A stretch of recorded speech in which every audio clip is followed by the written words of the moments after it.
generation of the technological society, we have been acted upon by forces of such power that few, if any, of us can understand.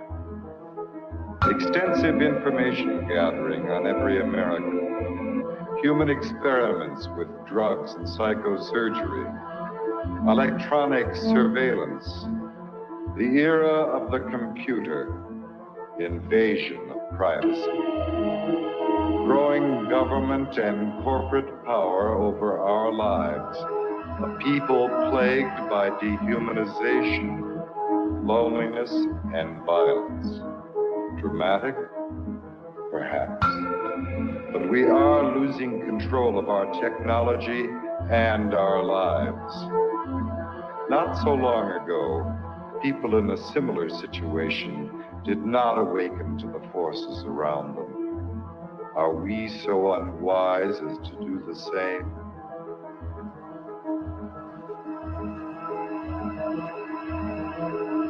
Behavior control. And then you change it up every alienated, paranoia,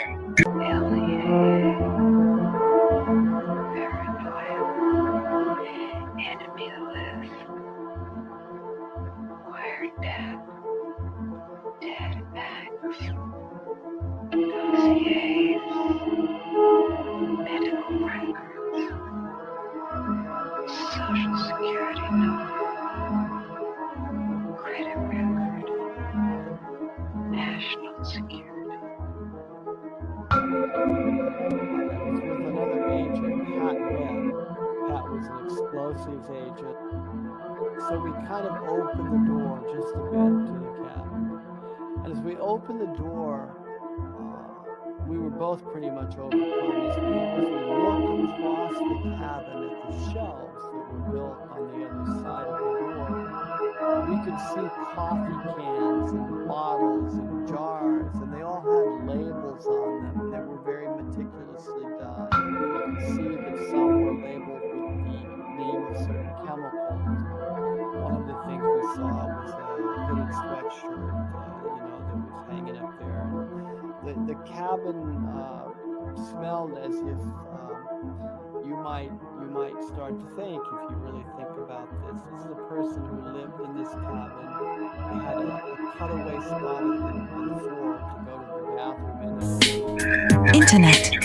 The creation of a collective consciousness and the merging of the human mind with the internet is the basis of the aspiration of the transhumanists, known as the Singularity. Their dream of creating a global brain came nearer when Tim Berners-Lee, a British computer scientist and former employee of the European Organization for Nuclear Research, CERN, invented the World Wide Web. Berners-Lee's breakthrough was to marry hypertext to the internet. The underlying concept of hypertext originated in previous projects from the 1960s, such as the Hypertext Editing System, HES, at Brown University, Ted Nelson's Project Xanadu, and Douglas Engelbart's Online System, NLS. Both Nelson and Engelbart were in turn inspired by Vannevar Bush's microfilm-based Memex, which was described in the 1945 essay As We May Think. Berners-Lee founded the World Wide Web Consortium, W3C, after he left CERN in 1994. It was founded at the MIT's Laboratory for Computer Science, MIT LCS, with support from the Defense Advanced Research Projects Agency, DARPA, which had pioneered the internet. The transhumanists' idea of mind uploading is reminiscent of that expressed by Allen Ginsberg following his LSD experiments at Stanford with Gregory Bateson. While under the influence of LSD, the doctors hooked him up to an EEG machine, and following the suggestion of his friend and lover William S. Burroughs, connected a stroboscope blinking in synchronization with his alpha rhythms. Describing his experience, Ginsberg recounted, "There was no distinction between inner and outer. Suddenly, I got this uncanny sense that I was really no different than all of this mechanical machinery around me. I began thinking that if I let this go on, something awful would happen. I would be absorbed into the electrical network grid of the entire nation. Then I began feeling a slight crackling along the hemispheres of my skull. I felt my soul being sucked out through the light into the wall socket and going out point one." During the final years before his death in 2000, Terence McKenna became an early proponent of technological singularity and called the internet the birth of the global mind, believing it to be a place where psychedelic culture could flourish. Point two, however, as Derry clarifies in Escape Velocity, cyberculture at the end of the century. 327. 328. Transhumanism. But as Thomas Hein reminds us in Facing Tomorrow, what the future has been. What the future can be. Futures like McKenna's are stories we tell ourselves.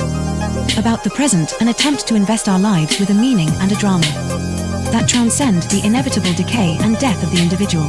We want our stories to lead us somewhere and come to a satisfying conclusion, even though not all do so. 1264, placing our faith in an end-of-the-century Deus Ex machina that will obviate the need to confront the social, political, economic, and ecological problems clamoring for solutions is a risky endgame. The metaphysical glow that increasingly halos the high-tech tomorrows of cyberdelic philosophers, corporate futurologists, pop science programs such as the Discovery Channel's Beyond 2000, or even ads such as AT and TSU will campaign, blinds us to the pressing concerns all around us. Point 3.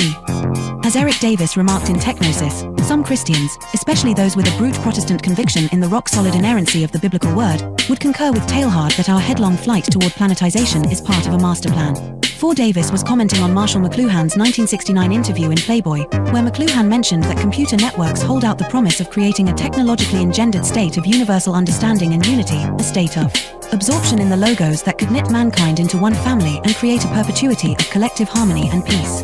McLuhan clarified, in a Christian sense, this is merely a new interpretation of the mystical body of Christ, and Christ, after all, is the ultimate extension of man. 5. However, as Davis pointed out, in a letter to the Thomist philosopher Jacques Maritain, McLuhan flip-flopped on the idealism he had earlier expressed. Electric information environments being utterly ethereal foster the illusion of the world as spiritual substance. It is now a reasonable facsimile of the mystical body of Christ, a blatant manifestation of the Antichrist. After all, the prince of this world is a very great electric engineer. Point 6. However, for the transhumanists, the internet is not just an agglomeration of inert information, but poses the possibility of humanity creating a collective consciousness of the mystics.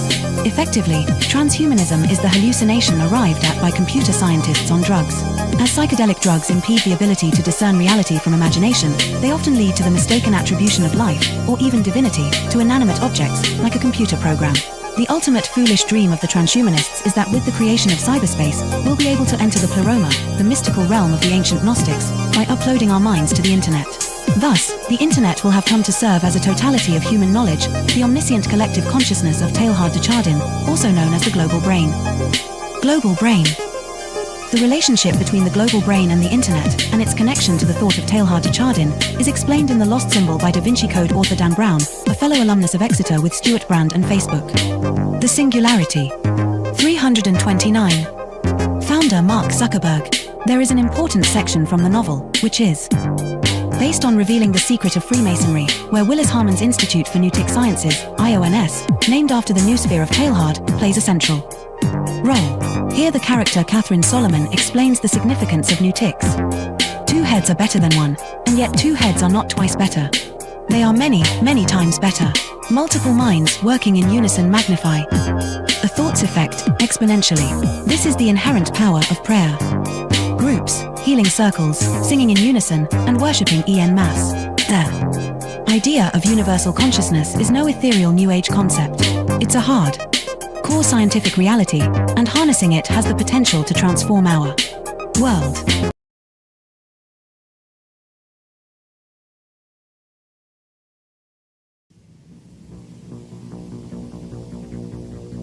The Technological System by Jacques Ellul. 1. People are not machines, but in every opportunity where they are allowed to behave like machines, they will so behave. 2. 25 years ago, I arrived at the notion of the technological society, but now, that stage is past. 3. The industrial society. This term is very widespread, but I find it inadequate. 4. Present-day society is still industrial, but that is not its essence. 5. At one time, technology and machine industry were connected, but for more than half a century now, a gap has widened between them. Industrialism developed a centralized, hierarchical system, with a linear growth, a division of labor, and a separation between the means and the ends. Mechanization created additional jobs and made human work more draining. It operated by means of steady reproduction, developing masses of men and integrating them in the industrialization 6. Modern technology, however, contradicts each of those different points. If allowed to act, it leads to decentralization and flexibility. It does away with the hierarchy and the division of labor. It particularly has to bridge the gap between implementation and management.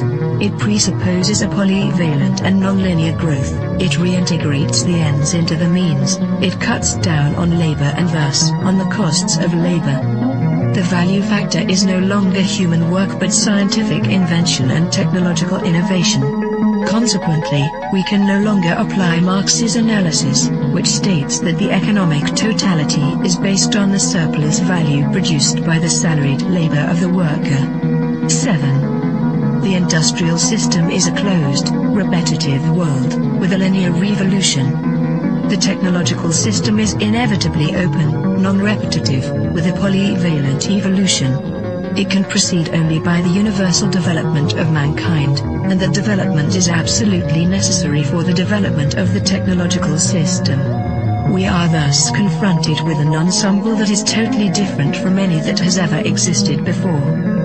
8. Technology, conceived in terms of its automation, its chemical transformation of the world, its economy of energy, its cybernation, its data processing, its biological intervention, and its indefinite output of nuclear energy, has little to do with the old industrial mechanization. 9. Technology is power, made up of instruments of power, hence producing phenomena and structures of power, that is of domination. 10. Terrain, in contrast to Bell, hesitates about a qualifying term. Thus, he speaks of a programmed society. In this case, I am far more in agreement. For he thereby joins the overall outlook of those people for whom the new thing about our society is the organization. He sharply distinguishes between the primary, capitalist, era of industrialization and our era. He qualifies this new society in terms of 3 features. 1. The emergence of new social classes, technicians, bureaucrats, efficiency experts. 2. The new trend of business, which is now based on organization and no longer on the relationship between economic power and productive labor. 3. Spare time activities. All 3 characteristics boil down to a reduction and to the necessities of the technological system, which, as Turing realizes, transforms the social struggles themselves. They are becoming more technological and are no longer subject to a takeover by the proletariat. Turing adds one more essential feature of post-industrial society: the importance of the student movement with its deep contestation, its challenge, and its political weakness. But, as I have tried to show in my studies on revolution, I regard this feature as episodic and contingent. 11. What triggers consumption? Advertising, that is to say, the technologies of advertising. What is it that demands greater consumption? Mass production, which is possible only because of technology. What are we given to consume? Technological objects, because they are the things that are produced most. Hence, the consumer society, in all its aspects, is primarily characterized by various technologies. 12. Spectacle is a complete way of life.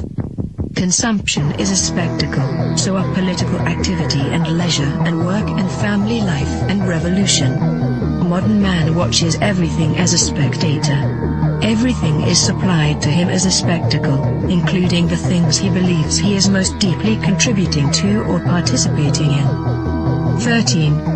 Technological activity is, by nature, spectacular, excluding all internal reality. Technological activity is what waters down all serious things, since no action can be performed any longer unless by way of technologies. 14. Z. Brzezinski, Between Two Ages, America's Role in the Technotronic Era, 1970, also figured he could add something absolutely new by coining the term, technotronic. He lists a number of differences between industrial and technotronic society. In industrial society, the machine plays the essential role. The dominant social problems are unemployment and employment. Teaching is done through human relations. The ruling class is plutocratic. The university is an ivory tower isolated from reality. Reading favors a conceptual thinking proper to ideologies. Political conflicts are intrinsic. The masses are organized into trade unions. Economic power is personalized. Wealth is the object of activity. 15. Techtronic is a portmanteau word combining technical and electronic. Come now. Isn't electronics technological? Does the word add anything to the early definitions of technology? Once again, technology equals the machine plus industry. Fine, then there is something new according to the famous definition. In a machine, there are material parts that move. Electronics operates with no moving material parts. Granted. But if the computer is not a machine in the normal sense, then in what way is it not the product of a certain number of technologies? In what way is it not integrated in a technological system? There is no reason to distinguish between technology and electronics. 16. Man can no longer be a subject. 4. The system implies that, at least in regard to itself, man must always be treated as an object. Today, this phenomenon is far more important than the renowned Marxist interpretation of commodity. 17. Nothing can have an intrinsic sense, it is given meaning only by technological application. Nothing can lay claim to action, it is acted upon by technological process. Nothing can regard itself as autonomous, it is the technological system that is autonomous, as we shall demonstrate. 18. No technician claims to be ruling society. There is no need to regard technicians as technocrats or to believe that a class of that type actually exists. 19. Colin Clark's classification is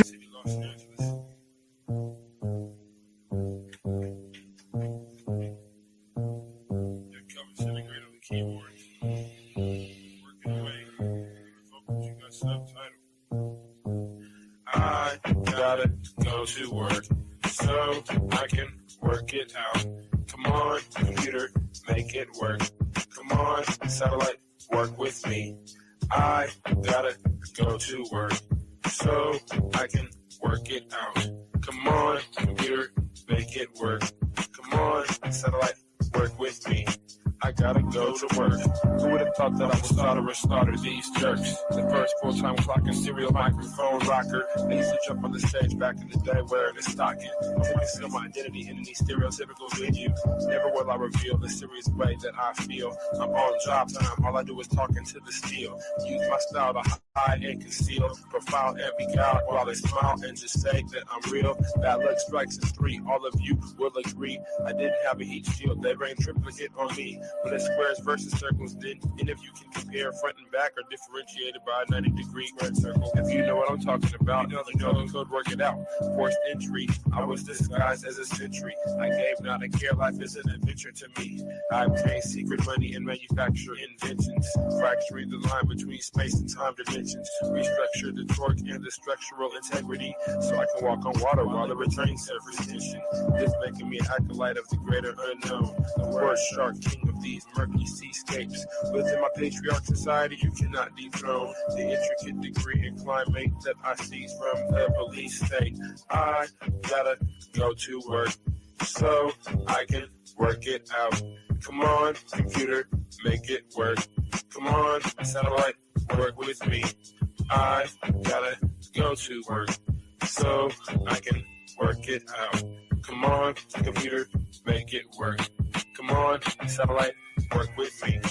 I still wish they made more girls like me, intelligent, beautiful, and rich like me. But they don't, so I stay fucked up like King Kima. She's the type of person that will still rock Latigua. I'm the type of person that will still sport feelers. I found this pair of size 15s out in Pasadena.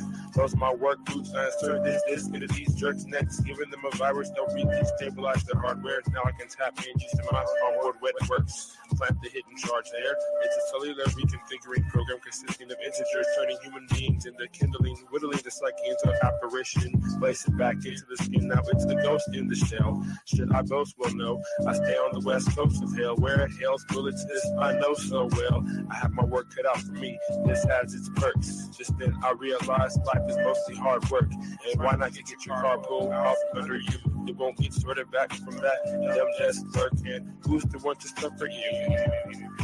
I didn't know what to do, so when in doubt, go to work.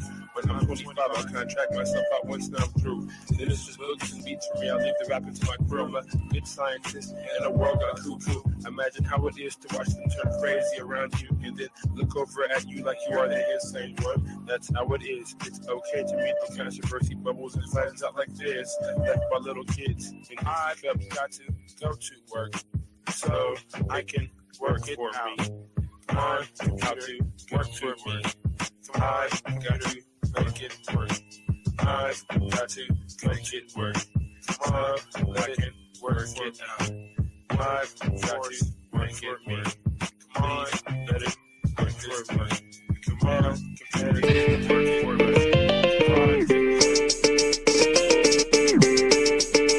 Drop shit. Hegemonic sentences through cavalcades of reminiscence. The dark soul mentions crevices of insight, appendages of tripwire reverence. The gun hill legend brandish your weapons for Armageddon. Headless corrections for willing participants before the line finishes. I got shadow grimace, the obscene green with human chaos for the pilot smoke screen. Combined with the best wishes, master attack detected full advanced craft methods that were highly adapted to the presence, sharpening psyche, which often might be construed as badly used or beautiful looks just like to mirror the schism unseen hidden. The newest eyes cast shadows into the bluest skies until the notoriety be brought to the kings before me as the sacred justice plotted to misinform the whole chorus within construction. Nano-net filaments, hidden secret touch, mystified by the comfortable and united by inner struggle. Hidden a bundle of scar, written enigmas. Now the claw is risen. Man is up with cheeky. With insight, such disease praying to the east, not to the man-made structures, but to the rising of the sun. A comparison of those diligent millipede legs rushing around in any direction. Misperception and prism seem bad design. That's the vision from the unlikely incision to the makeshift minions of bad decisions. I'm pressing danger to the head skill, kicking fixes. To hidden cages you can't unstage this cause I'm live and in the basement with bones hidden all chrome hidden with thrones.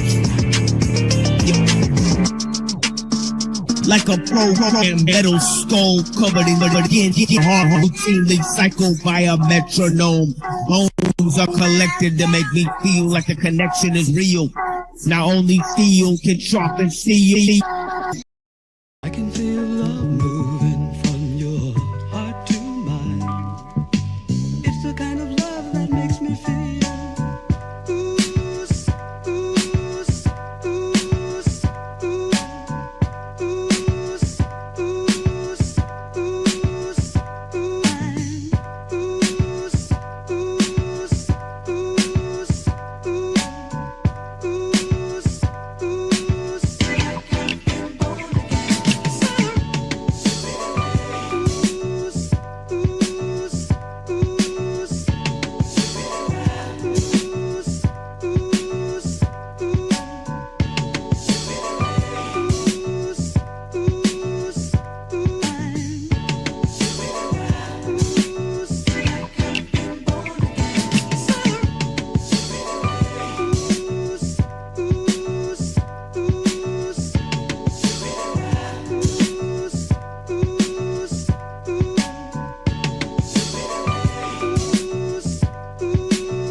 Daddy!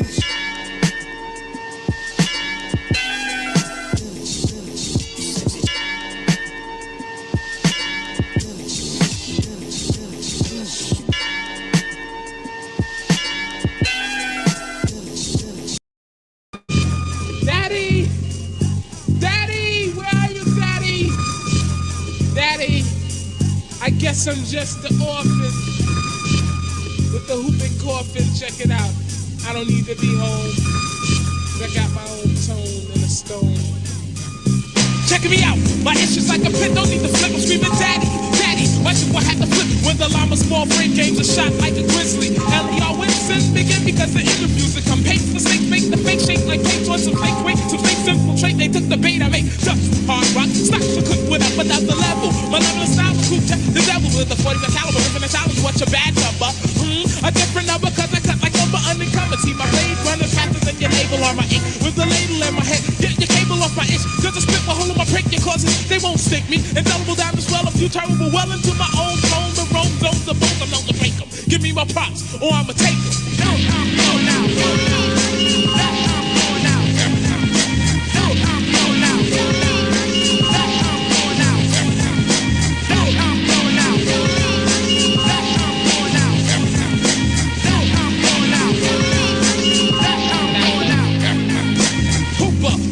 You're not Gary Cooper, it's all Robinson's that blows to the head. Blunt hunts and cuts are only once, and once they got soulless rotten. That you wear stocking. Peace is the way to go. The intertext to play, you know, a dream weaver. He's a kid that used to be like Eva, a deceiver. Will receive about a rap from the preacher. Am I any more turn whore before I rock a beat to that's bullshit. Stop it before I pull it. I gotta be take a full hit. The beat the bits, cause that would be legit. Strip the woolwich. And you find the heart and the cutter. But I don't open my tail, get better run, brother. This is the test. Bring your number 2, let them eraser in the place.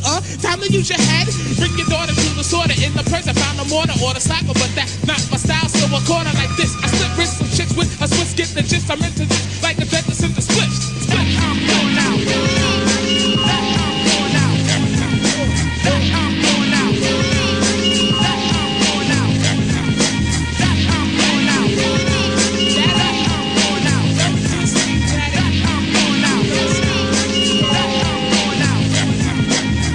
The right one, baby, if you're listening, the best thing about being black is that I'm listening in the night. Right for right, I'm guaranteed to fight with the tight, with the finger in the mouth, but it's the Michael Uno. And there's lots of others, disturb others. And don't forget the sons and brothers with pipes, stick chains, knives, and crowbars, snipers on rooftop, and niggas with sonar. Rhythm X marks the spot where bombs are dropped. No need for clock, shit's on fire for block. Here comes the cops, are you ready, black man, black child? Throw away the black and black attacking crack files. Stop smoking, yo, I ain't choking. I'm open like a token, the innocuous, oblivious, and that is what you're hoping. Nobody make a move when the office start to manage. Tech, give him hell and tell pussies that's the damage. I ain't paying the human resources delaying. Give out no cheese, so no need for parlaying. Section 8, yo, is what I'm saying.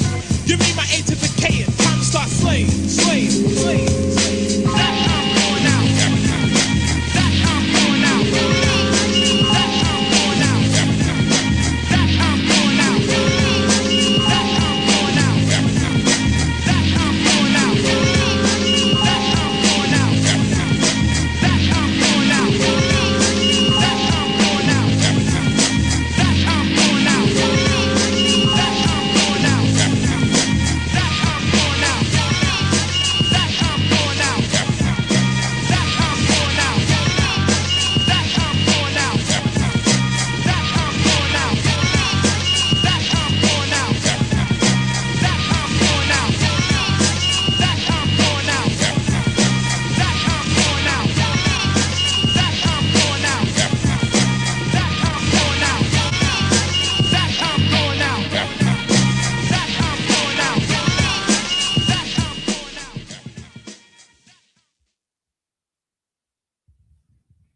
Yeah, welcome to the Machine Lies, where we talk about the lies of the machine on the machine that lies.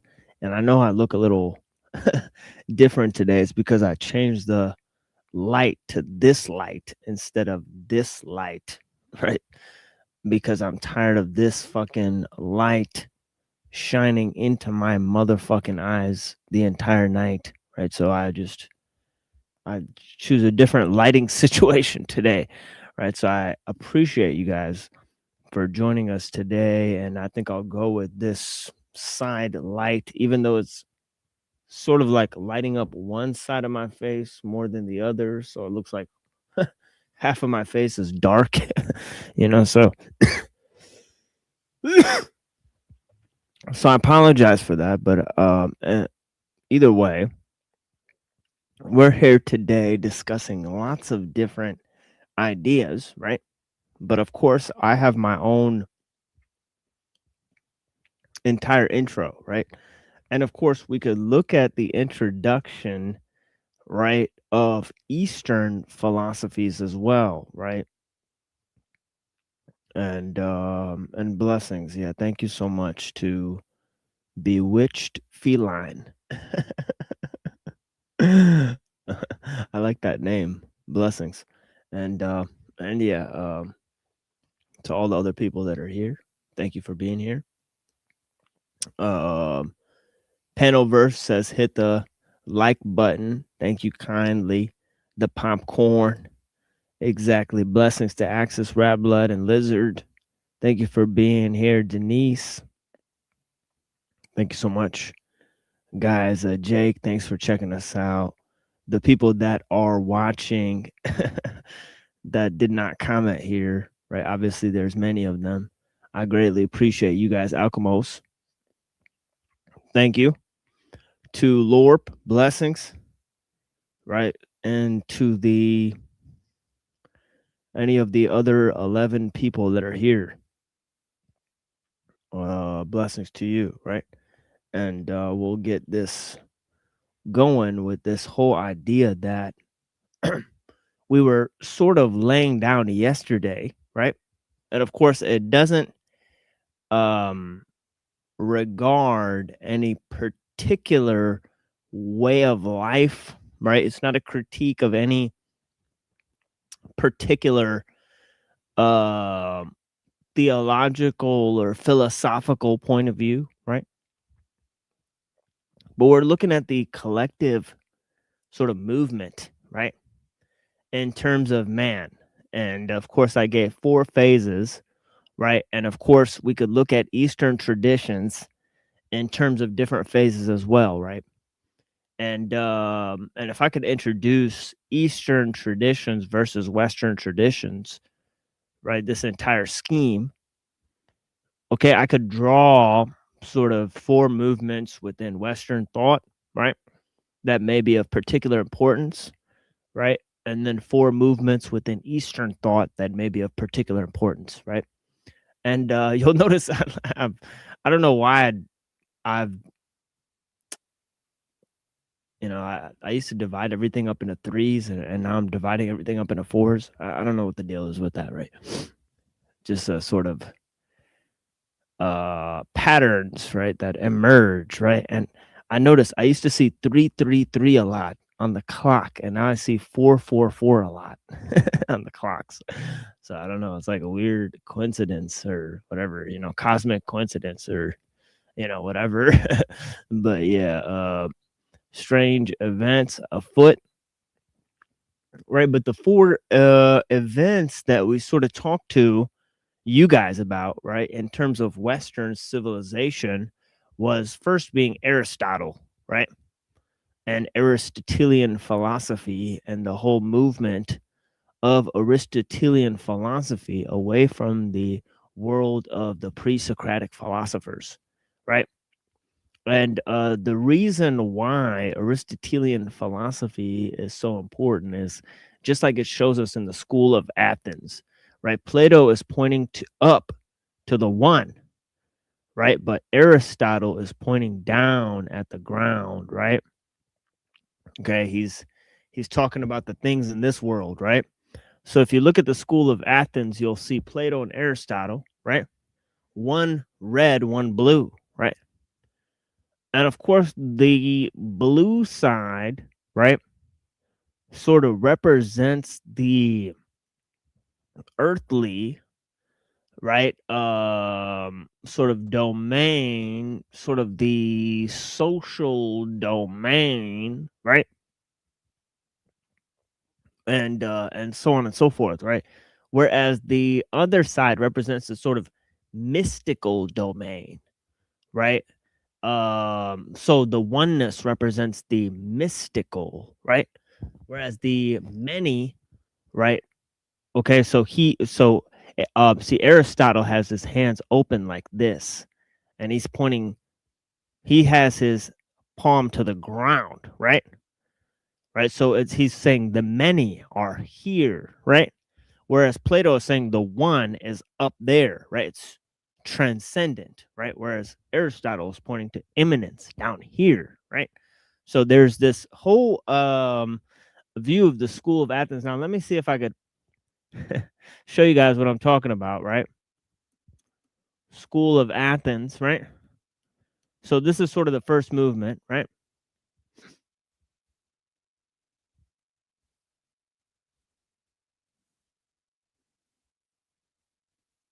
Okay. So if you'll see, here is the School of Athens, right?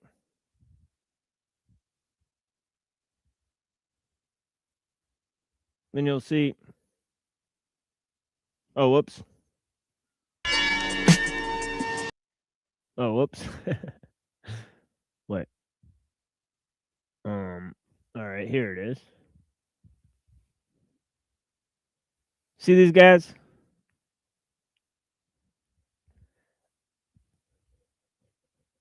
So now you see what I'm talking about, right? Plato's going like this, and he's dressed in red, right? He's pointing to the one that exists up there. He's a mystic, right? Whereas Aristotle, who's got the book in his other hand, right? See, because the book ties us to the worldly sort of knowledge, right? He's got his palm open and pointed downwards, down here, right? So there's the first idea. Okay, where Aristotle sort of says that the forms don't exist, right? But he also comprises book learning, right? The worldly knowledge, not the mystical knowledge, right? Okay, so Aristotle is the first to divorce learning from the mystical side of things, right? Okay, and he sort of says that knowledge is for its own sake, right? That the highest sort of existence is a sort of thinking about thinking, right? Immaterial mind, sort of detached. Okay. But in terms of the thing that concerns thinking concerns itself, right? So it's a sort of idea where each thing seeks its own perfection, right? Seeks its own ultimate form, right? So this creates separate categorizations of knowledge, right? Because each thing could have its sort of perfect attainment, right? So biology could have its perfect expression, right? God could have its perfect expression, right? All sorts of things could have their perfect expression, right? Fitness and health, right? Science, right? And obtaining knowledge, right? And ethics and politics, right? In each way, there's a best kind of thing, right? So Aristotle said, right? So his categorizations of knowledge, separation of knowledge from the beautiful and the good, that was a first necessary step, right? Then the second step, right? The second step is with St. Thomas Aquinas, right? St. Thomas Aquinas, who had imbibed Aristotelian philosophy, right?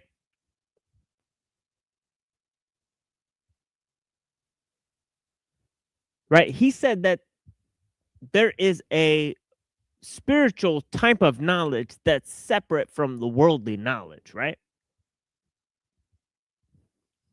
And the spiritual type of knowledge is apart from the worldly knowledge. Okay, in other words, this is the separation between form and matter in Aristotle applies to the separation of faith and reason, and same analogically applies, right? Sorry, to the church and the state, right? So the separation between form and matter, right, is the same as the separation between the faith and reason is the same as the separation between the church and the state, right? So he said there's laws for heaven and laws for earth, so to speak, right? Right? And there's duties for heaven and duties for earth, so to speak, right? And this was a first essential step, right? Because the third step, Kant separated morality from reason.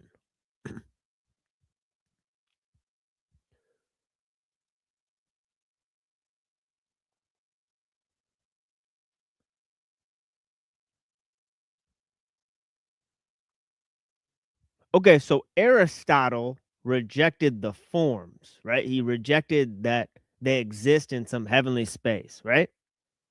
Aquinas separated the earthly knowledge from the heavenly knowledge, right? Using the same Aristotelian justification, right? Kant separated morality from reason, saying the starry sky above and the moral law within, right? And now finally, right, knowledge was completely separated from all sorts of valuation with logical positivism.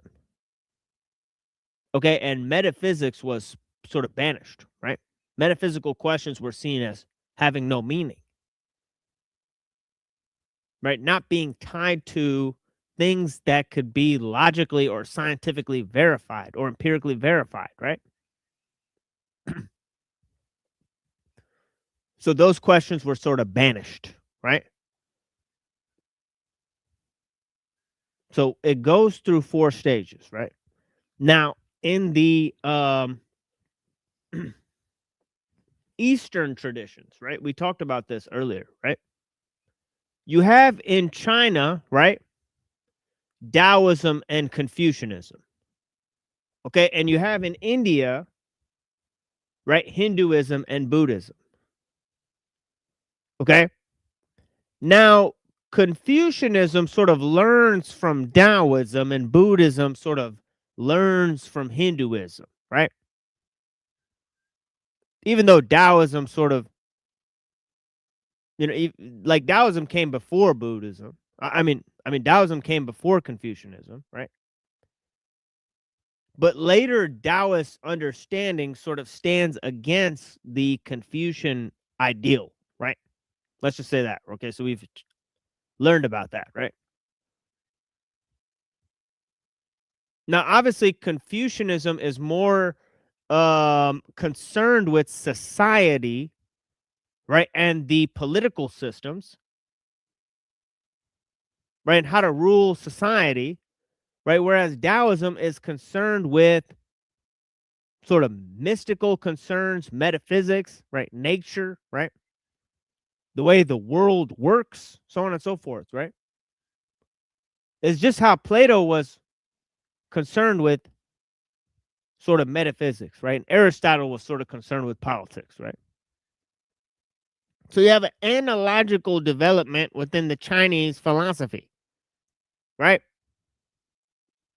Now in India, Buddhism develops after Hinduism. Okay, and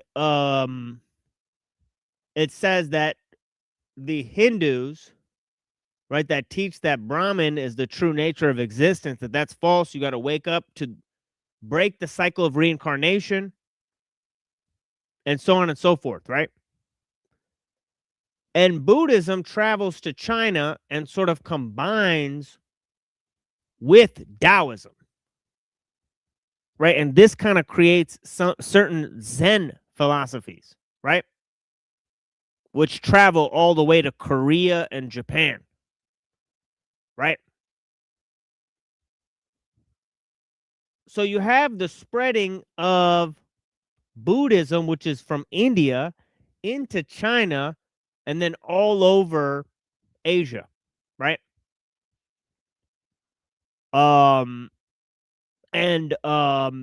Buddhism is first developed by Buddha around the 6th century, right? I think it spreads to China around the 1st century AD,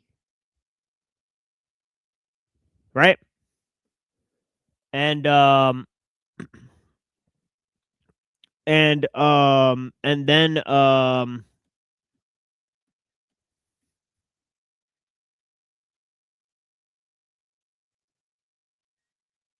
oh wait, no, I was wrong. Around the 5th century CE, it spread to China, right?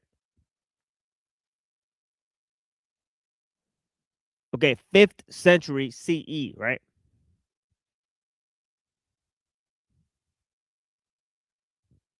And then I think Mahayana Buddhism developed like in the 1100s or something like that, right? And then there were subsequent developments after that. Okay. But you could look at these 4 developments within the Asian philosophy, right? First is, right, sort of the separate developments within China and India. Okay, of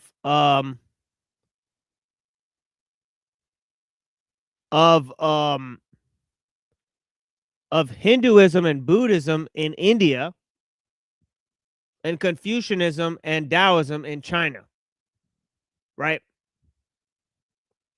And Confucianism is going to infuse itself into the cultural and political milieu of Chinese society, right? And Taoism is going to basically embed itself into the mystical and religious practices of the Chinese. Okay, so when Buddhism spreads to China, it sort of merges with these pre-existing religious forms. Okay? And of course, this Zen Buddhism that sort of spreads to Japan and to Korea, right?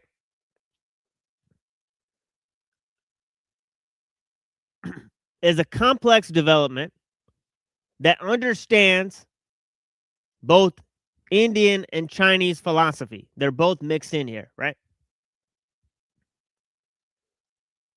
And of course, in the 15th century, right around the same time when the Western philosophers were sort of turning the page, right, and going towards secular humanism, right, you had the spread of Zen Buddhism, right, already to places like Japan, where the samurai, right, like Tsunetomo, they were well versed in Buddhist and Confucian ways of thought. So that means that all of these thoughts had spread far east, right?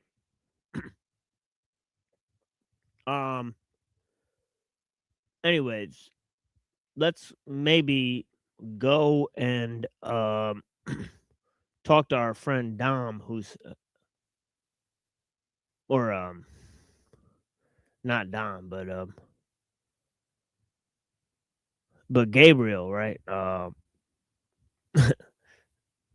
Yeah, Dom always calls it. Yeah, Dom called in yesterday, but yeah, blessings to the people. Let's see if we can get a discussion going about Buddhist philosophy. I sort of told him I'd call in. I don't know if Buddha's there or if he's here. Right?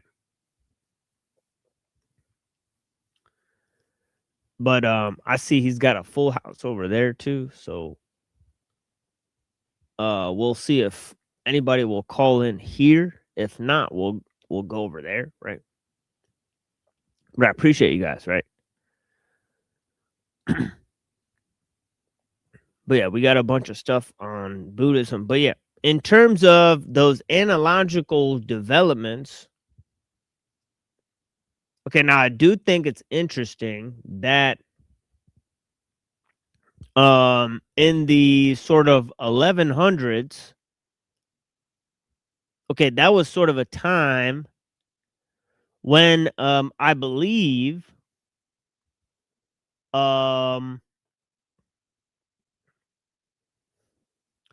Buddhism spread to Tibet, right? When did Buddhism spread to Tibet, right?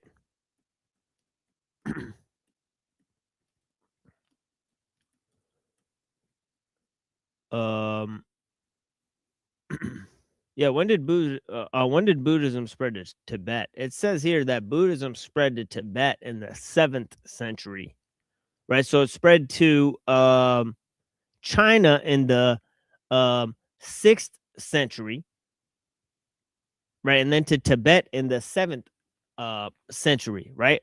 But the Bon tradition, right, which existed in Tibet, BON, it actually existed before it existed well before the introduction of Buddhism. Now, when Buddhism fused into Tibetan society, it fused with the indigenous religion that existed in Tibet before, right? So yeah, so blessings to traditional culture,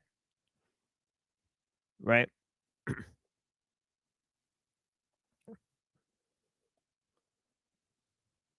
Ancient Tibeto-Burman shamanism, right? So yeah, yeah, very shamanic and esoteric tradition. So, and then when Buddhism spread to Korea, it became the sort of national religion there, right? So the royal family were all Buddhists as well, right? And yeah, blessings to Buddha. Yeah, so we're about to call in the NPC and see what they're talking about over there. So let me try to get the link there.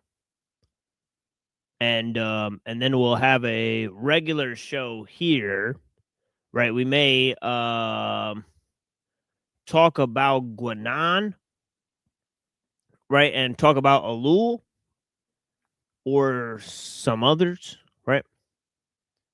We'll probably touch on Mumford. And we may get to the little piece that we have on certain of the others thinkers. But yeah, let's see if we could call in and discuss Buddhism with Gabe. I don't see our friend Buddha there anymore, right? So I know I sent Buddha in there earlier, right? And I saw them having a pretty good discussion earlier, right? And so yeah, so let me open this up. And we'll call into Gabriel's stream. Blessings to the people.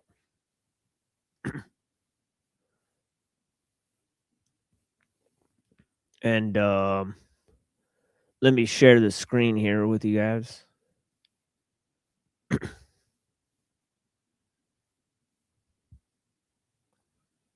And Saturday, I will have a huge intro on Saturday. If you guys missed yesterday's introduction, I had an epic talk I gave yesterday. We had a special guest as well. So if you guys missed yesterday's stream, it was definitely a real banger. All right, let's try to call in. Oh, shit. Hold on, we got a legend in the building. We got a legend. Been waiting on this motherfucker. This guy right here. I forgot about the beer. You want some? How about some ether? What? Never mind. Guy. In the building. Yeah. My brother. What up, bro? Good to have That's you, one of man. my favorite people in the world right now. Yeah. I think we ain't losing. We got Dennison and Machine and everyone else, bro. We're good. Machine heard us talking about mushrooms. He was like, what? Somebody's my ears are burning. Yeah. I'm up. Yeah, because machines is a spiritual extremism, right? We're talking about Buddha as the psychologist. Machine. What do you think about that? Yeah. Well, definitely, the people that reject, pain, right? Instead of, you have to sort of embrace a certain amount of fear, right? Mm-hmm. So it's like life is always going to be better for an adventurer than a thrill seeker, right? Yeah, because you can't get addicted to the I'm a bit of adrenaline. both. I feel guilty since he did it that way. Yeah, so that's the issue that we need to overcome. So the rejection of pain, right? That you face pain on its own terms, right? Right. So I think that is a powerful idea, and also the idea of nama and rupa. Tell me, that's up. Right, because nama and rupa is what gets you attached to desire that ends up in suffering, right? So this whole idea of nama and rupa is basically name and form, right? That gets us trapped up in the material existence. Ozo was talking about that earlier. Yeah, it's and I wanted to because because of the nature of dependent origination, right? Which is a major principle that the Buddha talked about, right? Yeah, because nobody wants to feel pain, bro. Like nobody wants to go through the shits. Well, it's because of the nature of impermanence. Most people do, right? And yourself as well, right? So that's probably why Zephyr, you got hit with like one of the most painful things you can have, right? Physically and stuff. Bone So cancer. and you're like, bring it on, right? You're like, bring it on. Well, I'm like, when they were biopsying my hip and drilling into it, I told them they were going to have to give me more anesthetic, and they didn't listen to me, of course, because they're the doctors and they think they know everything. But it's like, I woke up and I was like, ow, and they were like, you're gonna need to give her more, and I was like, no, yeah, God bless you. Get it done. I'm not moving. Just get it done. Yeah. But it's like, I don't know. It's all gifts eventually, And I kind of struggled with it whenever I first got diagnosed. I was like, what the hell? It's like, what am I doing wrong here? Yeah, that's what you think. Like, what did I do? You think it's like a cosmic scoreboard, huh? That's not what karma is, though, right? That's not what the Buddha meant. Like that, though. It's not like that. What is it, though? I think we can't understand. We can't understand why. Vaccines. We get a bunch of I shouldn't have said that. I'm That's sorry. okay. You're good. Okay. We gotta accept what is and deal with that. It's a lot of things, man, and what you do to yourself, and it's a lot of things, man. I just think it is what it is. I don't think we're really ever gonna know. Could it also be random mutation? You got through it, and from a species standpoint of view, yeah. They did a genetic test on me, and I don't have any of the markers. So it's like it was something spontaneous and probably environmental is what they said. And I can probably point my finger at a few things that it might have been, But I don't I don't think it's not overcomable. I think they mess with people whenever you get diagnosed. It's like hard not to fall in the hole. Yeah, what they say, you only have this much time, or well, they didn't tell this me is that. gonna They just happen. said, this is stage 4 and there is no stage 5. That's what they said. And I was like, okay. Yeah, that's true. Yeah, the same thing with my dad. They want to put him in a microwave, pretty much. Radiation. Well, I told them I didn't the want guy's 76 years old, and it's like, yeah, that's not good. It's hard. It's really hard. and he has no spleen. So I'm trying to tell him, dude, Dad, don't go in there, dude. Just live your life, man. And he's looking at me, well, I'm trying to get 5 more years. And he doesn't understand like what I know. I try to tell him, he doesn't believe me, but it is what it is. Radiation is more damaging. I mean, basically, like they're just like basically trying to kill it, but and hoping that it doesn't kill you first. Right. Yeah, my mom, money. It's crazy. My mom had chemotherapy for 11 years, man, before she passed away for ovarian cancer. Yeah, I think that was worse. Yeah, thanks, bro. I think that was worse. The chemo. I remember this lady came in my store I was working at, and she's like she finally told me what she did for a living. She worked marketing for one of these chemotherapy drug companies, pharmaceutical companies, and I found out what she did, and I said like, and this is why I'm coming to an awakening about like, yeah, maybe these so-called doctors are actually not always out.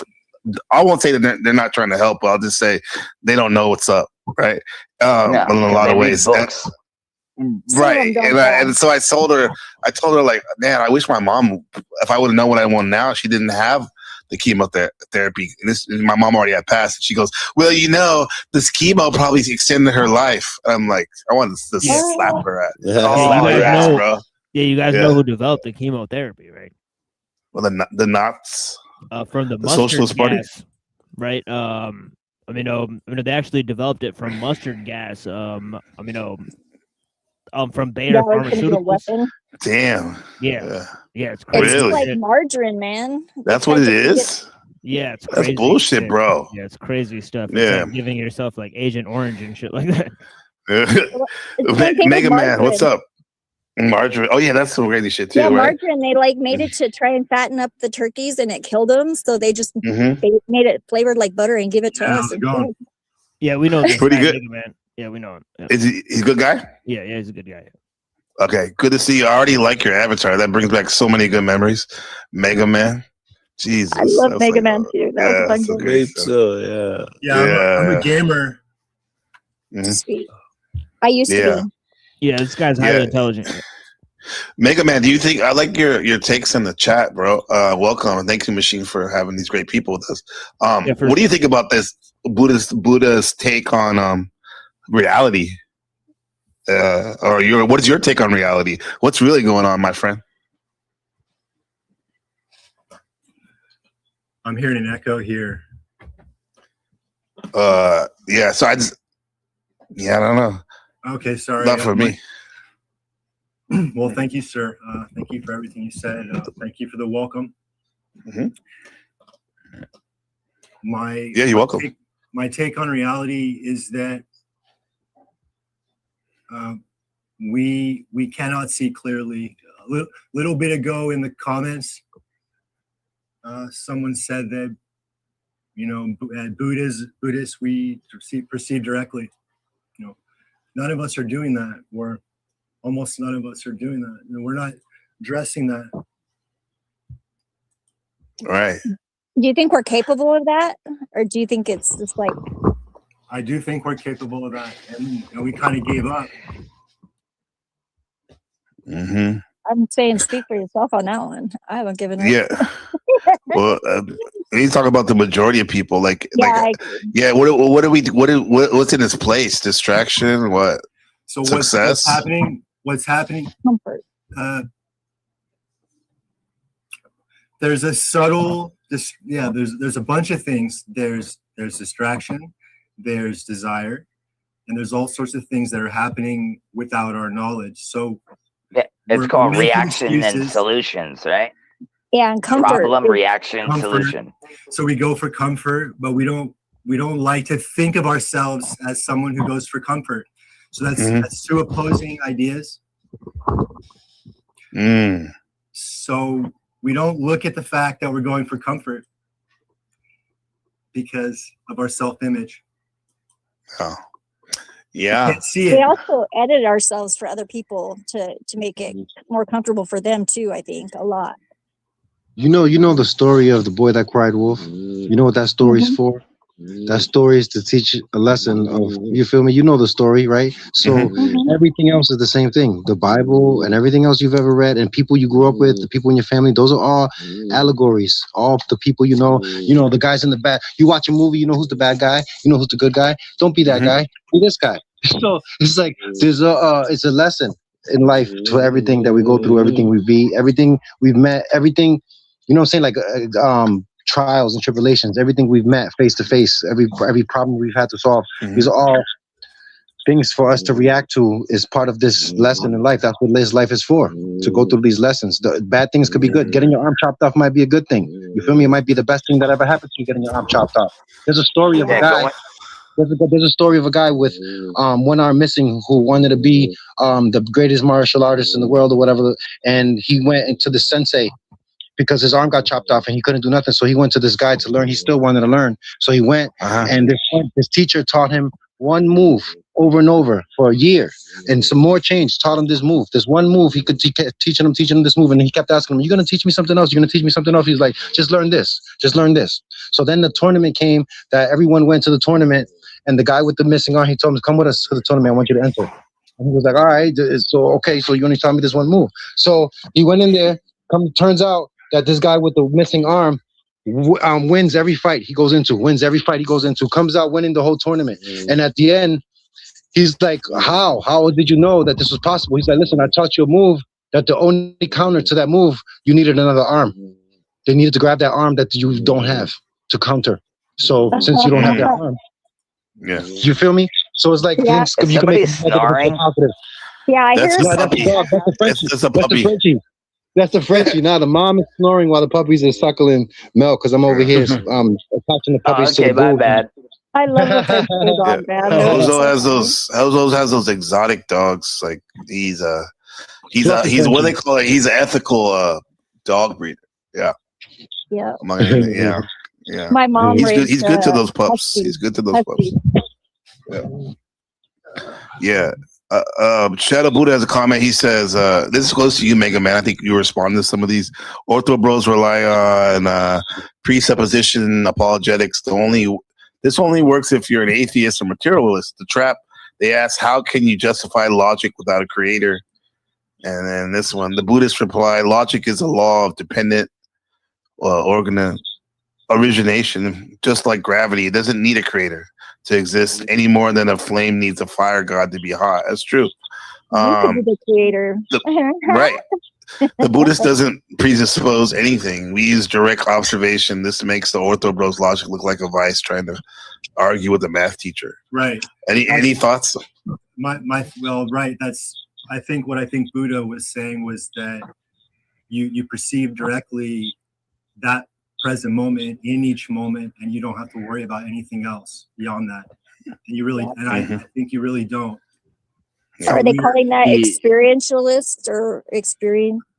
Yeah, I got a little reading on that, on dependent origination, if you guys want it.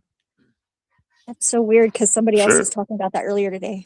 Yeah, this is from Samyutta Nikaya, right? So this is some of the discourses of the Buddha, right? So he says, he says, "It would be better, O monks, if the uninstructed worldling regarded the body, which is composed of 4 elements, as a self rather than the mind. And why do I say so? Because it is evident, right, O monks, that this body, which is composed of the 4 elements, lasts 1 year, lasts 2 years, lasts 3 years, lasts 4 years, lasts 5 years, lasts 10 years, lasts 20 years, lasts 30 years, lasts 40 years, lasts 50 years, lasts 100 years, and even more. But that, O monks, which is called mind, intellect, consciousness, keeps up an incessant round by day and by night of perishing as one thing and springing up as another. Here the learned and noble disciple, O monks, attentively considers dependent origination. This exists when that exists. This originates from the origination of that. This does not exist when that does not exist. This ceases from the cessation of that. O monks, a pleasant feeling originates in dependence on contact with pleasant objects, But when the contact with pleasant objects ceases, the feeling sprung from that object, the pleasant feeling that originates in dependence on contact with pleasant objects ceases and comes to an end. O monks, an unpleasant feeling, an indifferent feeling originates in dependence on contact with indifferent objects. But when the contact with indifferent objects ceases, the feeling sprung from the contact, the indifferent feeling that originated in dependence on contact with indifferent objects ceases and comes to an end. Just as, O monks, heat comes into existence and flame into being from the friction and concussion of two sticks of wood. But on the separation and parting of these two sticks of wood, the heat sprung from these two sticks of wood ceases and comes to an end. So yeah. I'd like to butt in, if I may. Yes, sir. Yeah. So I think the atheist uses a similar method as the Buddhist. This is why I find the two so compatible. And we use our direct observation, and that's how we come. I mean, honestly, this is where logic comes from, in my opinion, because it can't come from God. It can only come from us and our observations. The theist pushback on that would be you can't always trust your observations because they're subjective. There's no objective standard to which to compare it with. And therefore, it's just a matter of your opinion, and no one else should take you seriously. Yeah. Yeah, there's sort of a yes and a no there, right? Because the Buddhists, right, they reject materialism, right? Because they they practice non-dual, right, understanding of things. But the way they get there, you are correct, right, that they get there through the idea of a sort of, right, like for Democritus, right, he uses this idea of Mariology, right, which means that things only exist in relation to the parts, right? There is no such thing as wholes in existence, right? So Buddhists, similarly, they deny that anything has identity on its own, right? Everything exists in relation to something else, right? So that's kind of like the argument they use, right? And it's kind of like what the atomists said, right? They said everything is just atoms all the way down, and those atoms exist in relation to one another, right? So there's no actual reality to their, to the way they exist in relation. That's just by convention, they said, right, that they exist that way, right? What up, Kel? Yeah, Kel, I like the layout, she said. Yeah, this is my Maui sunset right here. Who's Adam? I would add real quick, though the theist would offer that criticism, it's ultimately hollow and circular because they merely assert their objectivity without any evidence or proof or demonstration of it. So allegedly. Yeah. Well, they would say that that there's no such thing as a self. So so this idea that that the theist has that yourself has a determination, right, in the world, right, and that but obviously some atheists would say that the self is primary to realizing the basic laws of empiricism or whatever. The Buddhists would reject that, right? As would I. It's like you said, it's dependent. Right, yeah. Like, what about the skull? It occurs downstream, and it's an emergent property of, right? Would you agree? What, mind? Yes, mind is. Which one? Well, I have 3. Well, I don't think Buddha is saying emergent. I think he's saying dependent, right? So I think that's pretty much different, because when they say emergent property, they're usually talking about the brain, right? And I don't think Buddha identifies the mind with the brain, but he identifies it with the awareness, right? So it's two different things, right? On can we trust our observation? I propose that the way it works is if our mind is full of distortion then we cannot trust our observation. But if our mind is clear, or if we're aware of our distortion, which clears up the distortion, which makes the mind clear, then we get sort of a perfect picture of what's happening in the moment, and it won't be wrong, and we can trust it. Or at least Okay, so Or I as agree. close as possible. we're I rarely ever get to play the Christian apologist, so I'm almost excited to. How do you know? That's the question. It's not easy to know. That is because true. There are things happening in our mind that we don't see. So it's They don't not even know what obvious. dreams are. We'll see if it persists. That's what I would say. What I'm saying is that Well, your delusions can persist. What I'm saying is, first of all, can we admit, do we understand what unconsciousness is? Do we admit to ourselves that we only can see part of what's going on in our own mind? Because if we tell ourselves we see all of it, then we will not see the missing part. But if we tell ourselves, wait a minute, maybe I'm only seeing a part of what's going on in my mind, and therefore the rest is hidden, and so I need to be careful, and I need to be questioning things, doubting things, looking closely, not be so sure of myself, which is what I see all around us. Is like everyone's so sure of themselves, but also everyone's confused. So that don't make Right any now, sense. see, what you really need though is Jesus. See, that's where you're wrong. You gotta let go. Jesus is You just gotta like- let you gotta let go of the idea that you have any real perception, and submit your interpretation to the faith in our Holy Father, because He is the truth and the way and the light and the objective standard for which you can Shut up, base all John. your knowledge against.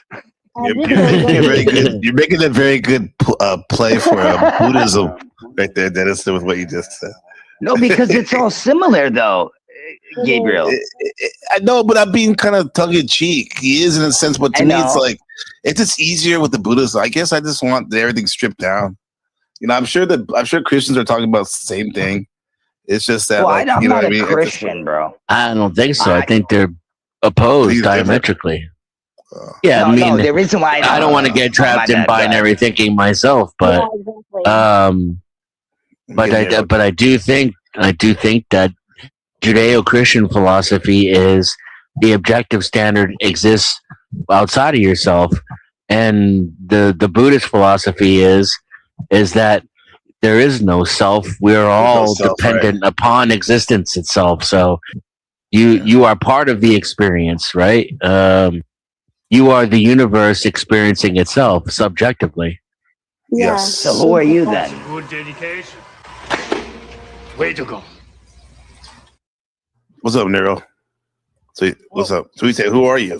Well, if I could There is interject- no you, right? It's a projection. But Yeah, here's, if I could here's the interject, thing. they're similar because they both have an ascetic practice, right? But the goals of the ascetic practice, as Denizen pointed out, are totally different, right?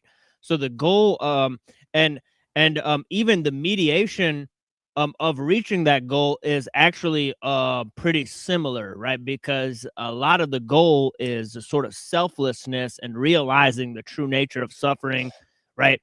So in both Buddhism and Christianity, right, the method the methodology and the practices would be somewhat similar, right? But then after that, right, the goals are totally different. Because why? Right? Because the goal of the Buddhist idea is the obliteration of the self, right? And the goal of the Christian one is the union with God, right? So, Right. Because all sin is a sort of separation with God, right? Evil actually has no true existence on its own, right? So similar to that, right, it would be something in Buddhism where you couldn't actually deal with sin by sort of trying to like wipe it out. You would just sort of avoid it, right? Similar to how the Christian goes about it, right? So And realize that it has a function in the world. In So some well, way. and also like atheism and Judaism and Buddhism kind of have this in common too, in a sense. Like they're kind of like trying to like get something to happen exactly. Whereas I think Christianity kind of says like, and maybe Islam as well, is kind of like more like, let's take my hands off the wheel and kind of let God take control more than whatever. Maybe some of Buddhism's like that too, but I think Denizen's kind of onto something with like atheism, Buddhism, and Judaism. They kind of have this kind of common thread, at least certain sections of them, of like trying to like will something into existence or something like that. Yeah, there's also a lot of like it creates like a victim mindset, like you're persecuted, and like, you know, people are, you know, like also an entitlement kind of paradigm, which I think is kind of like, oh man, that just doesn't feel very empowering to me. Gee, who does that sound like? Yeah, there's extremely strange Buddhist verses, right? Like that say like the Buddha is like a shit stick, right? Which is like a stick they use to like wipe their ass, right? And there's also one that says like, if you find the Buddha, if you find the Buddha on the road, you should kill him, right? Because the greatest, barrier to you finding enlightenment is actually meeting the guy who has it, right? So it's kind of like. So that's a little like thing that separates awesome. From Christianity, right? Because and Jesus actually said, if somebody told you they saw me in the desert, don't believe them, right? So, I don't know, so something similar, but I'd like to bring up the distinction between belief, which is imagined in your mind, like it's imagination, potentially, our imagination. Well, I'm asserting now that a belief is a figment of our imagination. And that's different from direct understanding. Well, if you don't believe in anything, you'll fall for nothing. You know? Well, and it can be, they're not mutually exclusive all the time, though. You can believe in something that's true, you know? Well, hold on. So what I'm asserting here is that they're different. And part of the reason that many of us are confused, we don't see that they're different, and therefore when it's all floating around in our mind, we don't recognize the difference. And therefore, we've got a mix of imagination and direct understanding. It's all mixed together. And we don't know which of it's real, which of it isn't. And that's a problem that we don't address. And so now I hear you saying, almost, I'm not accusing you, but almost like I think you're going to disagree with that. So let's look at that. Let's all look at that. I might disagree with it, but only because I think that they're both, they're not mutually exclusive. I think you can like have both. I think there's a lot of lazy, sloppy people who don't require direct understanding in order to form their beliefs. That's what you're saying. But ultimately, belief, knowledge, all of it is kind of a delusion. It can be true. It can be accurate. Yeah, but why? But why is hard work good though? I think that's just the nature of existence, because we're in a. It's a nature itself. We live in a world of entropy, in which our work is how we, extend our existence and expand our experience. So work. If it's excessive, it's not good. Well, no, I guarantee Gabriel, he believed that. He's like, you know what I'm gonna do? I'm gonna make a YouTube channel, and I'm gonna come on here and talk to like-minded people. Did he believe that, or did he do that, or was it both? It was both. By both. He's here right now. You know what I'm saying? Yeah, exactly. Both, huh? Can we ask the question? Go ahead. I'm sorry. It's like you're the one that can answer the question, Gabe. Oh, I said both. Yeah. I believe I could. I just did it. Yeah. Belief is a strong thing, bro. Playing football, sports. Necessary? Is it necessary at all? I think so. Be confident. Is what necessary? I think it's belief, having beliefs. No, it can help. It's not necessary. Does it all fall into beliefs? Belief in knowing. The constancy of belief isn't necessary. It doesn't have to be the same thing all the time, because you're obviously a dynamic being, right? Yeah, I mean, we're talking about belief, though. I just remember, like, in 2011, one of my mentors, he started to always use the word knowing. I think his mentor was using that. So it was like, I thought I was hot shit because I wouldn't say I believe in things. I say I have a knowing. In the end, are we talking about the same things? But no, I don't think so. I don't think so. I'll tell you why. I think Neither. knowing is faith because you just believe it without evidence, and I think belief is something that you just construct because you have some sort of like logic or reason around it. I would say. Where did you get it though? Did you get it from what people told you, or how you were brought up, or like did you originate? Well, I think definitionally, knowledge is something where you're just saying like I don't need to think about it. It's something I know. But then meaning it's faith, and then I think belief is something that you have to like reason or logic your way into. Well, what I'm trying to say, you've never been through that. You've never been. Just say like you're in jail for 3 years. You're like, you know what? I believe, and I'm gonna push myself to do better and do better. That's good intentions as well. But I believe when I get out of this motherfucker, I'm never coming back. Like, have you ever been through something you never believed in your whole entire life, or you just went on? Well, I just think whatever. it's dangerous. I think it's a little bit more dangerous than people want to acknowledge. I think belief is one of these things where it has its own set of issues. Are there times where are there times in our mind where we feel like we have direct understanding, but we truly don't? So then what happens? We convince ourselves that it's true when it's really not. And that's why when Jack says it's dangerous, he's right, because that's really dangerous. That's a deception going on. And that's what makes it dangerous. Right. That's why I say you got to suspend your belief and your disbelief sometimes. It's like there's a balance. Well, here's the thing. Like Reddington's saying, knowing is not faith. Knowing is experience. So unless you want to disbelieve your own experience, then it's not faith. Now, here's the thing: experience, and that's the thing. Back to the Buddhism thing theme. That's what I'm saying. Isn't Buddhism all about cause and effect and observation, which is knowing? Well, hold on though, because here's the thing: is like a dream is an experience, but is that knowledge? Your brain is it real? Yes, it is. I think it is. I think it's real. Can be. And your brain works basically the same whether you're sleeping or awake. You know, a drug trip or or something, or being drunk is an experience. It doesn't mean that the things that you feel are but it's real. Right? You put that shit in your stomach. You know your dreams. It's not universal though. It's not the same for all of us. Even if you see it, I think it's right to ask what's the quality of the information, what's the usefulness of the information. Right? You can't just take it all and say it's all. You can't take it all to heart without, checking it. That would be a belief. I doubt everything. I'm able. You're doing great. Don't worry. You're doing great. Don't worry about it. Yeah, appreciate you. It's like a never-ending thing. We'll never get over. We're never going to win any argument. It's just going to keep going. Yeah, I honestly came up here to summon Kinetic Kel to come to the I channel. don't know about that. I believe that we may be able to figure it out. I believe. Buzzball comment. Yeah. You have history with Kinetic Kel, Neurojack?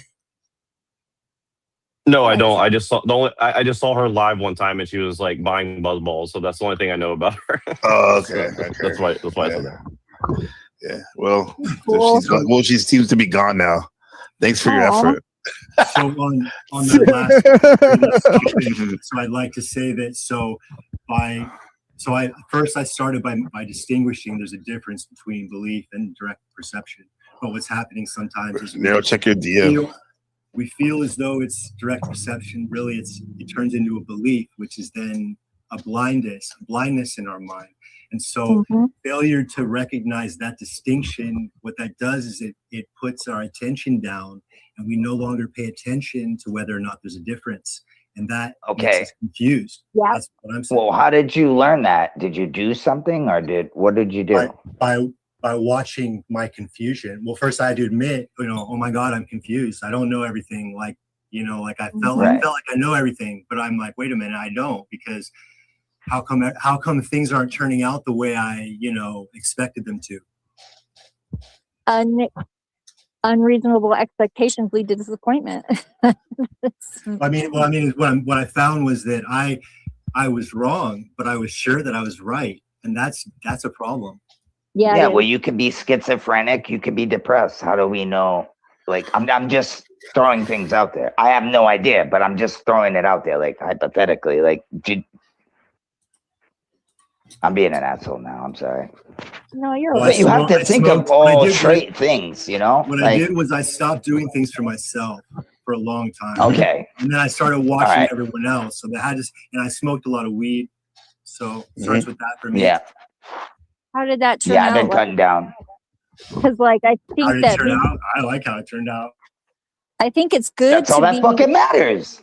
I think I'm it's sorry. good to think of other people, but you like have to think of yourself. If you really want to help people, I think you have to be the best you for yourself, and you have to take care of yourself first.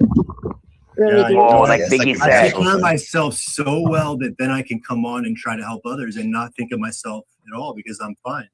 That's what. Yeah, that's Gabriel good. knows, As man. long as you're not like putting yourself at a disadvantage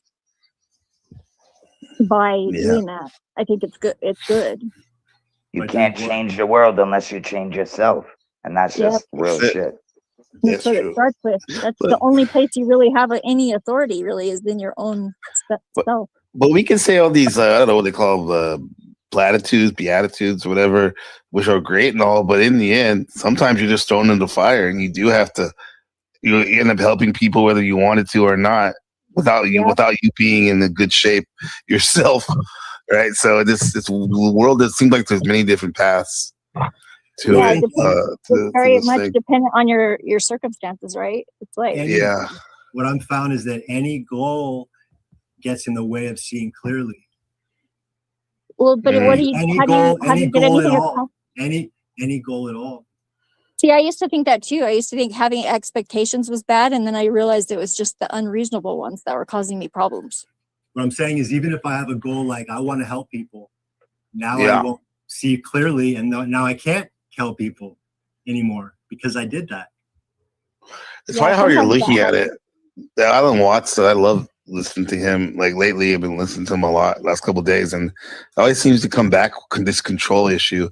Like we may want to help people and say that, but like maybe it's forcing it the way we're doing it. See, I do. You know what I mean? I help people before I help myself. So, well, it's usually family and good friends. But then my old lady tells me, yo, you got to stop helping them. They don't really give a fuck about you. But I'm like, you know, because I'm a good dude. And I'm like, no, I you know, it is, you know. But she's like, you got to help yourself, you know. And that was a long time ago. And I've been doing it ever since. So and I've learned so much on here with you guys. It's great to hear different people's. Like, I'm not being a dick. The only reason why I believe in Christian values, but I'm not a Christian. Do you know why? Because I don't walk that path. I can't call myself a Christian when I don't walk that path. You know what I mean? I'm not freaking not perfect, but you know what I mean? That's just not me. And I can't take that. You know what I'm saying? So I'm just being I would say that is part of the path personally, but I understand what you're saying. Yeah, it is. I think and it's funny when people know that. I'm sorry, am I on a delay or am I just too?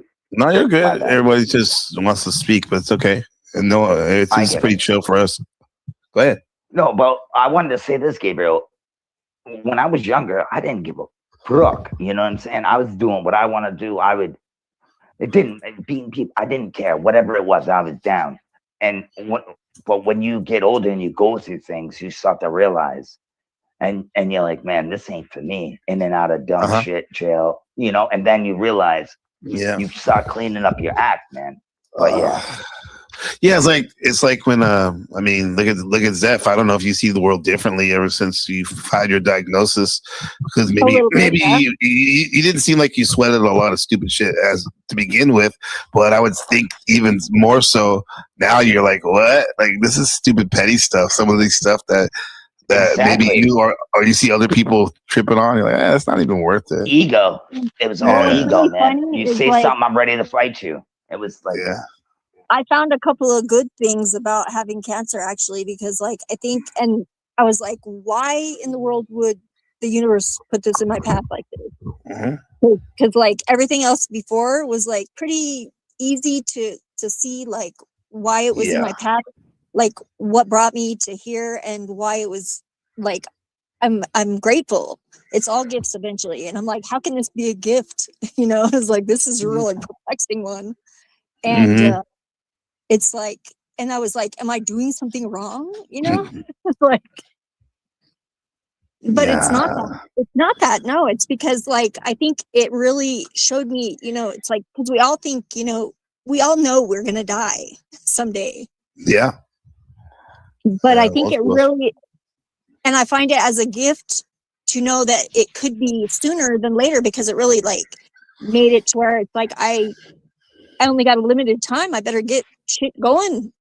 Is that fear? Is that fear though? No, it's not. It's not fear though. It's not. Okay. I know.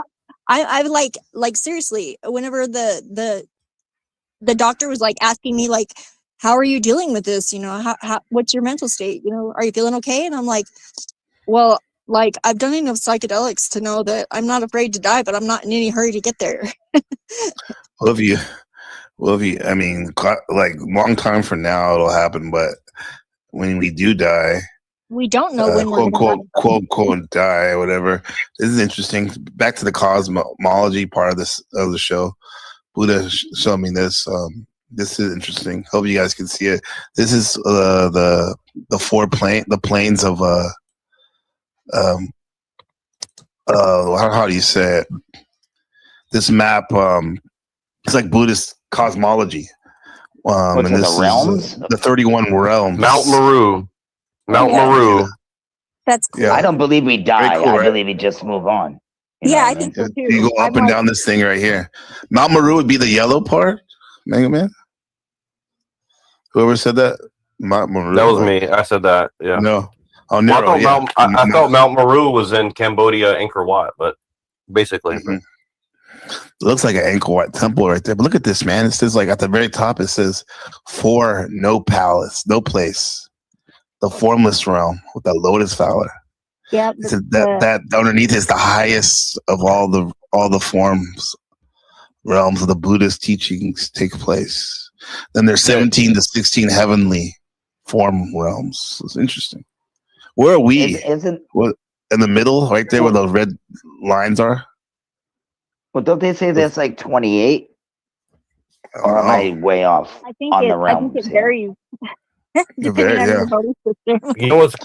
But here's the thing: is like even as a Christian, like I don't think that this is like that weird. Like to me, I think that there should be a lot of truth in this. I think that there's probably a lot of truth. It's crossover, probably. And I was kind of hoping AB was here because I know he would be like really angry at me saying that. But like, this doesn't bother me at all. I think that this is probably a recognition that there's a lot of levels to reality. You know what I mean? So.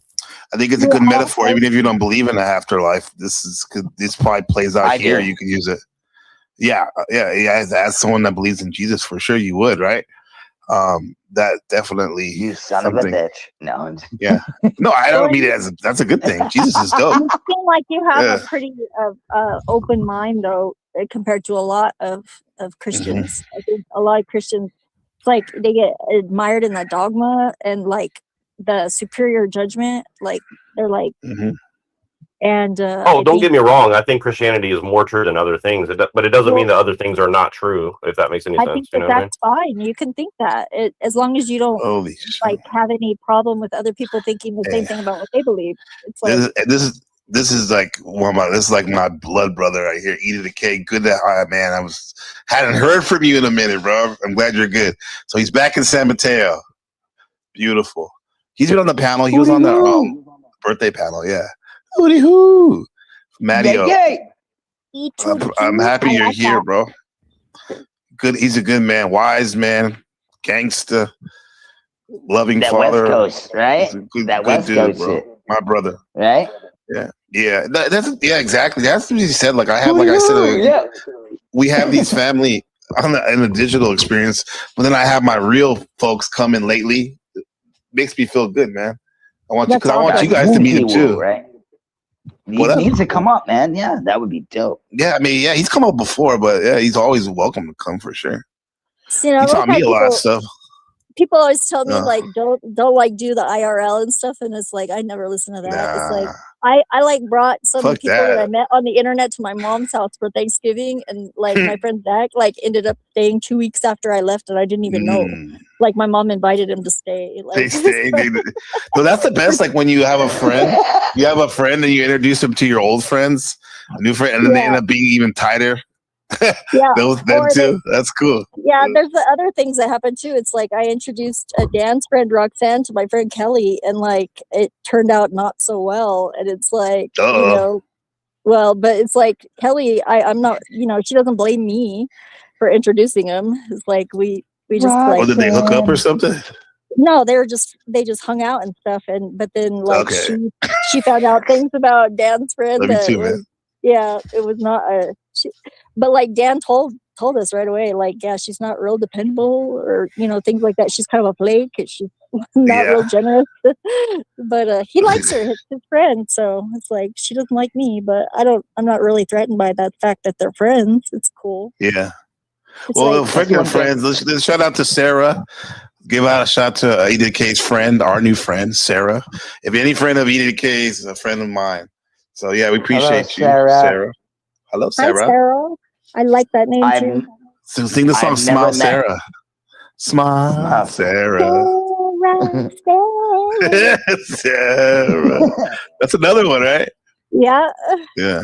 See, what's the matter? You met some couple cop watchers, including his best friend right here. Yeah.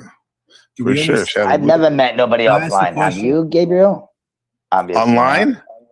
I mean, in person? Yeah, I have. My friend in Japan. I got you 1 second, Mega Man. I have, and it was awkward at first. For the first hour or so, it was awkward, but then it was like nothing. It was like we picked up where we left off online. But there's nothing kind of different sometimes. Yeah. But yeah, Mega Man, what were you saying? So, Mike, can I ask a question? Do we understand the consequences of illusion? Wasted time. Like we're doing right now. Off your purpose. Or like the placebo effect. That was a joke, illusion, but it's like it goes both ways. With the double fee. The consequences can be good or bad. Yeah. What do you think, Dennison and Machine and Wolfie? I don't know. That question. Let Machine go. It's a machine. Well, I think the consequences of illusion are obviously pretty serious, right? I think the number one consequence of illusion is just possibly having somebody else I'll maybe dictate what your reality is, right? And so on and so forth.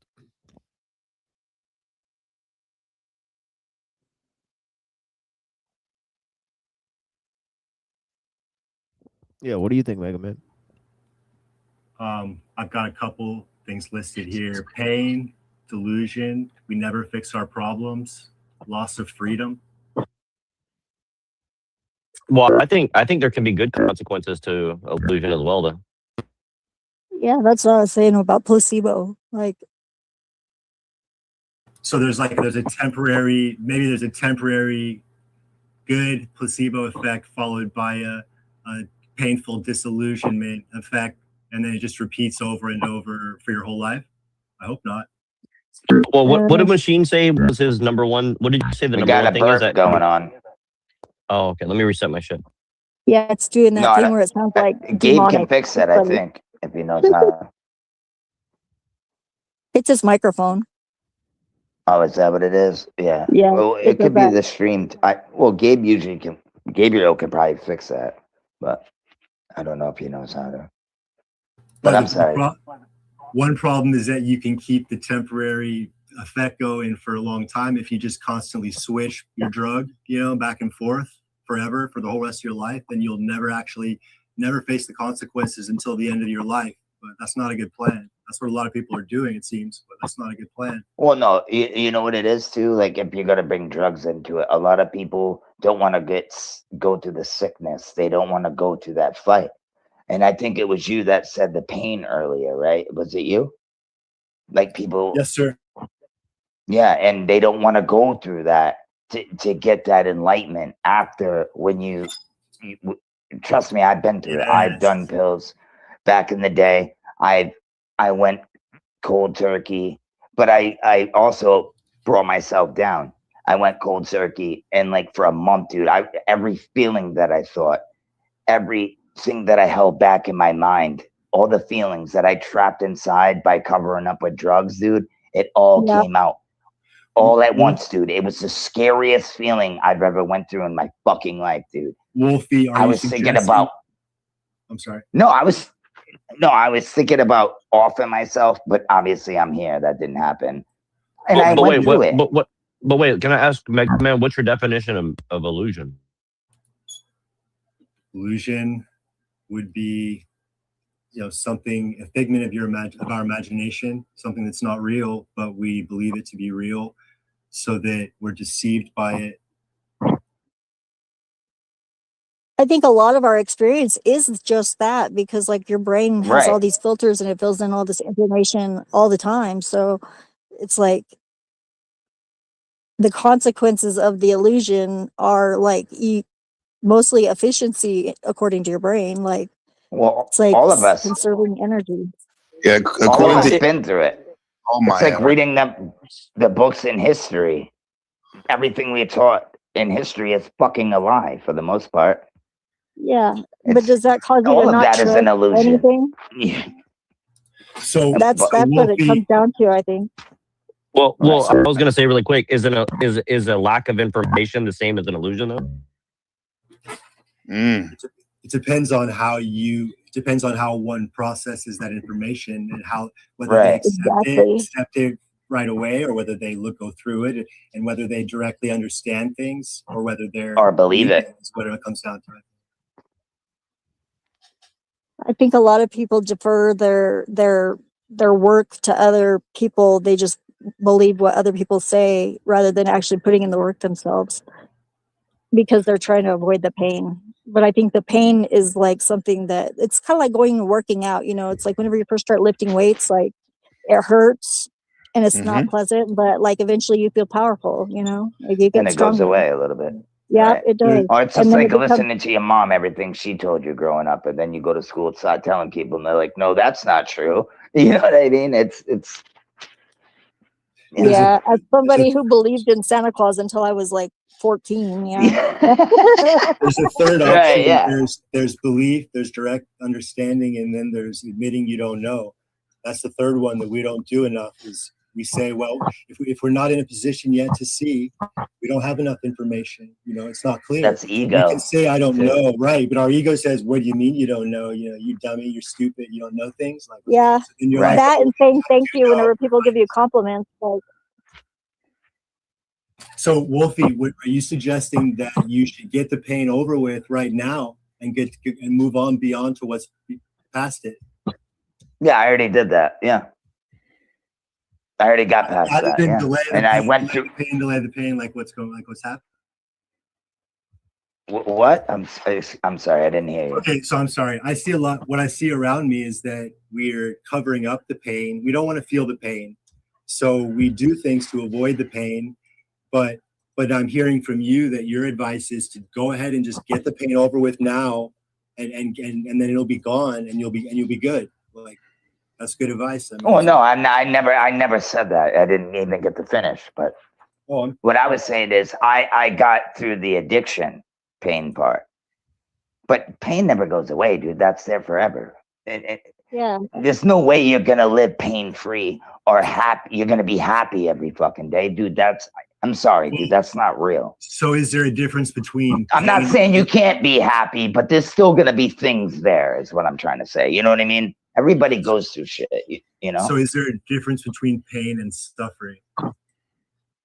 Well, yeah, I would say yes. Suffering is one thing and pain is a whole nother. Pain is tolerable. Suffering is suffering. You know what I mean? That's like, The way I'm seeing it, pain is a necessary part of life, but suffering is not.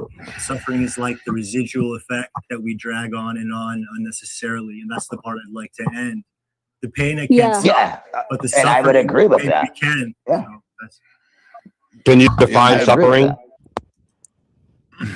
Like trauma, post-traumatic stress is suffering. Yeah. I love Gabriel. Gabriel's in the back like, you mother. Can I get a word in? That's okay. I appreciate you, man. No, I was gonna thank you, Wolfie. I'm just gonna reset the thing about isn't that the biggest thing about Buddhism? One of the biggest thing about suffering is Buddha's black pill. Absolutely. That life is suffering, and how we and how we perceive it or react or don't react to it, that's our life, a lot of our life, right? But the answer is to not exist, and so he's kind of saying, well, we should end suffering, but isn't he really saying we should stop existing? We got Kermit the Frog Does he say here. that? Stop existing? Is that what he's saying? I don't think he's saying that, I but don't think it he's could be saying taken that way. He may say maybe he says you don't exist, but to stop existing would be forcing something or trying to control something, which seems like he's adamantly against. Well, suffering, I guess you kind of can control, and pain as well, but you can't control everything, bro. Suffering is going to be there more, right? Oh, yeah, suffering. Well, as a kid, I was a cutter In a way. for a while. And I think what was really weird is like looking back on that, I think what I was trying to do is I was trying to be in control of my pain, like, because it was like I felt powerless in that moment, whenever I was doing that. But let me ask Mega Man. So, are you saying that we need to stop? So you said we need to stop suffering, right? I'm saying I would like to end suffering. Okay. Well, how can you do that without ending existence itself? Because what I'm proposing is that suffering is not a necessary part of life, only the pain. So as you're going through something, it may be painful, but then when it's over, it should be done, and you should feel renewed afterward. But if we carry a lot of baggage afterward, then it's causing a lot of residual pain, and that it's not only causing residual pain, but it's preventing a clear perception of the present moment. So it's ruining everything from that point forward. It's ruining everything from that point forward. Hold on, let me make sure I understand you. So, are you a Buddhist? I'm not a Buddhist, and I don't have an ideology. And actually, Buddha said to perceive reality directly without any type of ideology. So that's hard to do. So what's your definition of suffering? One more time. I want to make sure I understand what you're saying. So my definition of suffering is it's the inner conflict created when reality is resisted or distorted by thought, desire, fear, and the gap between what is and what is wanted, which is becoming. Okay, but do you think that growth or any of the things that you think are a positive trait are possible without suffering, though? I think that we learn through direct perception of reality, and then if we're not directly perceiving reality, then we're not learning anything. But is any part of that possible without suffering? I think that suffering, it happens because we're not playing the game the way it was designed. We don't understand what's happening, so we're causing ourselves extra pain, and it's making us tired, and it's making us blind, and it's making us protect baggage for no reason and things like that. But aren't you kind of demanding the impossible, that we control our own existence and our interaction with the existence around us? I mean, I'm not trying to be a dick. I'm trying to understand, like, how is that possible? Well, I'm asking the question, is it possible? And if I say it's not possible, if I just right away, if I say it's not possible, then I'll never. But no, it's not that. But hold on, but it's not that simple, because you're making a claim that you want to end suffering. So I think it's fine to want it, but I don't think it's reasonable to think that it's going to happen necessarily. I think you can minimize suffering, but I don't know about ending it. Can it come to an end? That's a question I have. Can we end suffering, or is it like right? Well, and that's kind of what I'm saying is the only way to end suffering is to end existence itself. Right? That's kind of what I'm trying to get at. Yeah, and I think it's reasonable to go kind of the middle way and say, like, you can minimize it. It doesn't have to be as it is now, like with so much suffering. It could be less. But is growth or understanding or knowledge or faith or any of these things possible without suffering? See, that's kind of what I'm trying to get at. I don't think so. I don't believe in heaven. I think heaven's I think learning comes from direct perception, and those other things are illusions, and so they're not. Those illusions are not teaching us anything, but direct perception does teach us things. Here you go, Nero Jack. Shadow Buddhist says that this is Dharka, which is suffering. I think birth is Dharka, aging is Dharka, death is Dharka, right? He's suffering. Sorrow, lamentation, pain, grief, and despair are Dharka, suffering. Associated with the dukkha, excuse me. Yeah, dukkha. Dukkha, yeah. Dukkha, thank you. And Yeah, the like unbeloved is dukkha. Separation from the love is dukkha. Not kidding. yeah, like in Hindi, like they say duk, like that's how it says, like duk, like it just means like pain, right? Like yeah.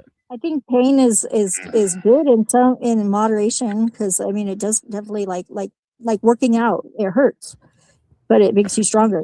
It's like it can be seen as a good thing. It But reminds you you're alive. Pain And I has like a real function. Pain has a real function, and I can see why it should exist. But suffering is because we're doing something wrong. It's not supposed to happen, is what I'm saying. yeah, I think I get what you're saying. It's like if somebody, like, say, as when they're younger, goes through, like, they get assaulted or something, and then like after that it causes them to be like paranoid and not trust people and things like that. That's the suffering. It's cutting them off. But that might serve them though. So again, you're kind of saying like, well, like you're saying like, well, maybe this reaction is not good, but I'm also saying like, well, maybe it is a good thing. Like, how do you know which one is good and which one's bad? Like, what you're saying is every bad thing turns into a good thing. I think eventually it does in a way. It but starts in pain, suffering, breaking your leg, going through the shit to get back to walking. That's a good thing. It makes you better. I think the root of suffering comes from we are resisting looking at what's happening in the present moment. So it's happening from we're shying away. We're running away. And I'm proposing that running away. Are you suffering? It's never a good thing. It's never going to produce a good result. Running away from direct perception of reality of the moment. Are you suffering? Am I suffering? Yes. Have you ever suffered? Have you ever been through addiction? Have you ever been through anything? Oh, I've suffered a lot in my life. Yes, sir. Okay. And it never brought you anything good. Is that what you're saying? The suffering, I view the suffering as unnecessary pain. So the pain would have brought me to the same place, but I had too much. I endured more pain than what was necessary, and it almost. Yeah, but did it do something good for you in your life? It almost stopped me. It almost killed me rather than helping me. Yeah, see, he's in his feelers. It did do something good for him because he's here right now. He's talking about something. In my feelers. What does that mean? Your feelers. Yeah, don't take it personally. I don't think. No, I heard people say that. When people say that. Feelings. Isn't that part of being human? Being your feelings. feelings. We all have feelings. Having feelings, yeah. But it seemed like a backhand compliment, or I don't know, something like that. There's a little crack. He asked it was kind of. He asked if I had suffered in my life. You know, what I'm seeing is that. Are you fighting? Are you fighting what I'm saying? Is that what's happening? You do not. No. I'm challenging you to what you're saying a little bit here, because you're saying that suffering doesn't do anything. No. I'm saying suffering is an extra pain that turns out to be an unnecessary amount of pain that's extra that actually. I misunderstood you. My bad. But the initial pain is actually necessary. But the suffering which follows is the result of us not dealing with our pain correctly, honorably. Okay. Yeah. So what do you think is a practical you can say that about everybody. What is your plan for how to end suffering? That's what I'm wondering now. My plan? Like, is there a practical method that we could use to minimize it? At least? A practical method is to watch. I'll tell you what I do. I watch myself all the time, and I don't stop watching. I don't shut my mind off all day, and then at the end of the day, I for 10 minutes I go in meditation, and then I say, "Oh, okay, I'm cleansed." What I do is I watch all day long. Every moment that I'm awake, I watch what goes on in my mind. I know exactly why I do. I know exactly why I do everything that I do. But isn't that kind of sufferable to do that to yourself all the time? Oh, and knowing something shuts you off to learning something new too. Because if you know it, then that's kind of also. I think Buddha might come back. I'm not sure. It might be a coach. Oh, yeah, here he is. The way I live doesn't require any effort. I don't have to try. I don't have to try to be myself. I be myself, and there's no effort required for me, and I like that. Yeah, I like being myself too, but it's challenging to be me. And I like challenge, so it's all right. Okay, so livelihood, right effort, right speech, that right mindfulness, right concentration is the path of practice that leads to the cessation of suffering. Yeah. But how do you measure? How do you measure and qualify pain versus suffering? How do you know what's the right amount? Like, how can you know just the right amount to get a good effect versus a bad amount? I don't know. I mean, for me, although maybe I've been zoning out this thing. Like, to me, it's like I'll just use the same word. It's interchangeable. It seems like it's, for me, it's making it missing the point of this. I don't want either one, really. And Buddhism, different tradition, suffering translates into dissatisfactoriness. When you cling onto something, you yearn for more of it, like wistfulness, or if you experience a negative feeling, you want to run away from it. But in the Mahayana tradition, you penetrate or you have insight into seeing that the self lacks independent essence, and then you see that there is no self to suffer. And the Heart Sutra, the suffering, it kind of points to that there is no one that suffers. When you like look deep and have insight into your own mind, you see that there's no independent essence or self to suffer in the first place. And the Heart Sutra is about that. Buddha, so are you saying that suffering comes from attachment to the past, or it comes from attachment to illusions, things that are not real? Yes, and also expectations of wanting more pleasure and stuff. Expectations of wanting more desire. Yes. Yeah, but how can you ever know those things without going through those things though? How do you know? That's what I was just gonna say. Yeah. The past. You have to go through something to even have a past. All things in moderation. You know what torture is? Just cut my finger off, Gabriel. We're gonna see if it grows back right now. Chop that. As long as you don't have the knife in it, Wolfie. You're too old for that. It won't work. It's about directly perceiving. We can't control what's happening. We can choose to look away and run away, or we can choose to perceive it directly. That's really the choice we have to make. So. Yeah, I think everybody knows in their heart what is the right thing to do if they listen really to themselves deeply. Ooh, bomb drop. Yeah, isn't that what the Buddha did for 5 years? He wanted to experiment with suffering and all that, like not eating, barely, all kinds of doing eccentric things. I put myself through a lot of stuff. Sometimes intentionally, sometimes unintentionally. Fasting, fasting. Fasting is good for you. Actually, it's very good for you. Rebecca just completed 190 hours of fasting. She broke her fast last night. My wife. Friggin' impressive. There's nothing better. There's nothing better than the end of that, though, right? It's like so good. Yeah.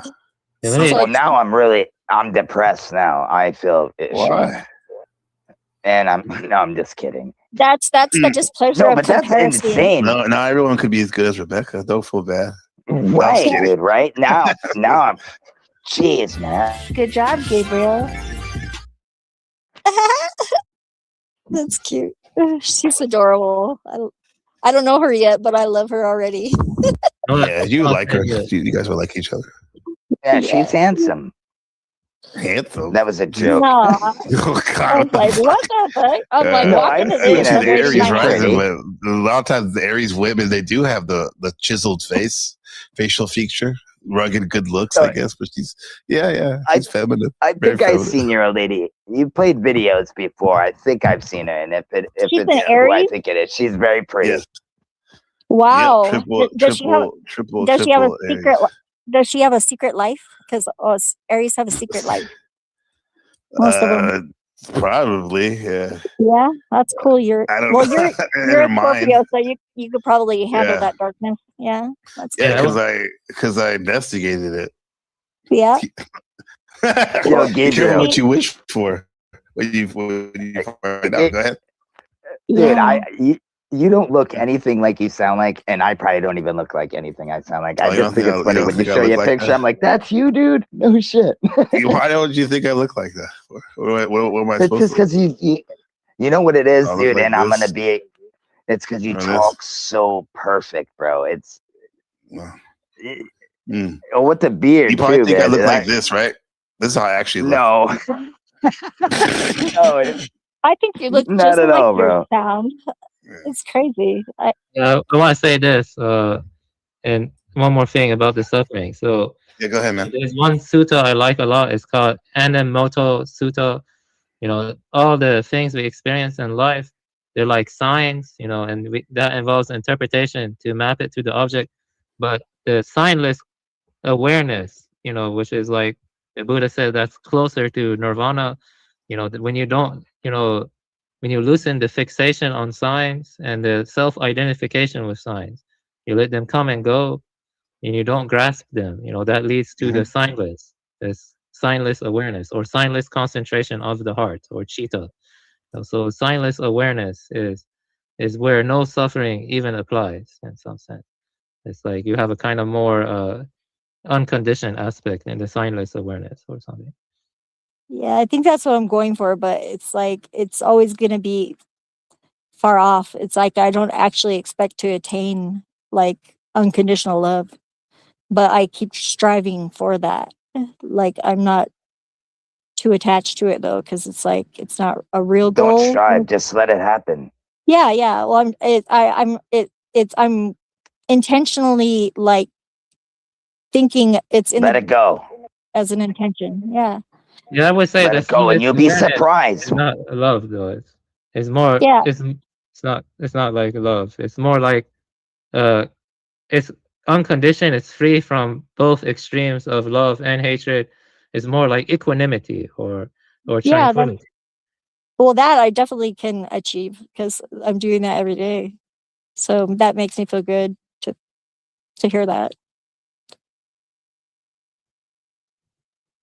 But I don't know about not the signless, because it's like the way that I exist, like a lot of things, I get signs every day. I get synchronicities and I sort of navigate by synchronicities.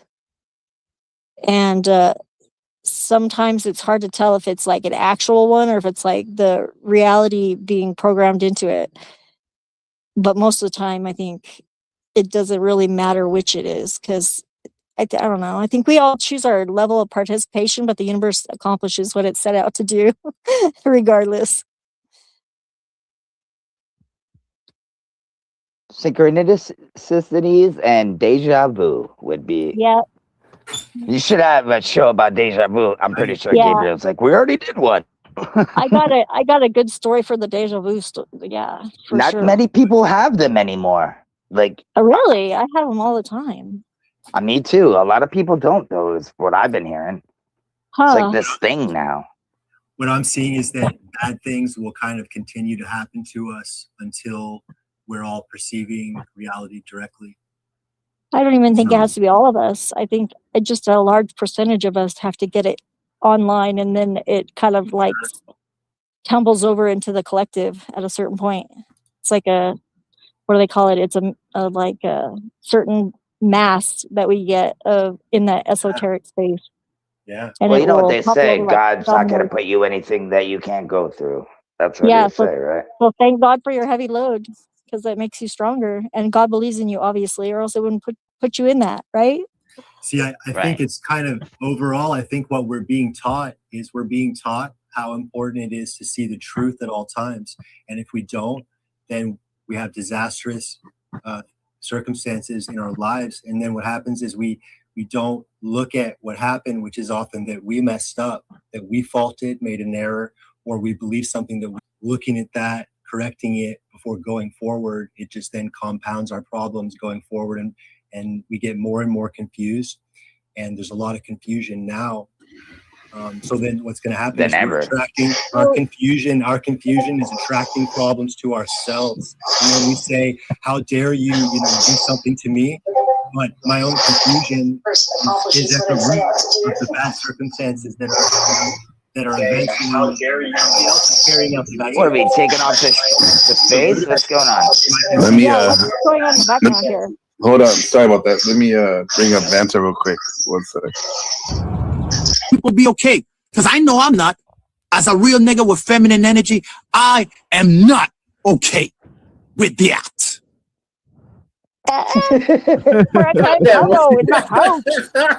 What have you What up, brother? What's good? Hello. Something Megaman Good to have you, Vento. I respond to something Megaman said. You're saying Yeah, go ahead, man. reality directly in Zen, that's called suchness. That's before the subject-object duality. It's before all, before thinking or conceptualization. Or any interpretation, right?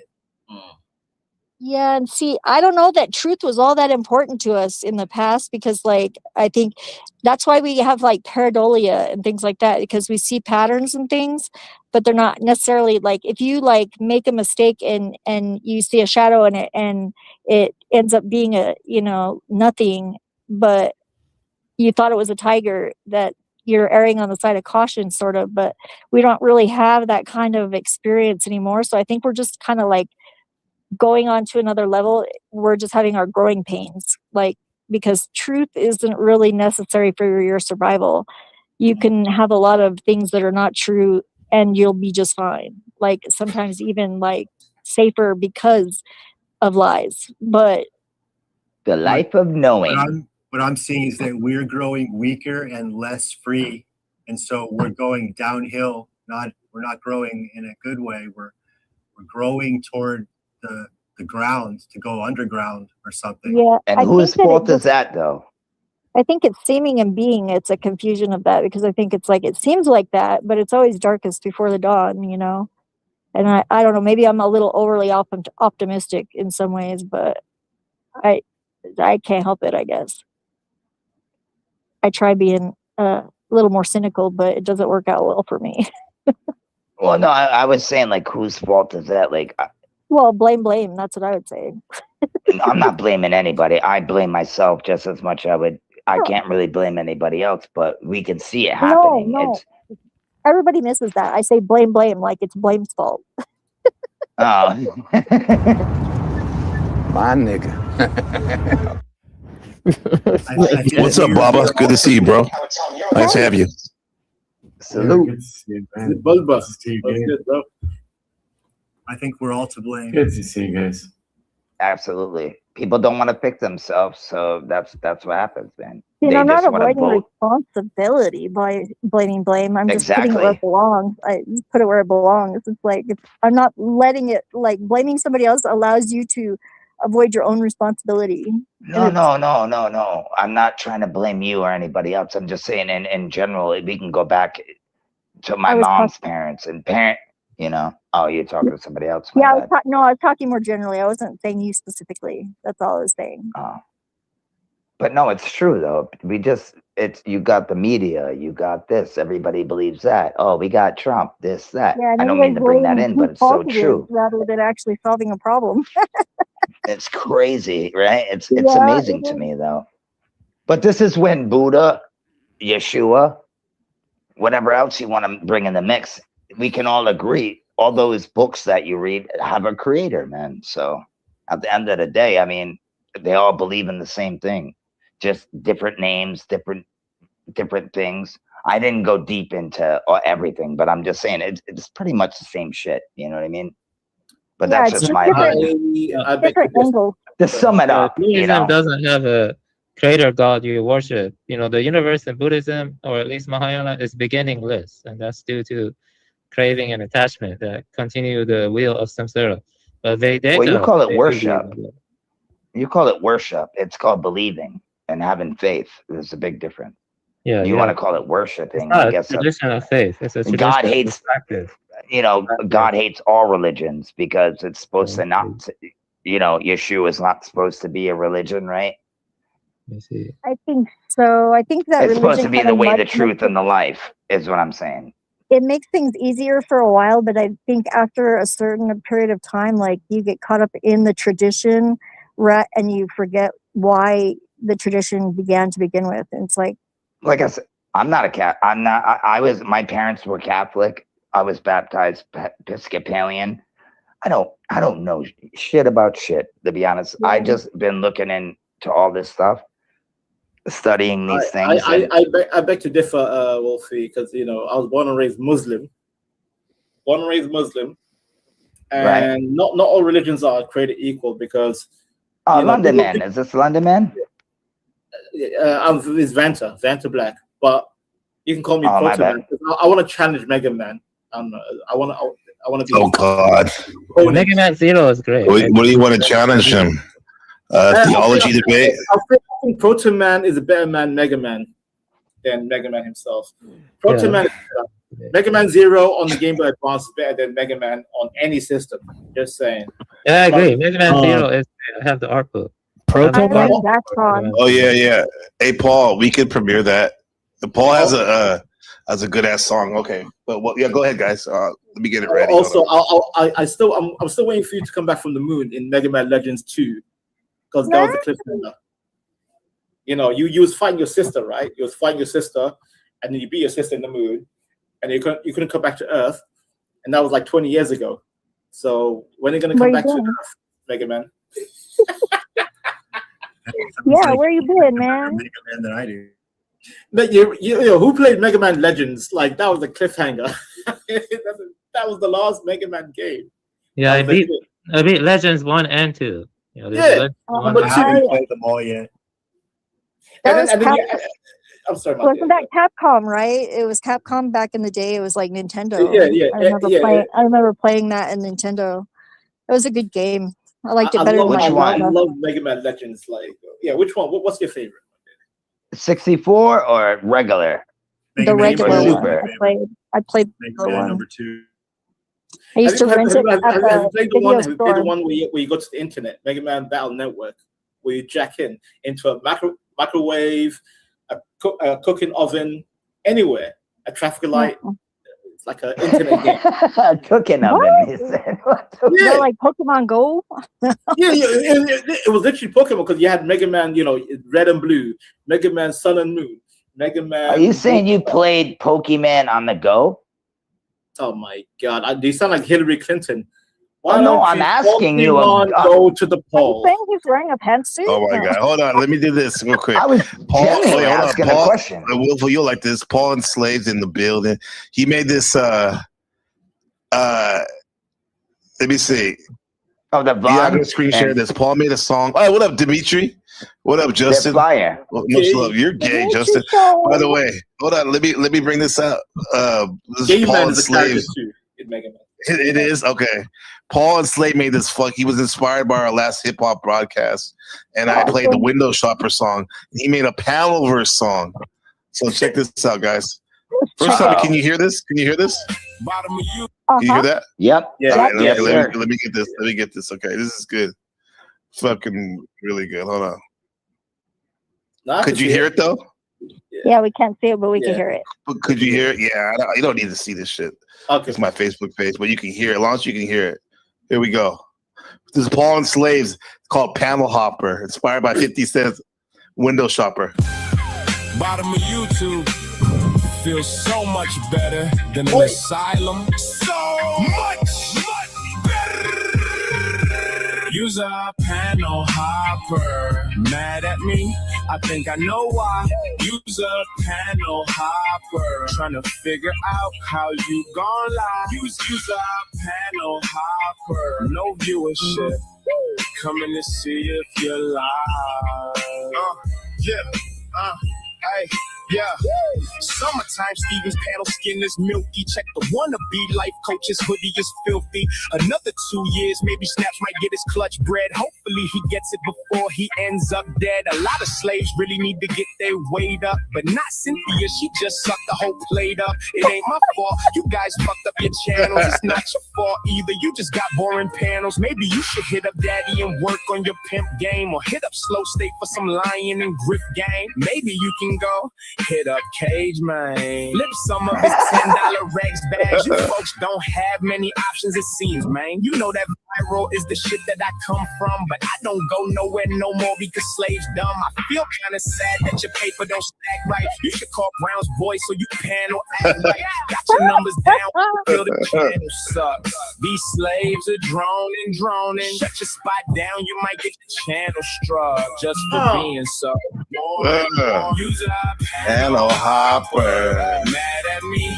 I think I know why. Use a panel hopper. Your channel sucks. Nobody cares if Slaves hate me. It's like kids trying to act up. When it comes to stalker haters, you know I got them. From over New York all the way down to Compton. You know Tommy wants to see how his daddy freaks off. Hacking through his camera just to sit watching beat off. I start spitting game at these hoes like a pimp main. Then Laundry shows up, jealous all in a twist, man. Spiked out from his COVID shot, sex gas. Shut your heart. That's so funny too.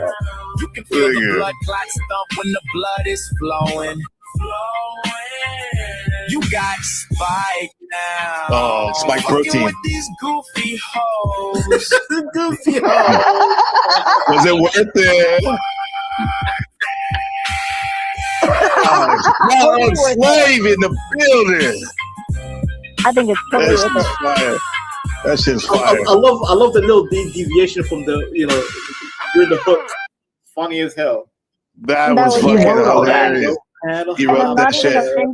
Even though I am that shit was fucking hilarious. Baby. Hilarious. That's why. Are better than you niggas. Yeah, he wrote that. He did. Yeah, it's fire. Yeah, that's fire, bro. He's a panel hopper. You like that, Vanta? Very catchy. Nice voice, Vanta. I'm just replicating. And that was nice, bro. Definitely, man. He only did that at damn he snapped that shit, bro. He snapped. Like he did that like the next day. He sent me that. He's like, it only took me you know, one day. Wait, what did he say? This is what he said. He said tell Landry I picked up AI for one day and I'm already the king of it. Oh God, yeah. I'm already the king of it. I see why people hate me so much. Jesus Christ. Paul needs to make he needs to make what's up, Bobo? No. I said Paul needs to make music about his lady boys. What? He had lady boys? Hey, babe. Ask him about it. What? Ask him about it. I know what he means. He was asking me. He was asking Tell us me about a question. We got about 20 more minutes left. Go ahead. Come on. Come on, Bob. It's from your OTW time, Boba. You found out this information? Now he's going silent. Oh, it sounded like No. I said he asked me a question. Somebody calling you? Okay. He was talking about whether I would fuck like the hottest lady boy in the world or the hottest or the ugliest woman. On your phone, God damn it! Yeah, dude, I'm gonna take that shit. Bulba. It's kind of like because the Bulba, we live in Southeast Asia, so everyone thinks we live in Thailand, even though we live in Cambodia and Taiwan, respectively. No, we're good. You said we're good. I'm an island Asian boy. It's tight though, Vanta. Come on, bro. But anyways, no. Paul likes his lady boys. He does. We got somebody. Hold on, we got somebody in the back. Don't be hating. We got Paul coming. I think I know why. I hope it's not Cage. Trying to figure out how you gone. Hello, sir. No viewership. Coming to see you. Okay, we have no viewership. We got 7 viewers, allegedly 6. That wasn't shots at you directly. There might have been some stray. Paul. Normally, I would have been like, "Motherfucker, didn't put me in the song," but I don't want to be in that song. That was great, man. The honor is not being in that song. Yeah, I like it. Catchy, and I do not take offense to it, even though I am a panel hopper. It's all right. I'm a panel hopper too, goddammit. Yeah. You're the panel. You and I, my dear. You and I. Yeah. So yeah, it came up in Cage's area that the question was, because of the Cynthia line, the question was hand job from the hottest transsexual on earth or full on sex with Cynthia. And Oh man. this genius thinks that he's so smart for saying he's going to have sex with Cynthia because she's technically a woman. And I said, slow your roll. This is why you're a loser. I'm a winner. I'd rather have sex with the hottest man on earth than the most disgusting woman on earth, right? Because one is demeaning, right? The other is kind of a compliment. And again, I specified hand job. We're not seeing that. We don't have to see that, right? If dick is your biggest problem, we don't have to see that. And the hottest transsexual on the planet, you wouldn't even know, right? So, like, you're saying that to try to sound heterosexual, but if we really got down to it, you're not on board with that. You're going with the tranny that I but Paul, come on, man. Like, it's still gay. Again, you call it whatever you want. I call it winning. Hashtag If a winning. man jerks you off, it's still gay, man. You guys get Seth Rogen as a guest? We're talking about some people in the panel versus that. I think she's a woman, right, Paul? But can I finish my answer before you move off of it? If you masturbate with a wooden dildo, that's conceivable fine, but having sex with a tree which is alive is not, then the only threshold breaker there is that the wood is dead. Turn your mic up a little bit, bro. You're a little low. Yeah, I it's don't know weird. what this gentleman is. My whole thing is May Allah strike you, inshallah. If you mean gay happy, then maybe so. Well, here's the thing. No, that's why Paul thing is like his biggest insult, which hits hard to those who pay attention, is like the one about like no viewership and stuff that. But and it's funny though. That's why it's so funny too. But then again, wouldn't even talking about them now be like a loop, being in that loop? You know what I mean? I don't know. That's a good point. Yeah. King I of mean, media. I think a lot of people are using each other for viewership. It's like an incestuous circle. Yeah, but that's the way it goes. Yeah, I think if you That's can do the way it battle, is, bro. if you can do battle with humor, that's winning. I'm sorry, I was singing too far. I'm sorry. No, but it's so true, No, though. it's still gay. It's true, though. I mean, no, not whatever you want to call gay, whatever. That's fine. And no, I'm just saying everybody's gonna talk about somebody on the panel or if we're in the streets. We didn't for 3 hours and 30 minutes though, pretty much. Yeah, we're talking this. That's good voodoo and Christian. Nod to the Masonic controllers. That too. I just came up here to say, may Allah strike all of you, and you all going to end up in Jahannam, inshallah, because Islam's going to take over, and I want all the infidels to go to the Craig. May Allah strike you, inshallah. Allahu Akbar, Allahu Akbar. That's right. Yeah, that's right. Islam is destiny. Thank you for pointing that out. Inshallah, Habibi. Listen, I'm convert. okay with that. Convert under the sword. Convert, you pay tax or you die under the jizya. Yalla. It's amazing Yeah, how you but think you you know should be everything. okay with that. Otherwise, men are gonna jerk. Yeah, you see, this off. guy's a Jewish slave, so we got him already. By the way, that's also not true. I have to vet the article, but this week there's apparently an article for a Supreme Court decision that they tried to scrub from the I'm internet. 130 seconds retarded. Does that count? What article? Also in Islam, women should not be allowed to talk. Why is there a woman talking? I hear Yeah. women Hey, you talking. shut up. That's right. Shut the fuck up, Vanta. Yeah, We don't bitches need should not talk. hey, I'm not a woman. Yeah, bitches don't need to talk right now. Yeah, that's right. Shut the fuck up. By the Vanta. way, there's 10 people. There's 10 people in the panel. Has anyone donated yet? Buy me a coffee. Hold on. Anybody donated? Nope. I mean, because you guys are all, as Paul might not like, you guys are all legends. Jack, I think this is part of the problem of the modern day world is, like you said before, we've lowered our standards so much so that now folks like Vibe like to say things like Duck is a genius. Right? Like they just like Gabriel likes to say we have legends in chat and all of this stuff. There's a fine line between being polite and ethical versus being delusional. I know. And in denial, right? It's like, we wouldn't even be. I'm going to stand by that. I'm going to go ahead as a hype coach. I'm going to stand by that. I've been waiting to play that shit for like fucking 2 months. I thought that was legit press on the panel. I was going to react to it. Yeah, you had that one in the barrel.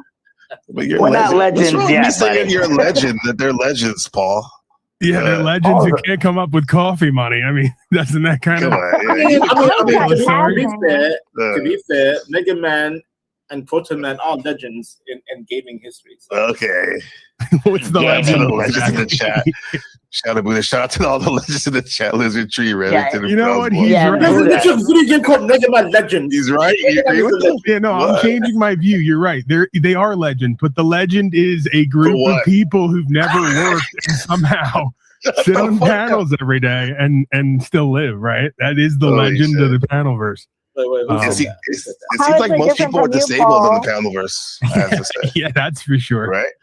Don't have a job or whatever. I mean, I don't say they can't make money, but most people don't work. I think I'm one of the few. Listen. I'm the slave. The active slave. Hey, Gabriel, the slavery comes in with the taxation. Skin color, what? What now? No, I'm just kidding. I'm sorry, Paul. I had to do that. Go ahead. The white privilege. That's what you were gonna say, huh? For ladyboys. Yeah, I mean all right, Bravo. You know, again, you're too dumb to even know I gave you the clip and the entertainment. Right? You're like running with the ball. Like I already ran the ball. Like, Lizard Chief's a legend. We need more Baba, all this animosity for you're so heterosexual, Zibaba. You're so masculine. You're so fucking powerful, right? Like we get it. Yeah, because I like my women lady boys, with and you're so powerful and masculine, right? It's kind of like normal. Totally get it. Masculine women. Wait. Masculine women. Luffy called my wife masculine women. Masculine women. There you go. Hey. Really gets to get a smack. Hey. I was fucking with you, Gabriel. I was fucking with you, bro. We're like Paul. They just look out of line. Look at Vanta. Yeah, can you? Jesus No, your Christ. girl is. Hey, Your girl's pretty decent. I'm not gonna lie, bro. I'm not gonna be a dick. I'm using the rotary phone from the 1930s. She's kind of pretty. I did. I said she's pretty. Man, that's not my Hell no. You say that. That's Big Ram. That's pretty much how you looked on OTW's last broadcast while you were shit That looks faced. like a handsome woman. Yeah. Exactly. Very handsome. Very handsome. Right? What about this? What about this handsome woman right here? Look at that right there. No, Bronze Boy, you got to do the Bronx tale right now. You just can't LARP. He locks the door. Doesn't have a car. He locks the door on the panel. Look at that. They What look did it say? That's LARPing been from America's Next Top Model with Tyra Banks. No, it's funny that you guys get that triggered when Paul comes in. It's kind of funny. Yeah. Listen. I Paul's like to double down. I like to double Going on. down on the gayness. Just Okay. That's in your mind, bro. No, I'm just saying. that's kind of gay, though. Exactly. To do that. It is gay. That's in his mind. Hey, you get a hand job from a guy who is gay. But then I like to double down on my Islam. Wallahi, bro. Okay. Oh my God. Wallahi. That's a redheaded. Wallahi. Paul, that's like you actually, Paul. Yeah, that's me. Yeah. It does, dude. There's a bunch. No mustache, dude. Upper lip showing. That's Paul's fucking brother, bro. That's the It white looks like Brother Ali a little bit too, that rapper. Brother Ali. Ali, that's Brother Ali. Damn. I like Isn't the him. albino? Yeah. Isn't Brother Ali like an albino Muslim? I think so. Yeah, we got. So is Ike, right? I don't know if he's Muslim though, but wait, we got 7 minutes left. Hold on. He's got big. No, Ike's great. He was a great contributor. One time, he got give me 250 one time.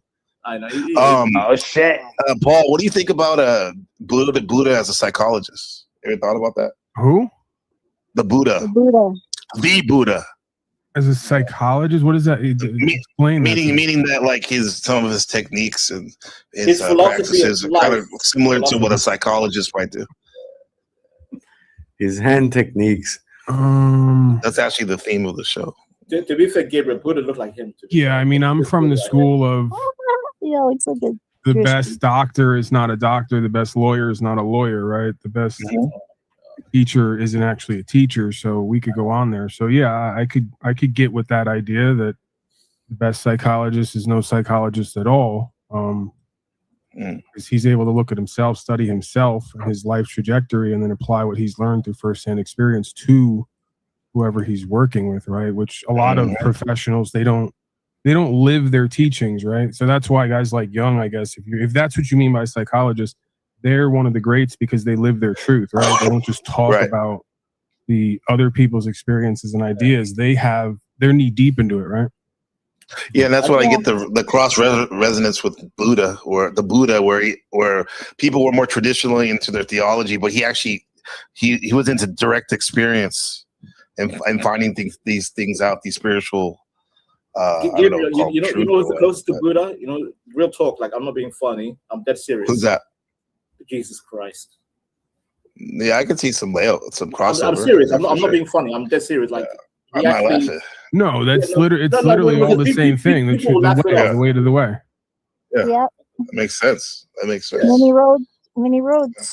You would have to figure, right? Just like all of us, if we go on a path of, if you want to call it enlightenment or a journey to consciousness, then you have to touch on some of the Eastern philosophies, right? So one would have to presume that a being in his day that we call Jesus would have touched on, studied, sat with, some of those philosophies that preceded his experience.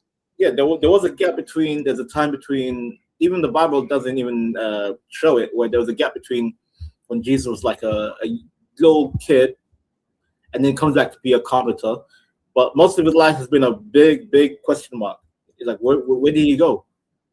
And some say, you know what? Maybe he followed some type of philosophy tradition. He traveled.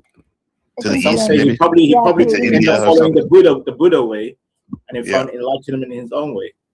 I don't know. Yeah, I mean, I don't even think the being has to actually exist historically for the story to be relevant to all of us, right? As far as No. I believe the man existed, but him being son of God, that's a whole different question. But the man, but it's all about labels. What I'm saying is the idea of a Jesus being a carpenter is really just a archetypal idea of he's meant to build something here. He's meant to create something here, right?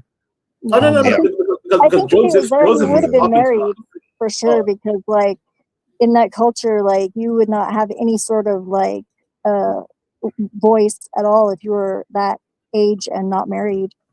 Right. So we see this in the panel verse too, right? There's very few builders and co-creators. There's a lot of destroyers. So we boil it down. You could boil these dualities that seem to be opposites, which are really somewhat complementary. Can be. When do we go from Buddha and Jesus to panel verse? Because this is what a lot of us are in. You know what I mean? This is something, a good example.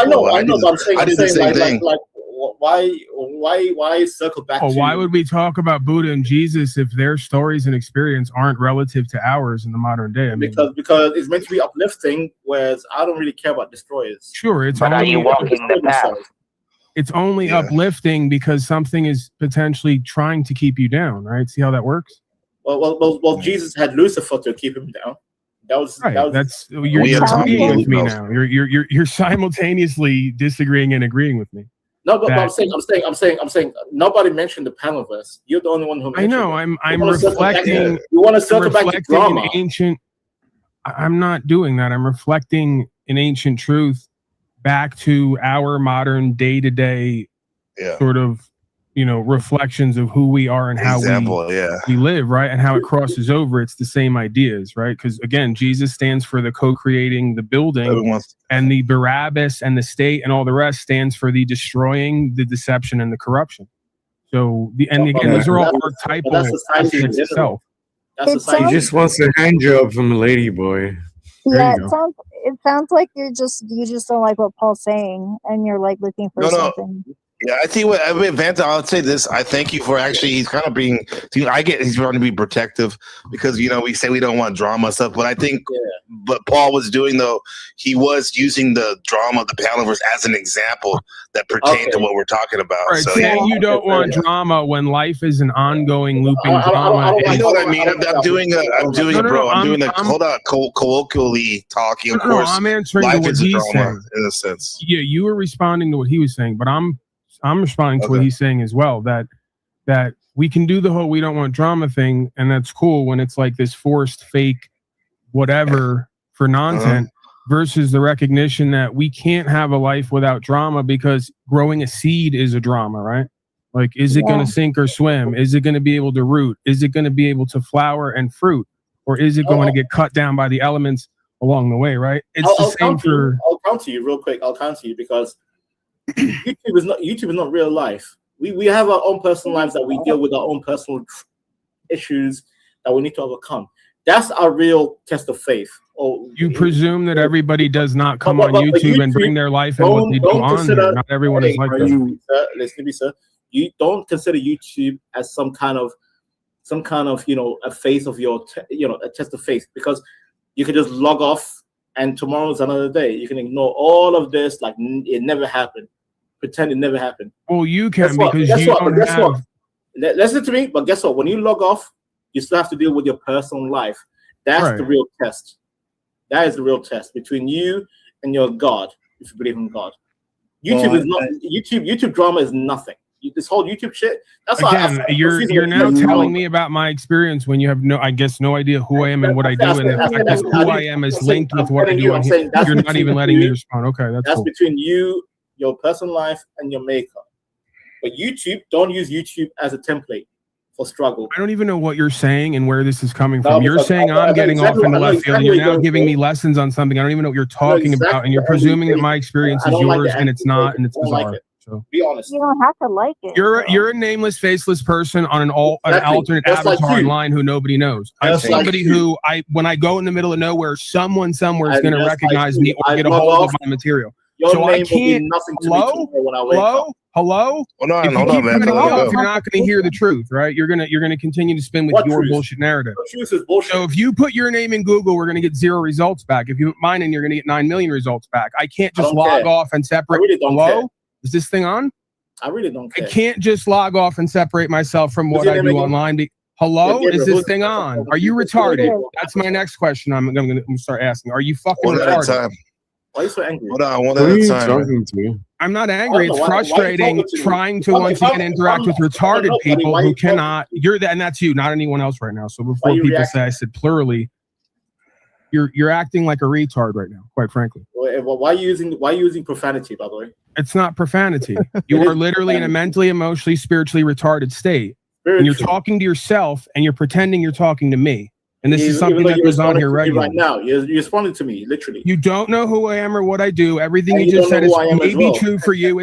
You're talking over me. Hold on, guys. I'm getting out this engaged because you're not capable of interacting with a human being. I'm already 2 minutes over the time.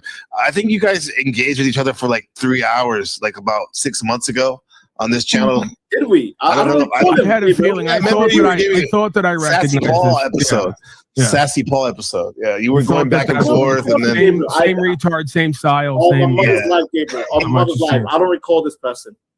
Yeah, Paul, bro, you were like, oh my God, Paul's so separable. I don't recall we laughed together. That's my point. If you wear a wig, he's gonna jerk you off. I don't remember most people. I'm like, I log off. Okay, you don't remember him, but I'm telling you that you guys paddled for a couple hours. Right, yeah, we get it. You don't remember me because I'm so not memorable, but I remember you because you're so fucking interesting and inspiring. You know. You got a lot of wisdom, obviously. Again, enough of the F words. You don't have to use F words. We need the again. Please don't police me and tell me how I'm going to deliver my message. I mean, you can't even talk. You can't even put 2 sentences together. I came in civility, and you came in profanity. What the hell are you talking about? Why wouldn't I use profanity with the profane? I come in civility. Whatever that means. Civility. You don't know what civility means? Why don't you explain it to me? It means I come in peace. Sure. You know what I think civility is? Civil, Jesus. You know what I think civility is? Being respectful. Peace. You know what I think civility is? What is it? Go ahead, tell me. A false peace. Oh my God! Here comes colonization that masquerades as false peace. Paul. Okay, Vanta is like a Somalian snafu. Hey, Zimbabwe, don't do that. Don't do that, Zimbabwe. Don't do that. Don't do that, Zimbabwe. Careful now, Zimbabwe. Anyway, guys, it's been a great night. I love you guys. I gotta go. Great stuff. I gotta go. Great stuff. Peace. I love Thanks you. for having us. And Have a good night. Man, be good. Be good, guys. Love you, I'll be man. better. I have to do this. Yeah. Yeah. All right. So let's go back to the show here. I appreciate you guys. We'll play some music and get it popping here with some other stuff. I tried to put as much of Gabriel's show in here. You know, they opened up with Buddha, right? And Buddha and him had a very interesting discussion, right, about Buddhism and the principles there. So go and check that out when you guys get the time. But yeah, we'll be continuing here with different things. I'll drop the link in a minute here. Blessings to the people. The episode starts when I walk down the block, it reach in my pocket. Yo, where's my knot? It follows me into the spot, compelling. Go check the dread, and yes, he's herb selling. Up and out the gate, I'm a potential felon. Ism is smelling like I ain't even telling. Channel 1, 2, I'm smashing the law. Channel 3, I make a run to the store. Channel 4, leave the store with the Philly, cause I've sparked the ism. I'm off the channel live. Wake up in the morning, got the yearning for herb, which loosens up the nouns, metaphors, and verbs and adjectives. Ain't it magic, kid, what I'm kicking? Multi-flavor bags and sex for the picking. So listen to the ism as it talks non-stop. Hawaiian when I'm rhyming, but so is the chocolate tie. Now the high starts to settle, kicking fat lyrics that rocks like heavy metal. I'm coming out of dance with a slipper sensi. When I speak, big up Matt, Elo and Malik, like John Lennon. Yes, I'm ICM and I start grinning and syllables start bending. My style is untangible, like a wild animal. Check the label as it goes round, it's on capital. That's what I'm smacking you with, cause it's easy. Like Lionel Richie, your whole style is bitchy. Switch me, mix me, somebody get me. Don't let me rip out my clothes like Bill Bixby. Ripping the microphone till I'm motherfucking 60. Smoking an Indo by the window is sticky. Spark the ism, my expertism is lyricism. My flow would take you over like I was hypnotism. So where's the lighter to the cipher? The skills that I bring it hyper than a little kid on ginseng. Rootsing and culture, my intellect will insult ya. Finish off your dead mind like a vulture.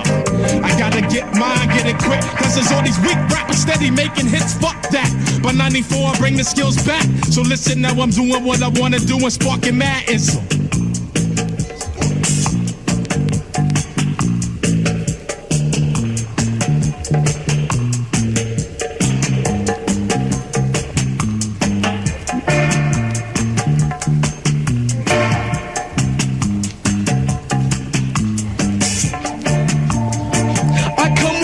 Deeper than the ocean, check out my potion, that rhythm in the motion. The ism brings the wisdom when I kick it on the rhythm. Check it how I rock it in a cipher. The sire takes you higher, lyrical messiah.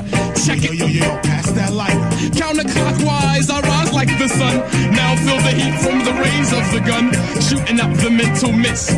How you gonna know the real shit when your style's counterfeit? This shit is counterfeit cause he's motherfucking phony. Coming to the jam, try to front like you know me.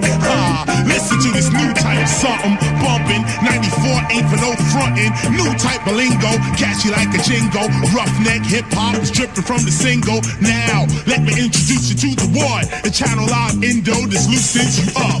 Going through the channels of the remote control, flicking through the frequencies of your soul. Then roll the ism, the inflator. I'm weeded like wearing a sweater at the equator. I'm heated, but I flip a style like a flipper channel. Step up and test the skills. You can get my testicles, cause hip-hop's been running through my veins ever since. So it wasn't hard for me to grab the mic and represent. Representing, tormenting MCs, craniums till they can't flow. Why? Cause I'm draining them. Don't mean to be blunt, but don't front. I'm doing it for the love, so now I'm doing what I want to do with my channel live crew. So just listen, this and whack MCs is sparking up madness.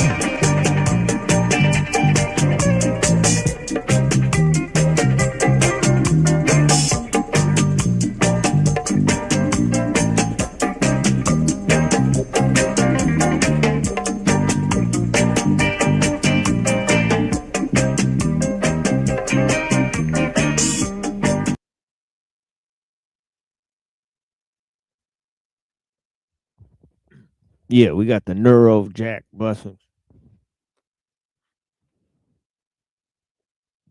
Oh, he just left. Okay, we got Lotus. Blessings, brother.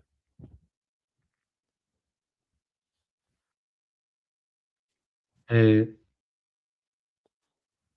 I changed my name because, you know, it's just for my channel and stuff. It's kind of like, but you can still call me Avian if you want to. But Yeah. But do you have any videos on your channel about Buddhism? yeah, yeah, I read one sutra. I can talk about Buddhism at length right now if you want me to, but I read one sutra, not a sutra. I read one writing called "The Song Yeah. of Enlightenment." Yeah, let's play one of those videos that you have on your channel on Buddhism so we can maybe promote your channel as well. Oh, yeah, about that. I want to make some more videos and then I'll share I could say better stuff than that right now. I could read from the sutras right now or something, but I don't have a very good video for Buddhism yet. Not the best. Yeah, I'll make another one. So my channel, I'm polishing it up before I make the videos available. And I will also have streams since I was able to fix my StreamYard issues. Yeah, I have the sutras with me, stuff like that. Yeah, here's something I wanted to read from the Lankavatra Sutra. Yeah, okay. The Buddha then repeated the meaning of this in verse.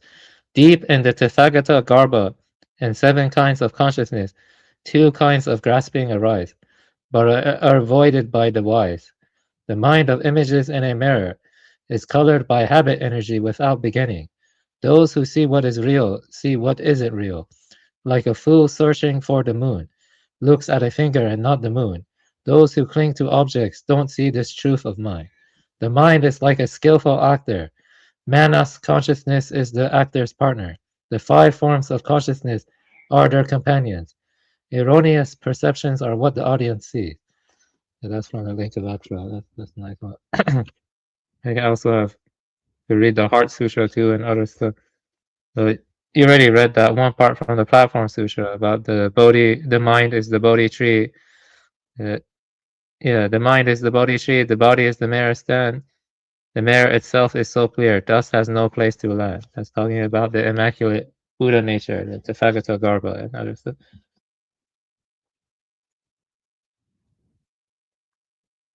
If I got yeah,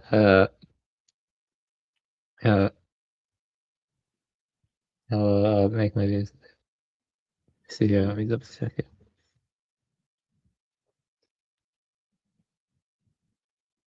You talk about let's see here.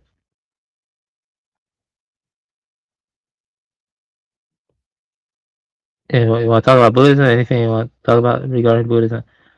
Or you want to talk about something else? Yeah, that finger pointing to the moon line is very famous because of Bruce Lee, right? Oh yeah, that's right. The people don't know where it's from, right?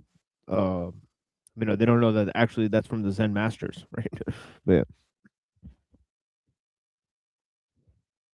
yeah, that's correct. Yeah, it comes from the suit. Also come in sutras and koans, Koan, kon or something. Yeah, but Zen ultimately is or the Chan tradition is ultimately it centers on the direct realization of one's original nature, understood through Buddha nature and Prajnaparamita wisdom, transmitted in Bodhidharma's lineage as direct mind-to-mind transmission, beyond mere concepts, by which false thinking, ego clinging, and attachment to appearances are cut through and awakening is realized. It's a very concise summary about the central focus, or the center piece of the Zen tradition, or the Chan tradition, CHAN, that's lineage transition. So that I see here. I could make these. Yeah, I should make these more visible. Yeah.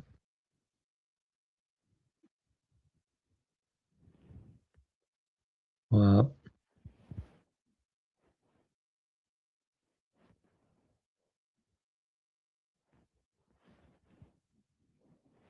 Yeah. That's,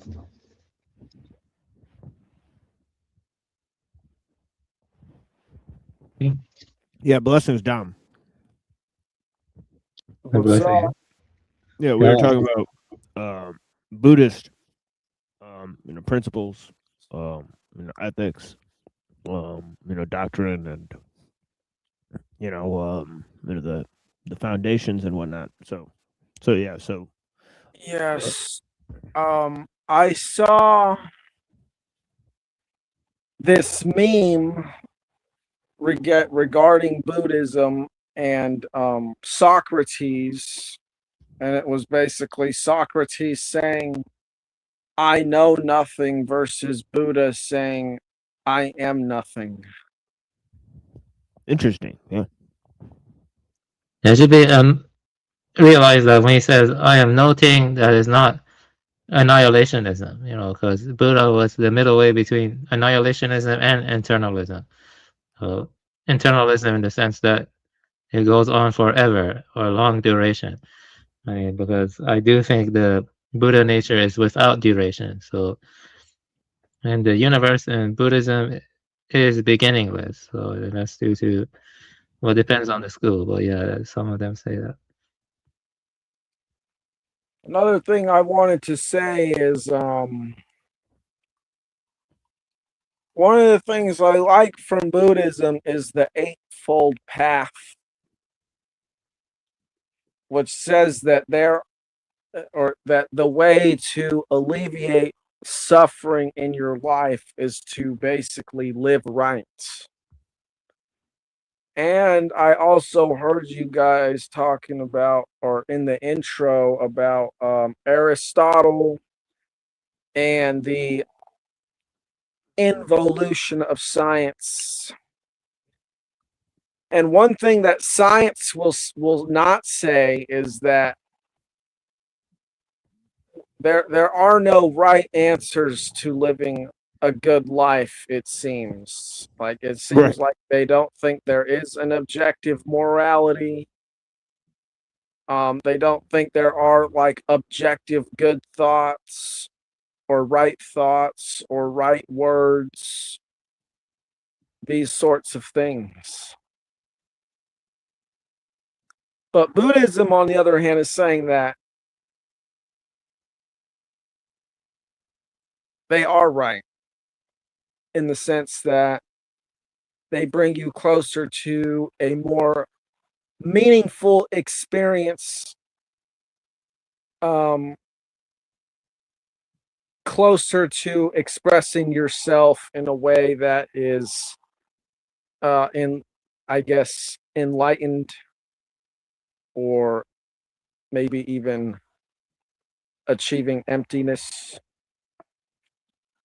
Yeah, I gave the Song of Alignment video. You can play it whenever you want. It's a Zen text. I read it. That's the Song of Alignment. I gave it in the studio chat. But ultimately, Zen, there are different schools. I was a Soto Zen Buddhist, but if I could pick, I would probably go Renzai. Renzai has some minor differences from Soto, but Soto, they emphasize on Zazen or Shikantaza, just sitting, and you just sit without trying to cling or grasp anything. It's just like thoughts come and go, and you're not trying to attain any special state. You're simply just sitting with a kind of non-abiding awareness. And non-abiding awareness, while Renzai has different modalities to its practice. They also use koan practice. They also use Hutus. They use a diversity of practices. You know what I mean? So, like koan study, and their methodology is different. I just have a question. Are we gonna let Brown's boys slander people online now, or I thought we were against that? Neurojack, please don't bring that here. Right now, we're talking Well, your friend down in the chat is doing it, so that's Well, what I'm dude, asking. don't That's get why I'm bringing it triggered, up. dude. Don't pay attention to it. Just let it go. TMO's not that kind of Well, guy. I thought we're not. I thought we're not supposed to do that. I'll time him out so. for today. I'll time him out for today if you want. All right. Yeah, Browns boy, please. Yeah, Browns, just chill for a second, man. Yeah, let's not do that right now. Yep. I didn't get it. Yeah, we'll get timed out. Yeah, we'll get timed out if we continue this. Like, let's just chill out. We're not like, let's just write comments about Buddhism in the chat. Thank you. Yeah, blessings.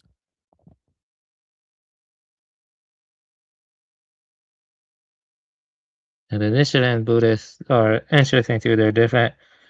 They basically revere the Lotus Sutra, and the Lotus Sutra was very important in East Asian Buddhism, including the Tiante school of China. The Lotus Sutra is ultimately about how all teachings of Buddhism are skillful means to reach the one vehicle, which leads you to enlightenment, or to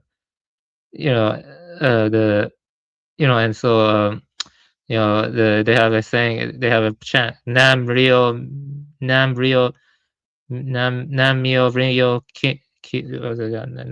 Nam Ryo, yeah, Nam Myoho Ringi Kyo, yeah, Nam Myoho Ringi Kyo. And that means devotion to the mystic law of the Lotus Sutra. And the Lotus Sutra is basically about how all sentient beings are Buddha nature. They all, but and there's like eventually in a future lifetime or rebirth, eventually they will reach Buddhahood. So all sentient beings are destined for Buddhahood. It may not be this lifetime, but it could be a next or something, and so the Lotus Sutra is kind of like the Tao Te Ching in some sense for the Chinese Buddhism and stuff, and also for some the Nichiren school in Japan, Nichiren school.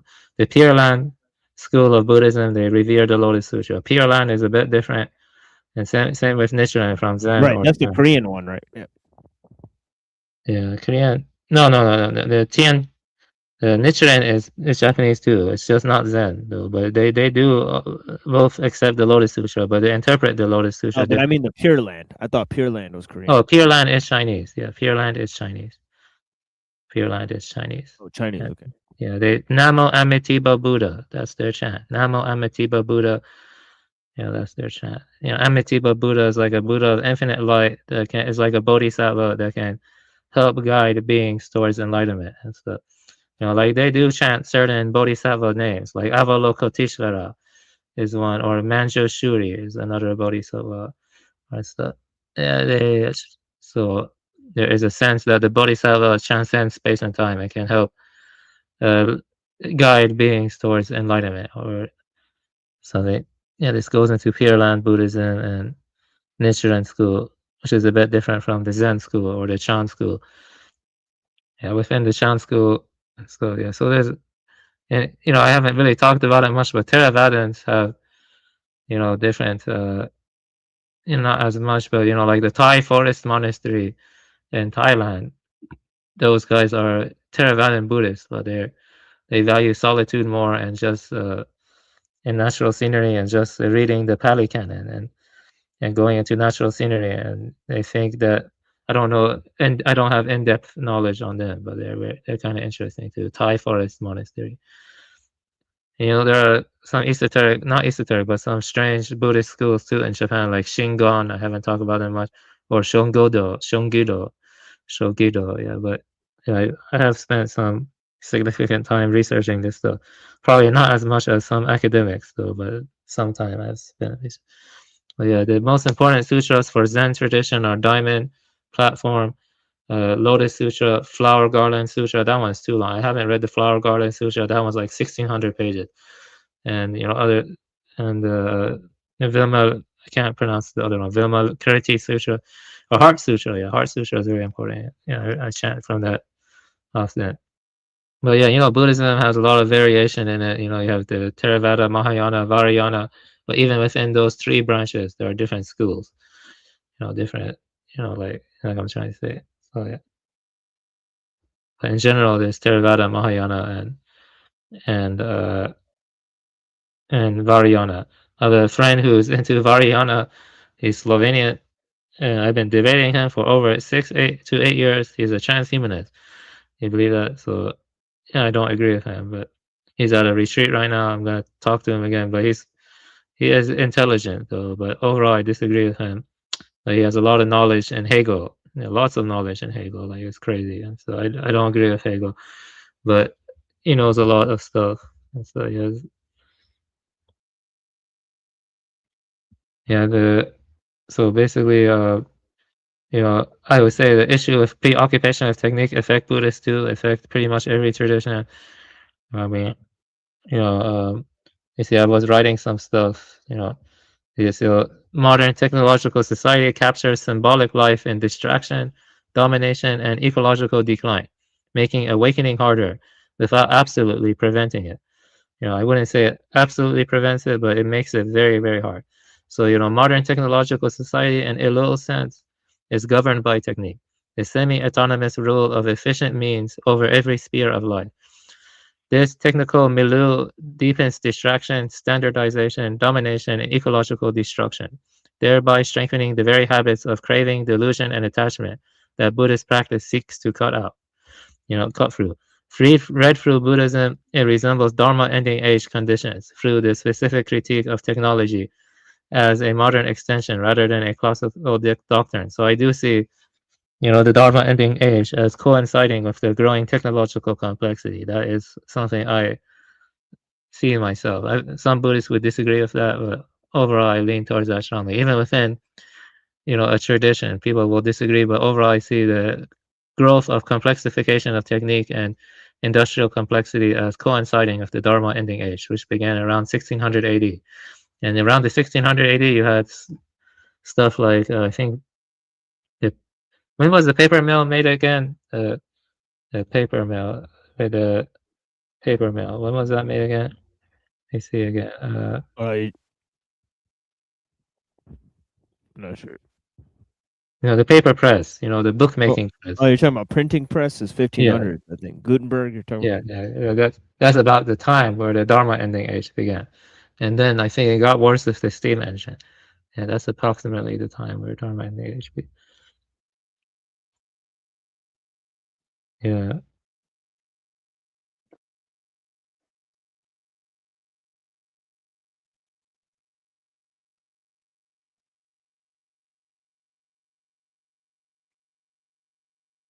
Yeah.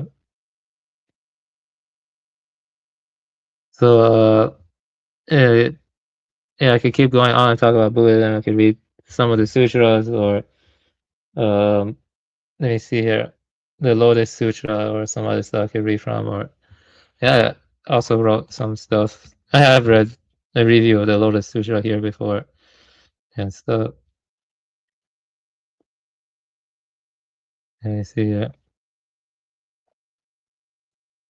Let me see here. So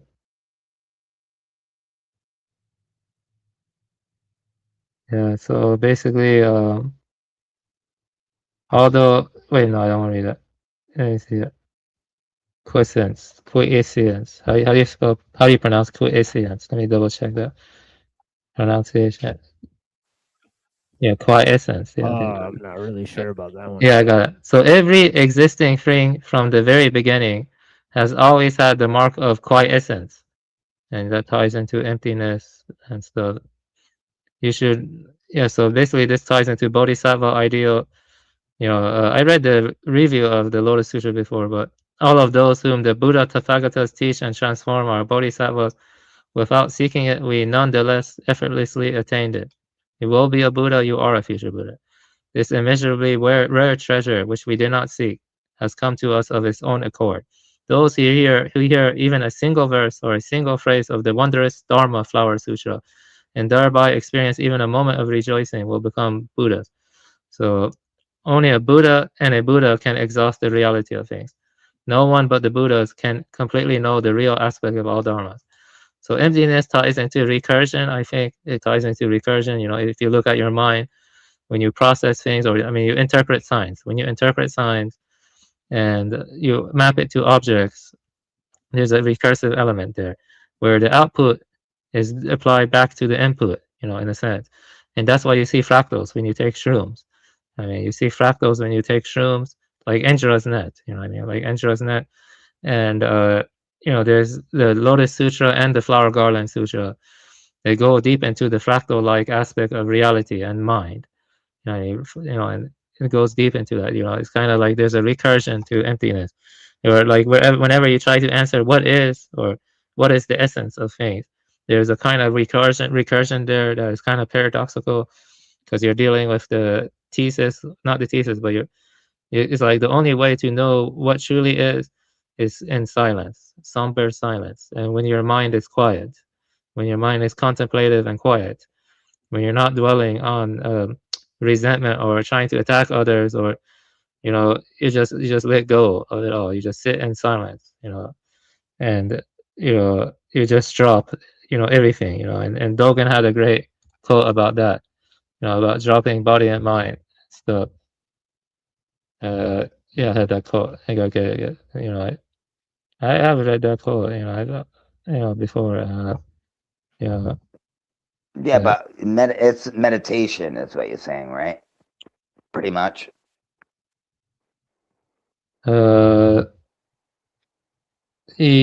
Meditation, give the full Dogen.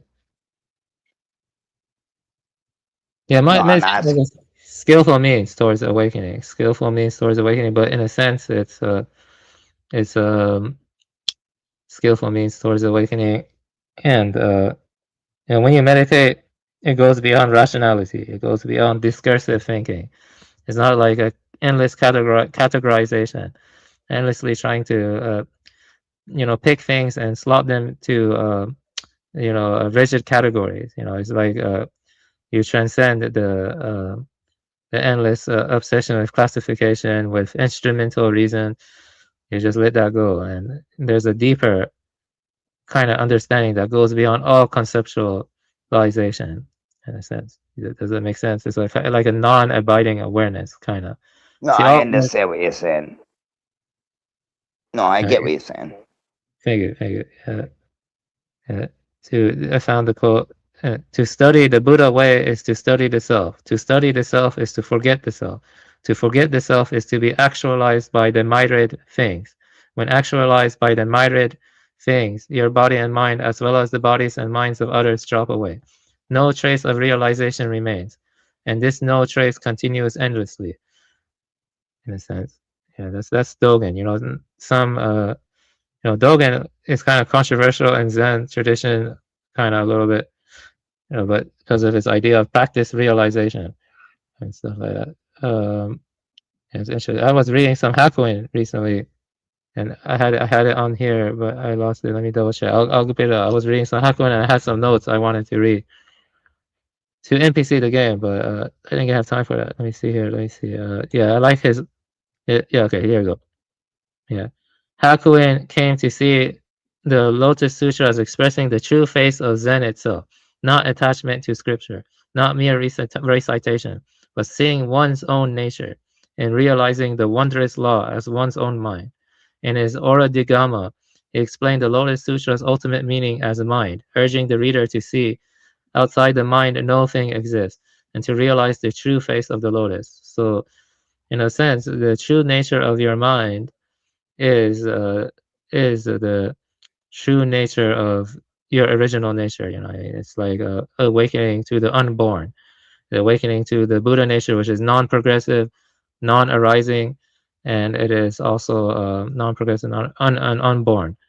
It's unborn and stuff. So, there is a kind of when you cling to lots of thoughts and you appropriate those thoughts and you use it for self-identification,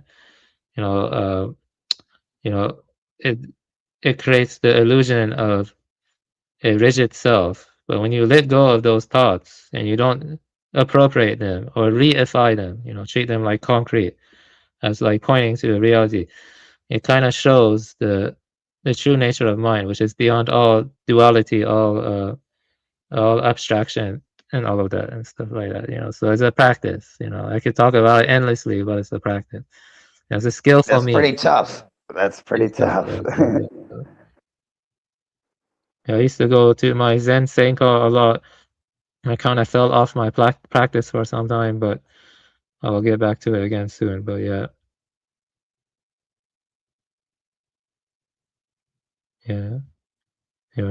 It's good to have a Senko, a community where you practice with people, and you have the Dharma, which is like the teachings, and precepts and all of that. the Dharma, Sangha, and Buddha. You know, those are the triple jewels that people have to accept if they want to initiate into the tradition and take their vows. So it is a tradition. You take your vows, you initiate into the tradition, you accept Buddha, Sangha, Dharma, and you know it helps. You know, give skillful means, and because it's easy for some people to get arrogant and think they know better than other people.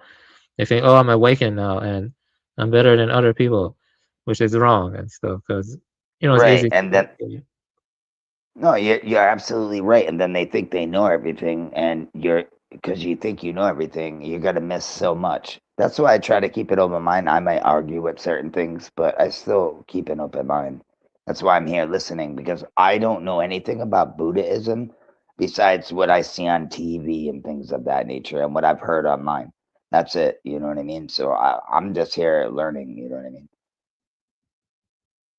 Yeah, I think people have limited time. You know, I don't know other traditions that well either. I think I know, you know, Vedanta well and Zoroastrianism kind of well too. Actually, though I know Buddhism, Zoroastrianism, and Vedanta pretty okay. You know, but believe it or not, I am no expert on Christianity, Islam, or Judaism. No expert on those. You know, that way, like I think TML has a very deep knowledge on all of those. Very, very deep.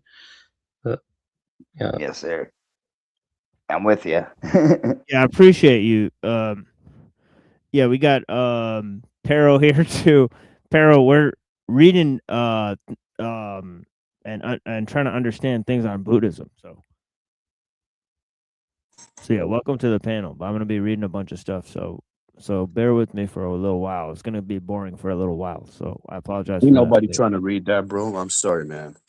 Yeah, no, but I am. So, and this is the show where we're doing that. So anyways, Why did NPC ended his stream early? he probably had to go. But anyways, Beta. Yeah, right, yeah. Who the fuck does that, man? I thought he was still live. Like now, I'm kind of like feeling away. He lives on the other side of the world, man. Like, calm down. It's probably a whole different time zone where you're at and where we're at. Yeah. It's gonna be hard for me to bring up a topic that y'all don't even know, but besides him and the Panelverse. Yeah. Well, that's yeah, why you just said relax for listen. now. Yeah, just relax for now. Yeah, just mute up for a minute. You know, we about to get into some things. And I appreciate you joining, but yeah, you know, the first thing I'm gonna get into is this text by the Buddha here, right? In terms of dependent origination, I think I closed this right here. Oh shit! You know what? I think I accidentally closed one of these.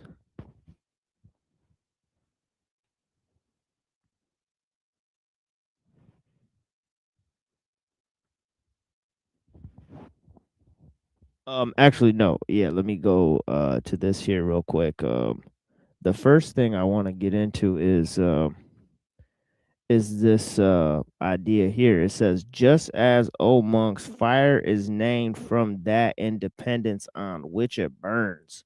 The fire which burns in dependence on logs of wood is called log fire.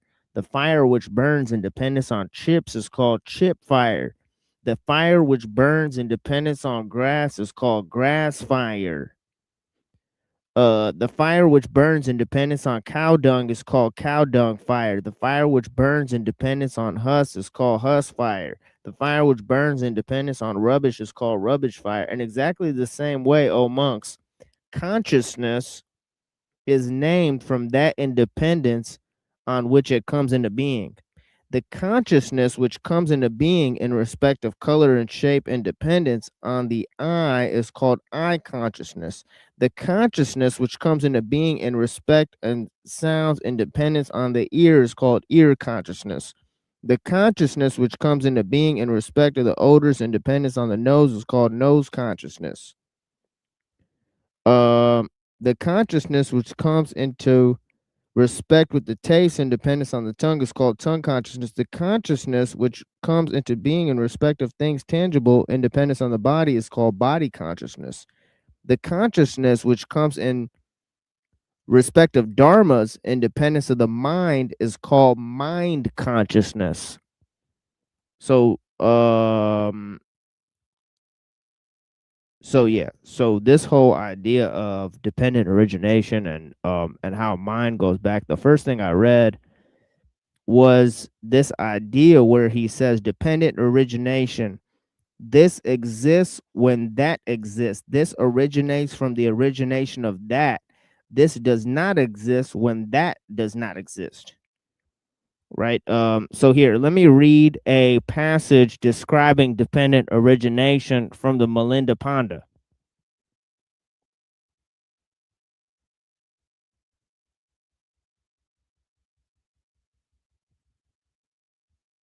And this is a pretty interesting dialogue here.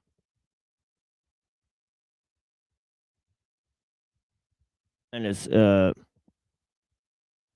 basically summarize the introductory principles here.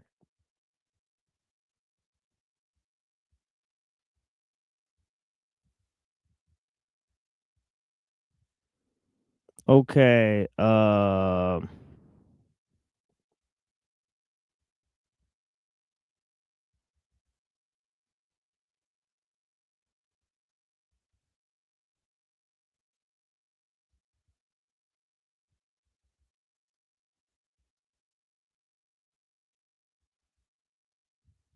Give me a second. Let me try to find it.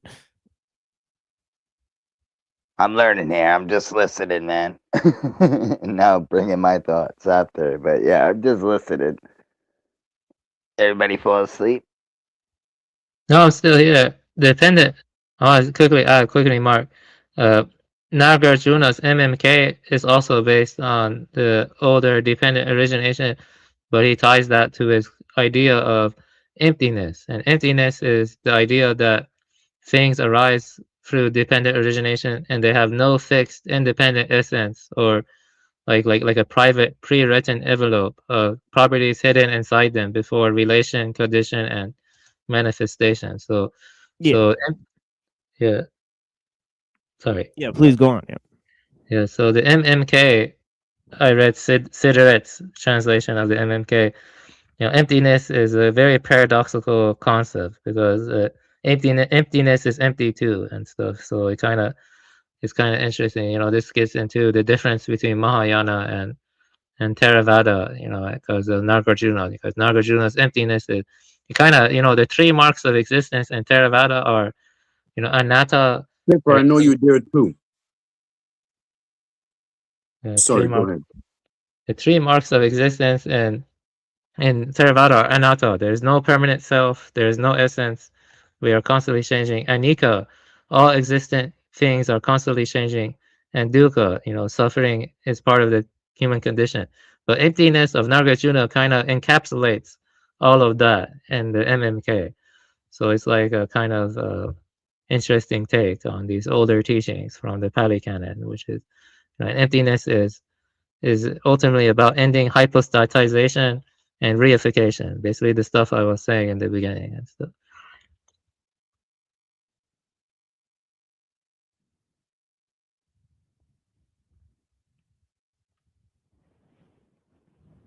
Okay, I found my place here. So let me continue here. And what I was going to read from the Melinda Panda. It says King Melinda then approached Venerable Nagasena, exchanged pleasant greetings with him, and sat on one side. Venerable Nagasena greeted the king in return and gladdened his heart. King Melinda asked Venerable Nagasena, "How is the revered one known? What is your name, revered sir?" "Sire, I am known as Nagasena," he said. "My companions in the holy life address me as Nagasena. Though parents give such names as Nagasena and Surasena and Virasena and Sihasena, this Nagasena is only a designation, a label, a concept, an expression, a mere name, because there is no person as such that is found." Then King Melinda spoke thus: "Good sirs, let the Bactrian Greeks and the party of monks hear me. This Nagasena says there is, quote, no person as such is found, unquote.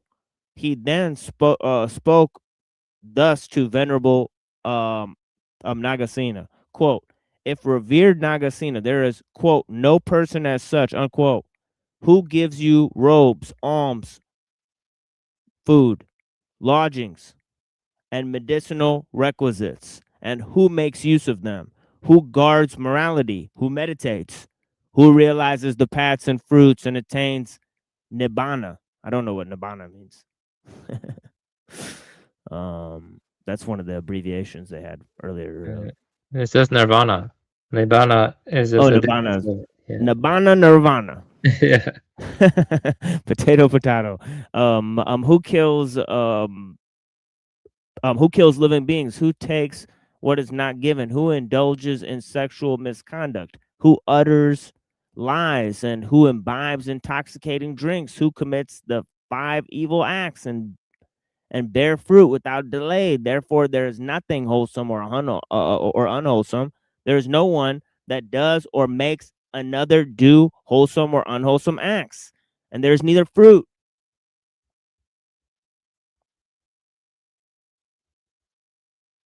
Oh, hold on, I gotta scroll down. Fruit or result. Yeah, go ahead. Yeah, you had No, continue, bro. I was just gonna say the fruit, you know. Right. Yeah, also revered Nagasena, if someone were to kill you, there would be no murder. You have no teacher, no preceptor, no ordination. If you say, quote, co-farers in holy life address me as Nagasena, unquote, what is this Nagasena? Is it revered sir, that hairs of the head that are Nagasena? No, sire. Are the hairs of the body Nagasena? No, sire. Are the nails, the teeth, skin, flesh, sinews, bones, bone marrow, kidneys, heart, liver, membranes, spleen, lungs, intestines, mesentery, stomach, feces, brain, bile, phlegm, pus, blood, sweat, fat, tears, lymph, saliva, mucus, joint fluid, or urine? Are any of them Nagasena? No, sire. Is material form revered sir Nagasena? No, sire. Or feeling, perception, mental formations, or consciousness, any of them Nagasena? No, sire, said Nagasena. Then, revered sir, are material form, feeling, perception, mental formations, and consciousness altogether Nagasena? No, sire, said Nagasena. Well then, revered sir, is Nagasena apart from material form, feeling, perception, mental formations, and consciousness? No, he said. So it's kind of a twist, right? Right, he said he's not the consciousness or the mental formations or the material form or the feeling or the perception, but he's not those things. Then he says, revered sir, though I have been asking you repeatedly, I do not see this Nagasena. So he's saying, I don't see it. If you're both that and not that, then what the fuck are you, right? He says, okay, I'm lost, bro. Tell me what you are, right? Nagasena is only a sound, he said, right?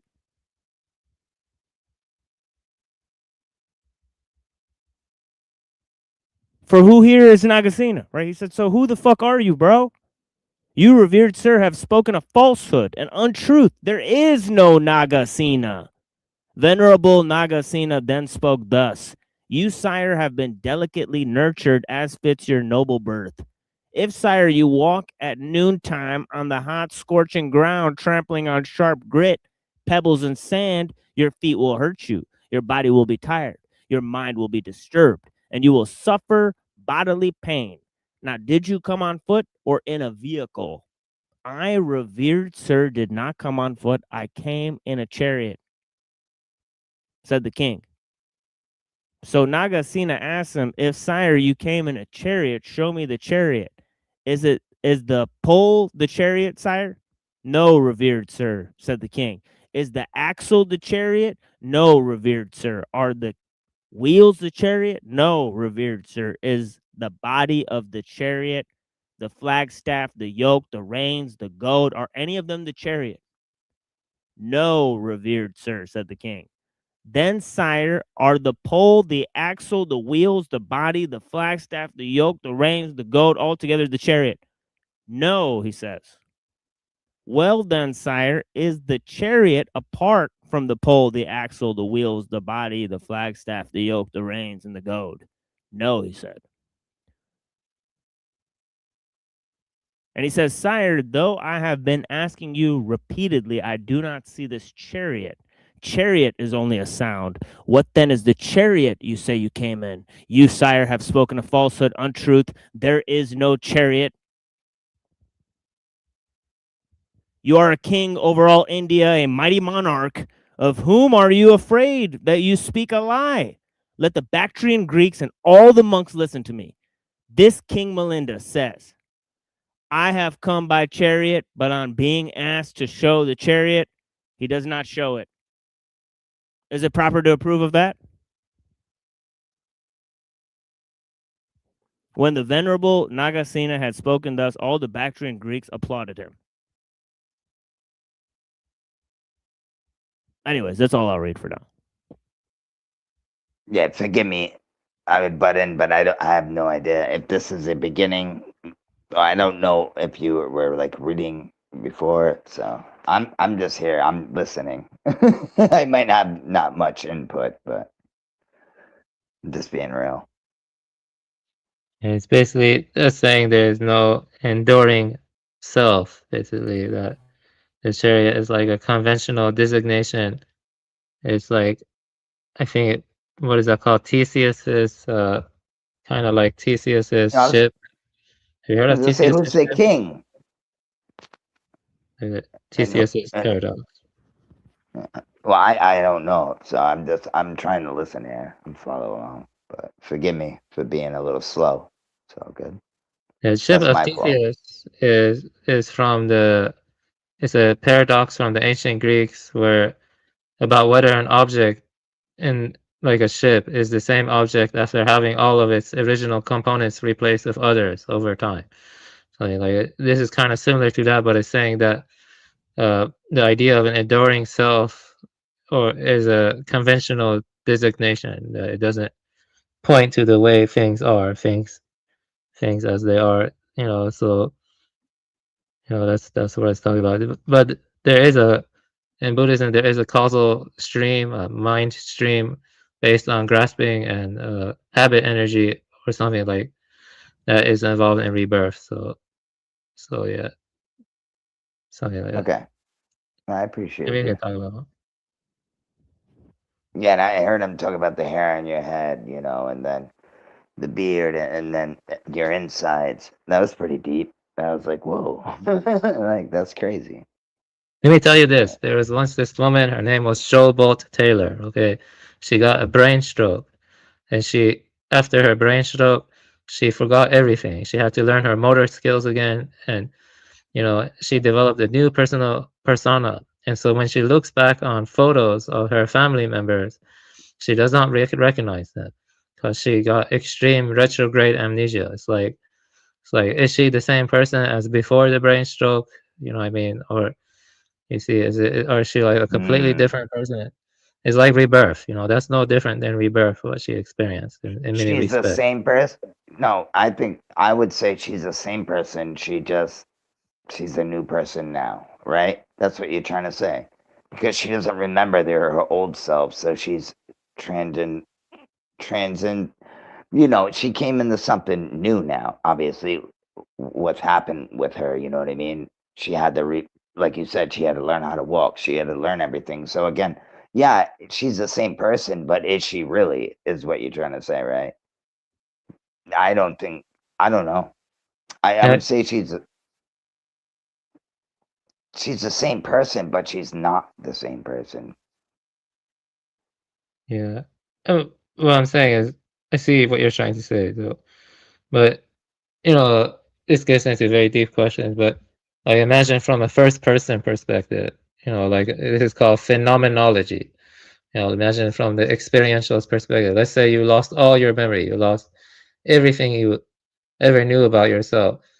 and then Yeah. there's like a you see that's like a rebirth, or in some sense, I'm not saying that should happen though, but I'm saying that that's kind of like what it's getting at. That there's no enduring self, at least in the Buddhist teachings. There's no Okay. enduring self. Yeah. Okay. I think I understand what you're saying. All right, cool. I don't agree with it, but that's just me. But everybody's different, you know what I mean? Yeah, definitely.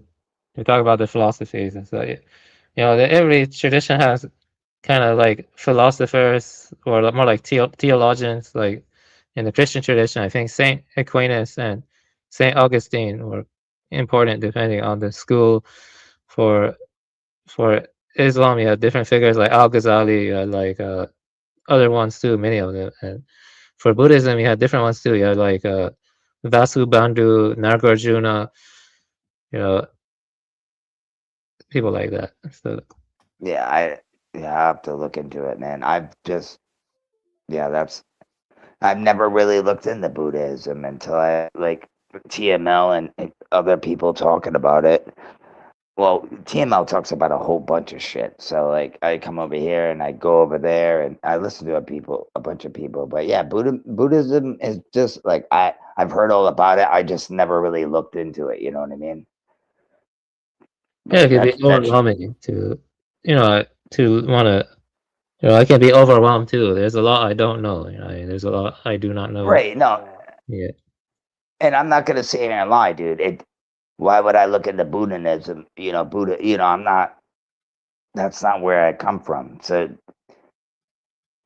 it shouldn't be that way either. But you know what I mean. That's not what I was raised on. Things of that nature. So we're all kind of brainwashed one way or the other to follow this way or follow that way. I want to see all the ways, man. I'm trying to learn.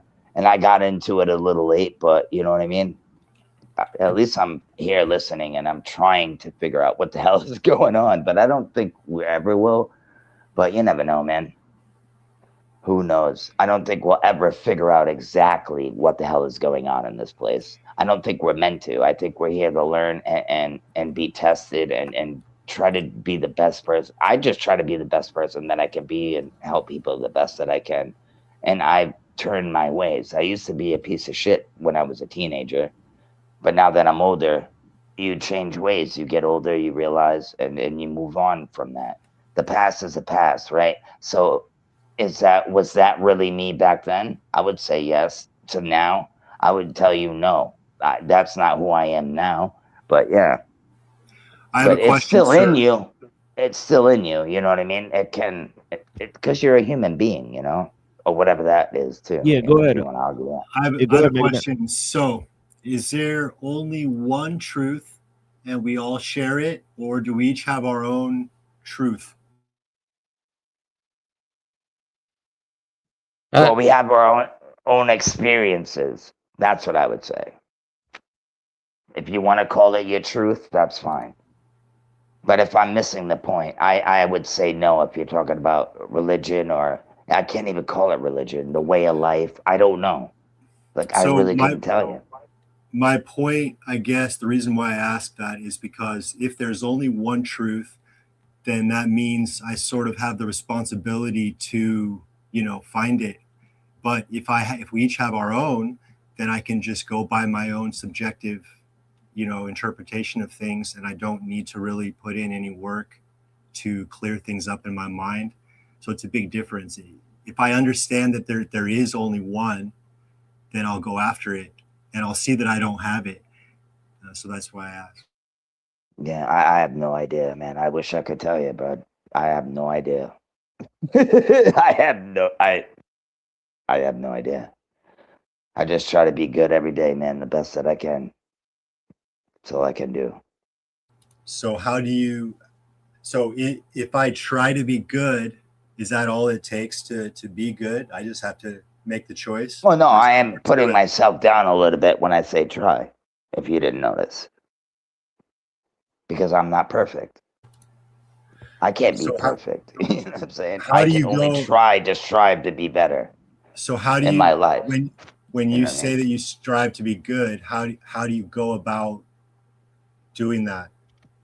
Well, trying to put down habits that I've had and have, and eating better, being a better boyfriend, you know what I mean, to my woman, things of that nature, you know what I mean? Just trying to do better every day. Like, but that's because I have my own issues, bro. I only have my life, right? You know what I mean? I have my own issues that I have to work with. No, I'm not going to spill all my beans online, but I'm not a perfect person. I don't think anybody on here is. I think we all have our flaws. Some are better than others. Some know more than others, but we're here to learn. And just in life in general, you know what I'm saying? I don't mean to drag it out, but yeah, I have my issues and I try to do better. You know what I mean? I think that's all we can do, bro. Let's say that I want to be good and I want to be better. Can I make that choice and that's all it takes? Or is there more involved? Well, I would think it would be up to you if you want to do that. But I'm saying you got to really want it. Let's say I really want it, but I can't make it happen, even though I really want it. It's like out of my reach. No, I know what you're trying to say. And sometimes, well, you're going to have to learn, brother. That's all I can tell you, bro. I've been there too. So when you if you just like I said, when I had a pill addiction, I was doing it for a while, right? When I was younger. And then I stopped, right? Got on to something else just to substitute that bitch, right? And then you just get sick of it, dude. And then you want to man up and do it. And that's what I did. I mean, you can call for God all you fucking want, dude. He's not going to do a damn thing unless you're putting one foot forward and doing something for yourself. If that's what you're trying to say, you can call it God, you can call it whatever you want. You know what I mean? But it's up to you to quit. You know what I'm saying? At the end of the day, you know? And that's what I did. I'm sorry. No, go ahead. I know it. My question is, let's say I want to be good and I'm going for it, but I can't make it happen. So why is it that I can't make it happen? I don't know what you're going through. I have no idea. I mean, that's up to you. Is it wishing for it that makes me a better person, or does something need to really change in my perception before I will actually be different, I think and act differently? Well, I would say a little bit of both. What you said, or all of it. Yeah, you need to change obviously you got to change your mindset, dude. You can't go around hanging around with people doing the same shit you do, because you're going to get right back into it. It's common sense, man. It's not that hard. You know what I mean? You can wish all you want. Blow out the candles, man, if you want. That's not going to do a damn thing. It's like I said, praying to God. It's not going to do shit for you, bro. Yeah, you have to want it. Wishing isn't enough. Well, we have to want it, but what you're saying and what I'm agreeing, wishing for it's not enough. Something more is necessary. Absolutely. Why did I say that was wrong? Because I don't think I did. Not at all, sir. We're doing good. We're doing good, sir. No, not at all. Can I answer your question? I think, there is a enlightenment experience, and the enlightenment experience is the direct realization of your original nature that's before conceptual discrimination, like before you divide experience into like subject, object, self, other, true, false. So it's like prior to thinking, the enlightenment experience. So I would say that's the closest to truth, what you're saying, your initial question. Yeah, and sorry guys if I'm trying to listen to you, but I have ADHD, so my mind's always going crazy, so I'm like literally trying to listen. So if I don't understand you sometimes, just give me a break. But yeah, I've been trying, man. I would like to go at the pace that that you're comfortable with. We don't need to go. No, I can understand what you guys are saying. It's just I'm not the smartest guy in the world, you know what I mean? I'm just being real here, you know what I mean? Like I said, I'm here to learn, man. Yeah, and I appreciate you guys breaking it down. That's awesome. I think being real is what we need, Wolfie. So you're doing great, I think, personally. Well, I appreciate you, man. Thank you. Yeah, you are a great contribution, Wolfie. I think I think it's not about being smart. It's about humility, and you have a lot of humility. I respect that. Yeah, you engage things in a very sincere way. I appreciate it, man.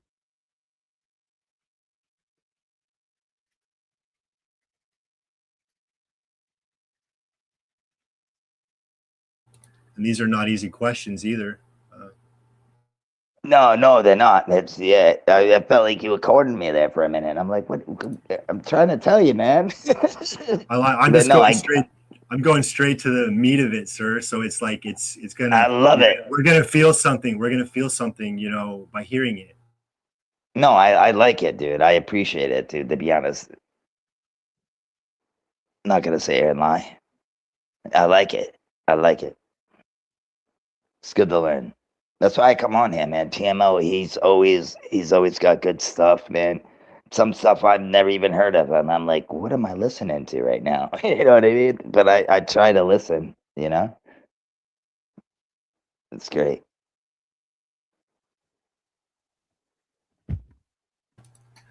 I think what happens is when we come together like this, and it could be any group of people anywhere, you come together, you allow yourself to, you know, you keep an eye on your self-defense mechanism. In other words, you don't protect your ego, you don't protect you're not selling ideology, you're not promoting Jesus. Okay, sorry if anyone, you know, you're nothing to sell, no goal, you're just being real. And then you're also where you're having the courage to, you know, if something doesn't feel right, if you don't accept something that's being said, you know, it's hard to be able to speak up. Hey, you know, that doesn't make sense to me. I don't understand that. But we need to do that. And if enough of that sincere conversation, if you just let it go forward like that, then we will come to the truth naturally without trying hard, without fighting too much. You know, there's going to be disagreement. That's the point. I'm watching the way we disagree. I'm watching it, and I'm watching our reactions. Because for me, it's less about what we're talking about. It's more about why do we act the way we do? Why do we protect? You say something, I feel a certain way, and then I protect how I'm feeling rather than we're both trying to see the truth. So if we can all get on the same page that that's what's going on and kind of be humble and be friends with each other in that way and at least agree, you know, to that much. It's a beautiful thing. Yeah, exactly. No homo, right? It's a beautiful thing, man. I do. I put my my guard up, man, because that's where I come from. Ego and people talking shit. Oh, you're gonna let them say that to you? You know how it is. And then they fucking egg you on to fucking get into a fight. I've been in all that, so. Of course, there's a lot of that. Yeah, it took me a while, dude. It took me a while to realize, dude, they're just words, man. Calm down. It's okay. For me, it's about getting distracted, and I know some of us are gamers. Yeah, that too. I'm playing a game, and I'm trying to win the game, and I'm not trying to get distracted by stuff that's not going to help me win. And that's you're playing a game. I don't like you now. You're playing a fucking game. Well, I'm playing a very serious game that I want to win. Okay. Well, you win what though? What are you going to win? Winning over people? Is that the game? No, the game for me. To me, the object of the game is to be able to perceive reality directly all the time. Well, I don't think that's possible. I do. Yeah. I mean, to a certain extent, I get what you're saying, but you're never going to get fully, bro. Well, if I say that right away, it's almost like you're quitting already. No, I get that, and I knew you were going to say that, but dude, it's reality. I don't know where you live, bro. But if you leave the question open and say, I don't know. Oh, I'm not talking about speaking. I'm just talking about in real physical form and speaking. It's a whole different story then. But yeah. What I mean is maybe you can perceive reality directly all the time. But you just, you know, you don't know yet. So it's like exactly. It's open. Right.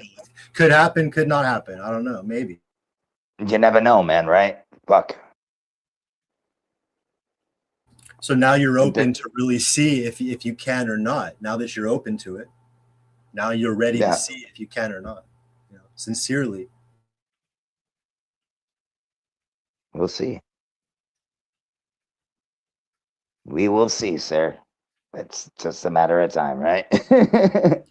See, what I'm finding is that I ask myself a question, and then what my mind immediately wants an answer. And so to make myself feel more comfortable, it's like I'm trying to make up all these answers that are not quite right. They're not quite good enough, not quite true. And I'm settling for those not quite true false answers. And then I'm not going any further. And what I'm seeing is that if I see those as false as they come up, and I refuse to accept to make a conclusion, I stay with I don't know, which is hard, and I stay with I don't know, then it becomes more and more clear what's really happening. Yeah, but it also depends what you've been through, and what you're thinking about and what your past is. You know what I mean? Like, I don't know what you're thinking about, and you know what you're telling yourself. I have no idea. But the process, you know what I mean? Is consistent. See but I don't know that. Change. The circumstances change, but the process that happens in my mind is the same.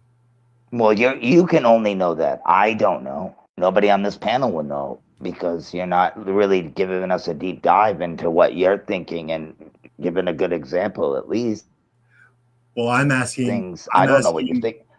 Like, if I thought about, all right, am I gonna go out and frickin'? I'm going to Detroit to see TML in a couple hours, right?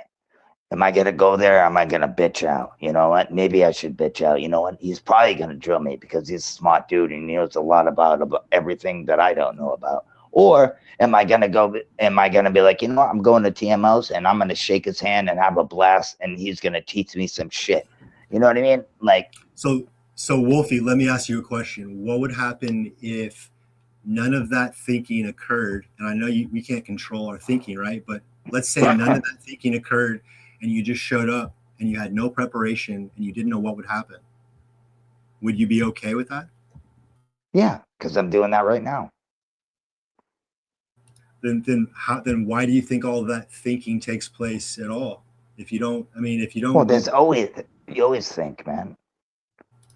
Because we think about what's gonna, we speculate. I know what you're saying. Are you talking about like? Sorry. No, you go ahead, bro. We speculate on what may happen later, and then it doesn't turn out the way that we expected, and then we spend time thinking about that. There's that conflict between what we expected and what really happened, and it's unnecessary drain on us mentally. And I'm just wondering, you know, did all that thinking about ahead of time, thinking about what might happen beforehand, did that really help you perform better? Yes. You know, I would say yes. You know why? Because when I get there to meet TML, he's gonna be like, "What's up, dude? You want to smoke a fatty and eat some shrooms or whatever it may be?" Allegedly, I'm gonna be like, "Holy shit, this is not what I expected," and I'm gonna be happier than pig and shit. You know what I mean? Like, that's the fun of it, bro. Not knowing is great. But I understand. I think like controlling it, right? And just, I am going to be who I am. I don't know. Isn't that an attempt to control the situation, right? Because if I'm really okay with the unknown, then I wouldn't be needing to like control everything, you know, control how I look to other people, control what, you know, plan ahead about what's going to come to me, because I don't know what's going to happen later.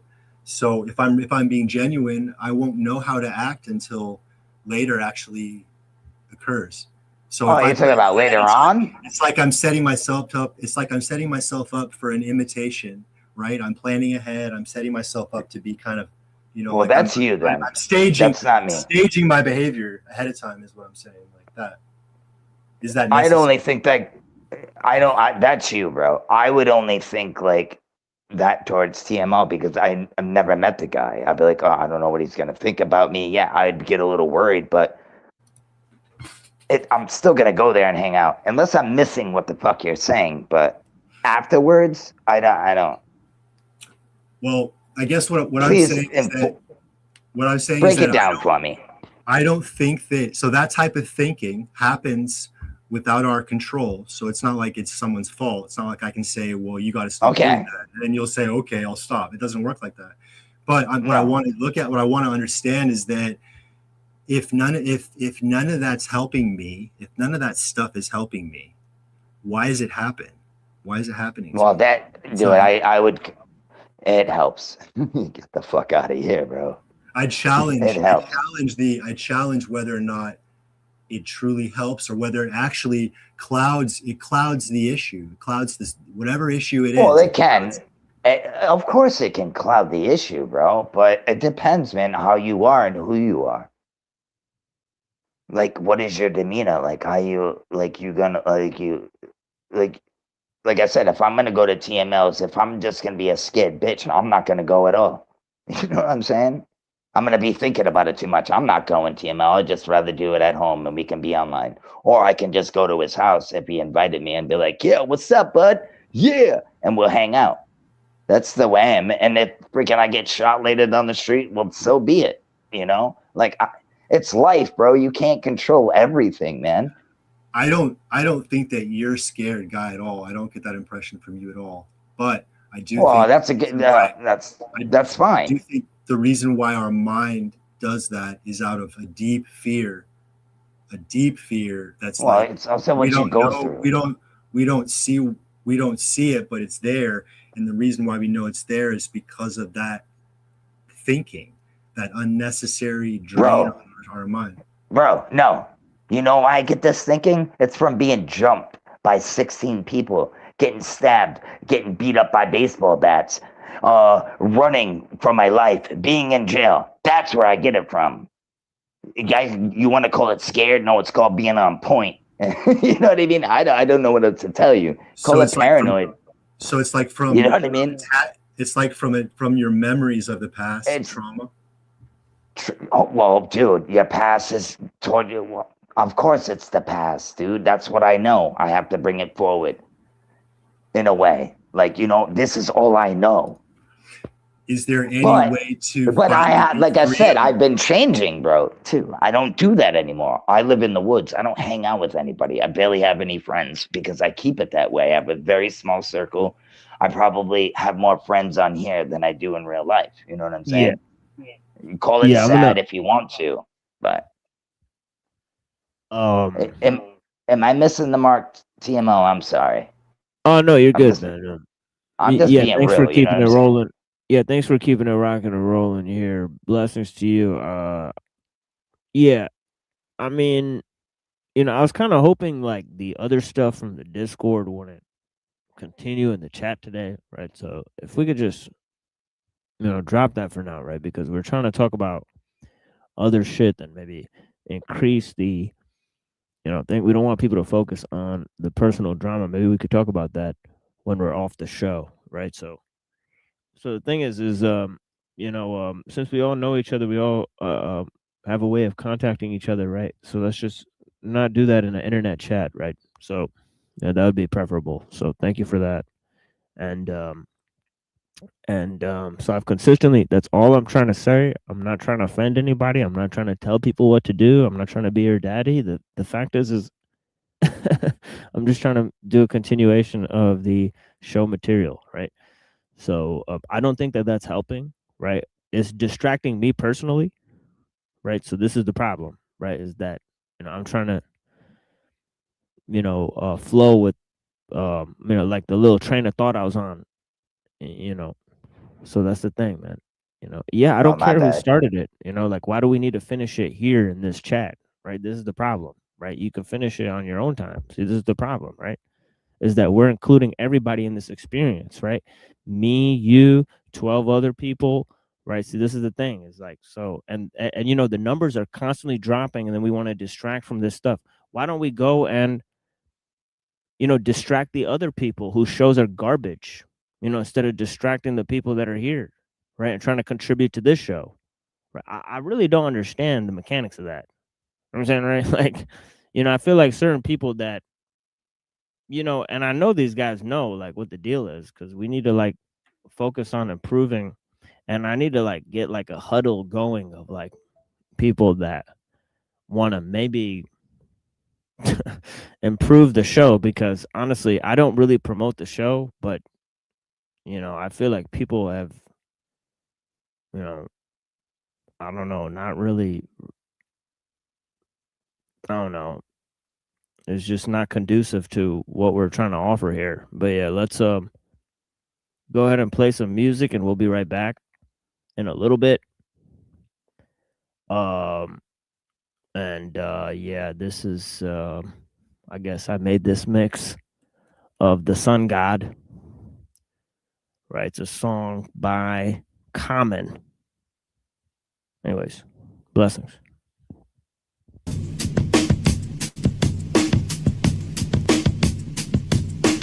Yeah.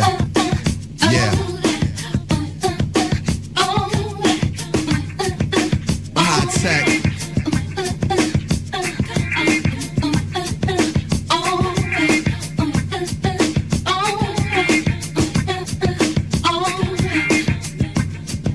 Feet around Marissa, digging to a deep sound abyss. Unit in the stash, the beast. Never found a shit experience like Hendrix. Keep my sound rich. Cats ask about my stitch. To me, they sound a bitch. In my town's a glitch of hatred. A cats who ain't make it, I'ma give it as far as you can take it. Trying to take the safe way. Told you there's a gateway to skinny. Many can find it, but few can climb it. I'm open-minded like a pothead. Doing what I gotta do to keep the spot fed. In a climate of locked dreads, cornrows, torn souls, warm hoes who've been molested by their uncle. I bundle amongst you cold mother uckers. The world is bitter like baby mothers. Look how far Eldorados and wine bottles drug us. Least God and the sun lovers. It's the sun God.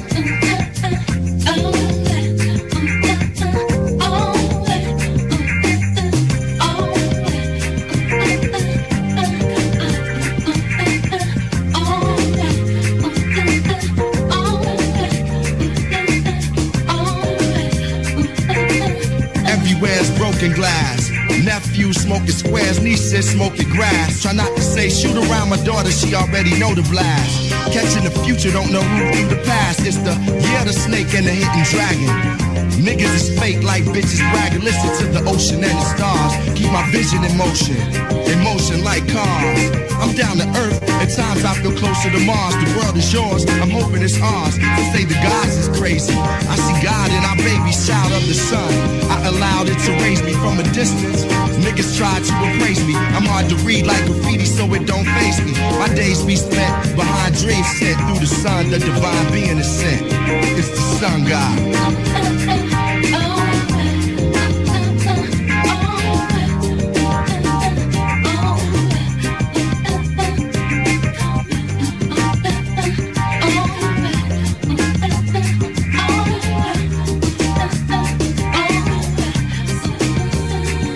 Prison, saying we need a better religion. I'm a rebel that listens from an 87 position. I can't crystallize, the mission lies within. Born to die, even in death we begin. It's heavy, Joe, learning what we already know. And carry low, swing on the chariot slow. Brother Stick, though, reminded me of revolution. If the drama come, I'ma have to up Papa's gun. It's the sun God. Yeah.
Yeah. I mean,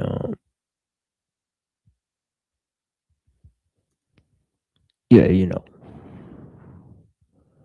Chicago. Yeah, exactly.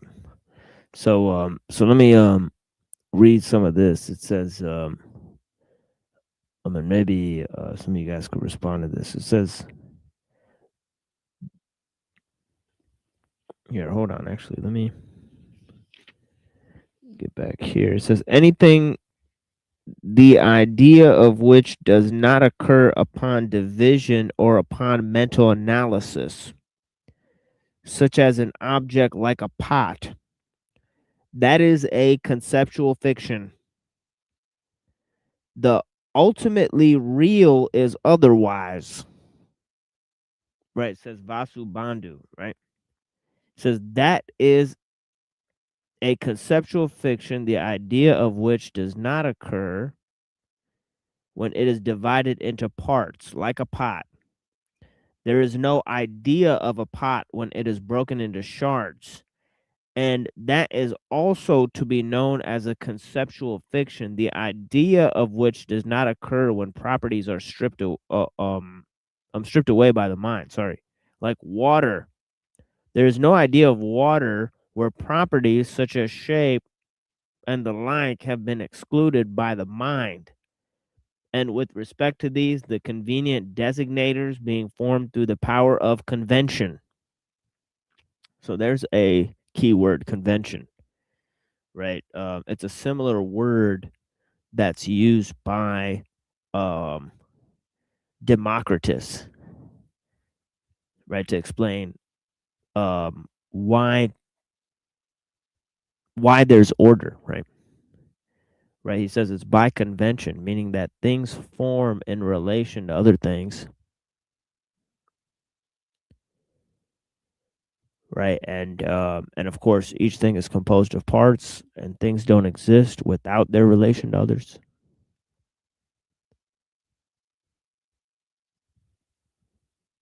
And in philosophy, this technique is known as Mariology, I believe.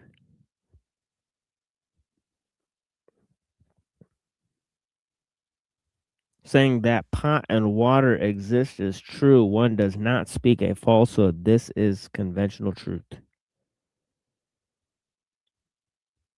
What is other than this is ultimate truth, he says. This is Vasubandhu.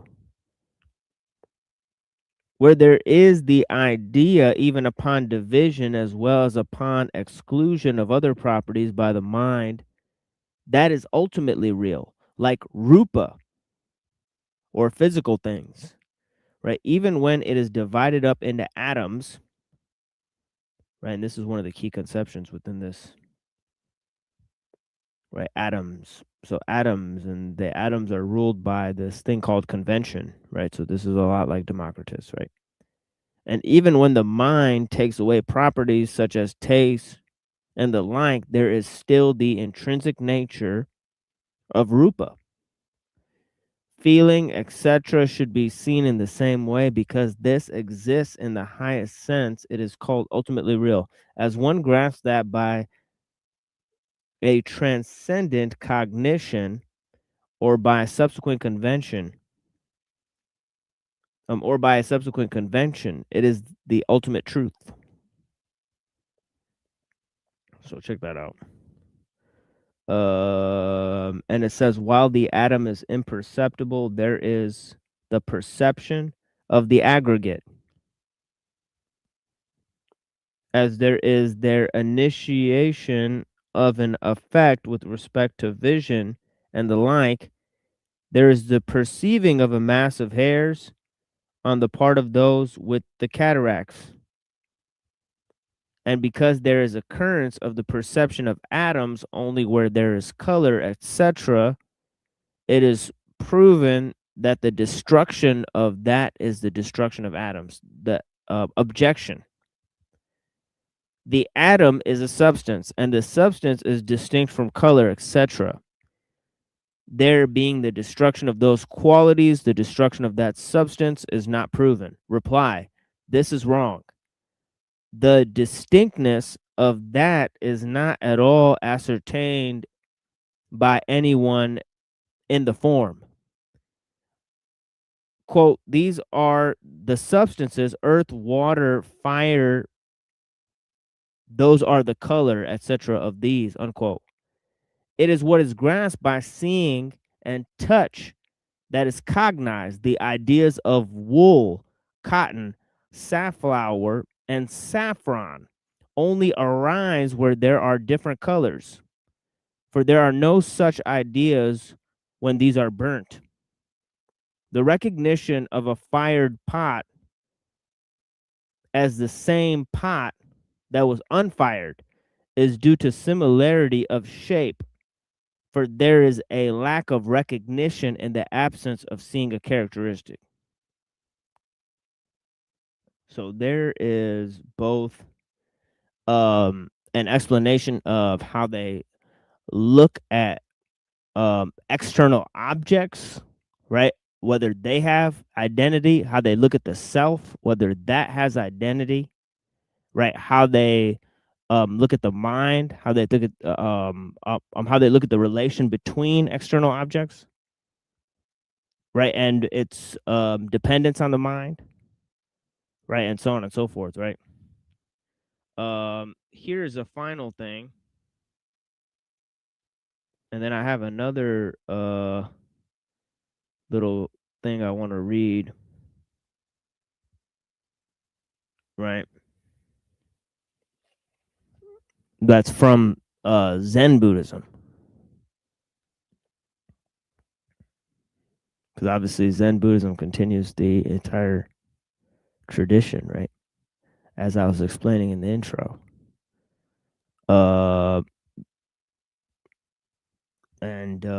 Okay, so this says the theory of momentariness. It says there is no going since the conditioned is momentary. What is this quote unquote moment? Immediate cessation upon having obtained existence.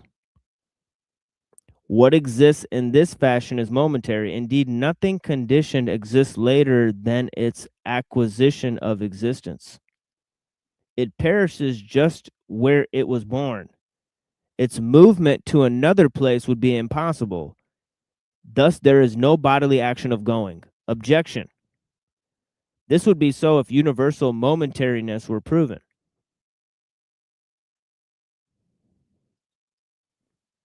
Reply. It is proven that conditioned things are momentary. How? With respect to the conditioned necessarily. Because it perishes, for the cessation of conditioned things is spontaneous. Why is this? A cause is an effect. A cause is of an effect, and cessation is an absence. What is there to be done with respect to an absence? Therefore, destruction does not depend on a cause.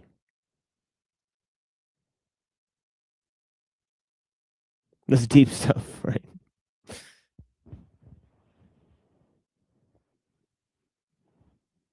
What's what book is that? Is that Siddharth's book or? Yeah, that's Siddharth's on 120. Oh, well, yeah, I ordered that book. I'll get it soon. Yeah, momentariness. But the philosopher, I believe, is still Vasubandhu.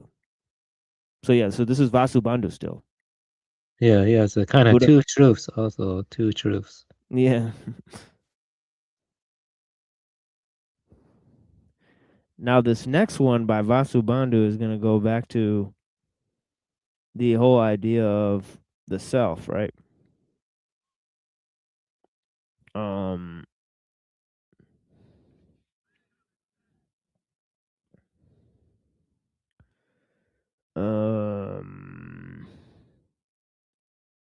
But yeah, that's a deep line right there, right? It says destruction does not depend on a cause, right? Because cessation is absence. The cessation of conditioned things is spontaneous. And that's what's meant by this idea of momentariness, right? Things cease just as they come into existence because all of their existence is dependent on something else, right? So how it says actually, what was that line? It says a cause is of an effect, and cessation is an absence. What is there to be done with respect to absence? Therefore, destruction does not depend on a cause. Deep stuff. Yeah. You know, yeah, I once had this experience where, I was on shrooms, and it made me very sad. I saw my cat; he was glowing, but I could also see that he he died too, in a sense, in my vision. I would never harm a cat, and in a sense, when we get into a relationship with anyone, like our loved ones or pet, it has a kind of momentariness to it, in the sense that it's kind of like a bubble on a dewdrop, like a bubble on a dewdrop, like reflecting all the moments. Like, you imagine yourself 10 years ago, and imagine yourself now, or 20 years ago, or 40 years ago. It's like you're different people, right? Now imagine the moments between them as being kind of relative. Or like, imagine that like a single moment could have a kind of transition that has both a perishing and a rising and then a perishing. Dogen, he says every moment arises and perishes simultaneously too. So Dogen took from Vasubandhu also. He called it his uji, his time being, or something like that. Time being. That's kind of what he's getting at. What creates sense of karmic continuity between moments is the projection of the mind, and it ties into repository consciousness too. But yeah, Lankavatra was heavily influenced by Vasubandhu and Nagarjuna.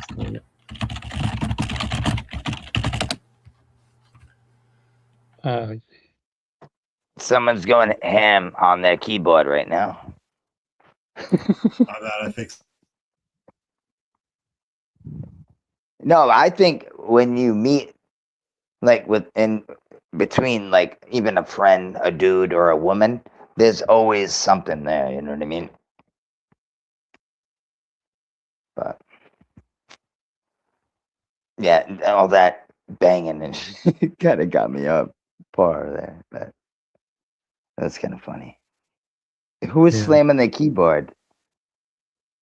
That was Mega Man. That's me. No. I'm trying to figure out more about what we're talking about so that I have something. He's like, bang bang, give it to me. Yeah, It's not like you're gonna Vasubandhu. smash it. That's trying to VA. understand.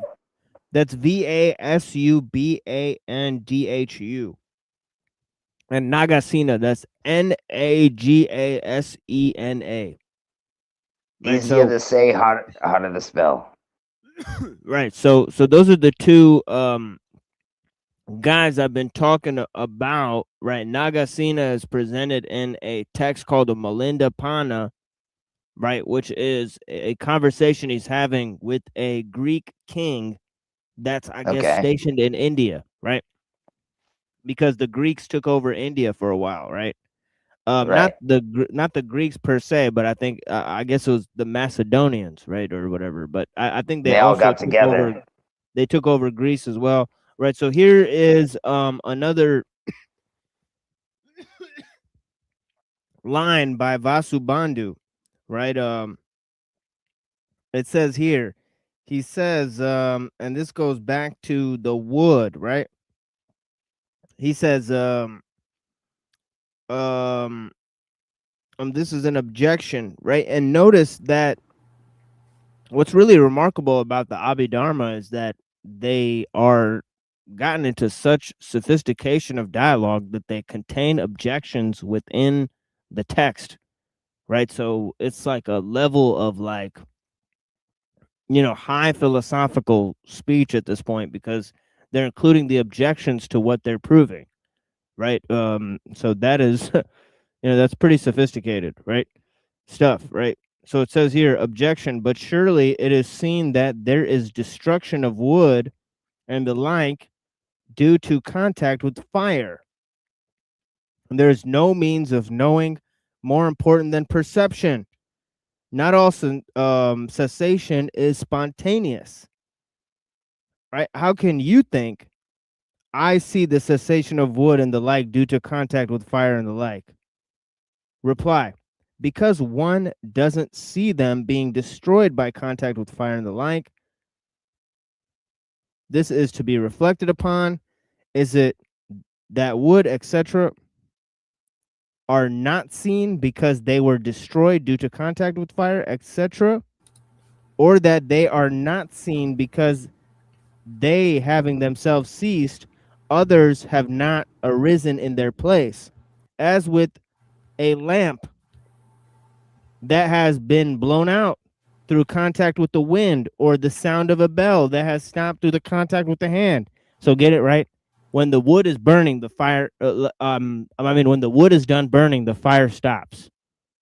Right? So was it the wood that stopped burning, or was it the fire that stopped? That's the question it's asking, right? And obviously there is no answer. Right? What's coming to me is that, you know, it might feel real. Life and reality might, you know, feel solid and physical while we're going through it, but that may not be what's really happening, and that because it's all so confusing, the way that it's happening so fast all at once, without us being able to kind of dissect it in the moment, it's going too fast. So it kind of underscores the need for the distinguishing between intellectual understanding and direct perception, because what I have going on in my mind is a lot of words and a lot of ideas combined with direct things that I can see directly from myself. And if I'm not really clear on the difference, then it's all going to get mixed together. But what I find is that I need to be able to see which is direct perception, which is just words floating that are, because only the direct perception can be relied upon, and the rest is illusion, and I can't tell the difference. And so that's what I'm hearing. That's what comes to me when you read that. I want to talk about the fire and wood, but Nagarjuna talks about that too. Yeah, it's an expansion on on what Buddha was saying in the the thing I read on NPC show. It's called Samyutta Nikaya, right? The discourses of the Buddha, right? So yeah, he talks about dependent origination, right? And he uses the fire as an example, right? The fire that burns based on this thing is called this fire, right? The fire that's based on cow dung is called cow dung fire. The fire that's based on firewood is called firewood fire, and so on, wood fire, so on and so forth. Right. So he gives a different example. Yeah, Nagarjuna also talks about that too. Let me tell you, Nagarjuna says fire does not make wood burn as an independently existing cause, acting on an independently existing object. So he's denying that, Nagarjuna is denying fire, wood, and burning have fixed self-nature. So fire is only fire in relation to feel is only feel in relation to burning, and the event of burning arises dependently through conditions. So actually this leads to some stuff, Dogen has some very interesting stuff to say about it too. Yeah, I know. Yeah, Buddhist metaphysics can become mind-bending sometimes. It is mind-bending. I was just saying, dude, I feel like I'm on shrooms right now, and I'm not even on shrooms. Yeah, people don't know how. Yeah. I make fires all the time, so I just use paper and kindling, and like, what are you trying to say? The fire and the wood, it's not real? Like, no, but what are we talking? Like, maybe I'm missing the point. This is why I'm here to ask questions, because I'm trying to learn about what the fuck you guys are talking about. Yeah, there's gonna be a whole nother buckle your seatbelt, because there's gonna be a whole nother little thing about it. But I think Mega Man has a thing too. Or okay, Mega Man, you got something? Oh no, maybe not. Oh. Okay, then I'll continue. Yeah. I always have a thing, but I'm trying to wait for a good time. Yeah, go ahead if you got it. Yeah, go ahead and shoot. So the difference between intellectual understanding is this is a thought process. You hear the phrase and it's words, and it's a description of life that's it's almost like a narrator in my mind that's rather than me looking at what's going on, it's like there's a narrator in my mind telling me what's going on, and I'm listening to that narrator and taking his word for everything. And that's what I consider the thought process going on in the mind. And then direct perception, this is immediate wordless awareness. All right, TML, go ahead, dude. Right. Yeah, I like that. Signless. Like, Signless. what are you talking about? I think it's like what about the nameless. eyeballs? I think the OG term is nameless, right? Instead of signless. Right, Buddha? Am I right about that? I think either works because I did find it from the Pali Canon, sutta talking about signless awareness. Yeah, sure. Oh, signless, it says, actually. Wow. Yeah, it says signless. Yeah, I Interesting. think it depends on the translator, you know. I think Yeah, my nameless, bad. yeah, nameless works too, yeah. Mega Man, my bad, dude. Huh? I just said sorry for cutting you off. No problem, dude. I was just gonna say name and sign and symbol. That's like, you know, same thing as far as I'm concerned. Right. Yeah. So, okay, so let's check this out. It says, therefore, this matter is to be decided through inference. Objection. But what is the inference here? Reply. As was already said, because an absence is not an effect. Okay, so remember the line before. It says, destruction does not depend on a cause. And now it's saying an absence is not an effect. Because remember earlier it said this line, right? It said cessation is an absence. What is there to be done with respect to an absence? Therefore, destruction does not depend on a cause. And here it's saying an absence is not an effect. Moreover, not without a cause would anything cease.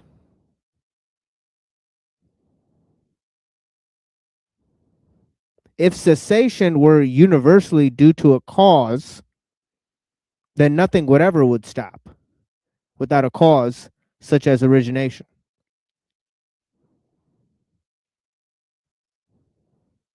The cessation of momentary things such as thoughts, sounds, and flames is seen to be as spontaneous. It does not depend on a cause. As for the notion that the cessation of a thought is due to another thought, that of a sound is due to another sound, that is wrong.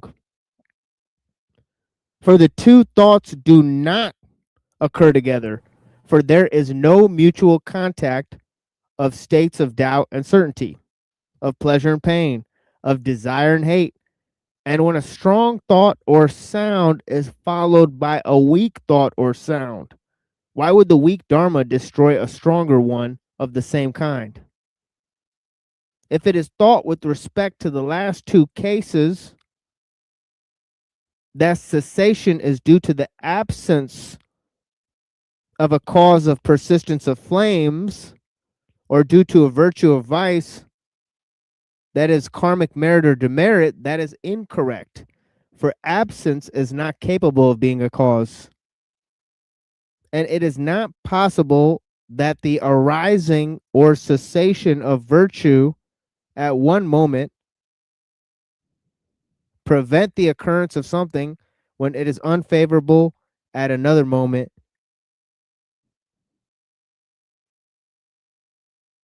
I think it's supposed to say to bring about its occurrence, right? When it is favorable, and likewise for vice, it is possible to apply this reasoning to all constructed things. So enough of this discussion. If, moreover, the cessation of wood and the like were because of contact with fire and the like, then with respect to arising in what is more and more heated of successively more intense qualities produced by heating, the cause would also be the destroyer. Why is that? Either those distinct heating produced qualities that arise successively in grass and the like through contact with fire are all just due to the same heat, or else their destruction is the arising of more and more heated, precisely the cause would be their destroyer. There'd be no difference in causes. And it's not right that their existence is from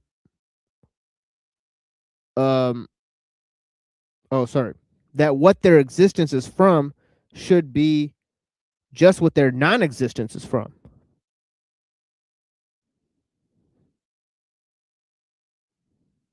Right. How could the cause be the destroyer in the case of the fire, right? That would be to imagine that within flames there are distinct causes.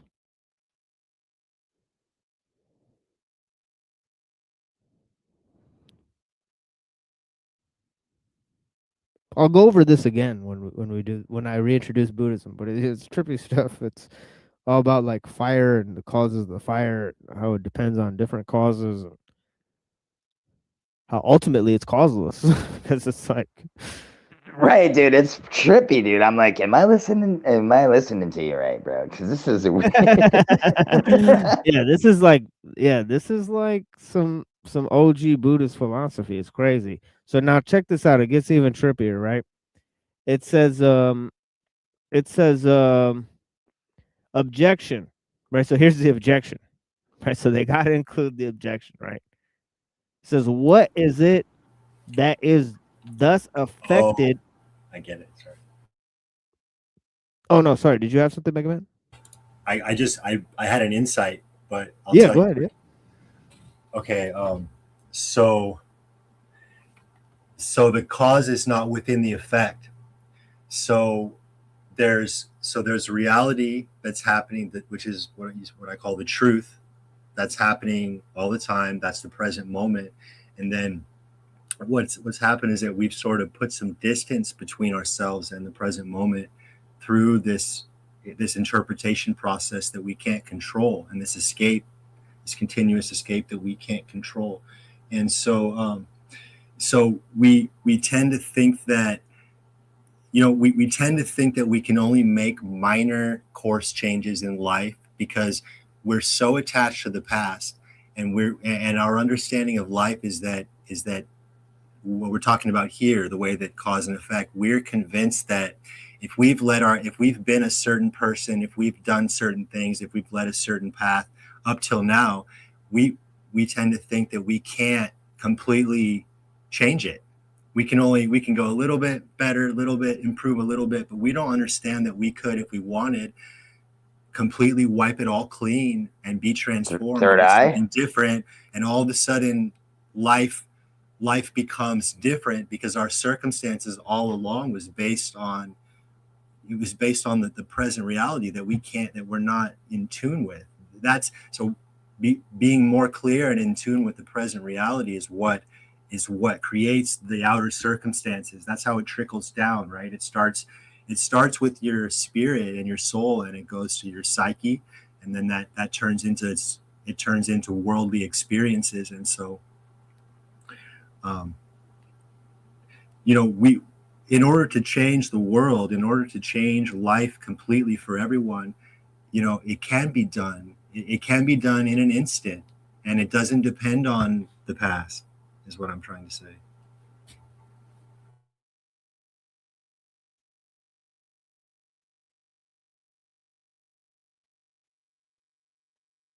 I wish that was true, buddy. I really do. I wish we could change. Imagine if life was just perfect in jelly beans, dude. Imagine that. It'd probably be worse than it is now. I don't think life would ever be perfect, like in a fantasy kind of way.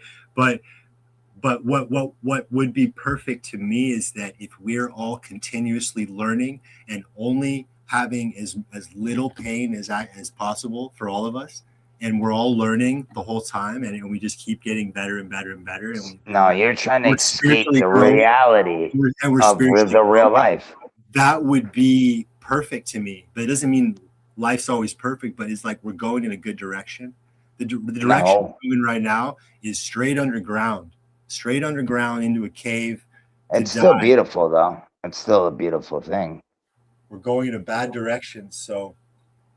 That's what they want you to think. They're steering us into a bad direction. It's not. See, it's our spiritual condition that. See, what I'm trying to say is that. No, you're just trying to put labels on people, bro. And don't put labels on me. I don't like that shit. Don't put spiritual this and that. No, I'm just me, bro. That's it. You know.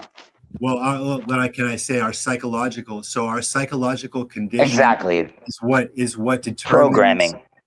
Our psychological, the state of us, our psyche, is what determines our future circumstances and whether. Where are you from? Where are you from?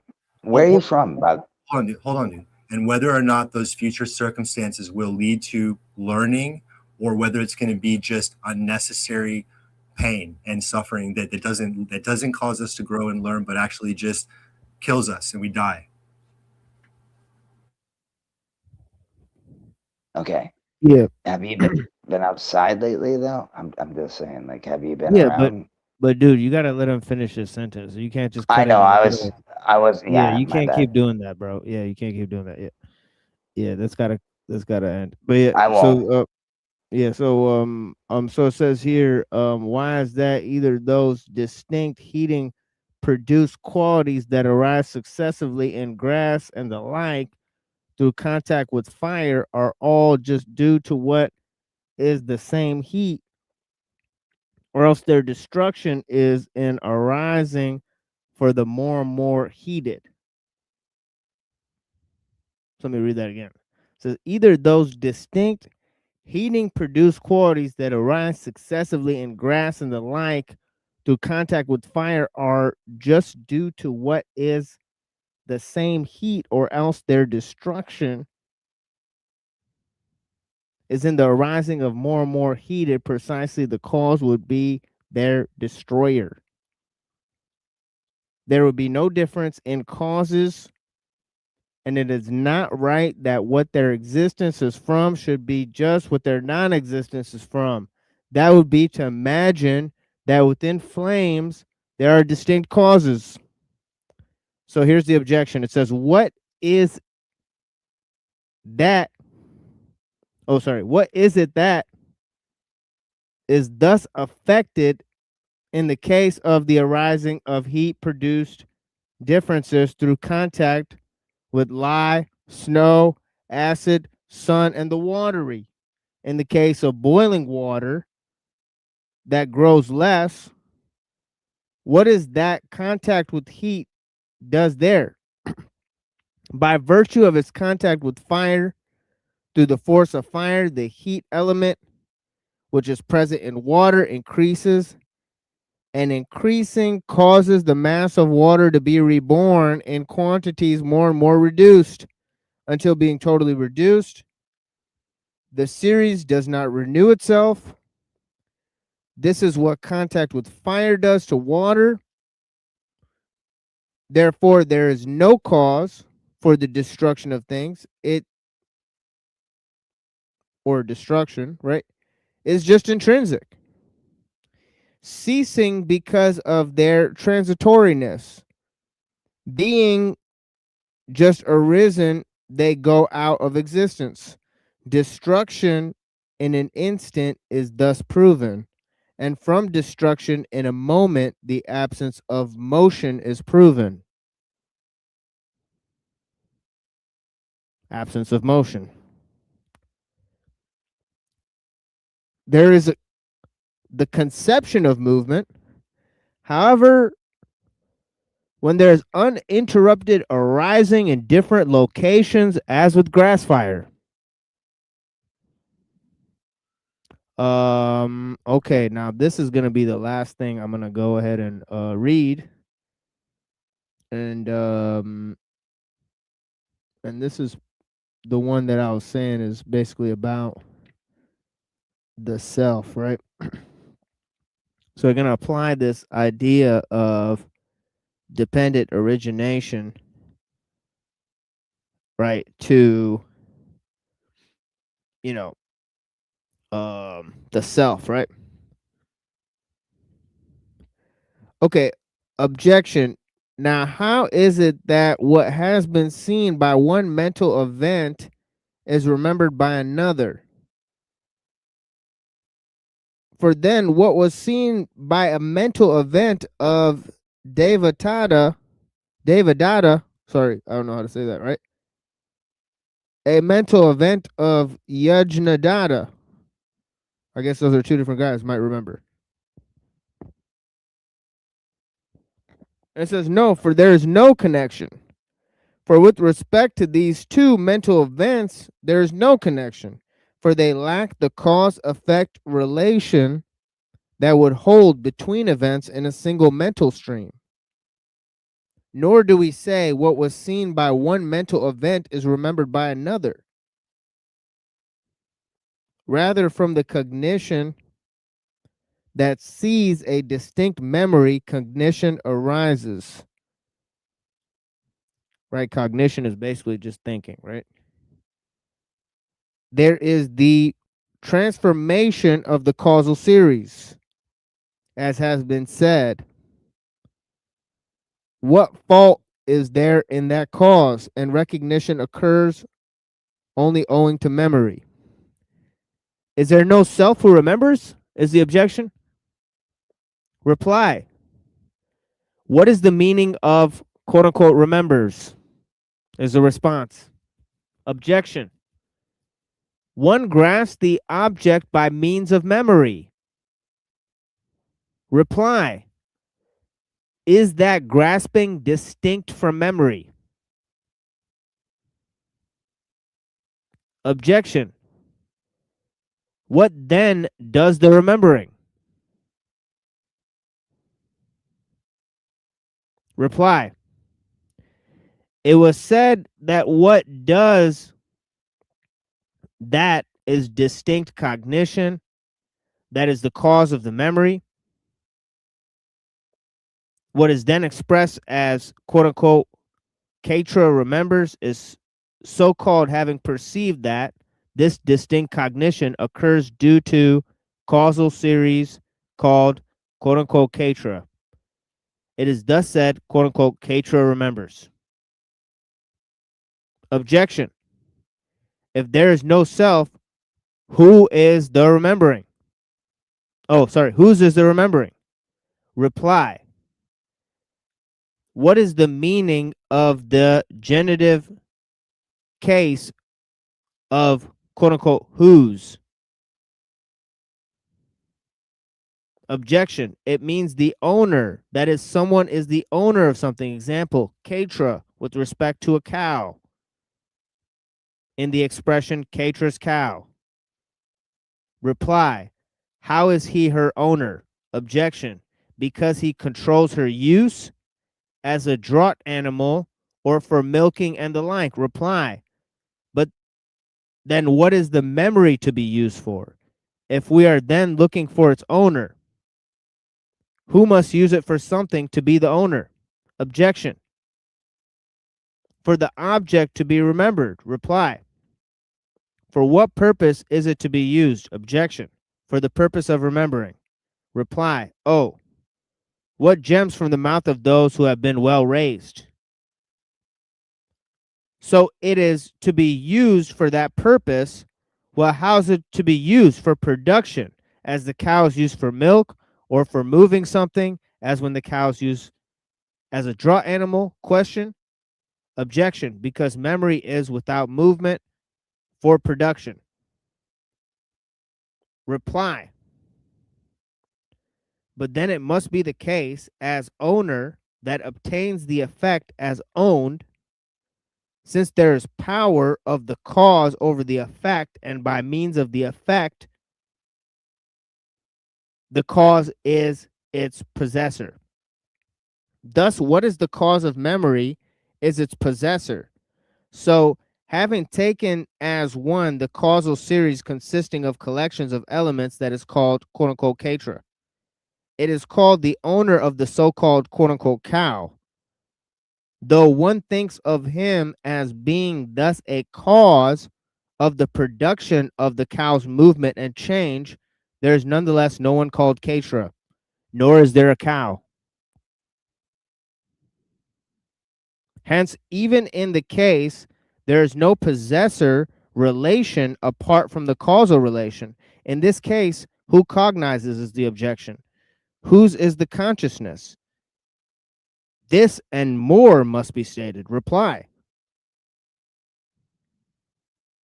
The cause of that, the respective sense faculty, object, and attention, this is what is distinctive. Objection. But it may be said, because a property depends on an existing thing, all properties are dependent on existing things. Just as with Devadatta goes, quote unquote, the property of going depends on the goer. Devadatta and consciousness is a property. Therefore, it must exist by means of which cognizes. It should be said what this cognizer is. Reply. What is this Devadatta? Quote unquote. If the self, then indeed that remains to be proven. Or the conventionally designated person, that too is not at all one. For it is those elements in the series that are so called. In the case, Devadatta cognizes just as he goes. Objection. How does Devadatta go? Reply. The momentary elements in an unbroken series that are regarded by simple persons as Devadatta, through their grasping it as a single being as a whole, these as the causes of the series own existing in another place are what are expressed as Devadatta goes, quote unquote. And what arising in another place is what is called going, just as, quote unquote, it goes designates the movement of a series of flames or sounds. Just so as well, the existing things that cause the cognition are expressed as Devadatta cognizes, quote unquote. And so as well are they referred to by the noble ones for the purpose of conventional communication. So they're saying that none of these things have real existence. It's just for the purpose of conventional, for the purpose of conventional communication that we name and talk about them. Can I give a very short few sentences from the Platform Sutra that actually tie into this? Very short. So it's okay. So take your time. Okay, one evening when the wind was stirring the temple banner, Huning heard two monks arguing. One said that it was the flag that was moving. The other said it was the wind. Back and forth they argued, but they were unable to realize the true principle. Huning said, "Pardon a common layman for intruding into your lofty discussion, but it is neither the banner nor the wind that is moving. It is only your own mind that moves." And that kind of ties into, the cognition and the discriminatory cognition that Vasu Bandhu was talking about. Absolutely. Does a bear shit in the woods and wipe his ass with a white fluffy rabbit? Who knows, right? Well, there is no bear, there is no woods, there is no. That's got news pretty for much right? Am I right a little bit I got there? some news for you.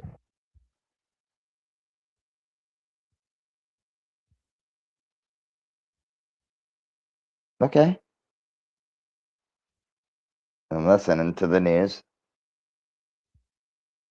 Yeah, it's like, like for example, right? A bear claws a hole in a tree, right? That causes a mushroom to grow out of that tree, right? Because he's trying to scratch it to get the maple, right? And a bear shits in the woods after he eats the salmon, right? Which returns the phosphorus to the forest floor. So in a way, the bear is just a delivery system for the nutrient of the forest.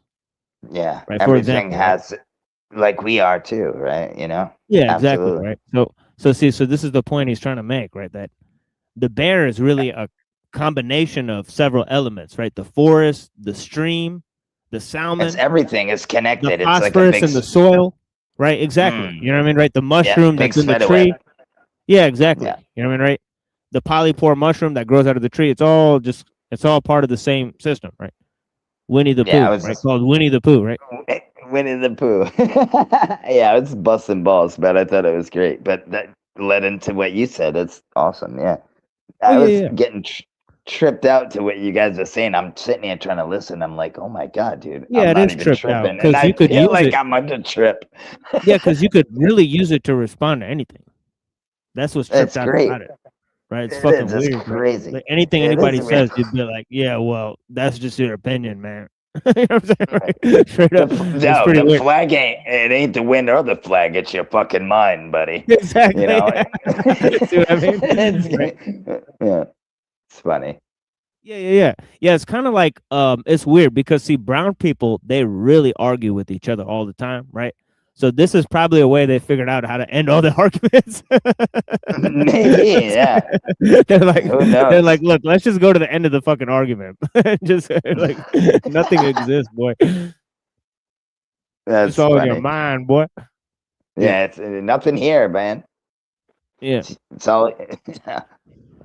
But That's yeah. crazy. How old are these things that you're reading? Is it like old school, like back in the day, or is it new, or kind of new, or Well, Melinda Ponda, that would be like around like like the 2nd or 1st century BC, right?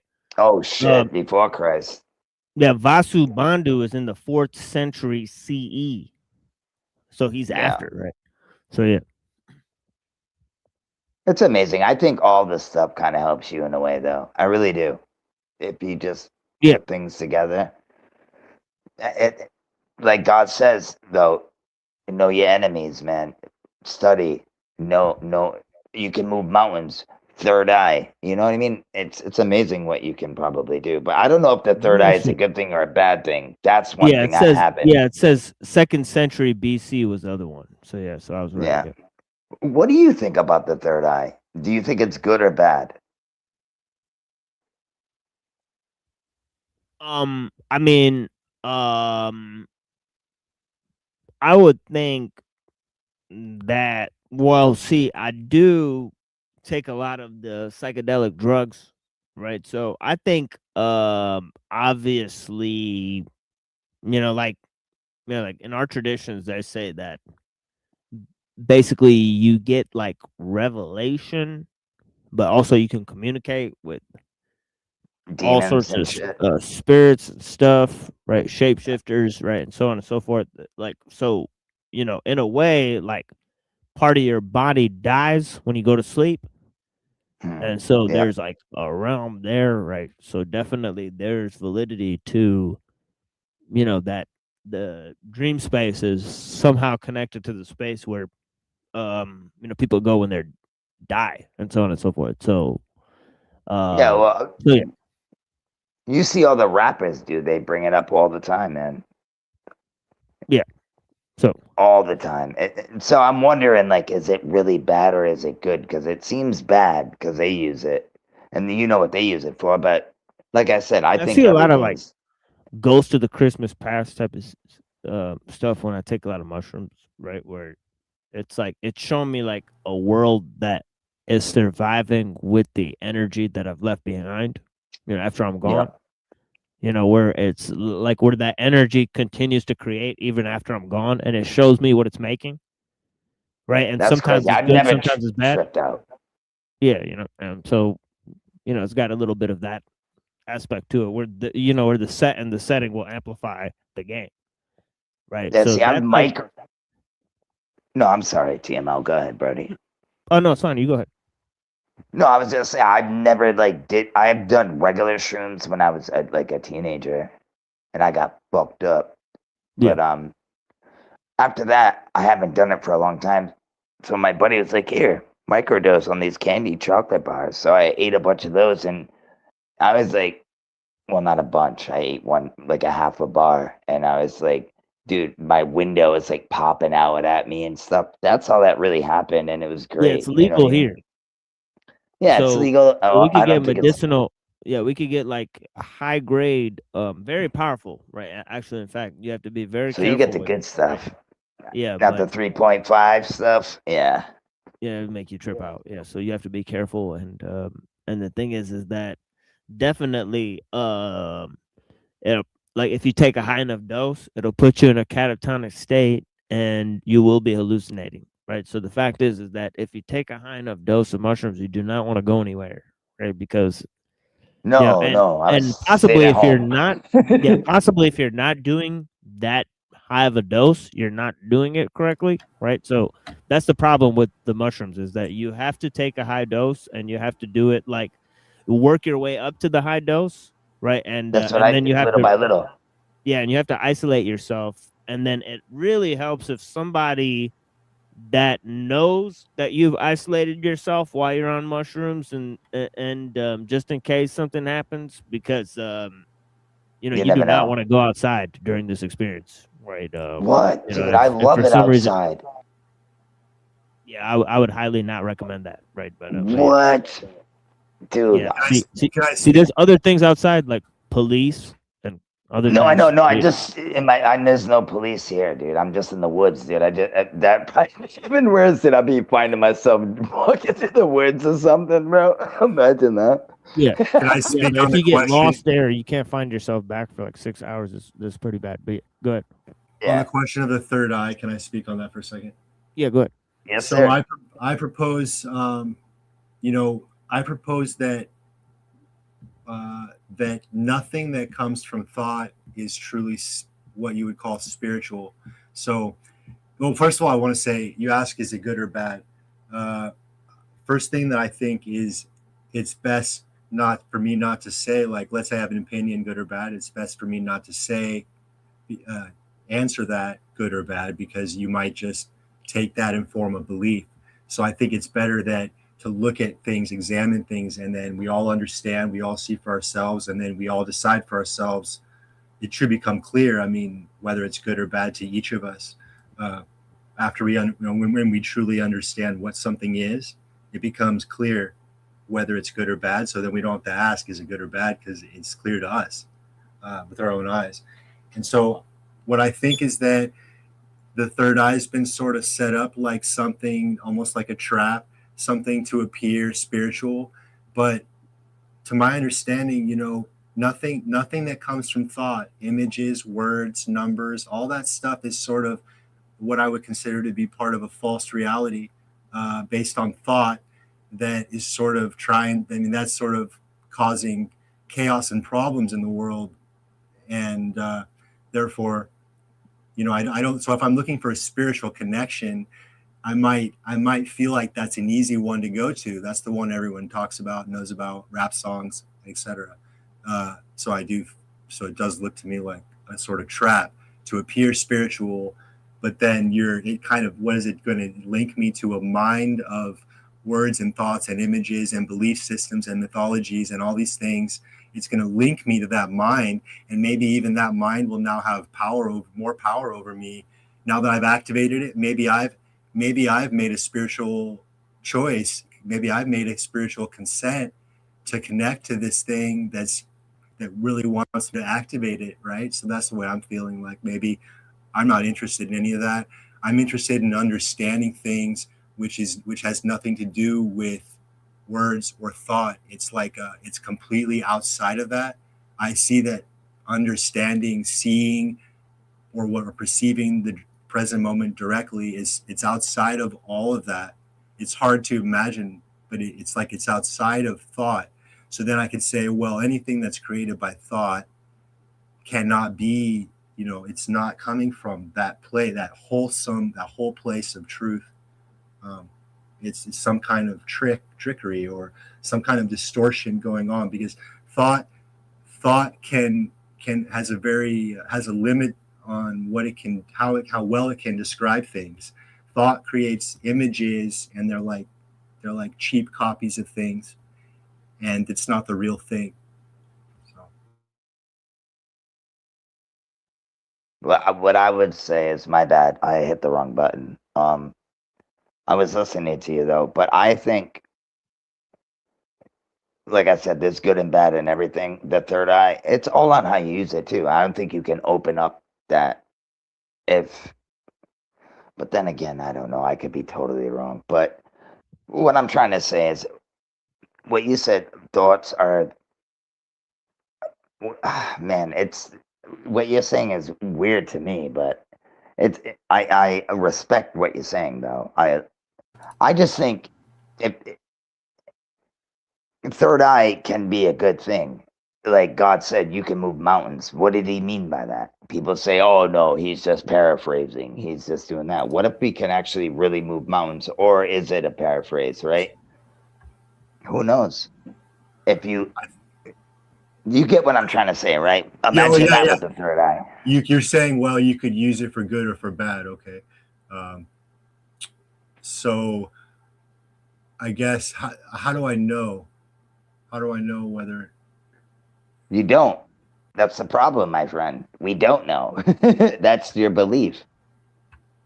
That's when we get into the belief thing. These are things that you believe in. These are the things you think. I think it's good to look at. Oh, sorry. You know? No, go ahead, brother. I think it's good to look at our motive. First thing is to look at my motive. So let's say I have a question on the third eye. Well, why am I interested in that? Am I trying to get more power for myself? Is that why I'm doing it? Or what is my reason? Is the first thing because I need to know why I'm doing things. Well, if you're doing things for good, it should be for good, right? If you're not doing it for selfish reasons or stealing or anything like that, you should be okay. And if you have something good on your side, you'll be okay. That's why I say I have Christian values. I'm not a Christian because I'm not perfect by any means, bro. It's either walk the path or you don't. You can't have 1 foot in and 1 foot out, right? That's what they say. Am I wrong? You know what I mean? So, but I believe in these things. Did you hear what I said? I believe in these things. You know what I mean? Yes, sir. To me, it kind of reminds me. See, we were talking about technology before and using like technological apparatuses to try to sort of accomplish spiritual goals. And what I was seeing is that's kind of an imitation. It doesn't work. It's like almost a wild goose chase that we're on. So that almost like we can't accept that won't lead anywhere ever, and therefore stop doing it. So to me, the third eye is just another one of those material, technological apparatuses that we want to escape to, that we think it's an easy way out. We think it's an easy way for power. And you know what else? Often when we do things for quote unquote good, we're so confused that it's like we tell ourselves it's good, but then it's like it's wicked. How does that happen? Yeah. Well, it also depends what you've been through in your life. Like I can think about a bunch of things right now, what TML is thinking, and I can be totally wrong only because it's the way I feel. Do you understand what I'm trying to say? Like, all right, if TML doesn't answer me like he just did and let me back in because I hit the wrong button, what if he didn't let me back in? I'd be like, oh, what did I do? I didn't mean to piss him off. Am I wrong? That would be a me problem, right? So these things that you're thinking kind of create the same thing that you put out as well. Am I wrong? Like, do you get what I'm trying to say? Tell me more. Tell me more. Tell me more. No, but I'm just saying the third eye. I was just asking a question. You know what I mean? Like, I don't know if it's real. Is it real? I don't know. It could be. I see all these people talking about it all the time. I don't know. But for me, it's a never-ending question. It's just a question. It is, dude. It goes on forever. My perception gets sharper and sharper and sharper without ever really being satisfied. And that's all that matters. Yeah, see now he's talking, so let him finish this statement. Go ahead. I'm sorry. Oh no, go ahead, sir. I was finished. No, I wasn't trying to interrupt them. I was agreeing with Yeah, them. so I'm Like, gonna get I'm up trying. in some. Yeah, for sure. Yeah. But I'm gonna get up in some music here, and then we'll basically move to another little text here. I appreciate you guys. Blessings. This will be kind of like a longer, like music thing. So yeah, so we'll be back in like maybe like 10 minutes or so because I'm gonna maybe step away from the computer for like a hot second. But I Yeah, appreciate I'm gonna hop you guys. off. I'm gonna hop Yeah, off. for sure. If the link's in there, I'll jump back in. All right. Yeah, for sure. Yeah, peace on me. Later, Oh, bro. before, Thank you. Yeah, peace. blessings. Blessings. Before you play the music, can you quickly tell me what text you want to read next? Have a good night, Wolfie. Thank you. Thank you. Well, we got your reading in the video, but if there's any other ones you want to read, wait, you're asking me which one I'm gonna read? Oh yeah. Which one you're gonna read? Yeah. Yeah, the Swampland Flowers. Swampland Flowers. So, let me see where I put that here. Swampland Flowers. I think it's Tahui. What is the name?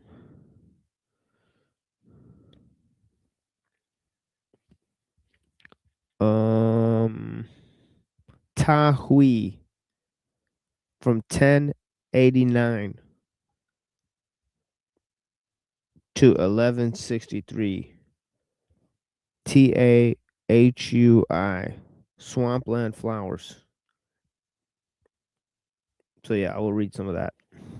It'll tie into some of what we said. So yeah.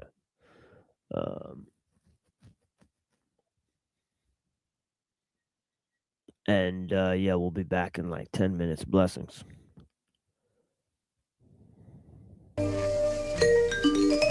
Oh man, I got a splitting headache. And my heart is broken up into 1,000 tiny little microscopic pieces. I got a head full of headaches, so heart that's full of woes. I'm constantly singing them down home blues and not many people know. That leaves me with a twisted view of the whole wide world as I know it. And I guess I got no choice but to be a poet. Now in my natural habitat, I gravitate towards having that. And I elevate on grabbing black, and I'll never get caught in your rabbit trap. From Yellowstone to Venezuela, Nigeria down through Australia. Something I learned that I got to tell you. It's a whole lot of us ain't rap too. Now get up in your doctor or your lawyer, or come to your house and clean up for you. Self-destruction won't destroy you if you got somebody that's looking out for you. Men are murdered, women raped, people getting beat on videotape, and people elsewhere trying to escape. Did they come to America to lick the plate? Helicopter scope the land. Hell is here, so I hope you stand. Hip-hop culture is African, and rappers like me gon' rule the earth. With a head full of headaches, so heart that's full of woes. I'm constantly singing them down home blues, and not many people's knows. That leaves me with a twisted view of the whole wide world as I know it, and I guess I got no choice but to be a poet.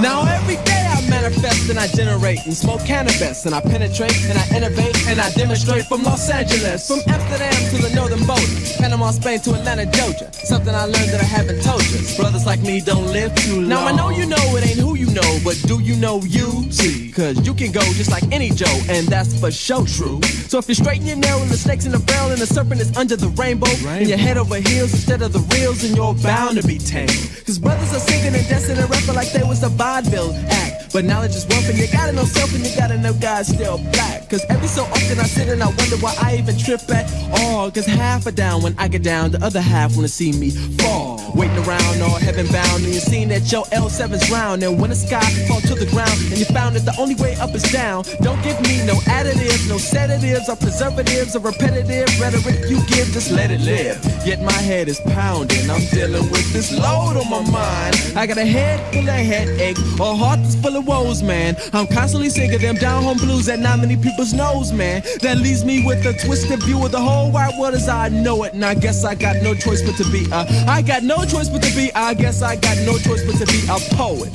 I guess I got no choice but to be a prophet. I guess I got no choice but to be a griot, a gangster, a athlete, a bum, a nobody, a criminal, a convict, a black man, a MC,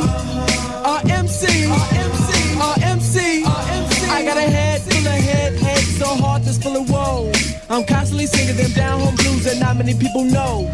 That leaves me with the twisted view of the whole wide world as I know it. And I guess I got no choice but to be a poet. Mm-hmm.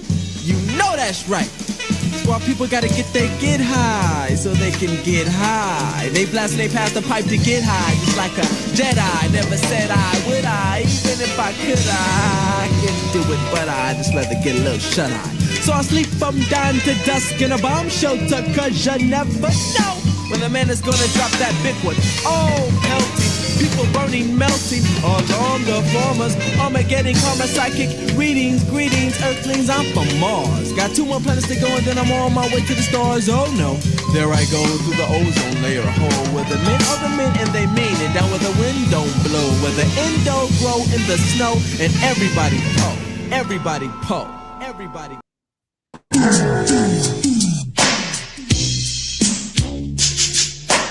Here's something that's going to make a lot of changes. A program called Atari Writer. It turns any Atari computer system into a word processor. All math is equal. Don't you think there's something a little out of date about that? Just a little, yeah. Why don't you fix this? See, you can make corrections, move whole groups of words around, and print it out on your own stationery. Atari may make the typewriter obsolete. What's a typewriter?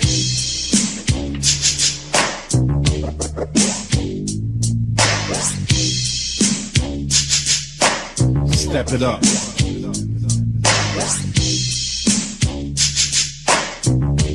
Yeah, man. Feel the funk. Yeah. I could smoke a whole eighth in a spliff.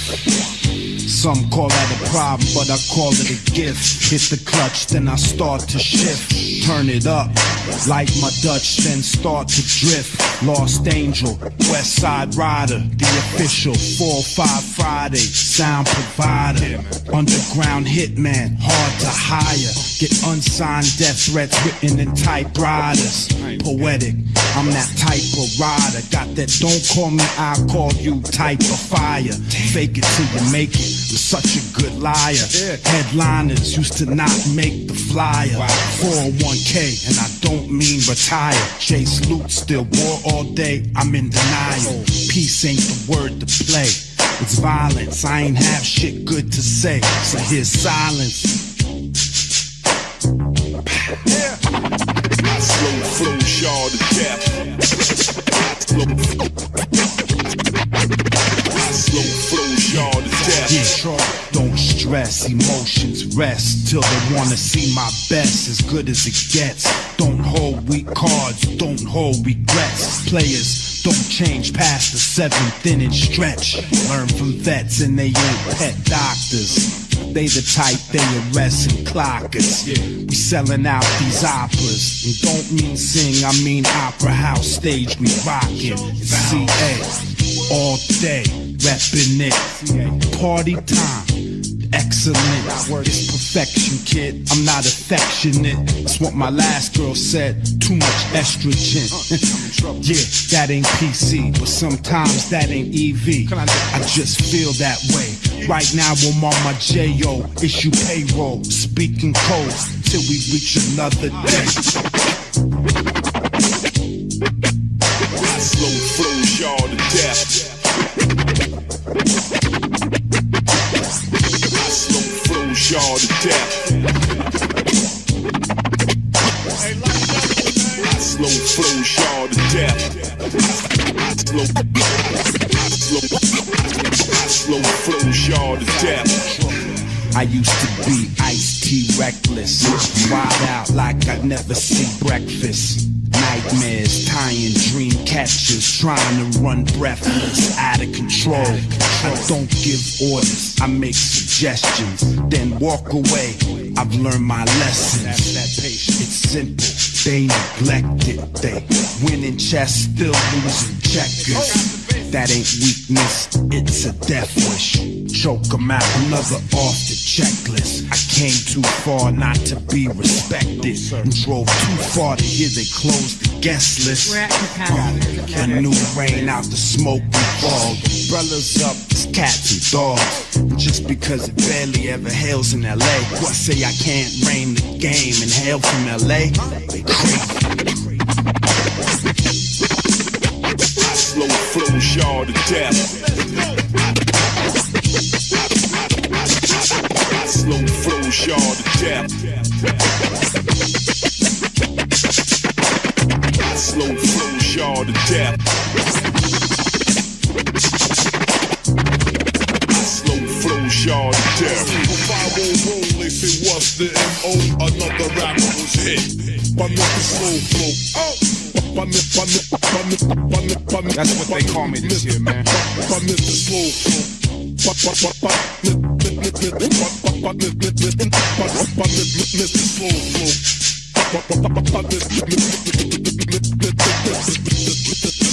The slow flow. When it comes to home computers, the Atari home computer gets high grade. I use an Atari at home, and I use it for word processing and to teach myself other programming languages. Well, the graphics are probably some of the best you can find. The Atari 800 computer not only allows you to play games, it also allows you to learn math and history. Only one computer lets you enjoy its library of over 2,000 enlightening and entertaining programs. Atari home computers. The more you learn, the more you can program, and there's just no end to it.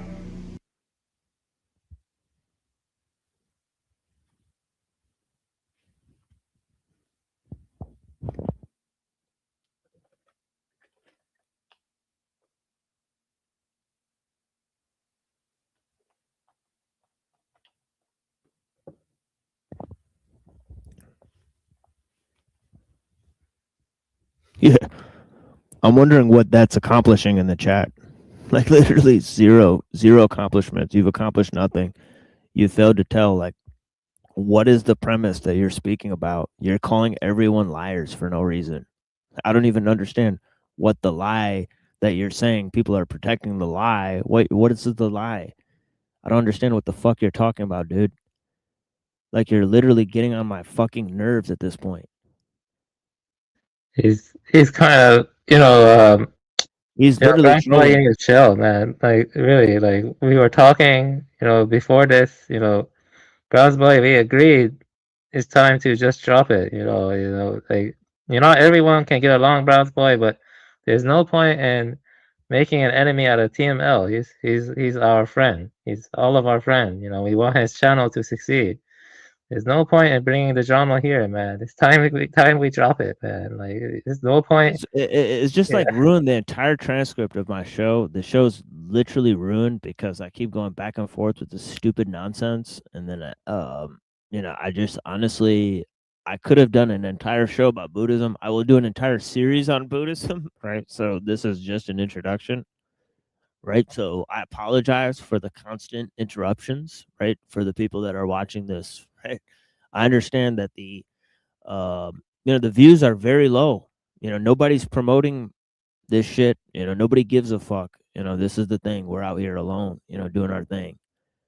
And now dumb motherfuckers are out here calling me a liar and saying all sorts of stupid shit. I have no idea what the fuck you're talking about. I've done my hardest duty to tell the truth and all that stuff. You're too afraid to talk about it. You'll go on other panels and talk for hours, right? But you can't talk to me right now, right? So this is a huge issue, right? I'm willing to just end my show based on this stupid fucking shit right now and solve this goddamn shit right now. Yeah, Boy. Yeah. Go ahead and prove to me what the lie is. Go ahead and prove to me what the lie that you're talking about, motherfucker. Or get the fuck out of my chat because you're telling me I'm protecting liars. What's the fucking lie I'm protecting, you fucking moron? Go ahead and hop up and tell me what the fucking lie is, bitch. Yeah, who paid you to go ahead and derail my fucking show today, bitch? Because you keep acting like a fucking asshole. What's your fucking problem? What's your goddamn problem, bitch? What's your fucking problem? Why do you have to act like a little bitch? I told you to fucking stop. Now, what's your fucking problem? Now that you're calling me a fucking liar, you're lying. You're a lying motherfucker. So come up and tell me why I'm lying. I don't have all day, cocksucker, for you to keep making up shit and trolling in the fucking chat because you are trolling and derailing the goddamn show. So go ahead and tell me why.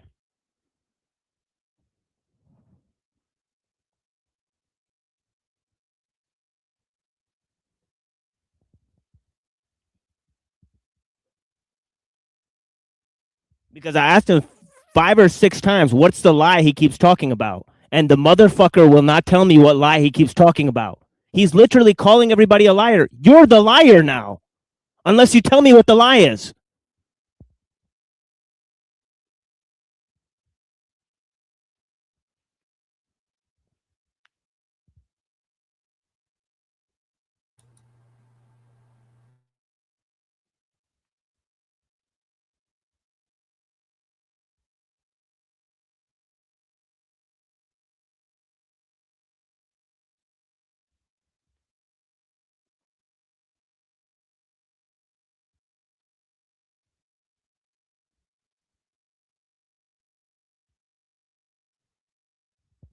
Yeah, so I guess we're supposed to wait forever for people to come up now. See, they want to draw down the time on my shit so they could draw down the audience on my shit. This is literally the fucking goal here. So draw down the viewers, make people wait for this shit. There's no goal here. You want to do this during the show, so let's have it now. Let's have it now. You're coming up. You're coming up. You keep saying you're coming up, but you're not coming up. That's the fucking problem. You're the liar. You're too afraid to talk about it now that you put this shit out on the fucking air. You stupid motherfucker. Now tell me what the lie is that you keep screaming and crying about. You stupid motherfucker. When you started the personal drama yourself, I was in the VC when you started the personal drama yourself.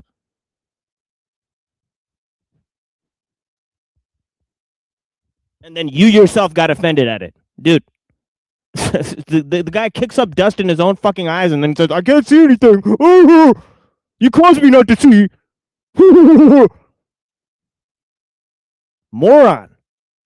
In your moronic struggle against yourself.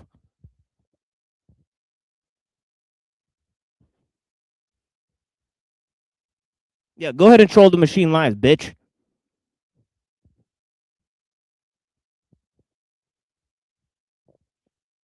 Stupid motherfuckers.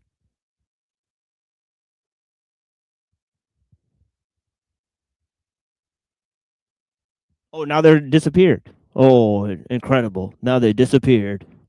Now they got nothing to say. Now they disappeared. Fucking annoying. Every time you point out what the fucking inconsistency is, they scurry away. You shine a light on the darkness, oh, they scurry away.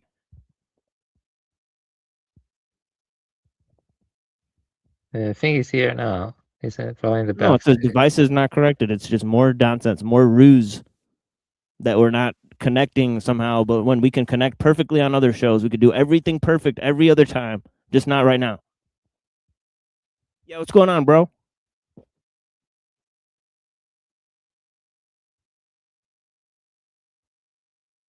Of course, yeah. We can't connect today, right? We can connect on every other show. We can sign in perfectly fine. We talk perfectly fine. But not today. We can't fucking talk today. Today our mic doesn't work. Today it's malfunction. Fucking amazing. My internet is skipping like usual, but I'm here. Can you hear me? Yeah, so go ahead and lay out the lies. What are you talking about? What's the lie? Your friend Neurojack has been lying about me for multiple years. What's the fucking lie? What's the lie?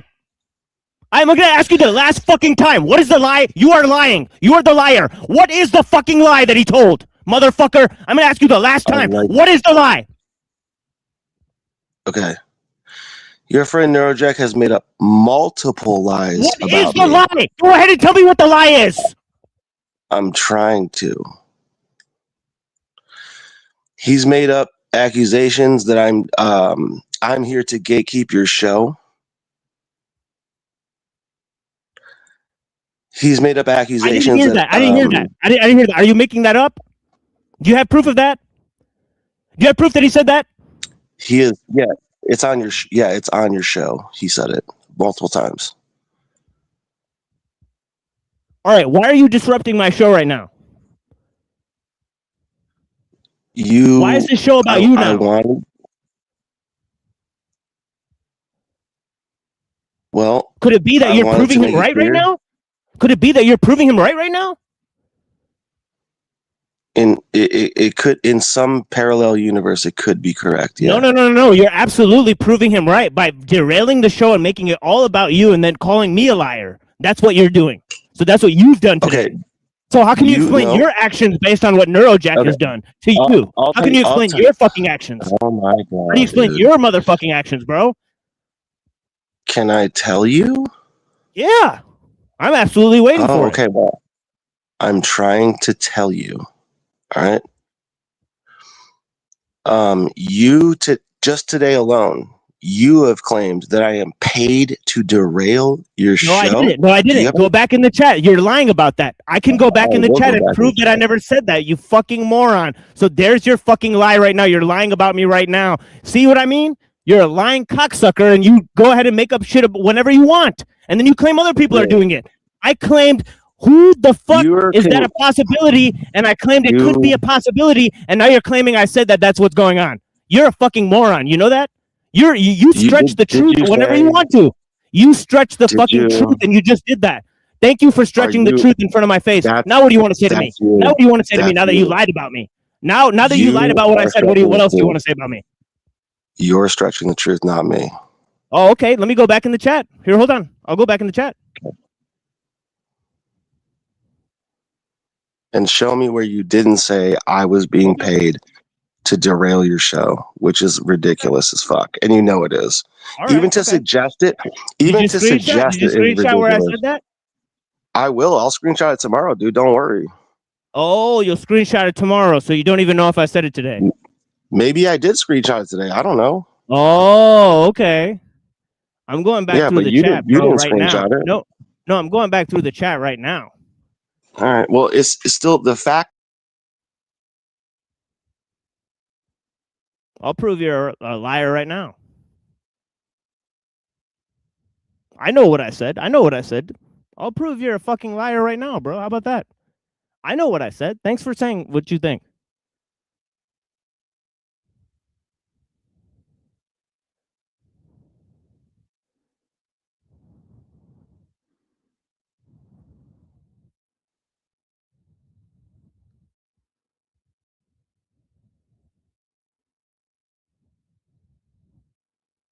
Let's see if that's true. Let's see if that's true here.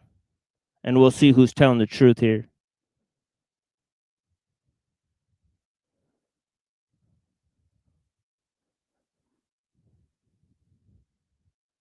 Don't worry, I got to scroll all the way up to when I entered this chat. Don't worry. We're going to see if I said anything like that. I found it here. You said here that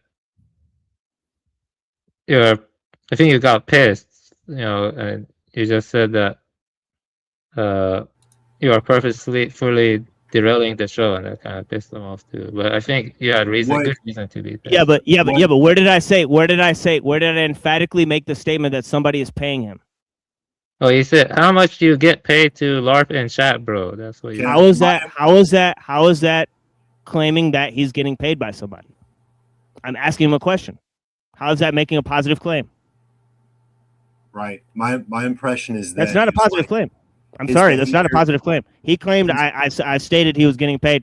That's not what I said. I asked him a question. I'm asking what's the point of derailing?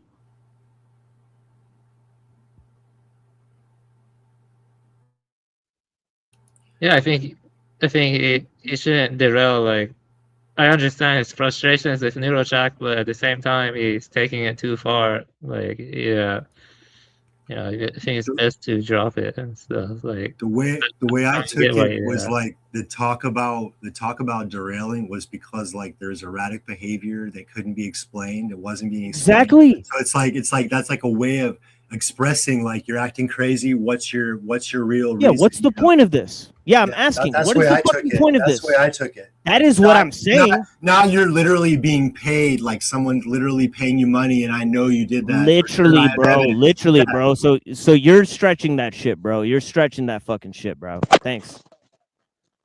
Am I back on stage? Is like what happened? Am I here?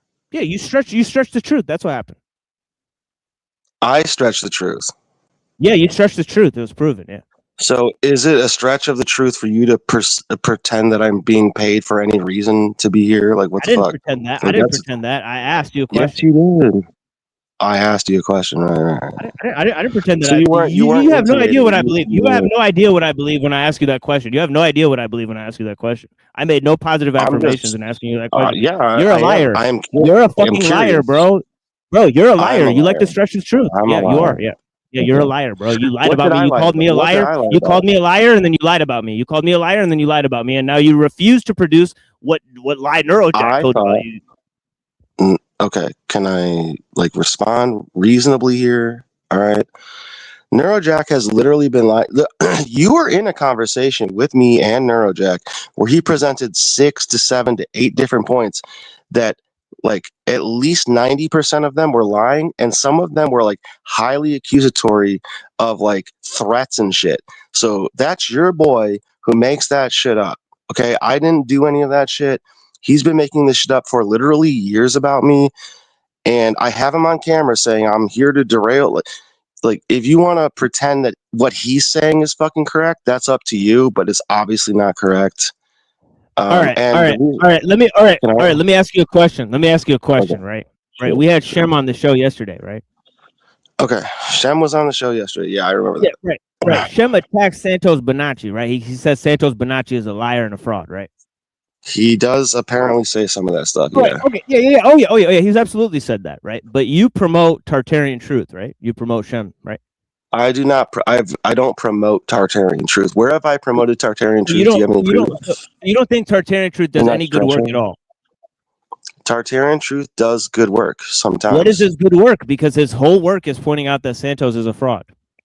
That's not his whole work. You're pigeonholing that, and you're stretching the truth. Well, if I go to his channel right now, that's the work that I'm aware of that he does, right? That's the work that you're aware of. Can you point out the other work?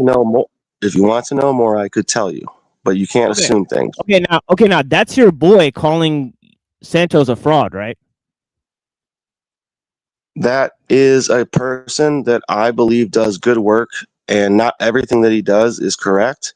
And yeah, he calls Santos a fraud. Yeah, he does. Is that your boy or not? Because you said that was your boy earlier. Who's my boy?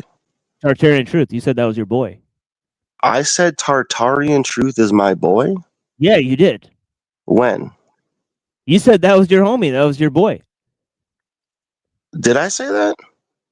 I believe you did. Oh, well, if you believe I did, can you provide the proof? Can you provide the proof that Neuro said you're a gatekeeper? Yes, I can actually. I have it on video. I definitely have it on video. Can you provide the proof that I'm protecting his lives against you? Well, you seem to be going after me more than him, and I'm not lying about him. He's lying about me. Can you provide the proof that I'm protecting lives against you? I'm protecting Neurocheck. Can you provide proof of that? And what are the lies? Fuck are you talking about, bro? Like, you're smoking crack, dude. I'm not smoking crack.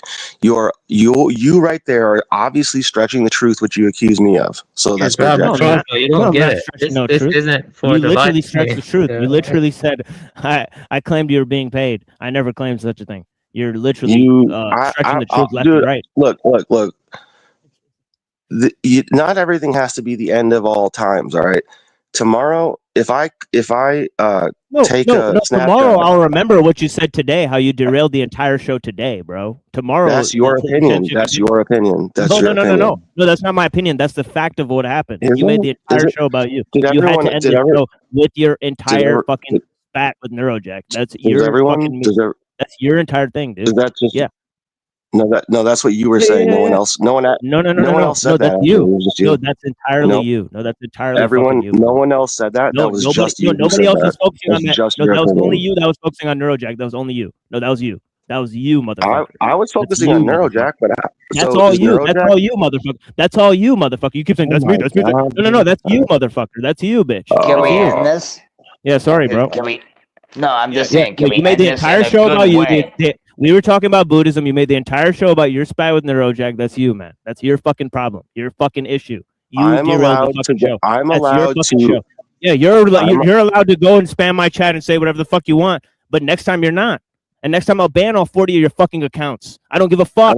I don't have So 40 you can say accounts. whatever the There fuck you you go. want this You're time. You stretching can say the whatever the truth. fuck you You're want. You stretching can the say truth whatever you want this again. time, but no, stop talking over me. You can say whatever you want this time, but next time you won't get you won't be able to say whatever the fuck you want and call me a liar and call everybody else a liar with zero fucking proof. Sorry, bro. You won't be able to do that next time. So you better fix your shit this time. Okay, so can I stop getting backstage for no reason? No, because I'm ending my fucking show and it's over, bro. I gotta go. I gotta go to sleep. I gotta go do other things. I don't have time to talk about you and your personal spat with Neurojack for 3 fucking hours on Discord, then for 2 fucking hours on my fucking show. Go get a fucking life, bro. Okay, buddy. All right. Yeah, all right, buddy. You Yeah, did all right. good. You did Yeah, all great. right, cool, You did bro. great, Yeah, bro. cool. You did great. Yeah, I did You great. did Yeah, cool. Yeah. God damn, bro. Now it's gonna. Oh, I did great, bro. I did awesome, bro. Oh yeah, I did fucking great. Tell me how great I did. I'm a motherfucking rock star, baby. I want to say something. You know, there have been times I derailed your streams too, TML. I think Brown's boy is still a good person. It's good to forgive. I agree what he did tonight was bad, but you know I've made mistakes too. So you know, hopefully he realizes the mistake he made and he just apologizes or something. I think he's probably drunk or very blazed or something, and he's not thinking straight. I think he's just an asshole. No, he's not an asshole. Yeah, he's being a fucking asshole, dude. That's what I think. I think he's just being an asshole. No, you don't, Coffee. You don't know the whole fucking context, okay? You don't I know who Brownsville is, dude. Trust me, I know. I've been around for No, years. I'm saying these motherfuckers did this shit on Discord for 3 fucking hours earlier, where they spoke over each other for 3 fucking hours, dude. On a fucking about another Discord man. call. That's crazy. Yes. That's like crazy. over somebody who wasn't even fucking there, dude. So I'm literally done. I'm done, bro. Like I gotta go. I never like, hear you get that mad, dude. When you get mad, it's like, oh shit, somebody did something wrong. Because you're usually chill. But I've gotten mad a lot, but I wasn't planning on it right now. Right. I get you, man. I'm sorry. That had to happen. It is what it is, right? Well, you know, it's online for you. TML. I witnessed you acting very patient. You know, asking like a dozen times, trying to get answers. I did, yes. Like a gentleman before getting upset. So I'm just letting you know that took a lot of patience. Oh, that's TMO for you. Initially. So, you know, everybody's got a line that, you know, that they draw a line that says, don't cross this line, and there's nothing wrong with that. So everybody has a point where they're not going to let you disrespect them any further, you know. Absolutely. TMO's a good dude until you cross that line, dude. It's like you set the fuck you meter up and it's on. So like I've seen it before. I never piss this guy off. I might have aggravated him a few times, but I don't think I've ever pissed him off like that. I mean, it's fine to piss me off. I mean, I'm naturally powerless, but the fact is that, you know, that's a good friend of mine. So I don't know why he's acting like this, right? So this is the thing. I'm trying to talk some sense into him, but he doesn't seem to be getting this idea right across. So this is a huge problem. But yeah. I mean, but besides your wasted time and energy and stuff and your show being, you know, harmed, it's like I'm still not clear on what the actual grievance is. I'm not either. I don't know what Neurojack even lied about. Like Neurojack can say hundreds of people are gatekeepers. That doesn't mean he's naturally he's paranoid about everybody that's online. You know, like we've all said hundreds of times that everybody online is fake, that we're all paranoid about each other sometimes. And obviously that happens from time to time. That doesn't mean we're all like fucking crazy liars and shit. You know, I mean, it's just wild, even right, to insinuate these things among people who are friends, and then you know, I don't know. It just leaves a bad taste in my mouth. And then to continue that on for hours and hours when the talk is about Buddhism, it makes zero fucking sense. Yeah. Well, you didn't waste your time, man. I don't think you wasted any time. I think this is what needs to be put out there. It's a good learning experience, you know. It goes to Buddha to some crazy stuff. That's what happens on live streams, man. Yeah, it's been a rocky road, but nevertheless, I'll still bring you guys some swampland flowers because this is one of my favorite one of my favorite Zen works. I really got a kick out of this when I read it for the first time, and I want to get some of Mega Man and Wolfie and Lotus thoughts on it. So check this out. It says birth is just like this. Death is just like this. Composing a verse, what purpose could it have? Right. Yeah, it says Tahui told his disciples that tomorrow he was going on a journey. The next day he wrote out his final poem and died peacefully. His final verses: birth is just like this, death is just like this. Composing a verse, what purpose could it have? That reminds me of Kierkegaard. You guys know that Kierkegaard's his last words are famously "sweep me up." Right? He said, "Sweep me up." I'm done here. So check this out. It says, "All you disciples of Buddha, real mind is not fixed. Real mind is not fixed, and real wisdom is not bounded. Even if I let these two lips go on talking from now till the end of time without a break, you still can't depend on another person's power. This is a matter in which each and every person is fully sufficient in his own right. It can neither be augmented nor diminished the least bit. Here at my place, there's no doctrine to be given to the people. I just wrap up the case on the basis of the facts. It's just as if you bring a crystal pitcher and you cherish a crystal pitcher which you cherish like anything, and as soon as I see it, I smash it for you.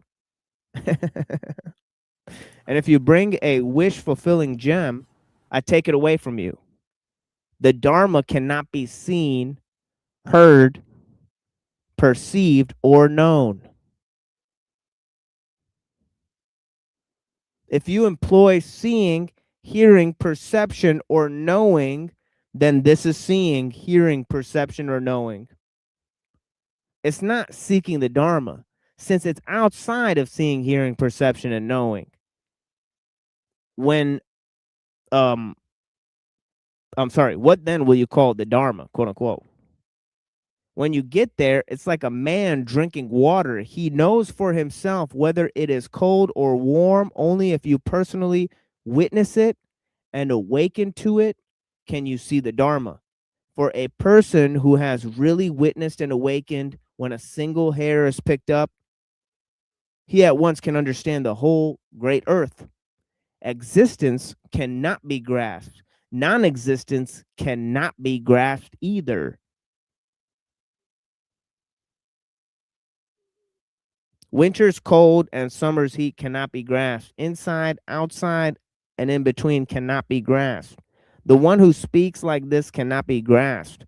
The one who hears such talk cannot be grasped either. Not even a fine hair can be grasped. Neither you nor I can be grasped. Ungraspability itself also cannot be grasped. The void is not subject to being obstructed by things, nor does it hinder the coming and going of all things within it. The subtle wisdom of true emptiness is also thus: birth and death, ordinary and holy, stains and defilements cannot touch it at all. Although they can't touch it, the subtle wisdom does not hinder birth or death, ordinary and holy, from coming and going in its midst. Basically, things have no inherent nature. Those who lose themselves pursue them on their own. Originally, subjects are undifferentiated. Those who lose themselves do their own differentiating.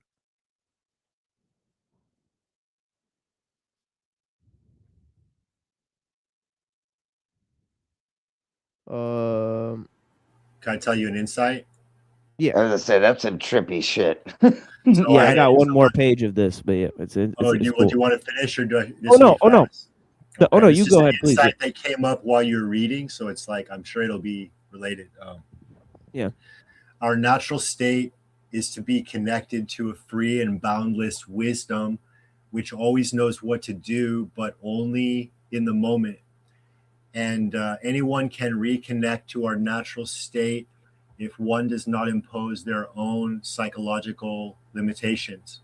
So in other words, I think we're holding ourselves back. We don't know it and we don't understand how we're doing that.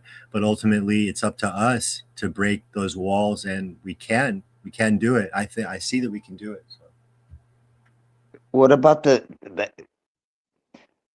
went in the beginning was pretty trippy too. It was pretty dope actually, but then it went to the hair. You can't grab a single hair. Of course you cannot, right? Because when you grab hair, you're gonna grab a bunch of it. That was crazy too. But yeah, I'll let you read the rest of it. I don't know. I'm just soaking it in, man.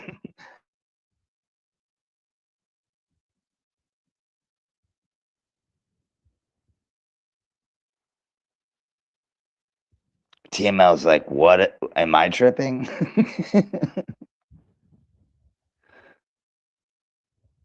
No, it's cool, man.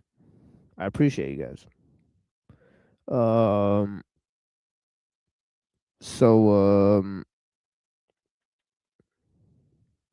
Okay, so this part is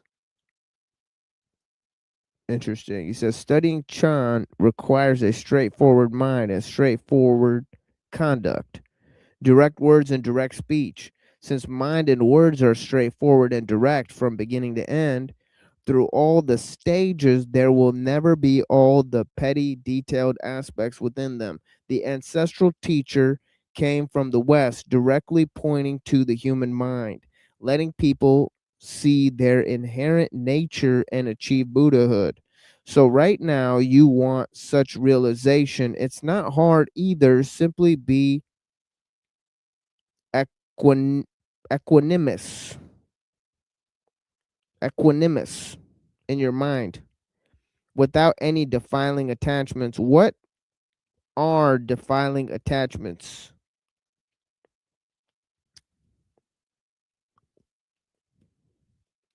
What does that word mean? What like even you Yeah, I had think trouble. Buddha I'm like, tried to. I think Buddha tried to get on that word before.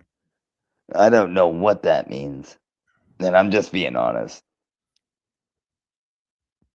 Equanimity?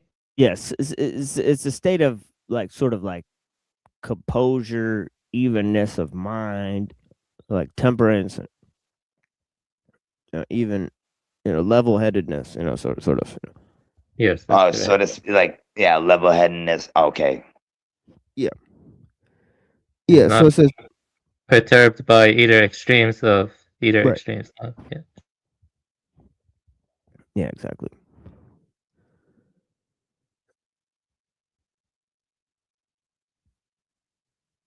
I don't know what's going on. Yeah, man. Studying Chan requires a straightforward mind and straightforward conduct, direct words and direct speech. I like that. So it says thoughts of sentient beings and Buddhas, thoughts of the world and leaving the world, thoughts of seeking detachment and enlightened knowledge. All these are called defiling attachments. Just boldly apply your spiritual energy before desire arises and leap out with a single bound. The mind will be shining bright, alone and liberated. The instant you awaken to this, turn above it, then naturally it will be clear everywhere and revealed in everything. And when you get to such a stage, you must not watch over it. If you watch over it, then there's something you consider important. As soon as there's something considered important, this mind leaks. Then it's called the leaking mind, not the equanimous mind of even sameness. Quote unquote, even sameness means good and evil are equal. Turning away and turning towards are equal. Inner truth and outer events are equal. Ordinary and sage are equal. Finite and infinite are equal. Essence and function are equal. This truth can only be known by those who experience it. All of you people who haven't yet experienced it simply must do so. Only when you've experienced it completely can you be called a true leaver of home. Those whose minds don't experience this, who seek experience outside mind, are called home leaving outsiders. They're not fit to plant weeds. The mind is broad and vast, without divisions, without sides or surface. All the Buddhas, numerous as the sands, attaining true awakening.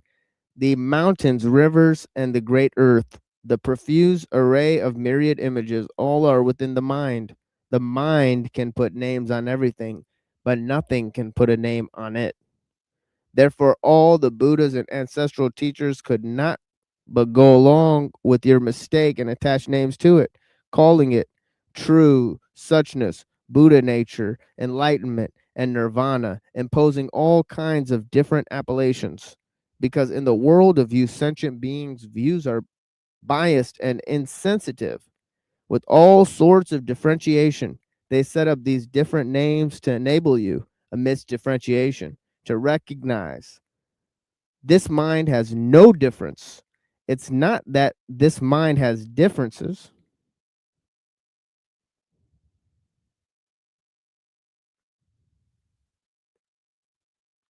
Buddha said, one may wish to reveal it with comparisons, but in the end, there is no comparison that can explain this. Saying it's broad and vast has already limited it, to say nothing of wanting to enter this broad and vast realm with a limited mind.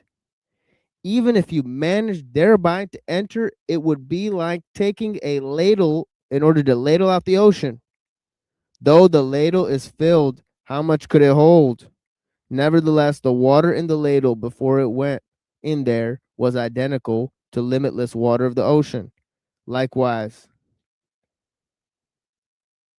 because your world is just this big, you feel satisfied with it. This limitless world adapts to your capacity and fills it up. It's not that the water of the great ocean is only this much. Therefore, Buddha said, quote, it's like the great ocean. Not deferring whether mosquitoes or titans drink its water. All get their fill, unquote. Mosquitoes and titans symbolize the difference between great and small. Basically, in essence, the mind doesn't have so many differences. Just don't create so many views and recognize this mind, then you'll be able to know all kinds of differences too.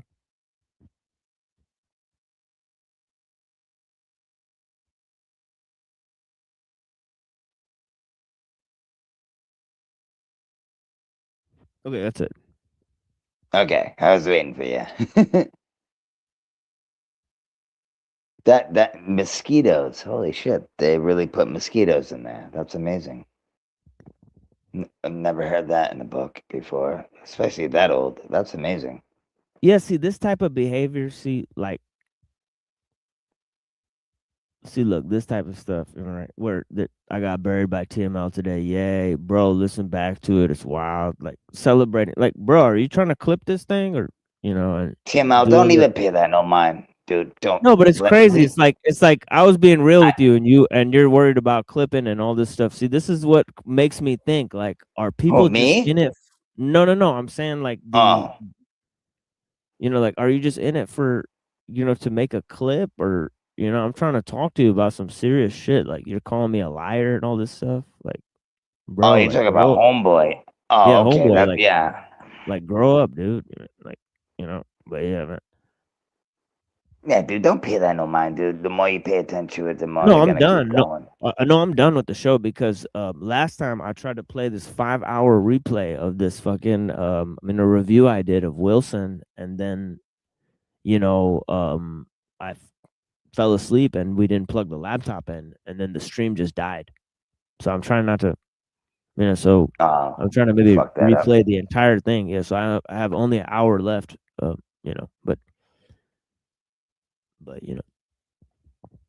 I thought you were talking to me for a minute. At first, I'm like, dude, I didn't do anything, man. I'm just here to learn, man. I'm with you, bro. I don't do that, man. If I have something to say, I'd say it to you right now. You know what I mean? Like, nah. I don't know why brown boys being like that. I've seen them around for years, man. So I mean, don't. No, the thing is, weird. like some of these guys recently, we've been working with them for years, right? And they come out and start saying all types of stuff about me. I don't know, man. I don't know what's going on. Honestly, I feel like it's like about that time where certain people they get Show their aligned true with colors. Yeah, they get aligned with who they need to get aligned to, you know what I'm saying, right? Or something like that, because like that's more what I'm thinking is like why everybody at the same time got to come out and criticize. You know what I'm saying? Like I'm not really doing anything. I'm doing the same thing I was doing a year ago. Right? So what's changed? Something that had to change in you then. Like nothing changed on my thing. You know what I mean? So I don't know. Right. So this is what's weird. Yeah, but don't let it get to you, bro, because that's what they want. They want you to get mad and flip the fuck out, and don't do that shit. You know, ignore the motherfuckers. You know why? Because you're better than that. You're TML, motherfucker. You know what I'm saying? That's what I do. But that's just my opinion, man. Everybody's different. I have a question. You know, when you know, if you smoke too much weed, could it like blaze you out, kind of like drinking alcohol, or it doesn't really do that? Absolutely. That's how I'm feeling right now. Oh, I see. Yeah, He was that shit. smoking too much weed, and it kind of impaired his judgment or something. Oh, he no, doesn't that's impair me. your. It doesn't impair your judgment. No, your I don't judgment's think- just fine. I I just think wouldn't go weed out makes me act driving. like that. But other than that, you'd be fine. Weed doesn't make me act like that. I don't know. I think Yeah, me neither. definitely like daily use is probably bad. Like probably once a week is or once a month is the best way to use cannabis to get the full effect of it. Right? So, I mean, I use cannabis daily. So I think that some of the endocannabinoids, you know, that my body should be producing, they're basically fried out, right? So you know, some of those receptors are fried, right? So this is the fact of the matter, right? Is if you smoke weed every day, you're not getting the true effect, right? So so I will say that being a daily smoker, so I know that it impairs certain aspects of my personality. Like for example, my incessant consumption of coffee and sugar, right, is related to my consumption of cannabis, you know, which those things are not good, right? To be constantly juiced up on, you know, refined sugars and, you know, the alkaloids from the coffee, you know, you know, those are heavy drugs, you know, and so it's like in a way I have to get juiced up on 2 more drugs to be on this one drug, right? And obviously that's a bad cycle, right? So we're killing ourselves to produce these shows, and you know, obviously we're radiating ourselves, frying ourselves with the radiation, right? So we're in dire, you know, so you know, I mean, I don't really ask for you know, money or anything like that, but I do put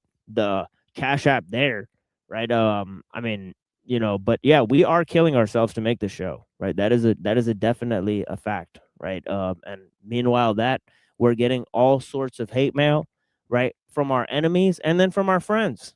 I mean, can you believe this? Right? I mean, with friends like these, who needs enemies? Right? I mean, it's wild, right? You know, it's wild. Yeah, you know, friends sometimes make mistakes. You know, he's. I don't think he has bad intentions. He's probably just in like some weird state from smoking too much weed all day, and I don't know, and extreme anxiety or something. I think what he did today was wrong, but he'll probably apologize for it tomorrow or something. Hopefully, that's It ain't weed, sir. Weed doesn't do that, sir. Brown's boy, he likes to start a little trouble, but he's usually pretty cordial. But yeah, I haven't seen him do stuff like this. But yeah, I've seen him in chats and talking a bunch of shit, but I've never like I don't know what the hell happened. I just came back in, so I don't know. But either way, TML, don't let that shit bother you. And you're right, dude. No, but what I was cut down trying on to say, the weed. no, but what I was trying to say is like, it's like, look, like you think this guy, right, that came on my show is a liar, but you're promoting his show. You know Oh, what I'm saying? okay. And you're So he's boys with him. contradicting himself. Yeah, you're boys. No, not only that, you're boys with them, and you're telling me Neurojack's my boy, and I'm promoting his like. I'm not even doing that, but you actively promote that shit when they lie about the shit that you care about, bro. Like, so I'm just really just confused. You know what I'm saying? No, I get it, bro. I get it because it's somebody that you actually do shit with. I understand. It's not like it's not just some dude up the internet that I'm pissed off at. We actually do shit together, so I understand that. But you should, dude. You gotta fucking just fuck that shit. That's The all I'm message that saying. I'm hearing is that you're sensing, you know, that there's like hidden intentions. That's what I'm hearing. You know, it doesn't Yeah, make that's what I'm trying to say too. It's not how people normally act. You know, so it's like what's going on in the mind. I say leave him alone. Yeah, it's not how people normally act. So I'm wondering, like, if there's somebody put him up to it. I'm saying, and so on and so forth. All right, because this is weird. Weird behavior. All right, flip on me, like, you know, honestly, like, I don't It's know. But weird. anyways, yeah. Because you're such a chill motherfucker, bro. You're a good dude. Like, I think you're a good dude. You come on here, you put good material up, shit you can learn from. You play great music. I don't understand why anybody would want to hate on you. Yeah, like, I mean, like, when I first started this show, right, I didn't really talk that smart, right? I didn't really tell people, like, what my beliefs were, right? And I told people a lot about what my problems were, right? So a lot of people were really willing to, you know, jump on that, but I really wanted to connect with people, right? So I laid more of the problems I face out there than these you know, my ideas and beliefs. So at first I just kind of talked to people, right? I opened it up. So for whatever reason, I think a lot of people thought that was a mistake, right? Because then when I started talking about serious issues, a lot of people just left my channel, right? But the fact is that, you know, I wanted to, you know, basically just talk to anybody, right? And then get to the, you know, maybe more hard hitting stuff that I feel. And we have produced hundreds of hours of, you know, just solo stuff, right? So on Saturday, I got a 2-hour thing coming up, right? So we will be giving a huge explanation of world events, right? And I may just only invite you know, maybe Reddington and Buddha. I don't know if Mega Man's in the Discord, but we do have the Discord link in the community post, right? You guys can hop in there and talk to the machine lives whenever you want. And of course, 3 hours today, they were fighting in the Discord, right? For 3 fucking hours, right? So, you know, and I was trying to have side conversations with Buddha about the Melinda Pana and all this other stuff and asking him if he read it and all this, and these guys just keep on fighting and fighting and fighting. And I'm trying to like plan the show and talk about, you know, Gabriel's show on Buddhism. And we could have planned so much of a better show if they didn't fucking, do this fight for so long, right? And then we could have, you know, actually talked about more substantive issues here on the show, right? Because I have a limited amount of time, right? So this is unfortunate, right? So I greatly apologize to the audience, right? So it is what it is. Hey, TMO, do this. When you have a show, bring one person up at a time. That's probably good policy. I tried to do a show with Buddha like that, but I don't know. It didn't work either. Yeah, like where me and Buddha like try to debate people about the technology issue, right? So we may do that in the future where we try to bring up one person at a time and then we ask them if they want to debate me or Buddha. And then you know, we have like a and just be cordial, right? Yeah, I exactly. think it'd be better that way. Yeah. I mean, I don't know. Like it's hard. It's your show, but personally, like I tend to go for like not cordial, but just as raw as possible. And then other people, you know, they don't always like that, but it's not up to me on this show. But I'm just saying, it's like, it's hard to decide, you know, because because if we're afraid of if we're afraid of offending each other, then we're not going to get to the truth. So we don't want to be afraid of offending each other. You know what I'm saying? I want to be your friend. I want us to help each other, and I want us to support each other. But I'm not afraid of offending you, and I'm not afraid of you offending me, because that's work that needs to be done. So I I respect want to that. face that. Absolutely. I respect that. As long as if you let people talk, why not, right? Yeah, talking over each other can't be allowed. You know, you all know that. I mean, you have to be given our chances, Right, and then yeah, chance to exactly. respond. So that has to be enforced. But other than that, it's like I want to know who you are. I want to know what's inside your mind and heart. You know, I don't want you to dumb it down or make it more polite or cordial. I want to know who you really are at the rawest way that you can, express it. That's what I want personally. Well, I respect that, and that's a little freaky, but I respect it. Not in a weird way, sir, but just like you get it. You get it. I know. Yeah, I'm just busting your chops. Yeah, but yeah, I totally understand where you're coming from too, and definitely we'll be doing the thing here, and I appreciate you guys wholeheartedly, and yeah, I appreciate Brown's boy too, but man, just like, dude, like, what the fuck, dude, like, so fucking long time today, man, like, fucking shit is just like egregiously like just dumb, like, for so long, right? So I don't know, like, I don't know. So it's just like totally unnecessary.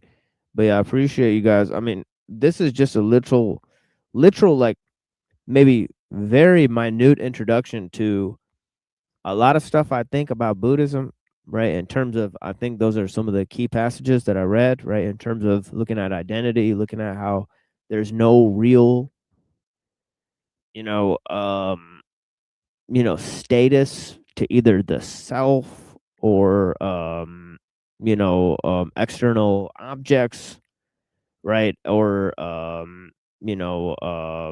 this idea of causality is even pretty sort of mired in mystery and whatnot, right? So there's all of these types of stuff.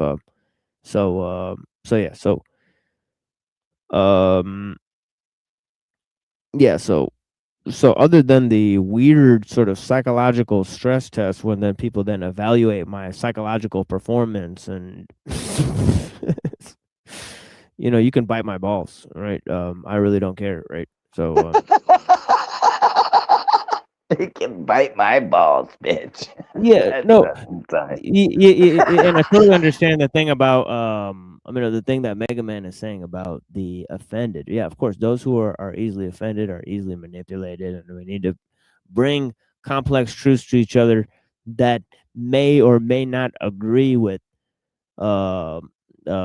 points that the other person is making, but as long as we get it across respectfully, we get people to get all their points out, and so on and so forth, and we don't focus on personal issues, right? That would be very much preferable, and and of course, I aim to, going forward, I aim to create and foster a environment for that. But I will have you guys know the trolls will be maxed out for content, right? So if trolls call in, we will definitely max them out for content, right? And this may take an hour, right, up to an hour, right? So we may just put them on the screen for an hour so that we can make content with them, right? And then we'll move on to the rest of our material. But eventually we will move on to cohesive, coherent material that is on primary sources and texts that relate to the show, and the general topics that I bring up in the introductions, right? So yeah. And that's all on Discord? Oh no, that's here, but yeah, Discord. Oh, Yeah, here and we just have Discord. personal Okay. conversations in the Discord. Yeah, the Discord is posted in the the community post. You guys can come through and just talk to me there. We all talk over there. I'm gonna have to get that. I haven't got it yet. Yeah, come through. Yeah, come through, man. Yeah, blessings. Yeah. You ended the night, or? Yeah. This is the end of the show. So if you guys want to say some closers and whatnot, I greatly appreciate you guys. I know Mega Man had like a presentation. Mega Man, when do you want to give that presentation? Because you have like a huge presentation you want to give. Maybe next time. Well, I gave that already. Yeah, I gave that before, and you know, like anytime you got empty like space, I'm ready to talk. I've got unlimited For sure, yeah, cool. speaking, ready to go at all times. So Awesome. That's cool, man. I mean, I greatly appreciate you offering that because I greatly appreciate your words and your speech. You know, they've had an impact on me so far, and definitely vibing to what you're putting down here, and we'll definitely be touching on a lot of topics of Eastern philosophy, so they heavily relate to some of your conceptions here, right? That's great, and I'm still learning how to like temper myself so that that I don't just go on and on forever, and that I don't like try to take over. It's not my intention to take over. Just trying to help, be here to help and support. Yeah, blessings, brother. I just want to say, TML, thank you for having me on. Yeah, excellent. Mega Man. What's up, what the hell? I can't read his name. Yeah, I have a closing remark. Sorry, I was just gonna say bye. I was just gonna say bye, yeah, buddy. I'm gonna say bye. Yeah, peace, Wolfie. He's like, fuck you, man. Sorry, but I'm gonna go now. Yeah, I appreciate the stuff on Vasubandhu was great. TML, I hope your stream thrives. You're great. You're very great. I hope you have a good day. Yeah, blessings, brother. Yeah, thank you for saying that. Yeah, I greatly appreciate you, Buddha. And yeah. And from what I can see, it's not easy running a show like this. I'm glad I'm not the one having to do all that. So thank you for doing that. I really appreciate it. It's like it's a great burden that you're, like you said. I mean, I can tell how much it means to you, and that that you're wearing yourself out to make this happen, and that needs to be recognized. Yeah, wildly unsuccessful so far. So I appreciate the people who put in time and get a value out of the streaming here, right? And yeah, I greatly appreciate your time, my friend. Have you ever seen that movie, The Field of Dreams, with Kevin Costner? No, I've not seen that one. No. Oh, there was a movie. Maybe I'm a little bit older than you, just a bit. So there was a movie with Kevin Costner called The Field of Dreams, and I love baseball, and this is about baseball. And it was like the slogan of the movie was, "If you build it, they will come," because a baseball player emerged from the cornfields, and he said, "If you build a baseball field in your backyard, which is cornfield, then I'll resurrect all these dead baseball players and bring them back, and we're going to play here." So it was like you have to you have to create a space which can support that thing that you're trying to build. That has to happen first, and then what'll happen is that people who are interested in that will just magically show up here, and they'll magically start helping. So if you hadn't created that space first and made that space right, then no one's going to know where to go, and no one's going to have maybe nobody will even have a place to go. That's what it's looking like to me. I look around on YouTube and I say, there ain't nowhere to go. So then I'm looking at you and I'm saying, well, you better make a place for us to, that you better do better. You can do better. So that's what it is. Yeah, thank you, my friend. Yeah, thank you for believing in me that way. And yeah, definitely. Yeah, it reminds me of sort of Bill and Ted's Excellent Adventure, or or Wayne's World, right? Was that a line in Wayne's World? If you build it, they will come. I don't know. They might have stole that from, this movie that you're talking about with Kevin Costner. So yeah, interesting. Not sure on that particular slogan, but what I'm seeing is that I watch a lot of movies. I've seen all those movies, and especially as a child, I watched them. And what I'm finding is that those movies are kind of nudging us in the direction that we're going. You know what I'm saying? Yeah. Yeah. Yeah, I appreciate that, man. And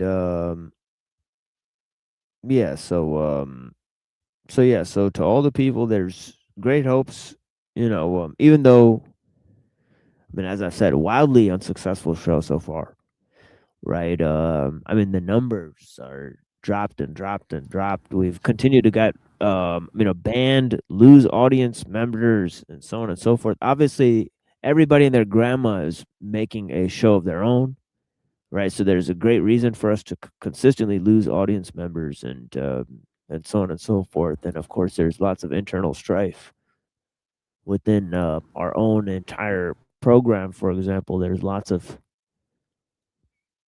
people, entities, groups, right, either within or outside that wished to sabotage, right? And of course, they've made it known that they wish to actively sabotage. So.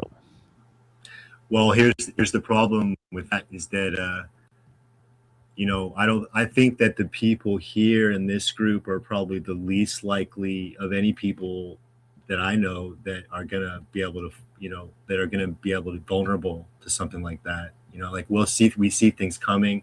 We know how to deal with things properly. So I'm not really worried about whatever comes at us. I ain't too worried because I don't think there's really maybe it's just a feeling, okay, but I don't think there's anything really that I can't deal with and defeat. That's how I feel. Oh yeah.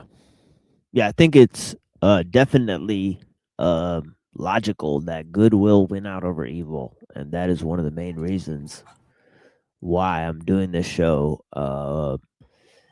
Essentially for free. People have given us like a few $100s while we're like doing this show, right? Like $20 from this person, $5 from this person, right? And of course, we've been on for 3 years. So that means that we made like maybe not that much, right? Doing this, right? So we've lost money, right? Because the StreamYard costs upwards of hundreds and hundreds of dollars per year to even facilitate, right? So we've put a lot more money buying microphones and cables and, fixing our laptop and doing all of that stuff. So we put tons of money into doing this to bring you guys the, tons of material, right? So, obviously, I'm not getting much out of this other than getting my name and face, right? And all of that plastered on hundreds of hate websites, right? So that is active. That has happened, right? The number of supporters we have, I can count on. I can count on my hand with my fingers, right? But the fact is that the number of haters we have are definitely in the hundreds. We've observed hundreds of them.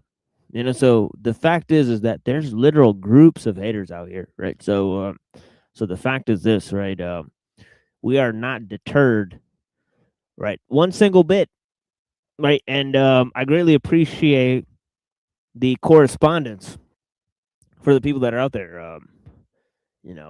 Obviously, we will be bringing a music show in like 10 days, right? Of course, we've had to limit the amount of music shows we do because of the censorship, right? But of course, we will be back on Saturday with a regular show.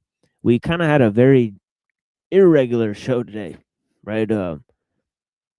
But it still centers around one of the main topics, which is Eastern philosophy. And I greatly appreciate you guys' time. Yeah, exactly. The first shall be last, and the last shall be first. Yeah,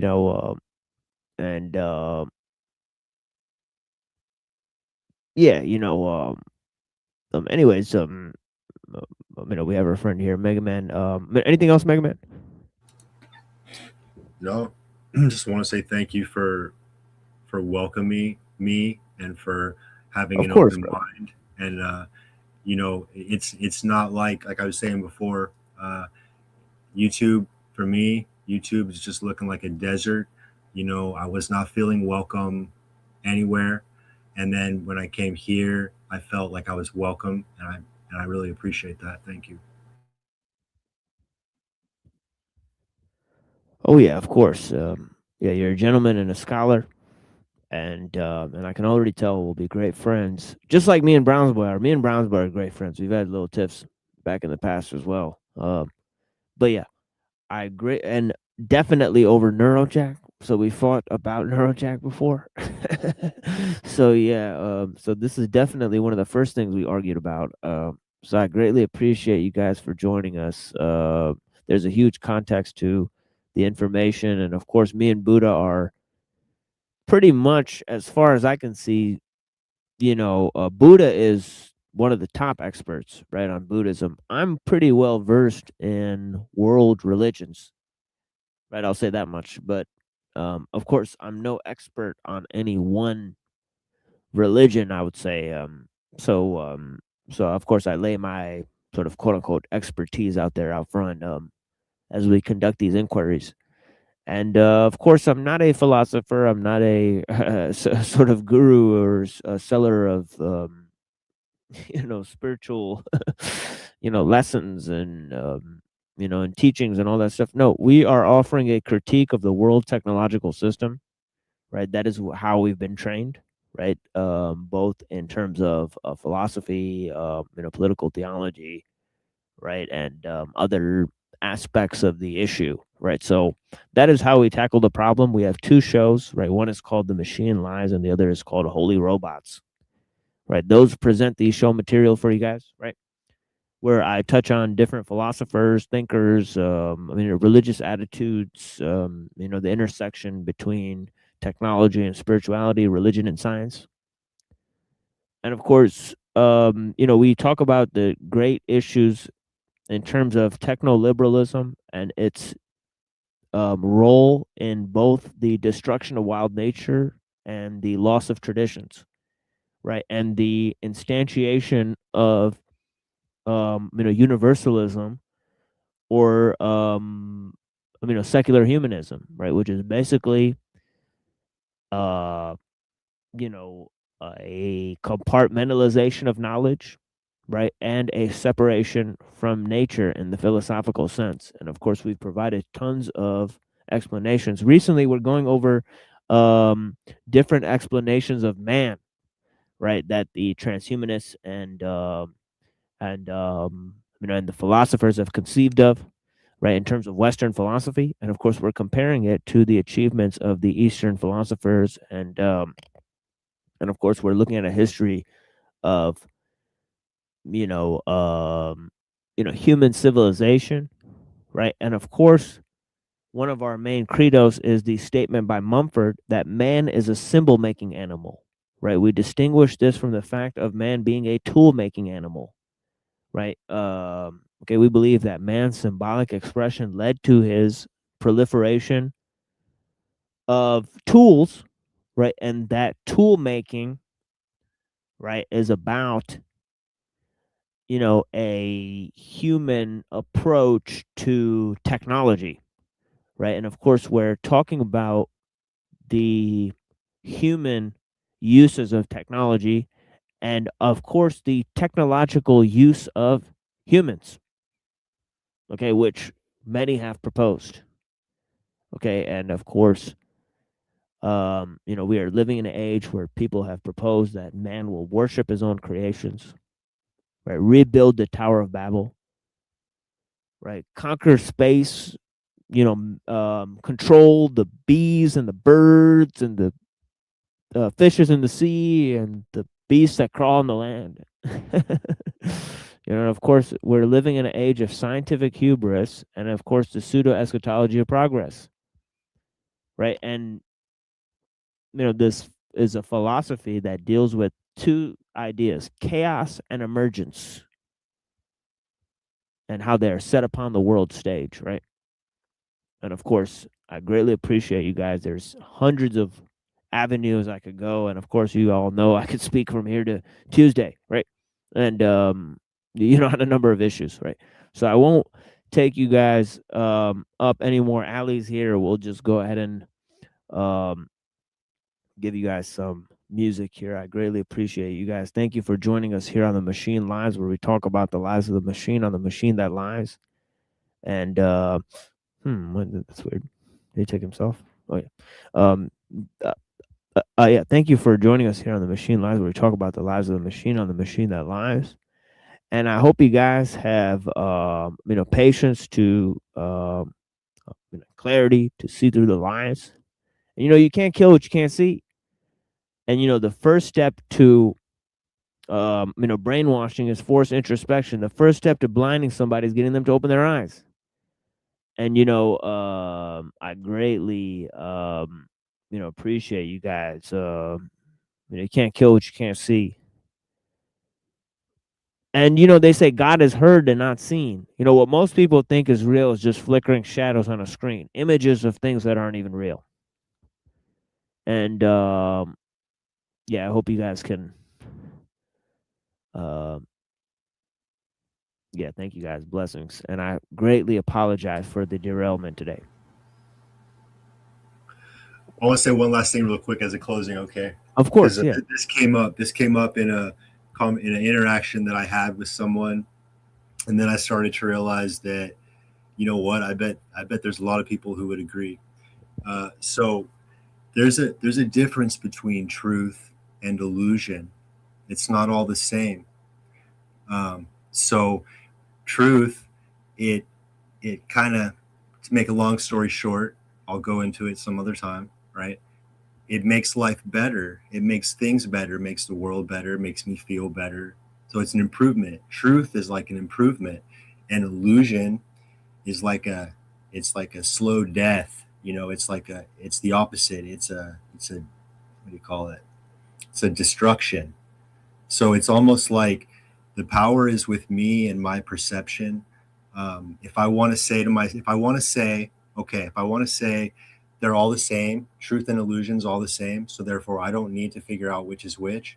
Okay, that's fine, but I'm going to suffer. Nothing's going to go the way I want. I'm going to be delusional. I'm going to be escaping from reality, never actually truly seeing what's happening in my life, what's happening within me, never growing, never learning, just pretending all day long, pretending all day long. So if I understand that truth is, that's what's going to make things better for me, and that it's different than illusion, and that I better get straight on which one's which, because one is killing me and the other one can save my life. That's how I'm looking at it.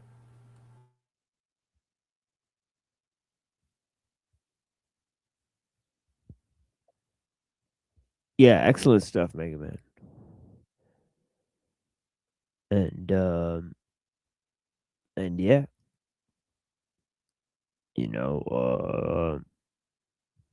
yeah, as I said, and here's a line by Ellul. Actually, let me pull up on this if I can find. Oh, actually, you know what? Let me read this instead. This is from the Tao Te Ching, right? Because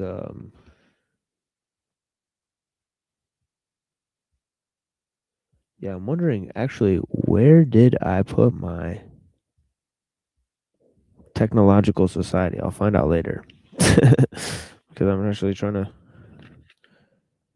pull this up. But yeah, this is the last chapter here of the Tao Te Ching. It says, truthful words are not beautiful. Beautiful words are not truthful. Good people do not argue. Those who argue are not good.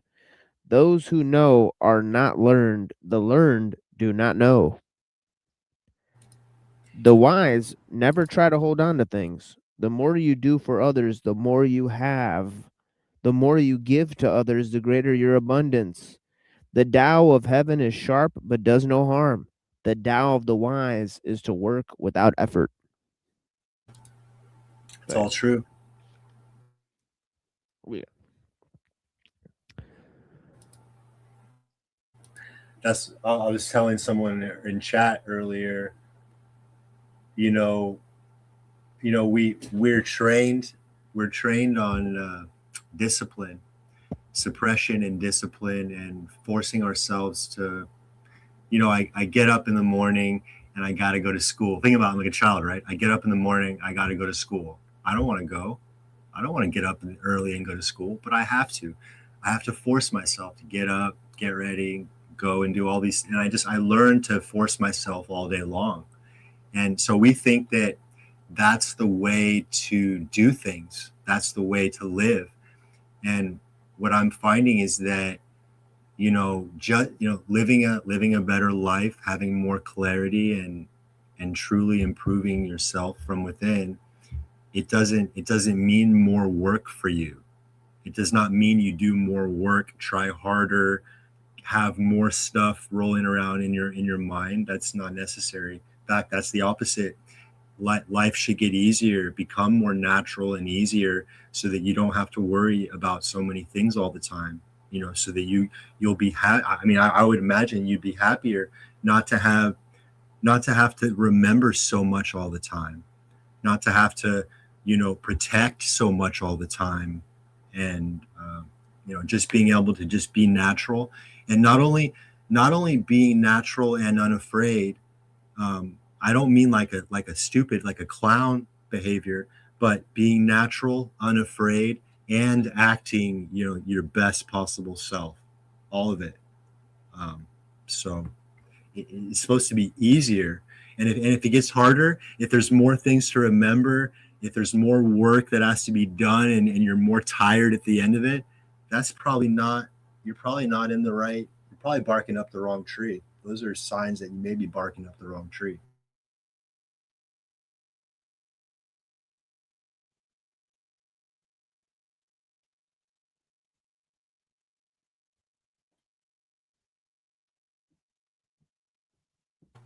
I want us to be like our natural selves, and so that we can just be alive. We can be, all of us can be completely alive together. Nobody's running away from anything. Nobody's damaged from the past, and still struggling, in a way that they can never recover from. Like permanently bleeding from trauma from the past. They can't fix it on their own. I don't want that anymore. There's a way. I think there's a way, if we're living right, if we're doing everything right, there's a way to get over things, to recover from the past in a way that we're not holding on to it anymore, and that it's almost like we're new. Every day is brand new, and the past doesn't affect us anymore, because every day is a brand new adventure. And we don't know what's going to happen, and we don't need to know what's going to happen, because we have so much courage to face the unknown that it doesn't matter what will happen, because we can rely on who we are to get us through whatever it is. And having that confidence is enough to quiet all of that thinking that I'm doing, trying to control everything and trying to worry about everything.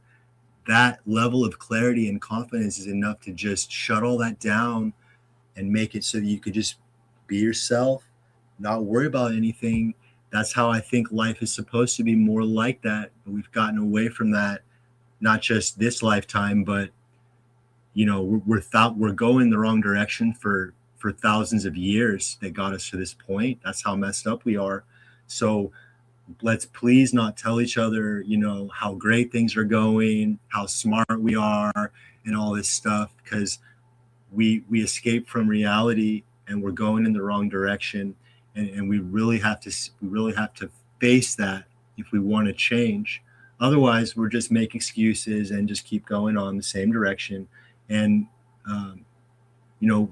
once again, we're not doing, from a bird's eye view, looking at things, the human consciousness, our well-being is not in a good state. Like we're hurt and we're damaged and we're sick. And then at the same time, we're telling ourselves, oh, we're doing great. If we just do a little bit more, we can, we'll be okay. We're learning, but slowly. No, we're dying. We're dying, and we don't want to admit it. So it's going to take a lot of courage to come up here and say, guess what? You're not doing as good as you thought you were. Nobody's going to want to hear that. In fact, that's all I'm ever faced with all day long is I don't want to hear that. But unfortunately, what I'm seeing is that relentless pressure, that relentless pressure of questioning somebody, not forcing somebody to be anything or to do, but that pressure of questioning these things, if we don't do that pressure, if we don't question these serious things, if we can't face these serious things, we'll continue to go downhill. And I don't want to, you know, and I can only imagine the way I picture it, life can go infinitely up or down. And we're kind of like, we're navigating that. We can make it get better. We can make it get worse.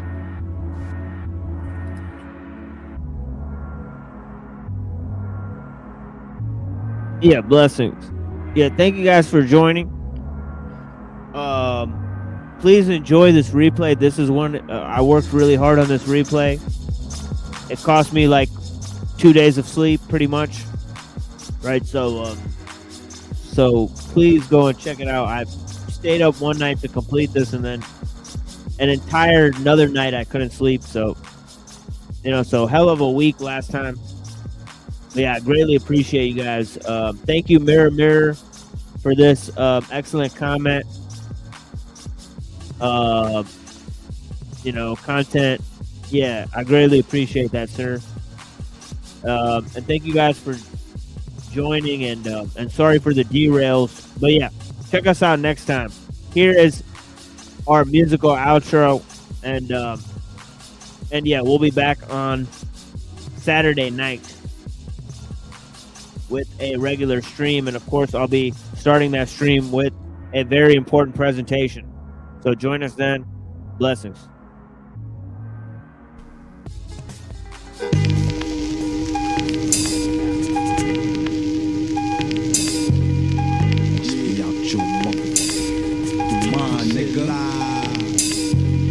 I leave this cell grip, my food can't be touched. I leave this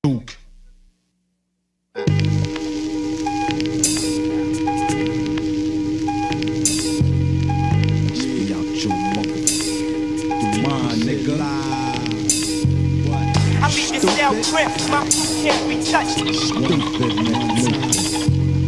I leave this cell grip, my food can't be touched. Anything PMD touch is going. Niggas be like slow flows floating. Creep without you niggas knowing. From Brentwood Boondocks to Brooklyn, yo, my tune knocks. Blowing watts, so what's the deal, Hobbs? Paris Smith, I does this. No time to reminisce. And 9-6, blow the dice and let it roll, kid. 4, 5, 6. Posing for hardcore flicks and shit. Man, niggas on the dick. I leave this cell grip, my food can't be touched. I leave this cell grip, my food can't be touched. I got to represent, never hesitate. Niggas all quiet, bitched up like a convict. Yo, so what's the deal with the $1 million man? You know the hand that bends plus the green land. It ain't all about the loot. I does this for my troops. Put my niggas up on the real school. Got to represent mom. Word bomb. Run through lines of MCs like Rashawn, Salam, Ladon, mad personality. My crew be catching casualties. So when you yes, y'all, you better watch who name you call it. Timber, you falling. Call on my name, call on my fame. I've been off the scene, mowing the cut, hitting my bitch chain. Clocking the mental, keeping it simple, dropping the rhymes and flipping instrumental. That's how it's going down.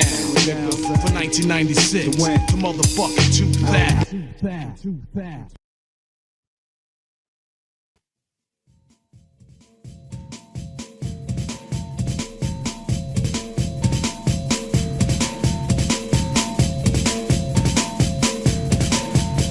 With no time left, security relinquished all control and let the gates up. So we stayed up walking stealthily down the corridor leading into a parlor room ornately decorated, displaying assorted text from time periods unrelated. So I asked the curator if the tech could be demonstrated. I'd like to see its purposes. Some of the things were dated. He said that's impossible. The material's too valuable. Its wealth is incalculable. He then asked me how I gained entrance. The area was barricaded. I looked at him, shook my head and made one motion.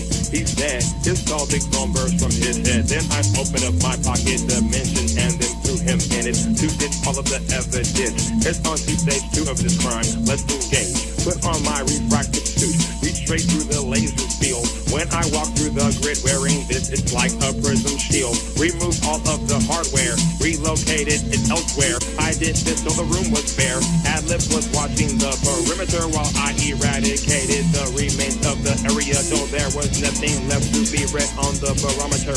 Heading to the extraction point, there was minimal resistance on this mission. All in all, an optimal circumstance. Somewhat non-reactionary since these actions vary. Somewhat non-reactionary since these actions vary. Somewhat non-reactionary since these actions vary. On one dark and stormy night, off the coast of Malibu, there's urban blight had to strike on a deserted oil derrick. Painted carrot more sick named the ferret. No warning could prepare it. It had an auxiliary crew and some form of security. That doesn't mean a thing to me. It's all about this merchandise. This is what these people had. They intercepted the shipment on the way to South Leningrad. A short pit stop in California led to their ultimate demise. Imagine their surprise when I come from the depth with this inhuman look in my eyes, glowing like an anglerfish, but instead of tentacles protruding from my soul were poisonous darts aimed at the left ventricle. The sound of death is horrible. That's fuck this.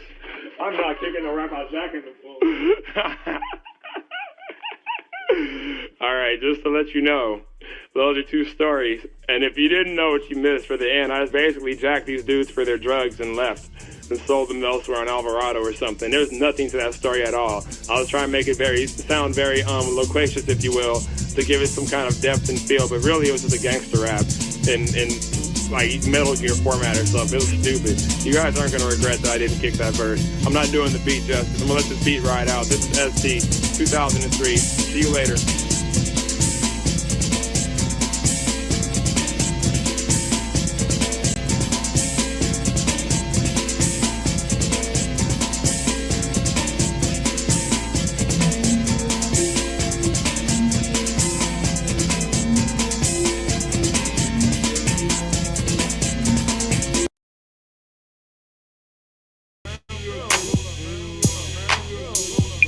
So anytime you need like to put a tap on a phone or need to get out of the country really quick or scare the shit out of somebody, you just give us a call. You give them a number. See you at the spot, 7 saw you on the line, give it up to me. Hopefully you have the right information that I seek. So I came over to you. Said my name and you said yours. I need to know the right info. You burn up if you get too close. I'll burn you up if you get too close. Too close. Too close. I'll burn you up if you get too close. You said to me that you had it. I stood over the table and then closed. I give you the money under the table. Then you were wrong and I just smoke. I walked out in my car. I opened up an envelope, I took pictures. Passed it to my brother and he lit the lamp. Back to the lab to see what's up with them. Burn you up if you get way too close. Too close. Too close. Too close. You get burned up if you're too close. If you're too close.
why I'm very cautious with him, because he does seem to have like a very particular, you know, like philosophical project or a part of a philosophical project that is not Christian nationalism alone, right? Like there's a ulterior, there's like another ulterior, you know, part of that, right? And you know, I think some of people have their bets on what that may be or what that may not be, and I'm not going to say like I know for sure, but it is interesting. Well, I think it's somehow linked to libertarianism and the entire idea, because he debates this concept of libertarianism on the one end, but then it is related to the notion of the paleoconservative, you know, idea. So it's interesting, right? Yeah, and again, I don't really blame him in the fact that he's not overt with it, because there are probably good reasons that you wouldn't want to do that. I mean, frankly, a lot of his audience are not capable of comprehending some of the things that he's, you know, suggesting, I would say, you know, and again, that's not a knock on most people. Like I myself and many other people, we don't really know. We kind of have to conjecture to some degree, you know, but definitely to varying degrees, if that makes any sense. So, you know, some people have a better idea than others. I mean, when I see him, like, I definitely agree with you. Like, there's a huge undercurrent of libertarianism. There's a huge undercurrent of pragmatism. There's a huge undercurrent of, you know, techno-liberalism for sure, as you put it. And then you have the idea where there's uneasy link between them and the accelerationists, right? Like Peter Thiel, and there you have the espousing of like Murray Rothbard and the fucking paleo libertarianism. Yeah, and there's a lot of shit. like seemingly legitimate. And I know this is boring the shit out of everybody, but I do appreciate anybody who's sticking around. But like, yeah, it is what it is. Yeah, but this is, I would say this is important though. It's like there is this kind of underlying like animosity between these people, but ultimately like their disagreements aren't big enough, in my opinion. Like they're kind of like, in my personal opinion, they're kind of arguing over like what color should the Titanic be as it's going down in the water. Like I think it looks this color, and I think, like, I don't think that's the debate we should be having. You know what I mean? Like, you know, that's not what I'm interested in debating about, you know, personally. Like that debate was kind of like a farce in a lot of ways, where like they both have technical correct things, but ultimately they don't really have any plan to do anything about it. So except for complain, which is not really, which again, you have to agree on reality first to some degree, but beyond that, there needs to be some sort of embedded, like, now what into it, I would say. And implying that like just general pragmatism is the answer, without any sort of foundational like morality or ethics or things that you comprehend, is not really the best way to go, I would say. Like, well, let's face it. So yeah, well, let's face it. They took all these extreme positions to draw in a large crowd of people that they were farming from all these you know, like far right audiences, and now they've gone completely to supporting the status quo and even supporting Trump. So I think that's pretty upsetting for most people. That well, and to defend Trump in such a way where it's like, I support him, but I don't support him all the way. It's like, well, then what are you really saying? You're not really saying much, right? Like, it's like, I support the war, but I don't support like endless war. And it's like, well, okay. So, I mean, I don't know. Again, it's really just like foggy language. And again, like, I appreciate the troll side of it a lot. You know, I really do. But I just think people deserve better than that. You know what I mean? Like, you know, I don't think the audience is really picking up on the fucking like details. And I really wish they were. And if they are, they're not saying it in the chats that I'm reading. So, and the debates on Twitter between these people are not worthy of the subject matter that supposedly we're all interested in. I would say, like, the whole, you know, war in Iran thing and all this, like, I mean, I have my own opinions about it. I think that it's a lot more complicated. I don't think it's purely about Iran and Israel, but clearly it's a lot about those two people. And I think that people are trying to, you know, like when they're saying like, well, do you love PDF files? Like you don't lead your argument with that. You know what I mean? Like that's so bad faith. Like because you're automatically saying like, well, you can't disagree with me, or you're defending pedophile, or whatever the argument is trying to do. I mean, that's just a really low tier thing. And even within the argument, they both spoke past each other and could have totally demolished each other. And the fact that they didn't do that is what makes me the most like disappointed. Is like they could have totally smashed each other's points and they just chose not to do that. And so it's like that. It's not a blood sports sport. I mean, it's not a blood sports debate at that point. In my opinion, right? So you have two giant wide opening like touchdowns, and they both just dropped the ball. And I'm like, that's just very upsetting to me. So I just want to mention that.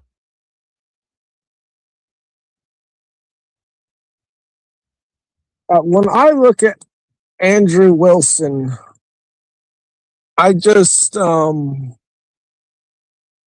not sure hypocrite is the right word, but I just think that he stands on Jesus and the principles of Jesus and the Bible, and at the same time, he has said that his whole moral compass is force doctrine. And whoever has the guns, whoever has the monopoly on violence gets to make the rules, and we all need to do what they say. And this is just so, this is like the exact opposite of Jesus and the way he lived and the way he died. And he's just, and this is what people think a Christian is. This is modern day apologists, is someone who doesn't even understand the basic teachings of Jesus.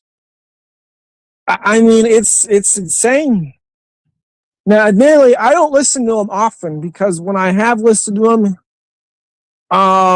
he's always in bad faith, almost always. Well, I'll say this really briefly. I mean, like I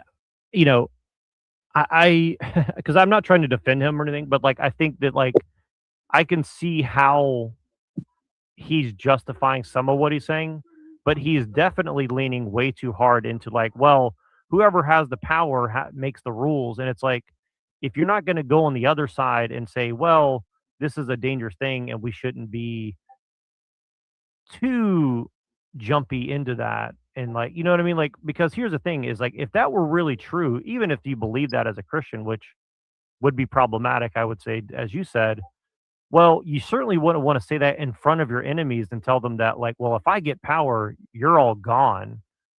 Right? Like then your enemies are going to fight 10 times harder so you don't get power. See what I'm saying? Like there's a whole Machiavellian aspect that is not even really being acknowledged in the premise of the statements and the debate itself. So again, who is the debate for and why are they debating these topics in these ways? And that's kind of where I'm coming from, is like, well, if you really wanted to grab power and do these things, why would you say all this out in the open, right? Like you wouldn't go and tell your enemies like, well, wait till I get power. You're all done for. It's like, why wouldn't you just take the power and not say that out loud?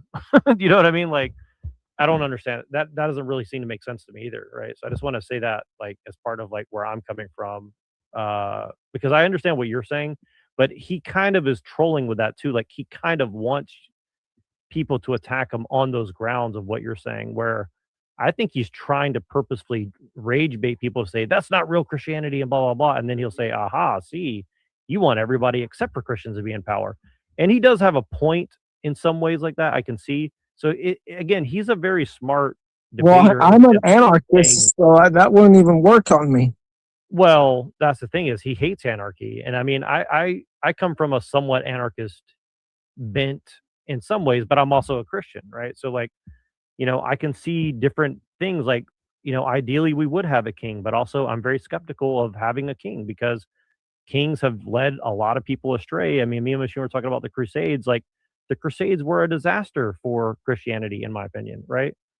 a total disaster, as far as I understand it. Now, I'm happy to be corrected, but I don't think the Crusades were about what most Christians think they were about at all, right? And so you skip over history and then use those things that you kind of skip over to justify your beliefs. It's like, that's not Christianity. I would say, like, you need to kind of know your shit, if you're going to go and make these like historical and political and religious claims.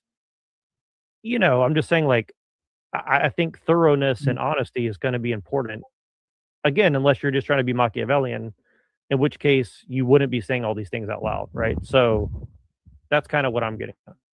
Well, here's why I think, or how rather, Andrew Wilson justifies his nonsensical contradicting positions, is because I just think he's a coward and a sellout. That's what I think it comes down to. And, he's basically said, if you come across someone with a gun, you have the right to do someone with a gun, or do what the person with the gun says to do. And he didn't only say this, he was basically screaming this at the other person, whoever he was debating. And I basically heard him say this every time he talks about rights. They're non-existent. Men enforce rights, which doesn't even make any sense. Well, it makes sense from a certain point of view, but I don't know that it's a Christian point of view. And see, this again is where these ideas get conflated, where it's like, because like rights don't exist in Christianity per se, but definitely like they're kind of implied somewhat within the ethics and morality in the Bible, right? Like there is a standard. Now, how we're going to apply it may be debated, but there is a standard, right? So it's a very slippery slope, right? And again, I think this is where mingling your Christian morality into politics, it's just going to be a dicey game. And if you're not referring to the Bible explicitly, or your saints or something, it's just going to only get more slippery from there. You know what I mean? And so that's kind of the game that we're all playing, I would say. Well, they're kind of playing like this sort of interesting game, because at the one hand they're denying the concept of universal rights that is espoused in terms of classical liberalism, right? But on the other end, right, they are not divorcing themselves from moral duties, right? So they say we have duties but not rights. So they smuggle this concept in, so you're still responsible in a way, right? So they haven't dismissed the concept entirely. They're just calling it by a sort of deontological premise that's based on Kantian ethics in response to classical liberalism, right? So they think they're making a very slick move, but it's actually not that special of a move. Well, duties to the state and society is what they think. Right. Sorry, I just saw this thing in the bottom here, Scamdrew Show.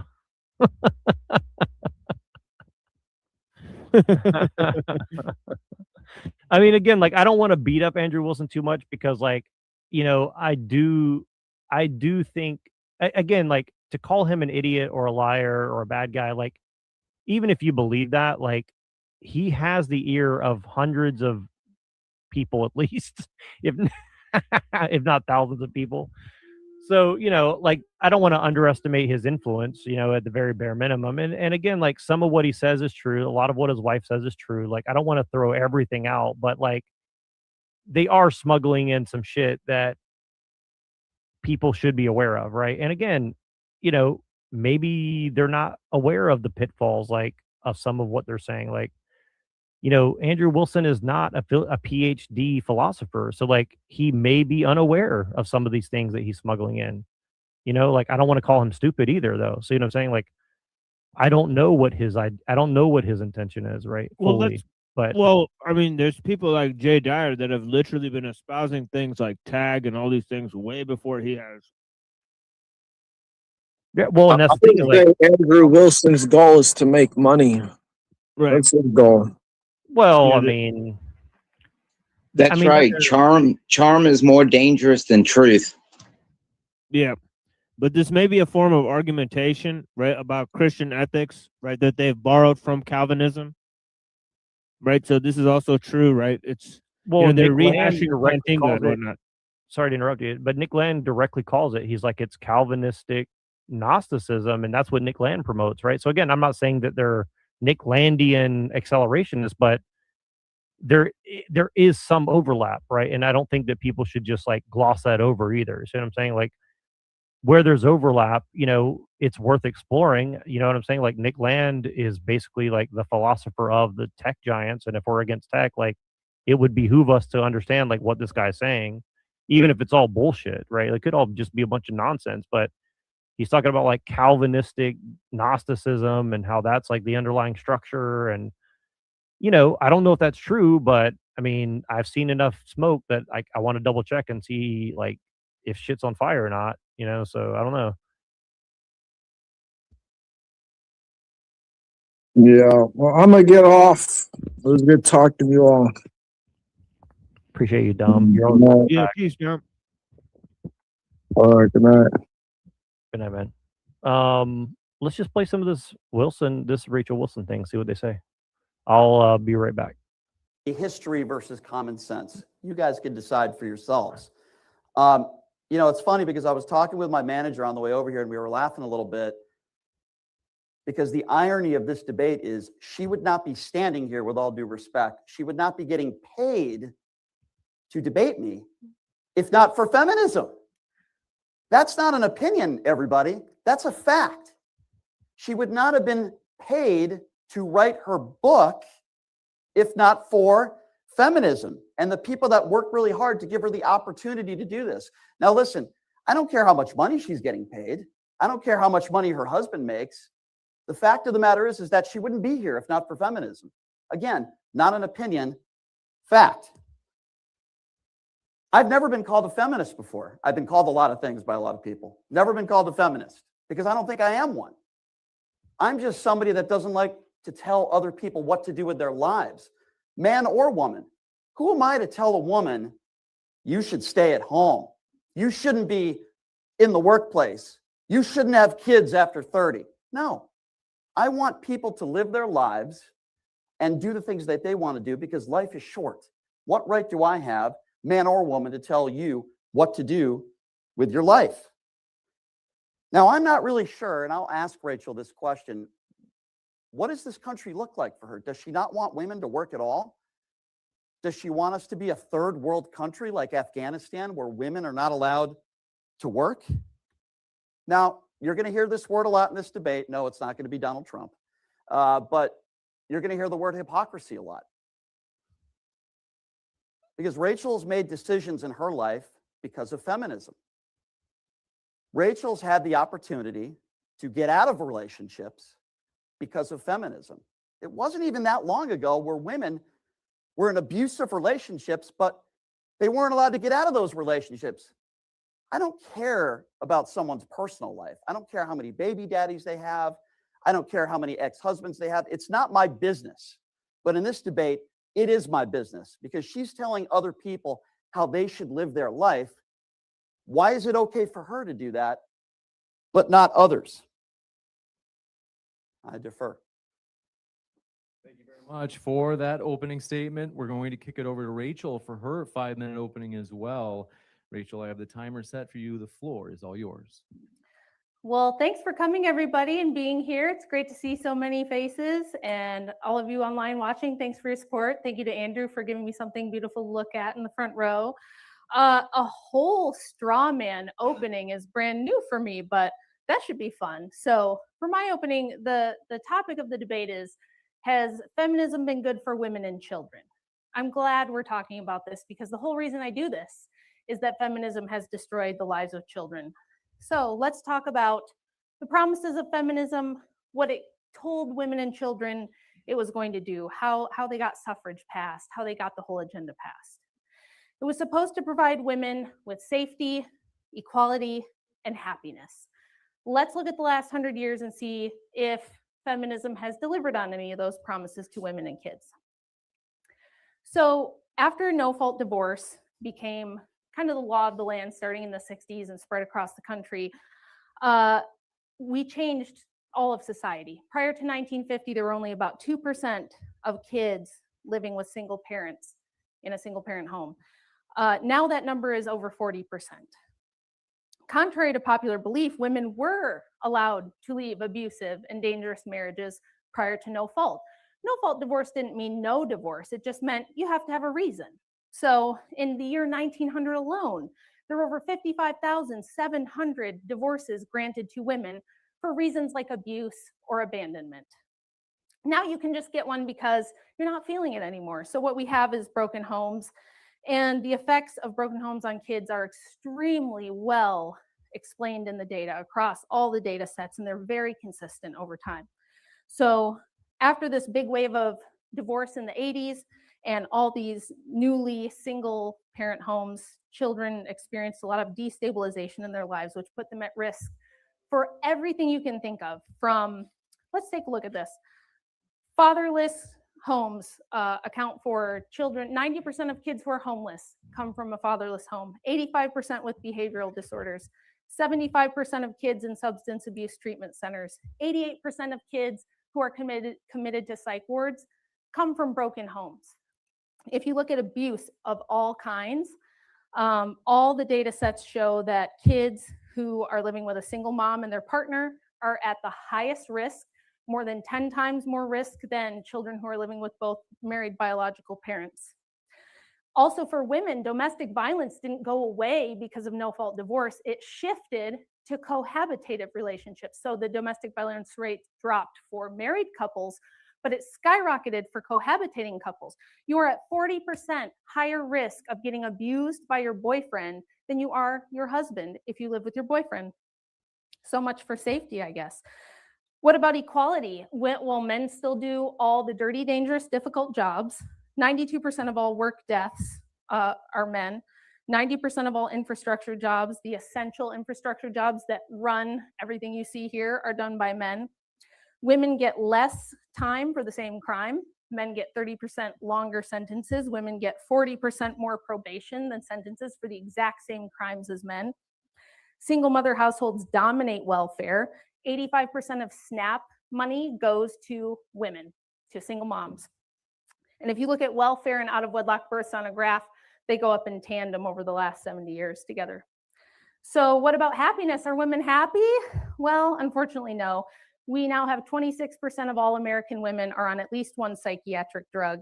There's been 2 major studies done on women's happiness since sexual liberation. The paradox of declining female happiness and a follow-up study called the female happiness paradox. Both data sets across time, culture, economic status did not matter. Women's happiness has decreased both absolutely and relative to men. So in summary, no, feminism didn't deliver on its promises. It hadn't made women and children safer or happier. It made them more vulnerable to abuse and exploitation by removing the men that have the most interest in protecting them, and that would be their own fathers and their own husbands. Thank you very much for that 5-minute opening as well. We will jump into the rebuttals. These are 5 minutes as well. Brian, I've got... Well, the first thing I noticed is that they've kind of like given this like ontology to feminism. Like feminism is like this external thing that has like a real ontology to it or something. That's kind of what sticks out to me. Like, I don't know what you think about that, but yeah, I was waiting for her to say her main talking point, which is, and obviously they have defined, feminism, and she's saying that, or they would say similar to how we were hearing on the previous panel, how you and the other guy were saying that's gynocentric now, right, and so on and so forth.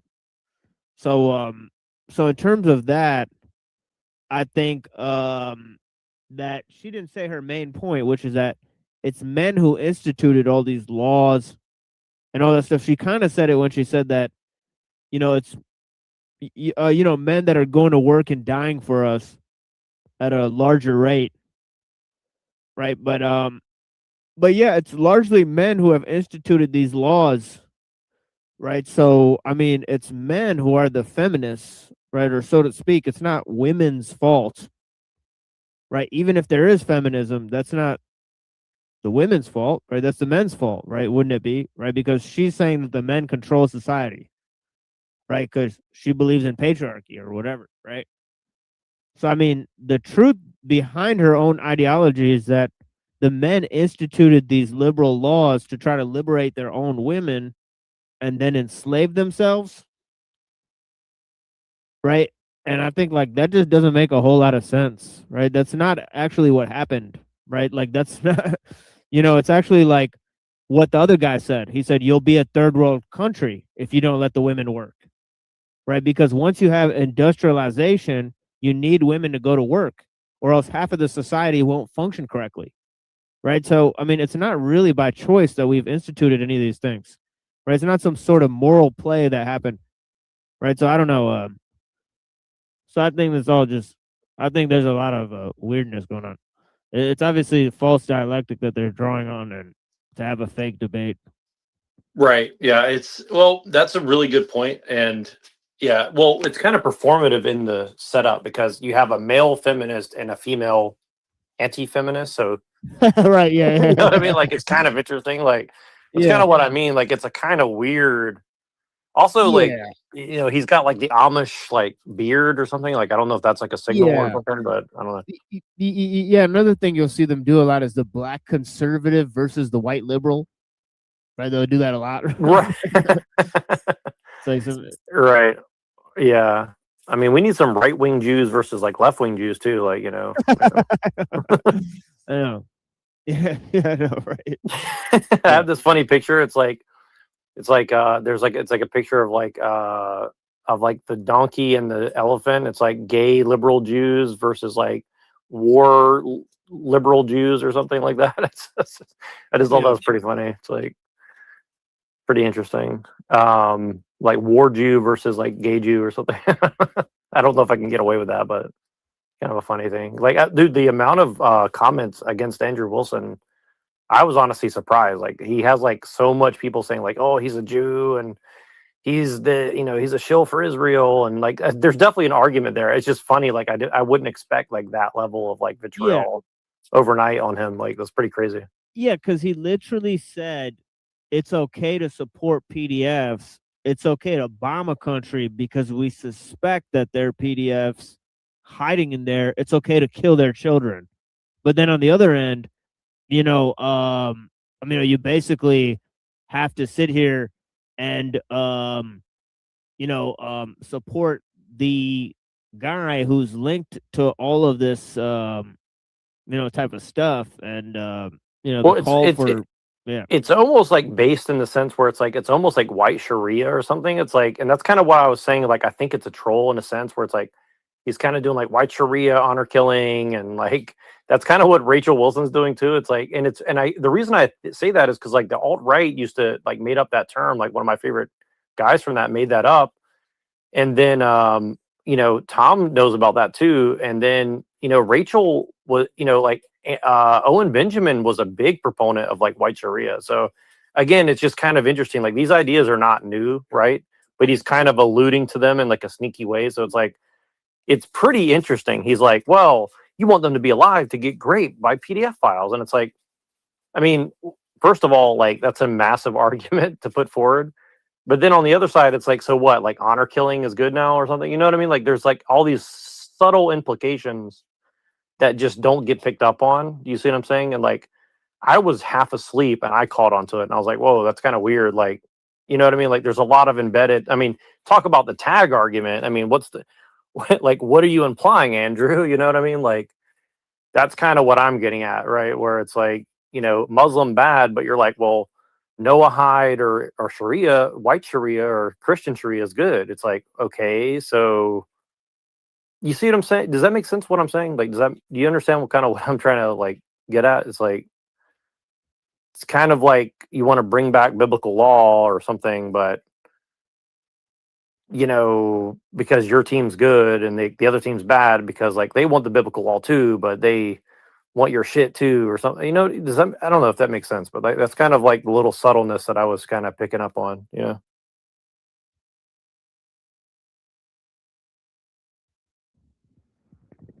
Yeah, I mean, he's essentially, you know, defending PDF stuff and then basically defending Israel. So I think that's why a lot of people are very much opposed to his stance, right? Because that's what it overtly is what he's doing, right? He could be dancing around the subject and giving a bunch of political talking points, whereas he's distancing himself from the behavior, right? Whereas saying that, oh, well, if we support this, it'll bring about this end result, right? But the fact is that, you know, in order to get to that end result, you literally have to support, and I think this is what, you know, Owen pointed out, is that, you know, you're allowing one country to have nukes, you know, destroying children in another one in the name of saving children, which doesn't even make any logical sense. So he lost badly, right? The only thing he got him on is a technicality, right? That Owen can't prove the allegations, right? Well, and that's the kind of slippery slope again, where you're saying like, well, and again, this is kind of like what me and Pilliter talk about with like the whole white nationalist movement, and I would argue the Christian nationalist movement is like, well, in order to save Christianity, we have to be willing to kill Christians. It's like, okay, well, or in order to save white people, we have to be willing to kill them, and that sounds absurd, but if you look deep enough, like there is kind of this thing, and it's like, in order to save children, we must be willing to kill them, and it's like, yeah, I guess technically you can argue like that's going to happen in a war, but again, to like flippantly say that is not really making a strong case in your favor. Yeah. You know what I mean? So, you know, like, so are you intentionally trying to bring psychopathic people to your party or what? You know what I'm saying? Like, I don't know if that makes sense, but that's kind of what I'm saying is like, yeah. And then his positions on Israel are not really that clear. It's obvious that the Orthodox Church, you know, that exists in Russia, right, and also Putin and all of his cronies and all these types of people, and also Trump, they're heavily in support of Israel, right? And so the fact is that Trump is not Christian, and he's not. I mean, so this is a claim that, I mean, Wilson has made several times, that Trump is defending Christianity, right? Which makes zero sense at all, right? It's one thing to say that, you know, Trump is bringing about some sort of conservative values, which then support some sort of Christian ideal, right? But, you know, to basically deny the fact that, you know, he's directly involved, right, with PDFs, right? Whereas you could basically prove that he's directly involved with PDFs. He basically said that the Ayatollah Khomeini is a PDF, and he said the entire country of Iran is PDFs. This was the claim that he made. So it was incredibly unfounded, right? And also Rachel Wilson he shifted the definition of PDF really quick, and then nobody caught on to it. That's kind of a big part of what I had a problem with. Like, you shifted the definition and then like moved past it without noticing. Both sides didn't notice that. I was like, that was pretty weird. I was like, whoa. Yeah. Because he's like, well, Epstein wasn't technically a PDF file because they were like 16, 17. Then he's like, well, these people are PDF files because they were marrying 13 and 15-year-olds. And it's like, well, I mean, now you want to get nitpicky with the definition. And then, so, you know, like, is that technically what that means? Like, you see what I mean? Like, they get technical sometimes, but then other times they don't get technical. And I think that's just very interesting. Like, they definitely pick and choose when to get technical with definitions and when not to, I would say. Yeah, but just to elaborate his positions on Israel, he's claimed that we should not support Israel because Christianity does generally not support Israel, and the concept of Jewish magic blood and them rebuilding the temple, and the Messianic Christian groups that want to rebuild the temple. But then he's also talked to a Jew online and said we should send Christians to Israel so that more Christians will support Israel.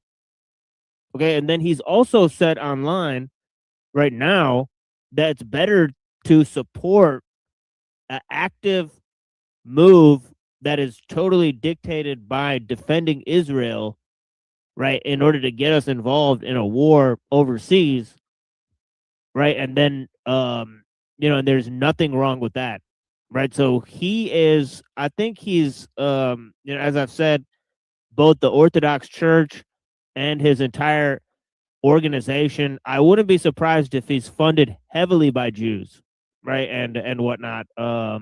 His entire organization, right? So, so this is obvious, and of course he's been on, people like Piers Morgan who have been funded by, Murdoch and other prominent Zionists, and so on and so forth. So he's not, averse to going on those types of platforms. Yeah, and look, I mean, again, it all comes back down to pragmatism, right? And again, I'm not saying this to like excuse it, but I'm saying like he's kind of like drawing people into pragmatism, like, well, we shouldn't really help Israel, but at the same time, like these Muslims are scary. And so, and again, like I get it. Like, of course you can, that's an easy thing to say, but it's like, is that the honest thing to say? You see what I'm saying? Like, I don't know. Like, like, I don't know. It's like, it's just kind of like speaking out of both sides of your mouth. Cause he said it very, he kind of like very strangely argued like, well, I can't remember exactly what he said, but when we review it, it'll come back to me. But he said some very subtle things like about whether Christians should do this or whether they should do that or whether they should get involved in that or this. And he's like, well, I don't really support the war, but like, and then Owen said, well, like, would you support ground troops? He's like, oh, that's a step too far. It's like, I mean, it's a very arbitrary line to draw, right? Especially from like a Christian standpoint. It's like, well, if I shoot bombs through a ship to a place and people die, that's cool. But like, if people have to go and like do it face to face, well, I don't know. That's a little weird. It's like, that's a very arbitrary line to draw, right? You see what I'm saying? Like, that has nothing to do with a Christian argument about a justified war or not, right? So like, let's just be honest about that first, right? Like, if we're going to have a pragmatic debate, that's one thing. And if you're saying, well, Christianity and political power don't always have to be 100% aligned, then it's like, well, then you're not a Christian nationalist. So, how you get power and why you have power and what power you have, like they're all related, right? So you gotta have to answer all these questions, right? Yeah, I mean, they should have it in the thing where the people, who support just bombing a random country because you want to support Israel, which is full of PDFs and whatnot, right? Then whatnot, maybe they should be, maybe they should send these pussies to the front line first, right? The people who decide that we should go and bomb some random country and put troops on the ground and stuff, they should send these people in first. Honestly, if they're so gung ho about it, let them go die on behalf of what they believe in. Well, that's always been my argument. Is like, look, if people want to put their own lives at risk, like I'll probably follow that person. If they're not willing to do it, like don't be surprised if you don't see me running behind you. It's like, and it's not about cowardice. It's like, I don't want to be sold like martyrdom for a cause that is nothing. Yeah, you know what I mean? Yeah, the fact is that none of these tough guys, right? None of these pussies will actually go and die for their beliefs, right? That's the fact behind it. They all want other people to go and die for what they believe in while they sit comfortably and get paid on YouTube. Fucking incredible, right? Right, and again, that's not even necessarily only at Owen Schroyer or Andrew Wilson or Alex Jones. That's just like the general problem with these debates is like, dude, I've been talking about war since I was 14 years old, and all these wars began, and even before that, like the Gulf War as a kid, we used to talk about it a lot, and I've always been very skeptical of this stuff, and it's like you don't see there was like a few years where they had like a little bit of libertarian traction talking about what is a just war, right? But that's the thing. It was always framed in a libertarian, non-aggression principle way. And they're still relying on that, but they're not even saying that overtly. They're not using this like weird libertarian thing overtly. So they're kind of smuggling that back in. And a lot of people just don't see that. And they don't, and a lot of people also, like, even if you point it out to them, they don't understand why that's important, right? And I think that's a very strange thing, is like the only argument against war that they're using is like a libertarian principle. Because they know that that's like a weak, I mean, frankly, it could be a strong argument, but they're arguing it from a weak direction where they're not stating what they're really saying. And I think it's like, well, why would you do that unless it's to either one, trick people, or two, to justify some bullshit war that you don't really fully believe in, right? So that's kind of my argument about the whole situation, is like, it just seems like there's some other ulterior motive embedded in the philosophy, right? So, maybe people don't care about that, but like, it's pretty obvious if you kind of understand the words that they're using, And again, that's not what this debate here we're watching is about, but it's very, I don't know, it's very subtle. It's a lot of subtle points here. I'll play a little bit of this. I'll be right back. I'm just play this for a few minutes. And I've got the timer set for you. The floor is all yours. The word would be hypocrisy. Rachel just talked about abuse, divorce. I want to be very clear with what I'm about to say. It is normally not my business to talk about how many children you have, how many ex-husbands you have. But when you have somebody to my left who wants to tell other women how to live their lives, I'm going to bring this up, and I'm going to bring up some studies. Now, Rachel has 3 baby daddies. Why is that important? Well, Guzzo and Firstberg study says that if you do have multiple what in the world? daddies, family has higher stress, more likely to have more mental health issues, the things that you claim that you care so much about. I do as well. The Dorius study, lower income and families most likely in children have a lower education rate. He's literally disproving his own point. About physical violence. Like, he literally just disproved his own point by bringing up her personal details. I mean, it's such a low level attack. Like, honestly, dude, like, the thing is like, even if she does do all those things, what does it have to do with feminism? And then while you're attacking her, you're admitting that her doing all these things ended up worse for her.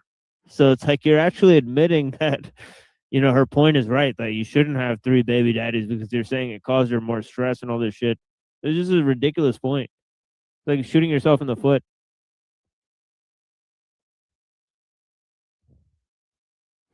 Yeah, it is very that was a very strange like turn that he just did there for sure. Like, yeah, like, what does that have to do with defending or not defending feminism? Nothing. Like, well, and that's kind of what's interesting is, like, I think that there would be real attacks you could put on Rachel Wilson about some of the stuff, but a lot of these attacks are not a gotcha, really. Yeah, you know what I mean? Like, that's what's so interesting again about it is, like, I mean, a lot of the attacks are funny, I would say, but they're not like that biting. Like, that was like you said, a pretty poor attack on her, in my opinion. So gimmicky, and she laughed at it, like, almost like she knew he was gonna say it. Like, it's like, it's very like, I don't know, it's like drama debate time. It's like fake debate shit. I don't know. Like, watch her not even say, like, no, that's a personal attack. Like, they don't care about shit like that anymore. They're literally doing a drama debate for gimmicky, weird popularity points. High school, yeah, that's what Polluter always says. It's like a big high school thing. I'm not going to play much of this, but I just wanted to play a little bit of this because I'm going to let you take over and play whatever you want to play for a minute. I just need 5 minutes to jump off for 1 second. And if you want to share your screen, I want to show you this before I do that, though. We haven't forgotten Rome destroying the temple, Titus in 70 AD, and you will be destroyed and nuked and burned to the ground. God's going to curse you. And these are prominent rabbis. 99% of Americans don't even know about Titus sacking your temple. Most people in America and stuff were Germans and French enslaved by the Romans too in England. Like, if you want to demonize the Romans all day, you're going to just say because we're the new Rome, we all deserve to die? When the Messiah comes, Rome will be nothing. Until then. The Zohar says that It looks like toilet bowl. Yeah, it did. Oh, this looks kind of like toilet bowl too, though.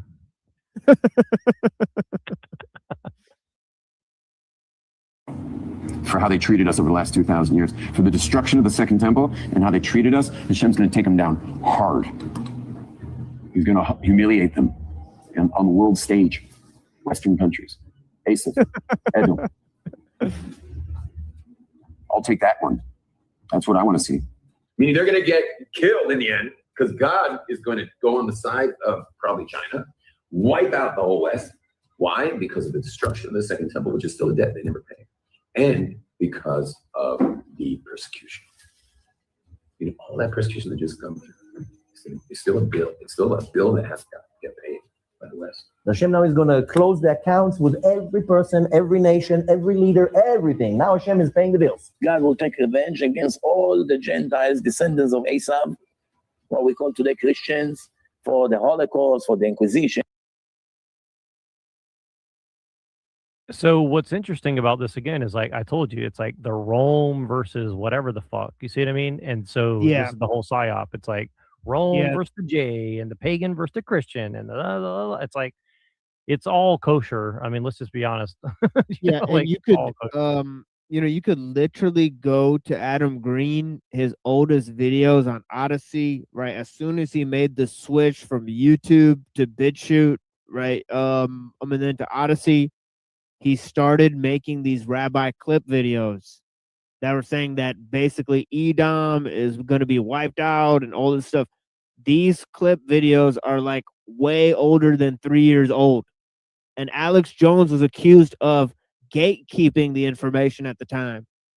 So it's really odd to see him make this shift publicly now, right? Because he has turned 3 days before his whole shit gets shut down. Yeah, because he literally said, right, that the Jews did 9/11, and then he turned around and fucking said it's the Saudi Arabians and the Chicons, and he had Jerome Corsi and Steve Pachenik on his show supporting Israel, okay, and he had Jack Posobiec and all these people supporting fucking Israel and shit, and then he moved then to totally do a 180, exactly as Neuro said, 3 days before the Jews literally shut him down and go, Right. oh, well, the Jews have been the problem the whole entire fucking time. Holy smokes. Well, and his son was just on a major podcast, the Hodge twins or whatever, and again, it's funny, you have the black conservative, as you said, and he's sitting next to a black guy who's his co-host, and he's like sitting there and he's like,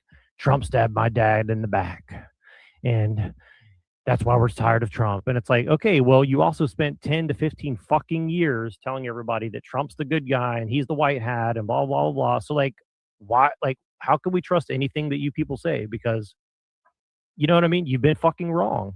Whether you're telling the truth or not, you've been wrong, right? And so it's by like, the way, it's a whole slew of people that we're looking at. Not only Alex Jones, but also Giorgiani, Jay Dyer. They're all coming out and saying that they've either been exposing the alt-right or they've been knowing that the alt-right was a setup this entire fucking time, or all sorts of weirdness, right? So it is a circus right now, right? Because they are doing a 180 on all the psyops that they've laid down since 2020. yeah, So, like you said the other day, cashing in those KKK casino coins or whatever. It is kind of like that, you know. And again, like I don't want to throw Conspiracy people under the coins. bus, but like they're certainly throwing us under the bus. So it's like, look, dude, like if you guys want to be real, but like don't pretend that you guys have like been right all along and that we're deluded and we're crazy. It's like, see, look, there he is calling out ortho bros or whatever. It's like, you know, well, whatever, you get the idea. Like he did like a mega debate channel thing, Dyer did. And like I didn't watch any of it, but it's just funny. It's like, dude, you cannot go up there and debate these people. They're not, co-opting everything. Like Hostile Hyperborean said, it's like, look, dude, like just be real for once in your fucking life. Like if it's the last thing we do is like, just be a little bit real about what you're selling to people, you know, I would say, but that's just my personal opinion. But take over for a minute. I'll be right back. I got to do something. I'll be right back. Just play. Let's play a little something. I'm trying to get some more people in here too. So give me a few minutes. We called this out literally like 6 months ago that Ian Carroll is an obvious plant, and now this guy's doing a story on it. So yeah, there's that. I mean, yeah, and you know, Ian Carroll is just such a strange person. Like he literally just appeared out of nowhere looking like Spec Ops from fucking Call of Duty or whatever. I mean, it's like insane.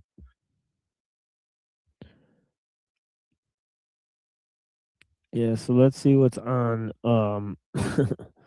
the boob tube. Oh, I sent you another clip. You might want to look at it from Twitter too, by the way. So no, you don't have to, but I sent you another clip you might be interested in. It's Richard Spencer saying the end of history, how Christianity is destroying the Aryan race. Our fundamental issue is spiritual. Jacob versus Esau and why we hail Apollo. Again, right back to Troy, which is Apollo comes from Troy. Right back to Rome. Again, it's just the same shit over and over and over again. The pagans are Apollo, and the Christians are a false god, and Jews are the false god. And it's like, it's just like, dude, it's the same fucking thing in every little niche. It's like you sell one niche to one group of people, you sell a different niche to other people. It's like, it's just kind of gay, honestly, at this point.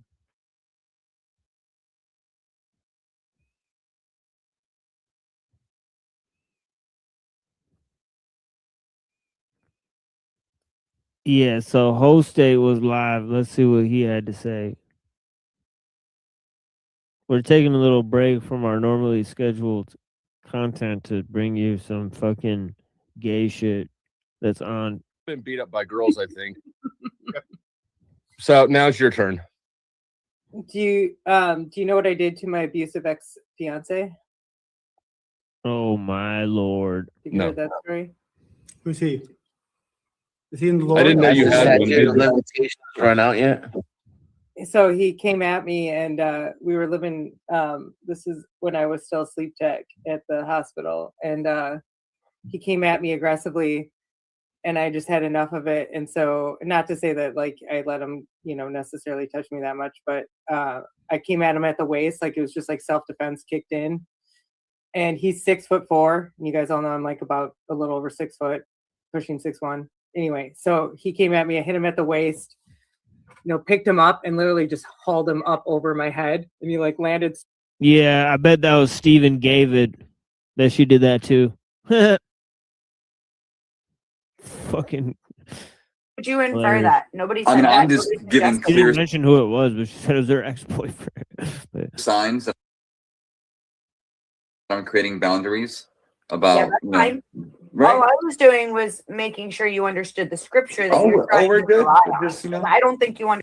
Approach with anything. I'm not saying you're a bad person, bad guy. I just say that in this space, I would include you in spaces where I would not divulge a certain level of info. Wow.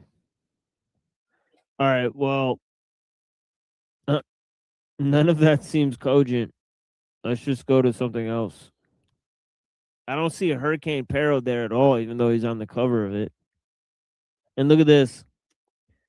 Look at this really just, I mean, honestly, limp-wristed philosophy. It says, I have come to believe that the whole world is an enigma, a harmless enigma that is made terrible by our own mad attempt to interpret it as though it had an underlying truth. So all you have is your ability to interpret things. It's like, it's literally like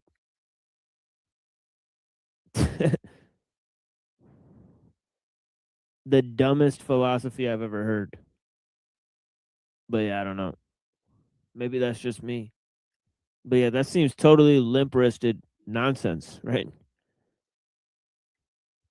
Right? Oh, the universe is a harmless enigma. What the fuck, dude?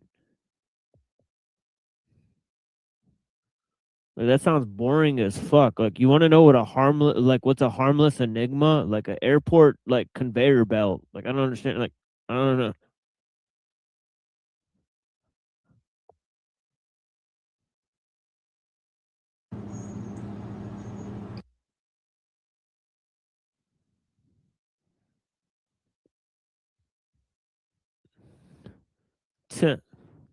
What the fuck is going on with this fucking Tard's stream? Yeah, Lilith did not have very nice things to say about us. But yeah, let's watch some of his stuff. I don't know, I'm not seeing a stream here. Was the Agawat, the eighth sphere, the realm of gnosis, the realm of awakening. The Agnod. There, in the ancient language up there, the word Utlant actually means foreigner, which is kind of interesting. So the ancient Egyptian word that represented the foreigners from the root civilization, from the Zep-Tepi, the first times, the primordial island that sunk. The primordial island, folks. I don't think islands can be primordial. Like a primordial motherfucking island, bro. Like I don't know. But yeah. Like, don't islands form from shit? Like it's fucking crazy, man. But yeah. Fucking this shit is primordial, man. Oh yeah. I think I saw like John D or some other cracker over here. Let's see where it is. What? Damn, I lost it. All right, let's just go to this spot. See what's going on here. Jesus and John the Baptist and Mary Magdalene. That's a theory, though. Wait, hold on. Let's go back. Let's see what they're trying to say. And the cross always represented matter because it had four directions, represented the four directions.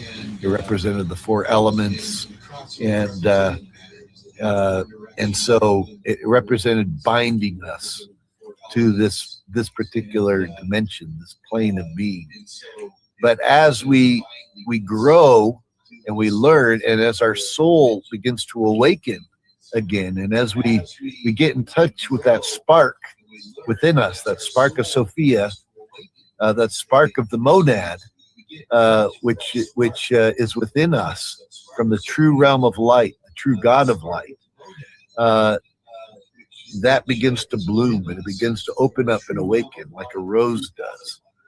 And in the same way, the rose itself grows out of manure, right? Anyone knows who grows roses that you have to use manure, to fertilize the roses enough to get them to get to the point where they bloom. So just as the rose grows out of that crap, excuse my language, in the same way, our soul grows out of this realm, this dimension, and it opens up and it blooms. So the rose growing out of that's the opposite of what Lilith's always saying. See, he's always saying that the earth is the dream body of Sophia, but here he's saying you got to rise above the material realm. Use Sophia to rise above the material realm. So see, it contradicts the thing he's always fucking saying. Good Lord. the cross of matter. And because of this, the Templars would also plant roses in places that the rose became a symbol of this process. They would plant roses in places where the mysteries were preserved. Okay. So they got the rose.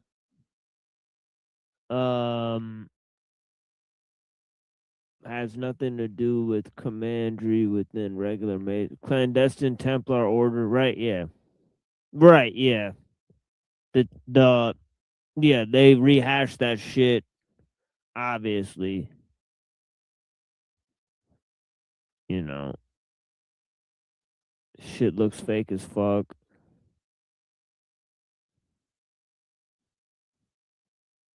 LARPing as Templars. You might as well go for the whole Dungeons and Dragons thing, man. You know, we'll get the goblet, fucking bejeweled gloves and shit.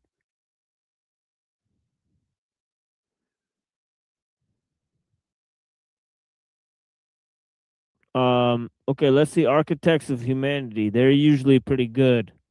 So we're not gonna make fun of this stream. We're gonna promote them. Blessings. You know, you're in a human body. Now, I mean, would it get boring? It's like, what was the Achilles thing? The thing that makes life precious and so great is that it is mortal. Oh, and look who's already there. Marilyn. Holla. Yeah, Maryland somehow finds all the dope channels. But yeah, blessings to Maryland. If it wasn't mortal, it loses its flair. So it's sort of like if you're having sex and you're having great sex, the fact that it's finite makes it great. Because if you keep having sex, if you've had sex for a long time, you get to a point where you want to stop having sex. You know, you say, okay, this was great. Your orgasm, oh, this was great. Now, sometimes you might have sex again and again, but there comes a point where you're like, okay, I'm good now, right? That makes it worth something. Maybe that's the answer, MD. You might have cracked the code. Maybe Well, the reason why we're here is just because it is finite, and we're never going to appreciate that if you're someone that you live forever. Appreciation has to come from that when you just think about it that way. So when they try to tell me, oh, you're going to be with this forever, I'm like, that's creepy. That's real creepy. You got to write that down, bro. You got to write. We cannot forget that. It's already on the screen. Just look at where is it at? 2 hours, 19 minutes.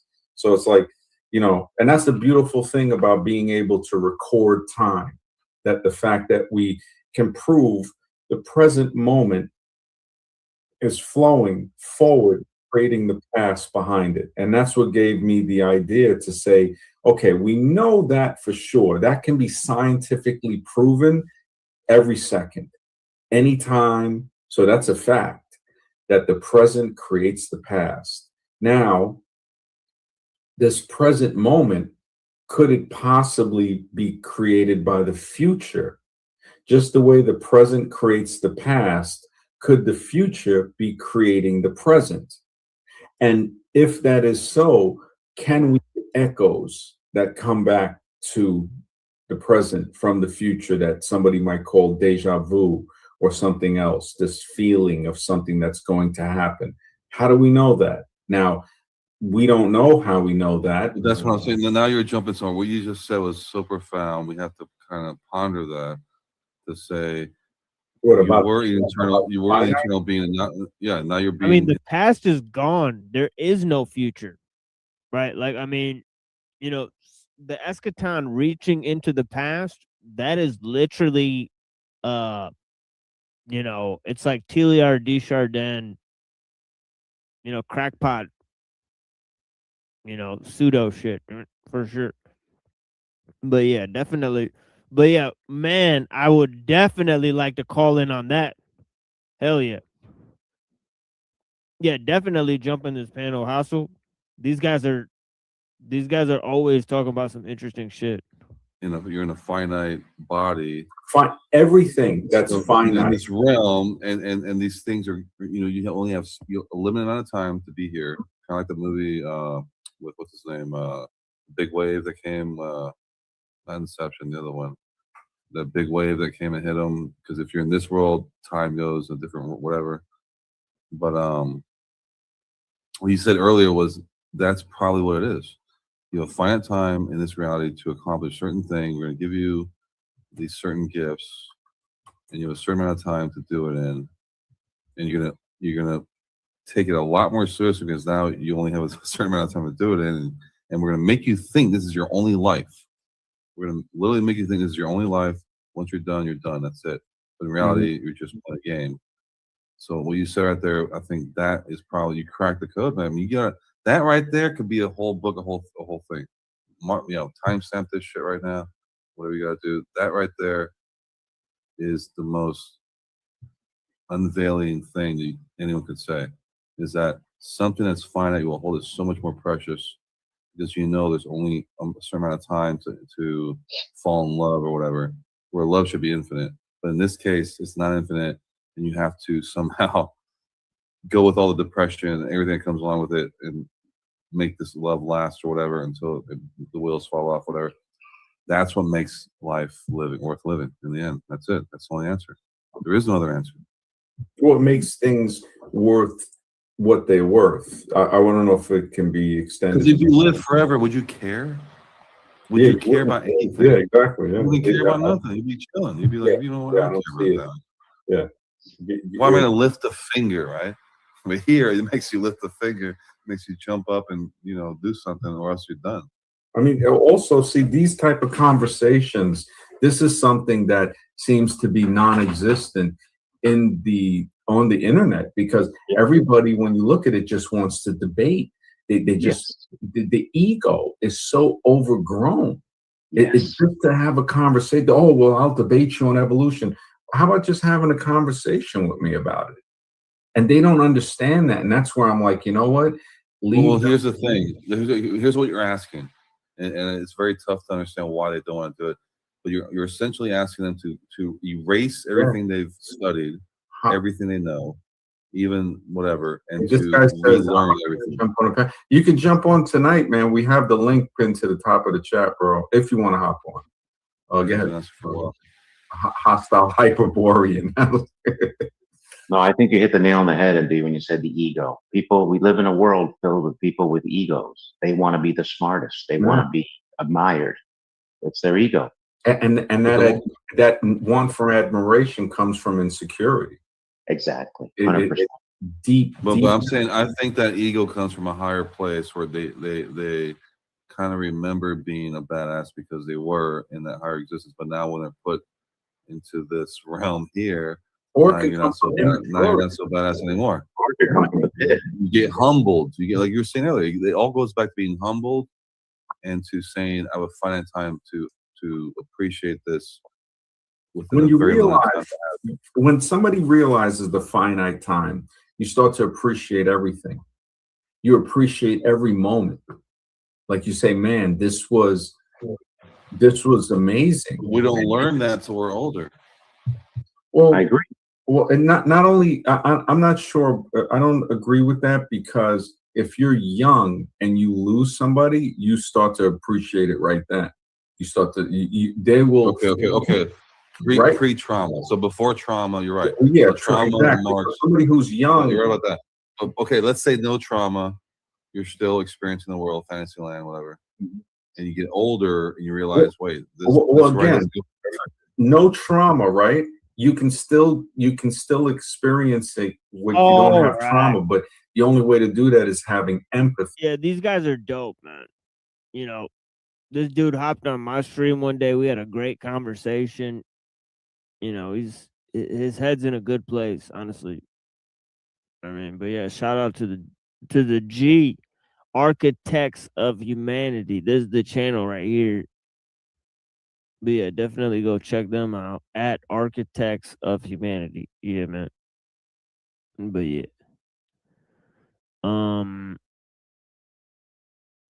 Jake is on. Okay, let's see what Jake's got to say. You know what I'm saying? Everything off of feelings instead of logic. That means I can be mad about the same shit logically that was consistent that was on Tuesday. So to me, that doesn't really make any sense. So if you build your life around emotions and feelings, all you're going to do. Yeah, I talked to that girl on the bottom, Glacier Maniac. She's pretty smart. She's smart about philosophy and shit.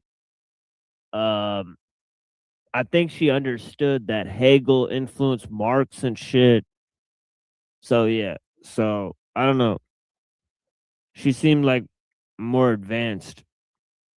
The girl with the avatar of a black girl on the bottom there, but yeah. Is just have something shift to where it no longer has an identity. That's why these people don't have an identity. All this is just mental gymnastics in mental illness. Right. And really quick, Marte, I'm sorry to interrupt again. Rachel, shout out to Rachel fucking Wilson. Oh God, shout out to Rachel Wilson. What a bunch of nerds. What the fuck is this? Who's in the chat right now? Oh, who's in their chat? So goddamn, Rachel Wilson's following us. She's literally Mossad. It's crazy, yo. So Rachel Wilson is in their fucking chat. Yeah, hold on. Let's open up their chat and see what she's saying. I don't see her. She probably has me blocked out here. Yeah, I don't see Rachel Wilson out here in the chat. She's most likely got me blocked out here.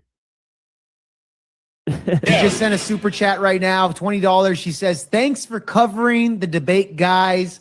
Very much appreciated by that. I got to give her 2 cents on that." Rachel Wilson. Oh my God, bro. We got to move on from that.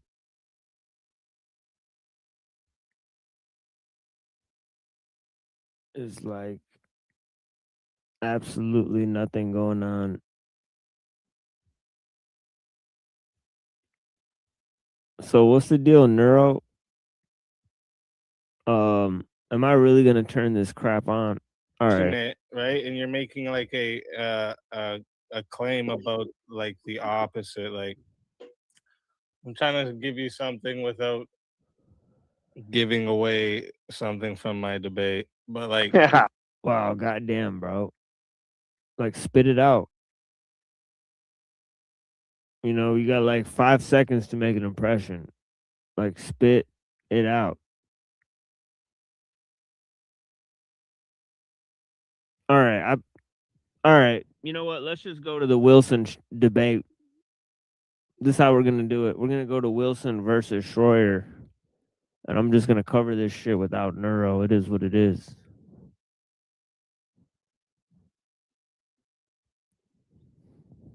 Fuck it. We'll do it live. Fuck it.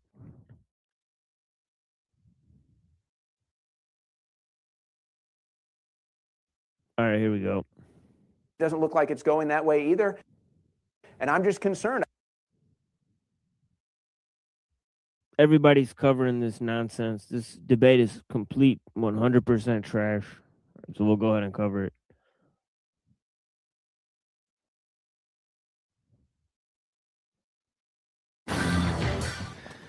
For tonight's format, we will have 5-minute openings followed by 5-minute rebuttals, a crossfire section of 40 minutes followed by audience Q&A for 30 minutes, and then 3-minute closings. With that, I have the timer set for you. The affirmative going first. Andrew, the floor is all yours. First and foremost, thanks all of you for being here. And before we do anything else, we got the legend Owen Schroyer. Can we give him a good round of applause?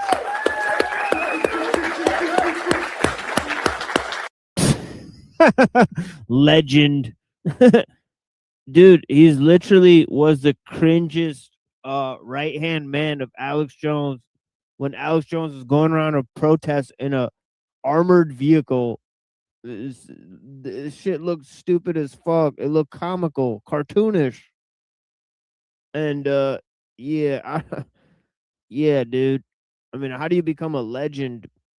By being a crony for a literal hoaxer, right? Like, what? And this dude, like, literally said that and then applauded it. 4 minutes and 20 seconds. It's off to just a horrible start. He called Owen Schroyer a legend, folks. Blowing smoke up his ass.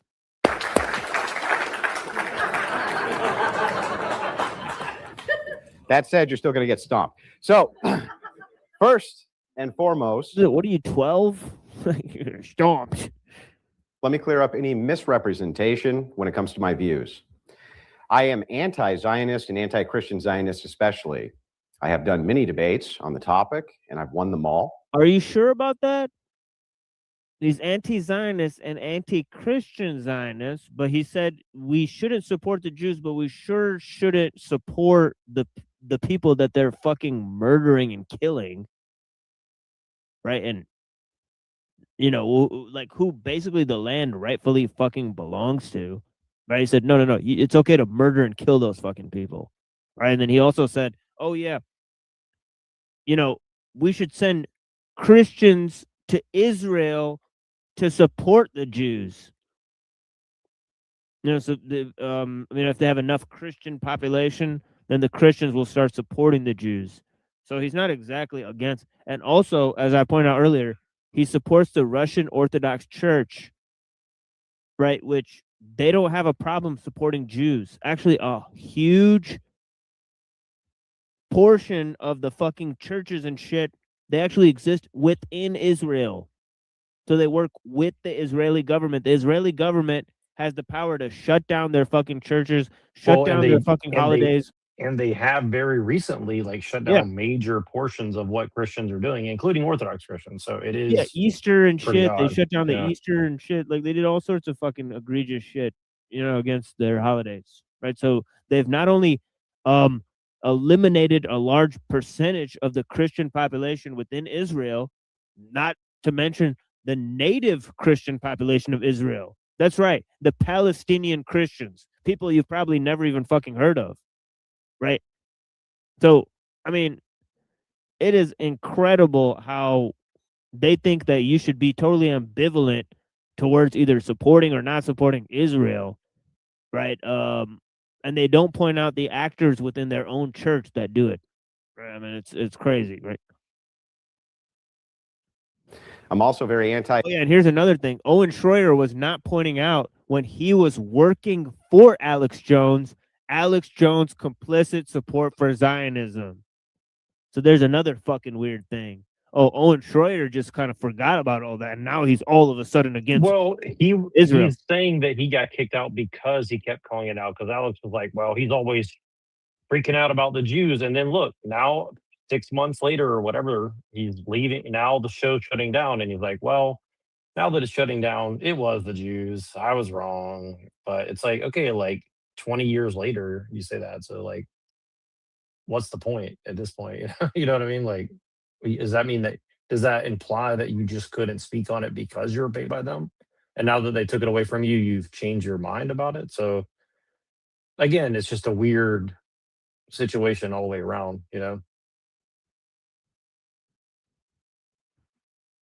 Yeah, it's crazy. Like support for Palestinians has nothing to do with support for Muslims. Yeah, support for Israel is literally support for Jewish Zionism. It's fucking insane, right? So we've all been lied to. It's fucking outrageous. Yeah, I mean, by definition, Israel's kind of defined by Zionism. So like, you know, you can't really, I mean, if there's a distinction you could make, I am open to hearing it. I just never heard a clear distinction of like, well, Israel doesn't have anything to do with Zionism. It's like, well, kind of by definition it does, but okay. Yeah, it's crazy. Look up the history, folks. It's wild. Islam and consider the ideology just as poisonous as the ideology. There is Islam. What the fuck does that have to do with anything, man? The whole thing's about Trump. It's like, oh, Islam is a poisonous ideology. Is that why you support Jews? Because of Islam? What the fuck, dude? So he doesn't support Jews, but he hates Muslims. That's for damn sure. But he doesn't hate the Jews. See, this is fucking crazy, bro. But yeah, man. I mean, it's obvious. They say it all the time. It's like you go line by line what this dude says. It's fucking obvious. It's fucking coward. Ideology of Zionism, especially Christian Zionism. I am not a war supporter in Iran, and I never have been. I say this at the beginning of the debate, so when bad faith... That you know, that's going to become extremely apparent that he 100% supports the war. 1,000,000% supports the war. It's fucking sad, dude, that he says he doesn't support the war. He doesn't support Zionism, but he supports killing basically Iranian children, right? He justifies it, right? And what are we accomplishing? All we've accomplished is defending Israel, right? So it's really weird. So he's playing this really strange game here. So this is why I think this has been one of his most unpopular performances. This was a horrible loss for him. You know, I'm talking about like just a terrible loss. He got demolished. Trolls who are on foreign accounts try to influence American politics in the comments, claiming that I'm in some way a Zionist, pro-Israel, pro-Islam shill.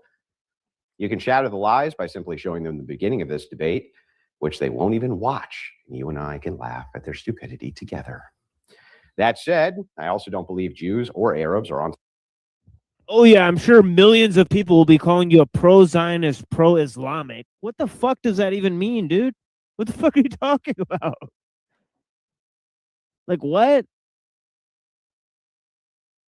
Like not one person will say that to you, man. Logically evil just because they are Jewish or Arabic. I represent a worldview, and I believe there are stupid and evil ideologies in this world, and those are the things I debate against and resist on a political level. Today, we debate if Trump has been successful as a president. Usually, I would clear this. Notice then it moved from Jews and Arabs. Right before it was about Islam and Jews. Now it's about Jews and Arabs. See how that works? Right? It's fucking weird, right? And of course, Jews are always ethnic. They're never talking about a religious group. Right? You can't blame Judaism for what Jews are doing. You can 100% blame Muslims, right, and blame Islam along with them. It's 100% a fact, all right, in the fucking media, right? It's crazy. The double standard is fucking outrageous, right? Up semantically and quickly with Owen, but we seem to have the same general notion about what success means and doesn't mean, so we will just get right to the heart of the debate. I'd like to begin by pointing out that Trump stopping two different left-wing women from becoming president and being the first president who is a woman should immediately default him to the position of a successful president. As just that alone saved the nation from years of torment. No, it wouldn't, you fucking moron. Because as you said thousands of times, if men vote in a woman leader, then it's still men who rule because it's men overwhelmingly who put them in power, so on and so forth. So even you can deduce how that's actually not a fact, right? And the president is a puppet. When did this fucking idiot not learn that the president is a puppet on a fucking string, dude? You never hear about any of this fucking shit. The shadow government, the international community, international pressures, fucking corporations in Israel owning the fucking government, the Rothschilds and all this shit, the fucking banking institutions. Grow up, motherfucker. Like, what are you talking about? That you're going to vote for somebody that's going to change things. How stupid are these fucking people? Like, this is literally a trap. It's an ideological trap. It's fucking limited hangout for shills that won't go to war to die for what they themselves support. They want other people to die for their fucking ideas while they sit there and get paid on YouTube. From the most insufferable vocal fried women the world has ever seen. That alone, I feel like, wins me the debate, but there's so much more. Starting on the pro-Christian side, office of faith, though I don't like who's in it, I like there's an office for it. Affirm via executive order there are two genders and revoke the idea of gender being different from sex. He signed an executive order stopping trans-surgical chemical alterations of children. He made Christmas Eve and the day after Christmas federal holidays affirming Christian beliefs as the ones we celebrate. He signed an executive order to eradicate Yeah, he also flew the pride flag at his campaigns and said he supports gay shit. Bro, when will you tell the truth about what this dude is like actually supported and not supported, you know, in history? There's nothing Christian about Trump. Right? You know, like, it's wild. Christian bias in the government. He expanded school choice via executive order so we could remove our children from indoctrination center of atheists. He signed an executive order expanding Christian. Here, let's go back a little bit because I missed a lot of it. He's speaking at a mile a minute. All right. Eve and the day after Christmas federal holidays affirming Christian beliefs as the ones we celebrate. He signed an executive order to eradicate anti-Christian bias in the government. The holidays. Yeah, that they totally changed because they changed their entire calendar for their entire church. So the holidays are all different days now. What a fucking moronic statement. But he doesn't care what days the fucking holidays are any more than anyone else. Government. He expanded school choice via executive order so we could remove our children from indoctrination center of atheists. He signed an executive order expanding Christian participation in adoption. He reinstated the Mexico City policy blocking U.S. tax dollars from promoting abortions in other nations. He enforced the Hyde Amendment to stop federal funding of abortions. He strengthened the conscientious protection for doctors and nurses who are against abortion. He supported religious charter schools. He directed the State Department to think of that statement. He strengthened the conscientious protection of doctors that are against abortion. What does that statement even mean? Conscientious protect. Like what? Does anybody know what that means? Like, I don't think statement by statement these facts or points are even hitting at all. Like, it's weird. Well, it's a bioethics argument he's sneaking in. Again, this is I'm telling you, like, the bioethics of all this is very, very pertinent, in my opinion. Like, this is like Kevorkian shit, essentially. Yeah, it's like pro-natalism, where it's like, you know, obviously, as we've discussed, you know, it's kind of like using the government to get more babies to be born. So, and of course, you want to control what types of babies are born. So it's kind of like saying, like, well, the government should take part in eugenics or whatnot instead of aborting all these babies. But it's like, I don't know if that's fucking better, dude. Like, maybe they should just stay the fuck away from people's families, right? Like,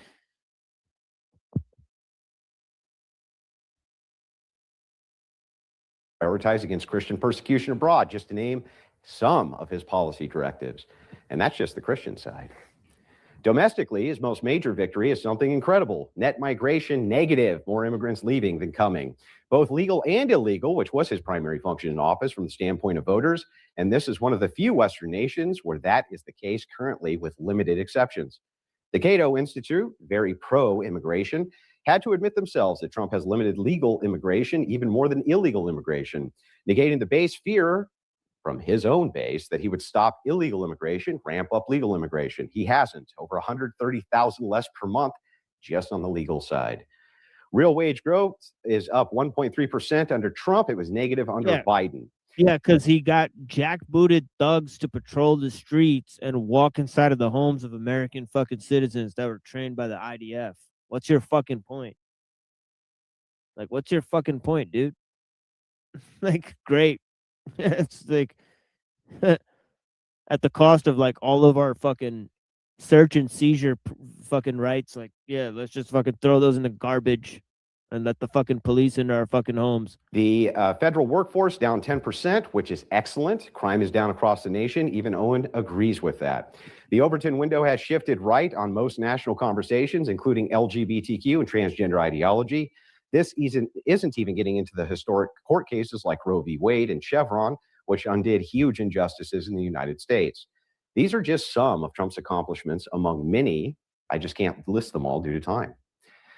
The idea of Owen Schroyer and many other anti-Trump right-wingers is accelerationism. The glaring logical hole, of course, in that is all that happens is Democrats get power, make life worse for everybody, and then they just run back to Republicans to fix everything the Democrats did, and the entire time is spent by Republicans cleaning up the mess.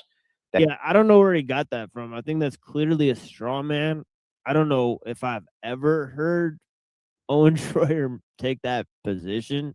He's just saying that they sold out conservatives, right? So there is a faction of people, like we pointed out years ago, that he was using talking points from Nick Fuentes, using the idea of Christian futurism, which is literally accelerationism. He was using accelerationist terminology, you know, like 2 years ago. So him pinning accelerationism on tons of people he disagrees with is literally disingenuous nonsense. But yeah.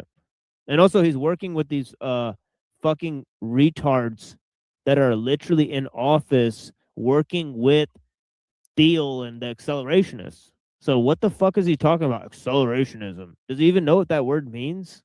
He's fucking dumb fuck.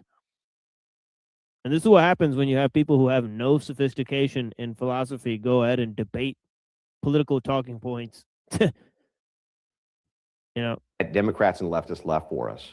It doesn't work and can't work in a two-party system. Ensuring Democrat control by denouncing Trump and Republicans just assures a packed Supreme Court, outrageous censorship, mass migration, expansion of gay agenda, feminism, and the movement of an anti-Christian and anti-Christ-driven world. You guys seem to forget we had Biden. It was awful. And rather than continue his policies, people elected Trump en masse because life under Democrats is the anti-Christian world, dude. What the fuck? Trump and the anti-Christian world, dude.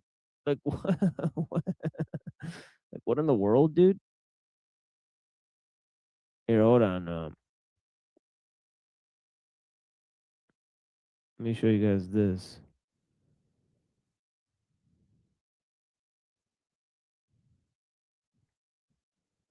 To Judaism 2 years ago, Donald Trump converted to Judaism 2 years ago, according to White House official.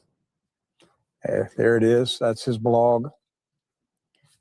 He said, President Donald Trump converted to Judaism 2 years ago and joined Chabad Lubavitch Synagogue in New York City, according to a high-level White House official.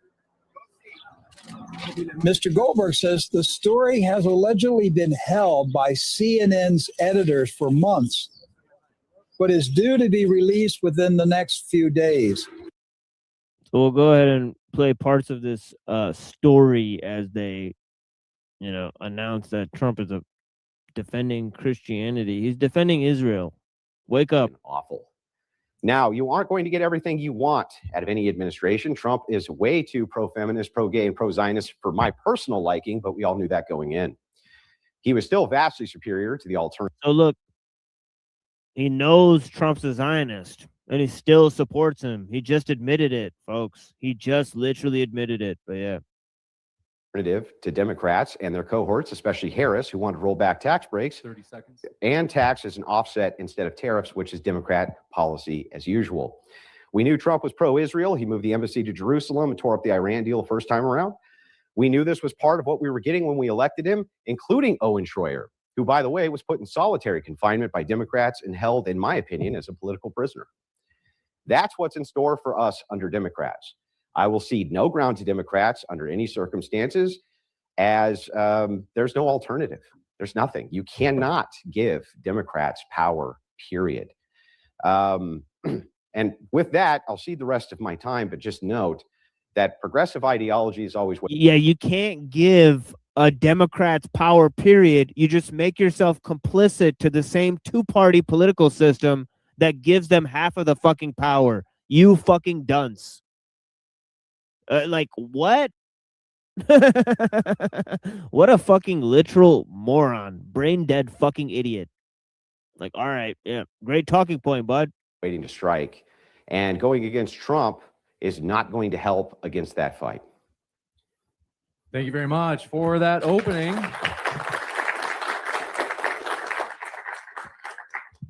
We'll kick it over to Owen for his opening as well. Well, the premise of this debate is, has President Trump been successful or not?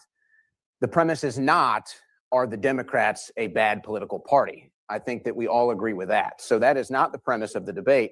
And I feel that the very fact that we are having this debate shows that there is at least room for consideration that the Trump administration has not been successful. And while you do list off things that Trump has been successful on, and I will give credit to this administration on securing the border and lowering crime rates, quickly on those issues, though, these are not things that we should have to beg for. These are not things that we should have to consider a success. These should be things that are considered a standard. So really, that's more of a story of how corrupt our country has become, which gets to what this administration was supposed to be all about. It was supposed to be addressing the corruption head on in that collision and destroying it in the process. And I think it's fair to say that at least to this point, it's not happening. But here's some of the other issues that I think are going to be more important when it comes to, is Trump going to be successful? The economy. The vast majority of Americans still believe the economy is heading in the wrong direction. We have more Americans that are living paycheck to paycheck today than any other time in recent history. And as everybody is well aware, our national debt continues to go to record highs. But it's not just the country that's in debt. The average citizen. Yeah, so what, dude? Like, what a weak ass fucking point. Like, nobody's gonna fix the goddamn economy. Like, what? You're putting too much faith in one person if you think they're gonna do that. Like, do you not understand how economic systems work? Like, what are you talking about, dude? It's based on international trade and a whole number of other items. Like, like what is he gonna do for the economy? Like, good lord, man. Again, the president is a puppet on a string. Like, what the fuck? He's literally the representative of multiple corporations, right? Like, is in debt. It's so bad now that people are having to take out payment plans for pizza delivery. Now, you might not want to blame all of that on President Trump, and perhaps that's fair, but yet this is the economy ongoing under. Right. And this idiot was telling us back then that Trump is going to drain the swamp. That's literally what this fucking moron was saying. So he's literally partly responsible for the mess that we're in, way more than other people. And he gets to sit there and, do this moral grandstanding that he was personally attacked. Oh, because he lost like 2 paychecks. He had a huge fit. You're like, good lord, dude. President Trump. And it doesn't help when anytime there's another war on the other side of the planet, we have billions of dollars to spend on that while the average American continues to struggle. So the economy, I don't think you can claim has been a success. Tied into that is Doge, the Doge cuts. Elon Musk believed we could get $1 trillion in Doge cuts annually. We got a couple 10 million and they stopped that. There's not going to be any Doge stimulus checks, whether you wanted that. Oh yeah, Doge was gonna save us. Great thinking, Owen Schroyer. Good lord, this guy's points are literally dog shit. What the fuck is he thinking? Doge was gonna save the fucking economy. Like, what in the world? Like, what a literal nonsensical like analysis. So Doge getting cut out cold, I think, was a major failure. Barack Obama has deported more Americans than Donald Trump. Now, we might get into the details of that today. I will spare those details for the opening. I'm sure that this will come back up, but yet that fact remains. What about the... Yeah, I'm sure he has, right? Like, Biden was deporting tons of people. They're putting them in fucking camps and shit, dude.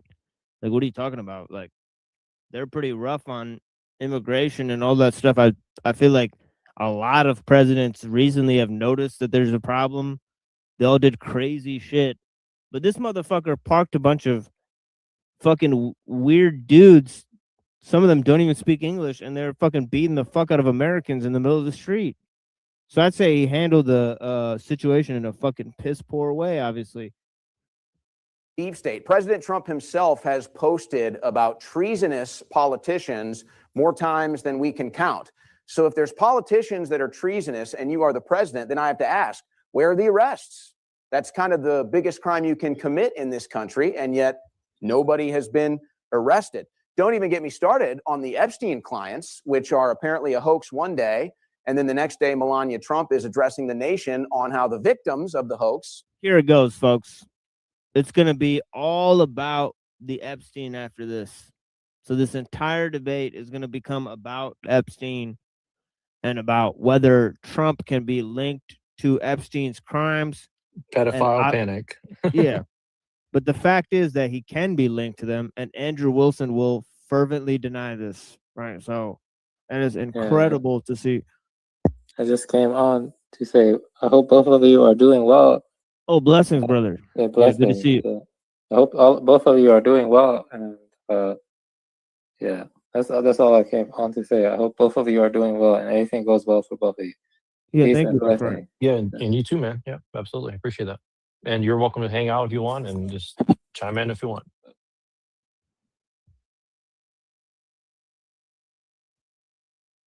Need to speak to Congress. So I'm not sure where we want to go with that, but either way, no deep state arrests. Where are all the Epstein pedophile arrests? We're not getting those. These are things that people anticipated, and yet there's no success there either. And by the way, as you mentioned, Trump's victory over the liberal women, which I think we'll all agree was a major victory, he was not the president when that happened. He's never won an election as president. Just thought I'd point that out. As far as the office of faith is concerned, it seems to be going about the same way of the Board of Peace. Nothing but vanity, no real results. You talk about the anti-Christian bias that they're fighting, yet look at who Trump is working with now. He's making sure that Karine Jean-Bowler kicked off of the Religious Liberties Commission for her political takes. Yet Laura Loomer, who is a vehement anti-Muslim, anti-Catholic psychotic, somehow has the ear of President Trump. So I'm not sure if that's really working for the anti-Christian. You know, that's a pretty good point, right? So yeah, so I think he's right about this point, right? People like Laura Loomer are not really pro-Christians, right? So Trump literally supports anti-Christian guys. He won't support Christians, right? He also said, "I love you, Christians," right? And he said, "I'm not a Christian," right? And he said his family is Jewish, and there are claims that he converted to Judaism, right? So, so I mean, it's all pretty kind of weird. Like, I don't know. wage growth, that's going to be an interesting one. I'm sure we're going to get more into that. But I think it goes back to the general economic picture that whether it's Trump or anybody else, Americans are still struggling. And I think if we be honest here, if we're going to be honest, a lot of this economy is actually Trump's fault. And I know he likes to blame it on Biden, but if you go back and look at it, it was the COVID economy that caused the permanent damage. It was the COVID economy that resulted in 10 to 15 to 20% inflation. Those are Trump's policies. Now, Biden was obviously a disaster. I'm not here to promote anything Biden did, but that was the Trump economy. The COVID economy is the Trump economy. Now, as far as accelerationism is concerned, I don't believe I have ever publicly supported that. I do understand the concept. I understand why people like it.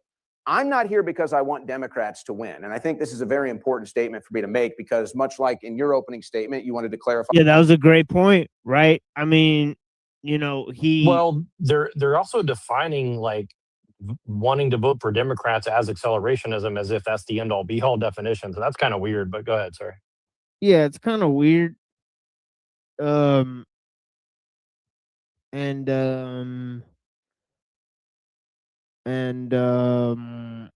because there is a much broader definition of that, right? And usually when they use philosophical terminology that's extremely loaded like that, in order to make some small point like that, they're usually charging up the phrase. It's a euphemism that they're charging up. 100. Sorry to interrupt you, but yeah, 100%. I was there. Yeah, you know, like they know the other meaning of it. They're strategically using the term because it attracts your attention to the other use of it. Right? So, I mean, you know, these things are highly staged.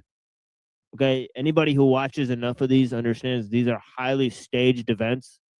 These people are, you know, obviously there's many debates where the two people who are going to debate each other let each other know about the talking points that they're going to offer beforehand. But sometimes it gets even more complex than that, right? Sometimes there's a certain amount of, you know, oh, I'll give you some money, you know, you can lose on this point, you know, and so on and so forth, right? And just specifically, I mean, I've been looking for kind of an excuse to mention this because, like, I think I've mentioned it a few times here and there, but I just want to, you know, since we're covering Owen Schroyer, which I've been wanting to do for a while, anyways, because he is an interesting character, as some people might call him. You know, he left Alex Jones because he wanted to break the story on like the dumping the social media of like the Catholic trans 09A 764, you know, trans shooter person or whatever. And he's like, oh, Alex Jones stole my thunder about doing that. I was supposed to cover all that. And he came in and took over my spot. And I just got tired of it and I went home and I thought we were cool. And then he went through a whole story about how like he wanted to break the news and Alex Jones stole his thunder. And he always did that to him and like just put him down. And then Alex would talk shit to him because he's talking too much about the Jews, or, you know, he's like, I run this thing because you guys are not charming enough and you guys aren't really bringing in the money like I am. And I got to run this $1 billion operation and blah, blah. So again, I'm just saying it's like, it is very weird because you got like the money thing going on. Like they get exclusive deals about releasing the social media of a trans alt-right, you know, Catholic school shooter. I mean, how are they getting that? You know what I mean? Like, how do you get the exclusive dump of like somebody's social media? You know what I'm saying? Like, that's a whole thing, you know? So I don't know. It's just to gloss over accelerationism with like a flippant point about Democrats. It's like clearly accelerationism is a lot more than that. So, and there's no way that he's covering like Catholic school trans demonic shooters who like draw pictures of themselves allegedly in a notebook as a demon. And then he quits Alex Jones and he says, well, I don't want to talk about demonic stuff and all this. Like I want to talk about sports and football and the news. And I'm like, I mean, at least Alex is willing to cover the spiritual stuff, I guess, right? So it's like it's kind of weird. I would say, just want to mention that it's pretty odd.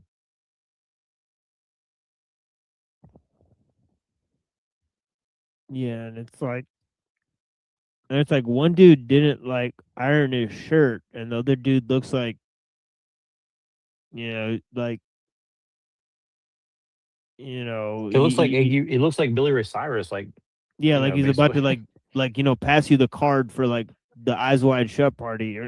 Well, he also looks like he might start singing "Don't Break My Heart, My Hickey Breaky Heart, Just Don't Think You'd Understand." Like he looks like he might just do that. I mean, if he didn't hear his voice, I mean,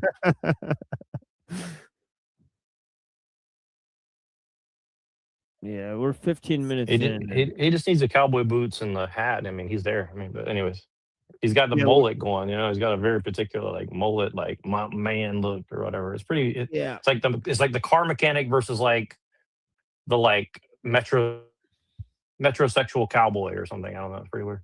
Yeah. So it's wild. But yeah, trigger warning for the PDF stuff because it's gonna get pretty weird. But yeah, that's what I was really like shocked by is like how they like really do it. And it's funny, like I like Pill Eater because he's one of the only people I've seen who've like called it out as like pedophile panic, where it's like, well, you support pedophiles. No, you do, and that. And like even within, private conversations, people start like throwing these accusations around. It's like, dude, like we can't even discuss this without calling each other one thing or the other. And again, I understand people have different perspectives, but it's like, dude, like let's try to, like stick on the subject, not like jump to conclusions so quickly. It's like, you know what I mean? Like the way they do this is very, I think, purposefully distracting from the issue, in my opinion. Like, because once you drop the PDF thing, it's like there's no real debate anymore. It's like basically you're accusing the other person of not being moral enough to have an opinion or something. It's pretty bizarre.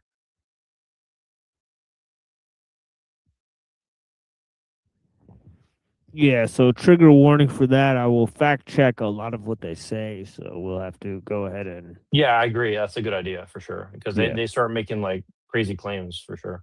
Yeah, so because this is I mean they use almost zero professionalism with dealing with outrageous claims that they're making about an entire thing. By some things that people get wrong about you, I want to clarify this. I do not want Democrats to win.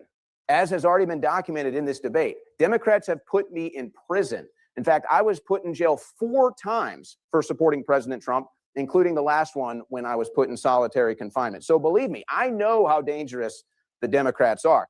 The problem is, it's not up to me. Yeah, I mean, I think he realized 4 times he was used as basically cannon fodder, basically like the liberal people that support the Bolshevik revolution. And they, get rid of him. It's like, he realized this is basically who he is. Right? So this is Trump. If Trump cannot get the Republicans over the finish line in the midterms, that has nothing to do with podcasters. It has nothing to. He's trying to warn Andrew, scam Drew, Shilson, Android Blunderson, or Fedru Grift son, and that he is actually in the same position to be used and abused and thrown away and then silenced for 4 years when the next party comes around. Well, remember, this has been my message ever since I met you. And I told Andrew this specifically. It's like, I saw a lot of people in the alt-right get set the fuck up and put away in prison for bullshit, or at least threatened with it, or at least spied on about it. Right. And everybody just said, oh, you're just overly paranoid. There's nothing to worry about.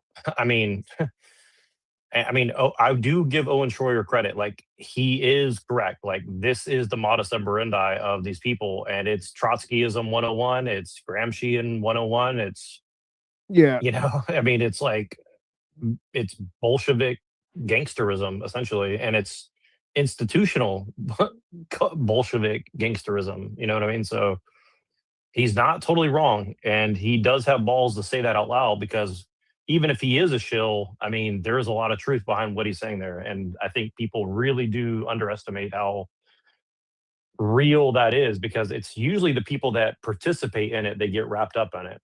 You know what I mean? It's not like, I don't think we're going to get wrapped up in it because we're not taking money from these people, but you start taking money from them, like, yeah, you're going to get threatened with prison and all kinds of shit.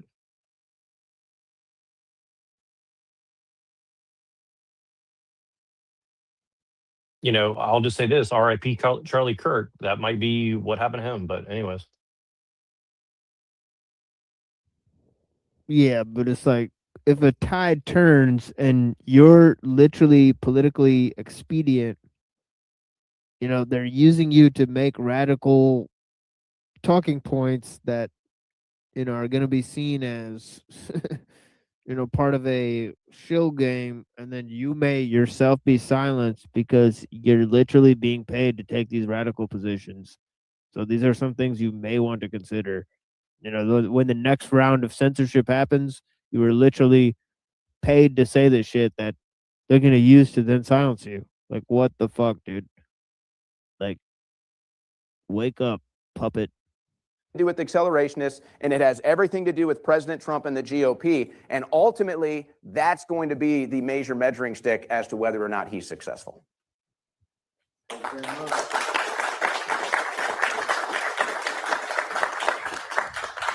Thank you very much for that 5-minute opening as well. We'll jump into the 5-minute rebuttals. The timer is set for you, Andrew. Yeah, so this is just straight time, right? You said straight time? Yeah, so 5 minutes each? Yep. Okay, gotcha. So let's go through a bunch of this stuff. Let's start with the economy. He seems to be pretty upset about the economy and says that it's all Trump's fault. In some ways, he's correct, and in many ways, he's not correct. So progressives warned us of this, right? Progressives said, if you cut all this immigration, GDP go down. Why? Because they have an influx of cheap labor, right? You have cheap labor that comes in. Just that notice he just artificially used Tom keeps Pinoy's wage. meme. See what I mean? He just used Tom Pinoy's meme that he created. JD Vance used it. He dropped it. I mean, again, this is like very subtle meme magic whispering. Can you back up? I just want to make sure I caught exactly what he said there. It's very interesting. Because he said progressive said, what's a progressive, right? See, he doesn't define, wait, what do you mean by progressive? So let's go through a bunch of this stuff. Let's start with the economy. He seems to be pretty upset about the economy and says that it's all Trump's fault. In some ways, he's correct, and in many ways, he's not correct. So progressives warned us of this, right? Progressives said, if you cut all this immigration, GDP go down. Why? Because of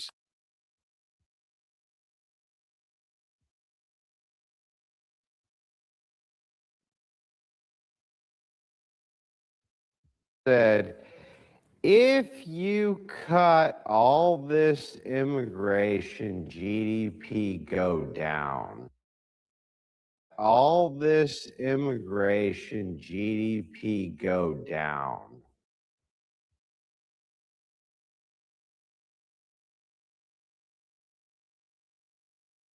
Why? Because they have an influx of cheap labor, right? You have cheap labor that comes in that artificially keeps the wages depressed for corporations. They can then sell you things and goods for cheaper. Pretty simple, right? So what does Trump do? Stops all this mass migration. Prices go up. I'm stunned. We were forewarned of this for years by the opposite Hold on one side, second. by So progressives. I don't So want to read too what's much into hilarious this, but he is kind of saying like, well, you know, be a shame if something happened to your labor market. You know, you might got to pay a little bit more. So, you know, this is what you asked for. You know, it's like he's kind of doing a little bit of a mafia, in my opinion. He's doing a little bit of a mafia thing. Like, look, you wanted this, right? I mean, why are you complaining? You know, it is a little long in the nose or something. You know, let's continue. about this is that, yeah, it is in fact going to be the case. I mean, you really think the guy that literally had to be bailed out by the Rothschilds after going bankrupt is going to save the fucking economy? Like, the guy's a literal failed businessman. And if that, like, there's no way he's going to save the fucking economy on his own. Like, so all this shit is just horseshit, talking point, garbage.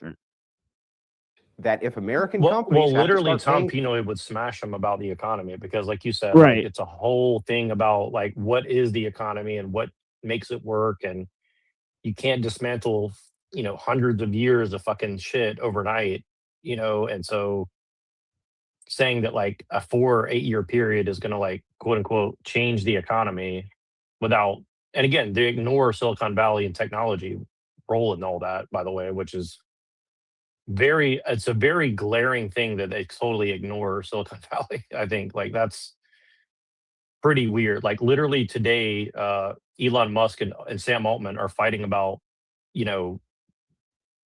huge things about technology, and nobody covered it basically. So I just want to say that like that's pretty weird to me. But anyways, Yeah, it's interesting. fair wages to American citizens, prices are going to go up. But you can't have your cake and eat it too, Owen. You can't say, I want there to be no mass migration to the United States at all, and I want all my goods and services cheap. It's not going to work that way. How can it? Can you explain to the audience what the Owen Schroyer policy would be to offset that? No, you can't, because you wouldn't have one. You're going to have to eat shit on that. One way or the other, you're going to have to. The other problem is, he says there's a war on the other side of the planet. That's true. There is. It's been going on for about 7 weeks. That's about it. 7 weeks. So not That's our big, hang on, it's my rebuttal time. I won't interrupt yours, I promise. 7 weeks, not quite the forever war that we were promised from the other side. And it seems to be ramping down. Not only that, when it comes to that war, what we find is that most of the exports in oil are going from China. They're going to China. How does it not behoove the United States strategically to do something about that? Of course it does. And we can dive into that too in the open back and really forth. quick, Now, I'm not a big supporter of pause it. And again, this is the whole thing. What did the rabbi say? Oh, look, China's going to wipe out the West. Okay, so what does Alex Jones say? The Chi-Coms. And what does he say? Well, it's in our interest. I've said it before. Iran is about China. But again, that implies that China is the one controlling the United States. I mean, that's a big fucking argument to argue. And there's not really good evidence for that at all, Right. Meanwhile, what's the reason why you're attacking Iran? Oh, yeah, the Jews. What the fuck, dude? Like, literally, like... Yeah, it's a really subtle thing he just smuggled in there, right? Like, in my opinion. That's like, yeah, but that's look, literally China.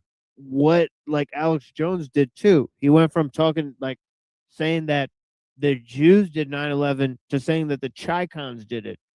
Really weird shit. Like, it's like, I don't know, like, I feel like, Yeah, don't get me wrong. Like, I'm sure that we have reason to be concerned with China, but saying that, like, they're the primary threat on America, it's like, I just don't think that that's, like, I don't think it's the yellow man, like, controlling our Congress or something, it's like... It's also the Muslims. Like, it's the Muslims and the Chinese. And that's, I think, why the Alex Jones thing was so interesting, because he said that the Saudi Arabians and the Chinese went together to do 9/11. You know what I'm saying? So this, like, holy shit, this is like some undercurrent of power that nobody's aware. Like like Arabs and the Chinese, like, holy Right, and where's the 8-hour documentary that Alex Jones used to produce about that, if that's the case, right? Like, I've never seen that. I mean, if it's there, I'm happy to see it, but like, where are the documentaries?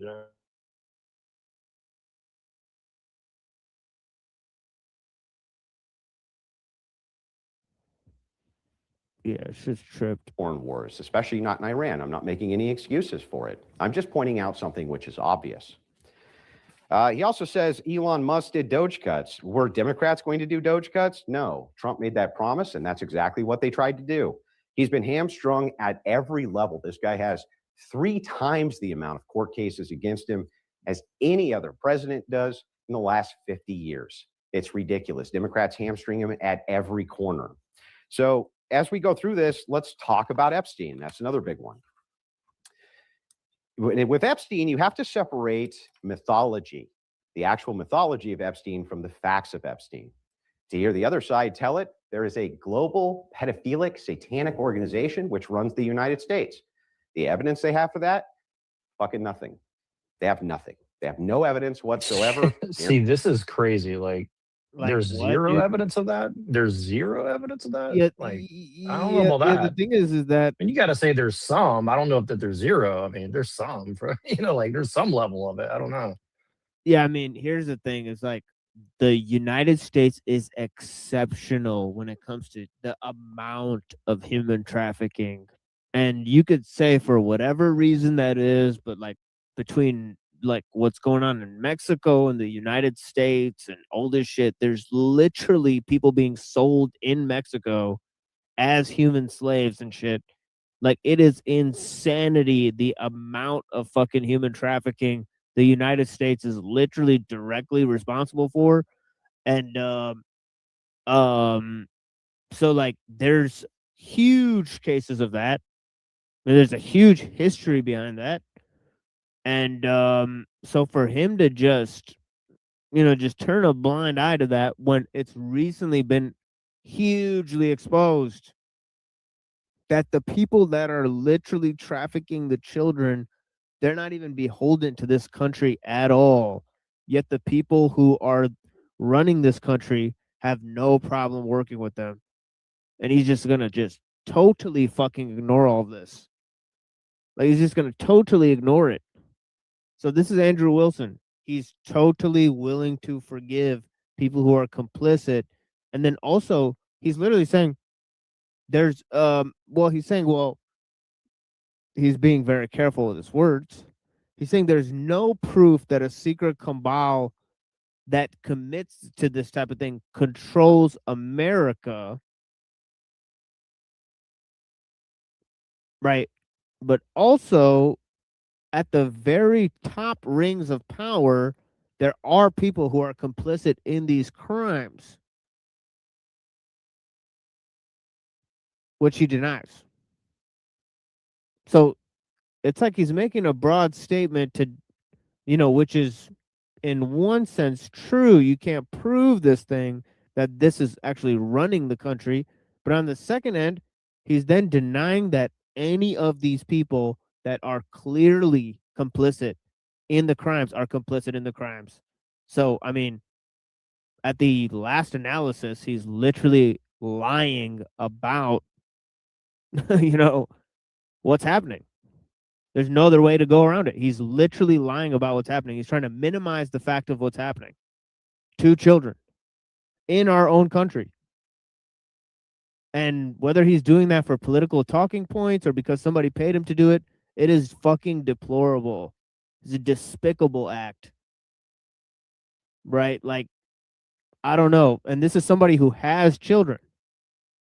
Right? So, I mean, this is a fucking deplorable thing to say. I mean, right? You can pay me a fucking enough money to say this type of shit, take this types of positions. You couldn't give me $1 million to say something like that. So despicable. I'd rather cut my fucking tongue out of my mouth. Fucking kidding me? These people are despicable.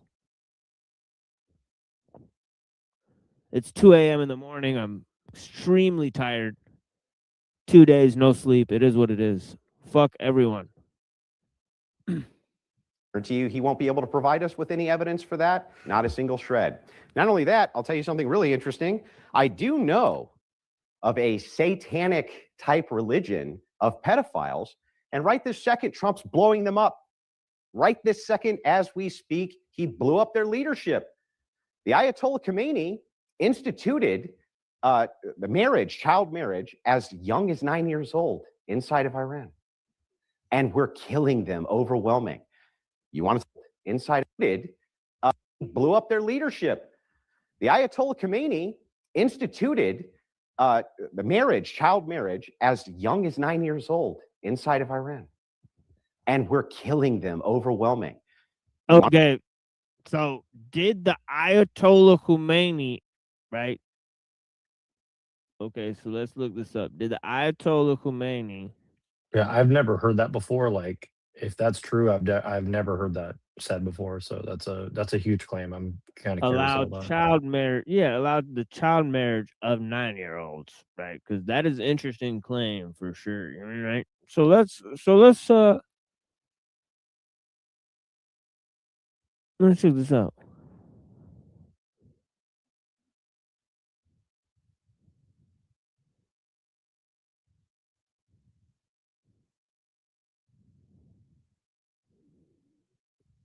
So marriageable age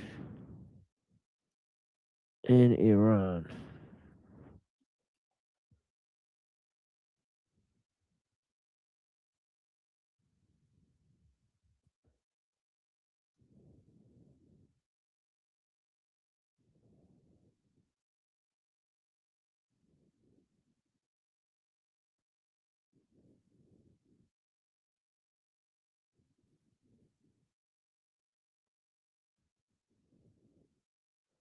So this is what it says here. So let's take a look at this.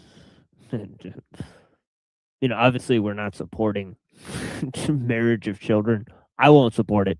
But it says in Iran the legal marriage is 13 for girls, 15 for boys. So that's pretty low. It's not really as old as 9. Well, but he uses different definitions of PDF file multiple times in the next like 10 minutes. But this is like Right. exactly where I tuned in. So like I don't know what he said before all this until now, but I know what he says after this is he keeps changing the definition multiple times, and we don't see the evidence of 9 years old, which is prepubescent. Which again, if you look throughout history, like 13 to 15 is a general range in which like humans have done this for a long time. So again, if you're talking about Yeah, it says traditional life, here. it's a whole nother debate versus like what's modern times is happening and all that. So Yeah, it says that they can be married, you know, but it's with the consent of father or paternal grandfather and approval from the court. So so it's saying that this is apparently allowed in Iran, right? So later Rachel Wilson comes up and says how many of the children have been married, right? So and I will look up anything else that we need to look up here. Wait, I'm not. Oh yeah, here's the debate. Want to talk about pedophiles? Let's talk about pedophiles. Where are they at? I can tell you who we're blowing up right now who are pedophiles. That would be Trump blowing up pedophiles.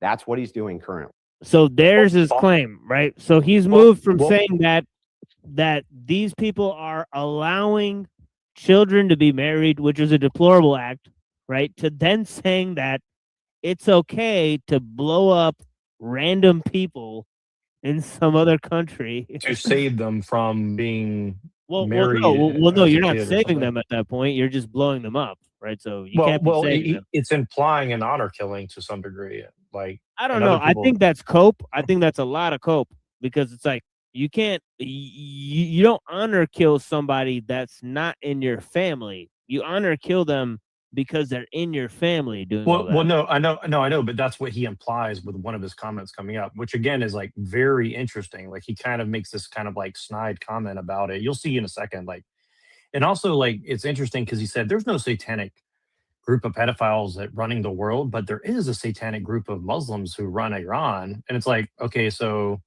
well, he's saying that like, they're what? all. Well, he's saying that they're all pedophiles.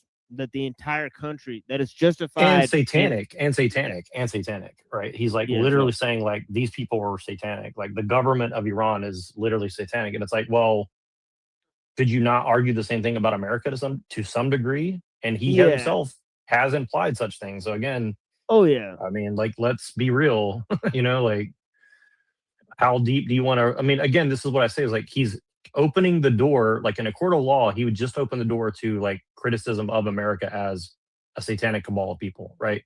Whether he wants to admit to it or not, he opened the door, right? And again, I know that like we're not in a court of law, but like in a court of law, he just opened the door to a whole giant can of worms. And is that on purpose? Is that accelerationism? In my opinion, it is, but you know, maybe he sees it differently. I don't know. And again, maybe I'm getting too technical, but I think that it's not unimportant that he just kind of opened that door. He's like, well, what Epstein doesn't prove shit, but we know for sure that these people are a bunch of pedophiles. And it's like, and then he changes the definition like 3 times in a row. So I don't know. It's pretty weird.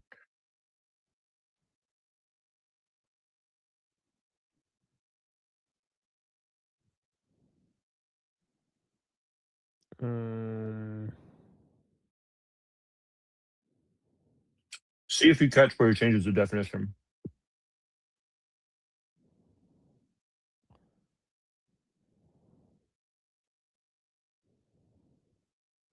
Well, I'm just going back and playing how he's saying that basically you got to bomb people because He says it 3 or 4 times in a row. Like you're not gonna miss it. Like he says it. right. He says it like multiple times in a row. Like Right, yeah. To save the great women, you got to kill the great woman in a sense. And now again, I'm not gonna like totally strawman him, but like it's heavily implied. Like he's it's making not a very great heavy women. implication. Yeah, right? but it's not grape women, it's children. He's talking about children that are being abused, and mind you right. that it's children also that are being killed in the bombing. So that's what's weird about it, right? And the Owen guy brings that up, so it's interesting. So he's fine with killing kids because somebody allows people to do something, which he's saying is the entire country that's doing it. So yeah, so it's interesting. Talk about pedophiles? Let's talk about pedophiles. Where are they at? I can tell you who we're blowing up right now who are pedophiles. That would be Trump blowing up pedophiles. That's what he's doing currently. So that's weird. So Trump, the Zionist PDF, is blowing up PDFs, which are the children. I mean, he's blowing up like things like children's schools. There's like some of the things. He fought a war for 7 weeks, and even then they dropped a bunch of bombs on little kids. All right, so I mean, it's pretty fucking weird that he's justifying all that and saying, well, those children are PDFs. Am I getting this right? So it's justified in bombing and killing them? I don't understand, but you're trying to save the children from the PDFs. So, I mean, it's extremely confusing. I mean, you can tell why most people heard this and they were like, what the fuck are you saying, bro?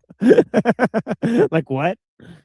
Like, you know, okay, we're going to work with a PDF to go kill children who you're saying are PDFs to save those children from PDFs?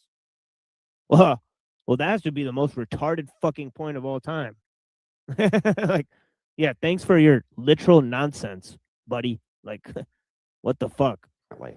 So it's really funny to me, the Epstein people, hey, wait a second, we're totally anti-pedophile. This is ridiculous. There's pedophiles at the top levels.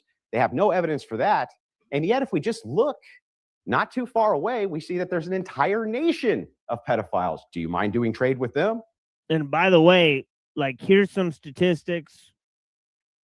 Right. Well, and just really quick, I just think it's weird. He said there is no evidence. He didn't say that there's a lack of evidence. He said there is zero evidence, essentially. So, I mean, that's a big claim to say that there's no evidence. I don't know. I mean, like, what does that mean exactly? Like, yeah, and then I'm trying to look up like how many.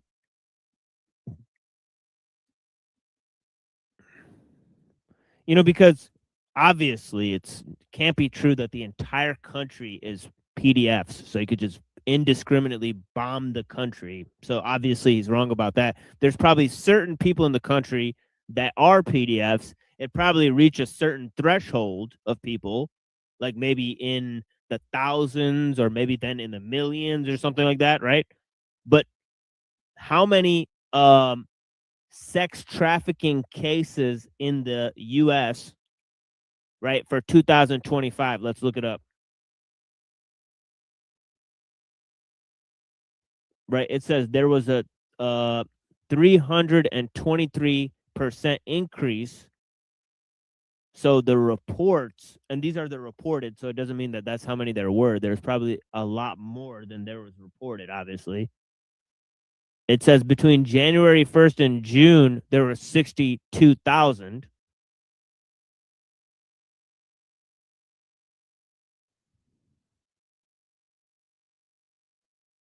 So almost like, I'd say maybe roughly like probably like 100,000 cases or more in the U.S., right? And that doesn't include the children that were cutting their fucking, dicks off and, and all the other crazy shit that kids have been doing because of social media and all that stuff. But it says here, 51% of criminal human trafficking cases were involving children. There was, it says there was 50,000 people brought in from Mexico and the Philippines, trafficked into the U.S.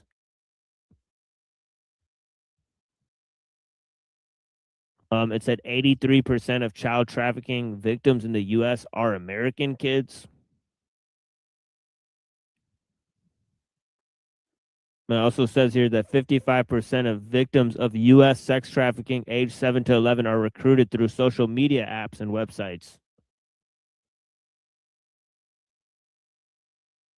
So there's some statistics for this problem, right?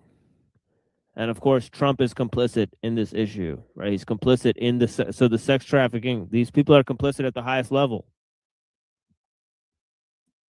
Right? Owen Schroyer recently said, I don't care why, or he said in his debate with Shabos, why is it that Iran is not allowed to have a nuke, but Israel is? What are you advocating for there? That a whole country full of pedophiles is allowed to have a nuclear bomb? Why should we allow that?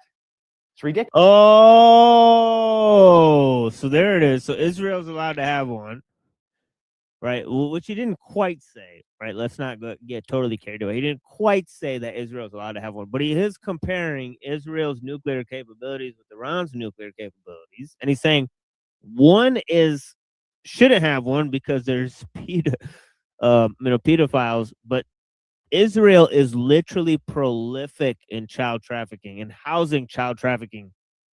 Well, and he didn't even just say that. He said a whole country of pedophiles. Like back that's it up right. 10 seconds. That's right. It's a very specific thing. It's like zero evidence of Epstein, and it's 100% full of pedophiles. It's like that's again, even if you're just being careless with your words, like right. Trump is 0% extremely complicit. dishonest to say that, right? Yeah. So yeah, Trump is 0% complicit, but every single Iranian is complicit.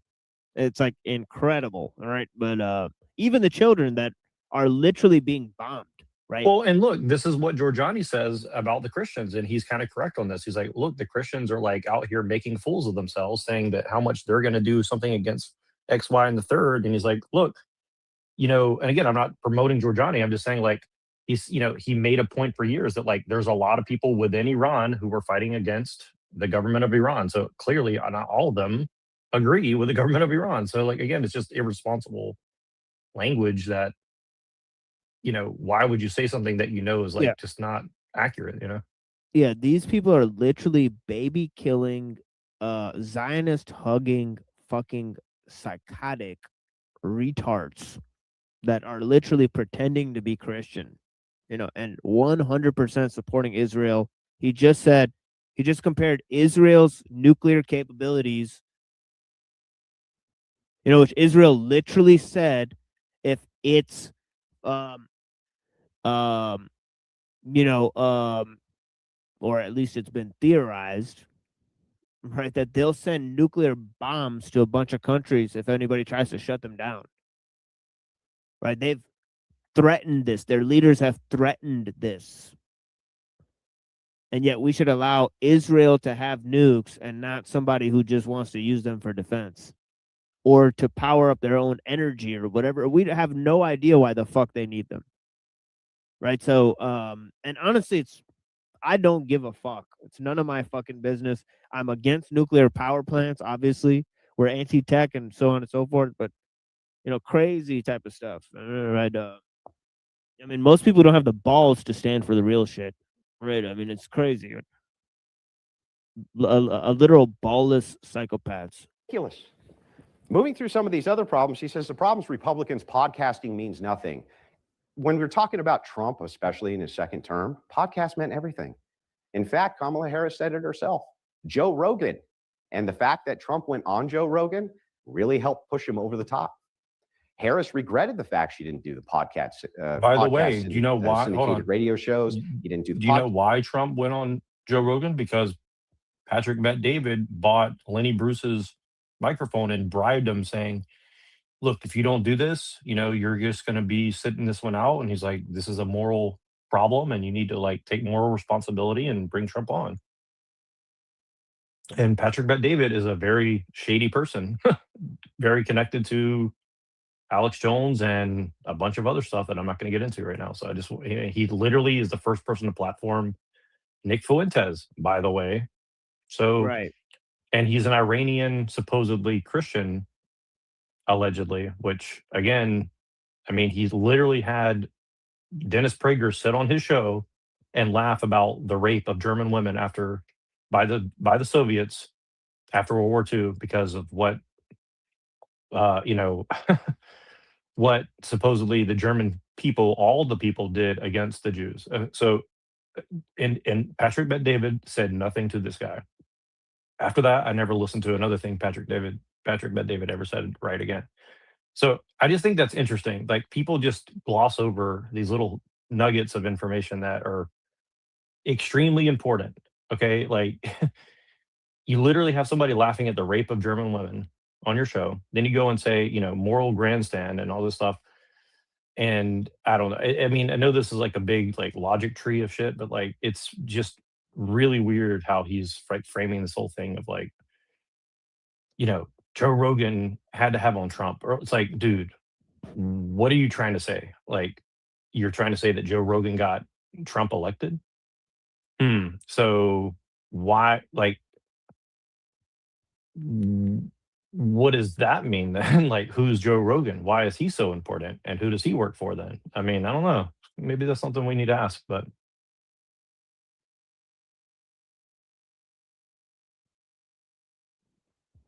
Yeah, notice he's now promoting the efficacy of appearing on Joe Rogan as a political talking point when he literally just appeared on there. Right? So he's literally promoting or cross promoting the Joe Rogan podcast, which has had and sponsored bunch of guests that work for Thiel and all these fucking people. It's literally a shill podcast. But yeah. Podcast circuit, she didn't do any of that. She regretted it. She said that she regretted it. She even blamed Myron Gaines, a podcaster, for by the way, what's Christian about Joe Rogan, who literally promotes anti-Christian stuff and literally laughs about Jesus and makes jokes about it all the fucking time? What the fuck? And then he said he became a Christian, but that AI Jesus is going to have to take over and all this shit, And again, even if that's a joke, it's not very funny, Blasphemous. It's literally blasphemous. Joe Rogan has made blasphemous statement after blasphemous statement, and they've excused it and they've promoted his show just now. I mean, it's fucking amazing, right? And somehow they're promoting Christianity as the bottom line. I mean, if you people really understand what's happening, these people are self-serving people that literally get paid by Jews to take extremist positions, and they will toe the line. They have no fucking spine, right? They're not working for Christianity. Wake the fuck up. Parts of her loss. She blamed him and the evil manosphere, because they don't want women to be president, like somebody else who's on the stage right now. So as we go through this, I'm kind of happy. I'd like to get into the back and forth as quick as we can, so that we can see if any of these criticisms so he's actually saying hold muster. Did he just say that he wants to be president? Isn't that weird? Do you catch that? Is that what he just said? Can you back that up? Manosphere, because they don't want women to be president, like somebody else who's on the stage right now. Oh, okay. So Okay. as Got we it. go Got it. through Okay. this, Sorry. I I'm misunderstood. kind of him. Okay. Got it. Got it. I just want to make sure I understood that because, we have suspected that he might run for office. So, I think that he'll most likely have a show like on Fox News eventually, right? And that's probably where Alex Jones is headed to. Like Alex Jones is probably going to be doing a show with Tucker Carlson or something like that, and be more mainstream now. And he's already been moving in that direction. And then, probably so will Wilson. Right? Wilson will probably join suit. Yeah. I mean, follow suit. I mean, or whatever the. well, it's funny because like they criticized. I mean, I don't know how. I'm sure you remember this too. Like, I remember all these people saying like, well, CNN and the leftist Democrats and all these people, they're all like basically state media, and it's like, so now you become state media and you justify it. It's like, so Well, that was his thing the whole time. He said we're going to infiltrate the system by becoming the system. He said it like 900 times, and it's a literal failed strategy that makes you just part of the system and represent whatever the system's already seeking to accomplish. It's literally the system's neatest trick. But yeah, these fucking morons don't understand it, and obviously the right is a new left because of it. well, and again, when Elon Musk spent $42 billion of Saudi money, by the way, to buy X.com, he said, well, now you are the media. So now commodifying people's opinion as the new media. I mean, what does that mean? See, again, no mention of that either. So it's like a whole, it's a whole other economy that's evolved out of this as well that everybody's ignoring. Like as the real economy has gone down, this false economy of media production has infinitely ramped up and got more sneaky. And they're not really talking about that. And I think that, they're talking about it in a very broad sense, but they're not talking about like specifically how, News Corp just basically diversified. They didn't go away, right? So, you don't have to do that much research to see that aspect of it. And, again, like no mention that Elon Musk spent Saudi Arabian money to buy Twitter, like that's not important at all, but okay.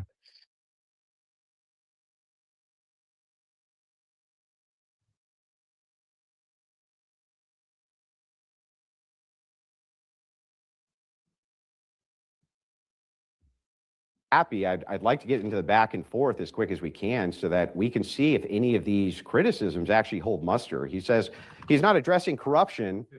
Yeah, he's not addressing corruption head on. It's like, wait a second. What do you mean? He's going after the SPLC right this second. As we speak, super corrupt organization, which was working with the deep state, by the way, just pointing that out. With that, well, really quick, I Owen just want to ask you, as well. what do you think it means that Saudi Arabia spent $40 billion to buy Twitter? You know what I mean? Like, how does that play into this whole Iranian war? Like, that doesn't have a factor in it? I don't know. Right. And it's just like they've been having all these memes on Twitter to nuke Iran, right? I mean, it's pretty interesting, right? Obviously, they paid for some of that. Well, as far as when this war started, obviously there's a lot of contention in the geopolitical debate realm, but at least for this administration, it started last June with Operation Midnight Hammer. And since then, we haven't gotten a lick of honesty because we were supposed to have annihilated or obliterated, was the official word from the president, their nuclear capabilities. And then they came back a few months later and said Iran was weeks away, days away from a nuke. And so now we're over there again. And I think to most people, they perceive this war, I think accurately, as just another regime change war. Now, you may not care for Iran's leadership. You're not going to get any pushback from me on any of that. And yet the facts remain. This was a regime change war. They lied to us about it from the very beginning. There is a major contingency of Trump's voting base that voted for no new wars. It was part of the campaign promise. In fact, Trump himself, for decades, has been talking about how we've wasted blood and treasure in the Middle East, wasted it, his own words. He ran against Bush's wars in his first campaign in 2015 and 2016. And he even said specifically, no more regime change wars. So that's just a total reversal of policy on that. And this. Yeah, what's really sad is that some of these conservatives that were extremely isolationist, you know, that were saying that we should divest from the foreign wars, including Andrew Wilson. He was saying this type of stuff, that we should totally pull out of wars in the Middle East and all this type of stuff, that we have no business being there. We should focus the money in the United States. And now this fucking moron is changing his rhetoric. Probably because he got paid to take the positions, right, that he's taking now. I mean, there's no other sane reason, right, that he would just totally change his stripes, you know, so on and so forth. I mean, This has people wondering who's making these decisions. I don't need to get into that now, but we're not even getting consistency on the messaging in the last couple of weeks. The strait is closed. It's not closed. We've won the war. The war is not over. We need to go in. Nobody really knows. And by the way, I think Trump does that strategically, but nonetheless, the truth is that we don't get any honesty from this administration. It just doesn't add up. And as far as the strategy with China and Russia, I'd like to think that this is all going to work out in our favor. I'd like to think that that's the. yeah, blessings, Denise. Yeah, have a great night. Thank you so much for watching us. Yeah, thank you to everybody who is here. I just invited Pinoid. He just released an article saying Andrew Wilson is wrong. So I invited him to come and talk about whatever that's about. I didn't get a chance to read it, but Right. Yeah, if he doesn't come by, we might put that up because that's highly relevant, I guess. Play that Trump is making. However, it doesn't appear to be going in our favor. I think that most of the world is looking at the foreign policy of this administration, and they're seeing it as very, very favorable to Israel, which is essentially a pariah of the entire international community. And so instead of perhaps these countries maybe driving away from Russia and China, I think they're driving to China and Russia and away from the United States because of Trump's aggression, again, in the Middle East, as the world views it, on behalf of Israel. As far as the Dems, you know, hamstringing Trump, I think that happened a lot in the first administration. I'm not really seeing as much of it in this administration, but this gets back to the deep state. I thought we were talking about criminals. I thought we were talking about the Obama administration committing treason. We were talking about them illegally spying. And yet now President Trump says, I'm okay to give up my liberties for safety. I'm okay with them illegally spying on you. That doesn't really sit well with me. And I think the Dems are going to look at that very favorably when we get to the midterms. Israel does have a nuke. It is it's a violation of the nuclear proliferation agreement. They're not supposed to have one. Everybody knows they have it. In fact, technically, they shouldn't even be our ally because they have a nuclear weapon, but somehow they're above all of these rules. Now, again, I'm not here to take any ground in defense of Iran, but I will point out the fact that Israel is famous for repatriating pedophiles. That is a fact. Everybody knows it. American pedophiles. Boom. And so many people clapped. It's not a huge audience. yeah, they had a tiny audience watching this, which is kind of bizarre. Like it's Yeah. almost weird how they like left them with no audience to watch this debate. It's pretty weird to me. Yeah, they barely can sell tickets for an event like this. Most of Which the is- traffic, yeah. Which is like to me personally, that is shocking with how many people watching these guys every day and no one shows up. Like in Yeah. South Carolina, it's like, wow, like it's kind of sad. It honestly makes Yeah. me sad. I feel like we could bring more people to an event than this. Like, you know, like probably if we marketed it the right way, like these guys have millions of Yeah. dollars invested and there's no one there. It's like, I don't understand that to me. Yeah, and then I don't know if you've ever seen this show, and I'm talking to the audience members. Obviously, I know Neuro's seen the show Modern Day Debate, but obviously very shitty audio quality, very shitty video quality. Sometimes they'll, go off the screen. They'll have all sorts of glitches. Sometimes the guy who's, the moderator won't know how to sort out the tech issues. and obviously this has happened hundreds of times on their debate shows, right? So, where sometimes for 15 to 30 minutes, they'll have some sort of audio thing to work out, and sometimes the person won't show up. One day I was there to fill in for Andrew Wilson when he didn't show up for his own debate on Modern Day Debate, right? And of course I was promptly kicked off the stage when I think they realized who I was, and so on and so forth. But yeah, the fact is this, right? That modern day debate, that could be a totally just government run like channel or debate network where they have these shill performers, and literally the chat looks totally fake, probably hundreds of bots in the chat, and probably totally astroturfed views that they've bought. Because yeah, how could they have these hundreds and thousands of views and not be able to sell like 30 tickets? It's literally laughable. But yeah, I've seen like college classes where there's louder applauses for the college professor. I mean, it's just sad. But American pedophiles are able to flee to Israel and get safe harbor there. We have many, many instances of this. Now, the Epstein files, I don't know how deep we want to go into this. This one is a little confusing to me. You say, show me evidence that there is a pedophile ring. Well, I would slap down on the table, not even 50% of the Epstein files. We don't even know how many we've gotten, but it's 50% max. There's not a single Iranian in the files, not a single one. Now, there is a certain group of people that are in there, but we don't need to get into that. But they all are rich.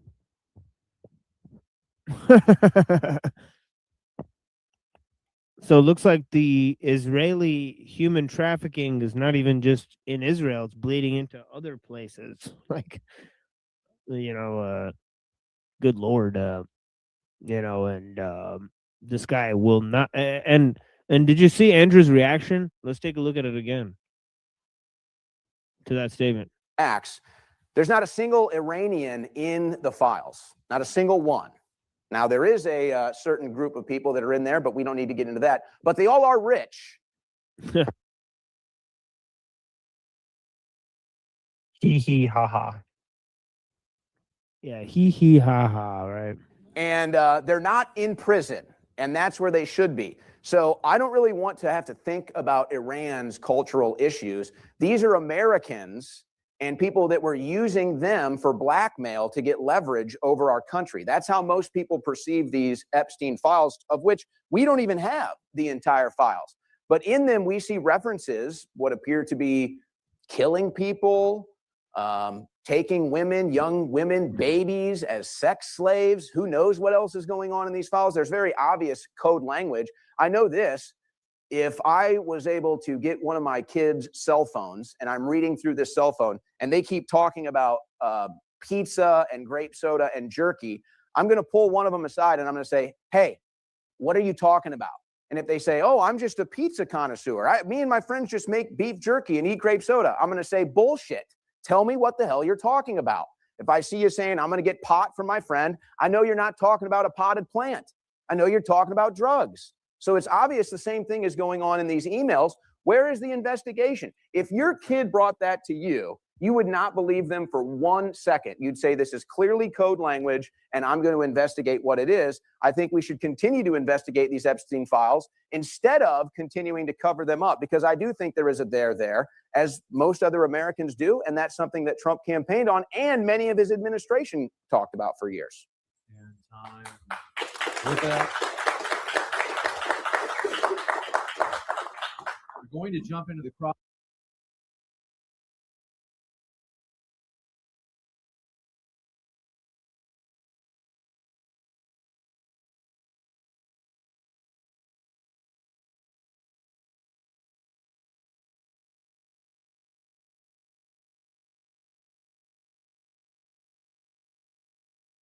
Crossfire, this is 40 minutes. So this is fully up to you guys. If it gets too rocky, I'm going to jump in and put it into 90-second responses. So The floor is yours, gentlemen, for open dialogue. So I wanted to start, if we could, with Israeli repatriation.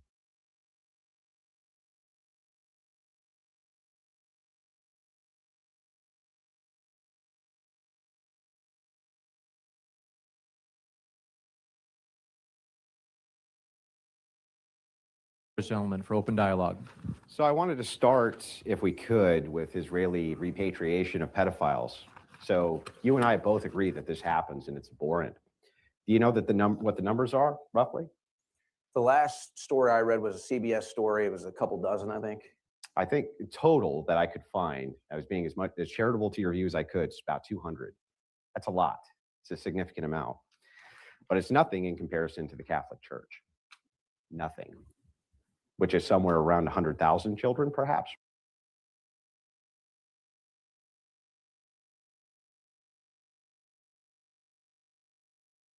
Or more. When we talk about this idea of pedophilia here in the United States, Owen, this is my big issue with this, is that there's always a red herring, right? The red herring is, well, Israel repatriates pedophiles. It's like, yeah, that's true. So does the United States in a way, though. We have passport bros who they go to Malaysia, they have sex with underage kids, and then they come back here. It's the same exact principle applied. The only difference is there's no official right of return. There doesn't need to be. They're already U.S. citizens. But when we're talking about this, we know where the groups of pedophiles are. We've known this for years. The Catholic Church, for instance, again, part of one of the largest pedophilic scandals in the world. Which church do you belong to again?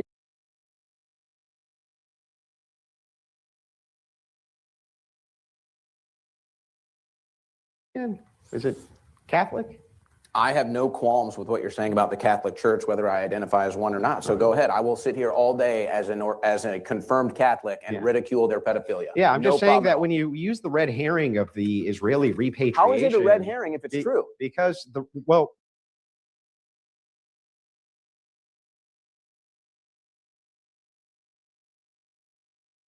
Oh, whoops.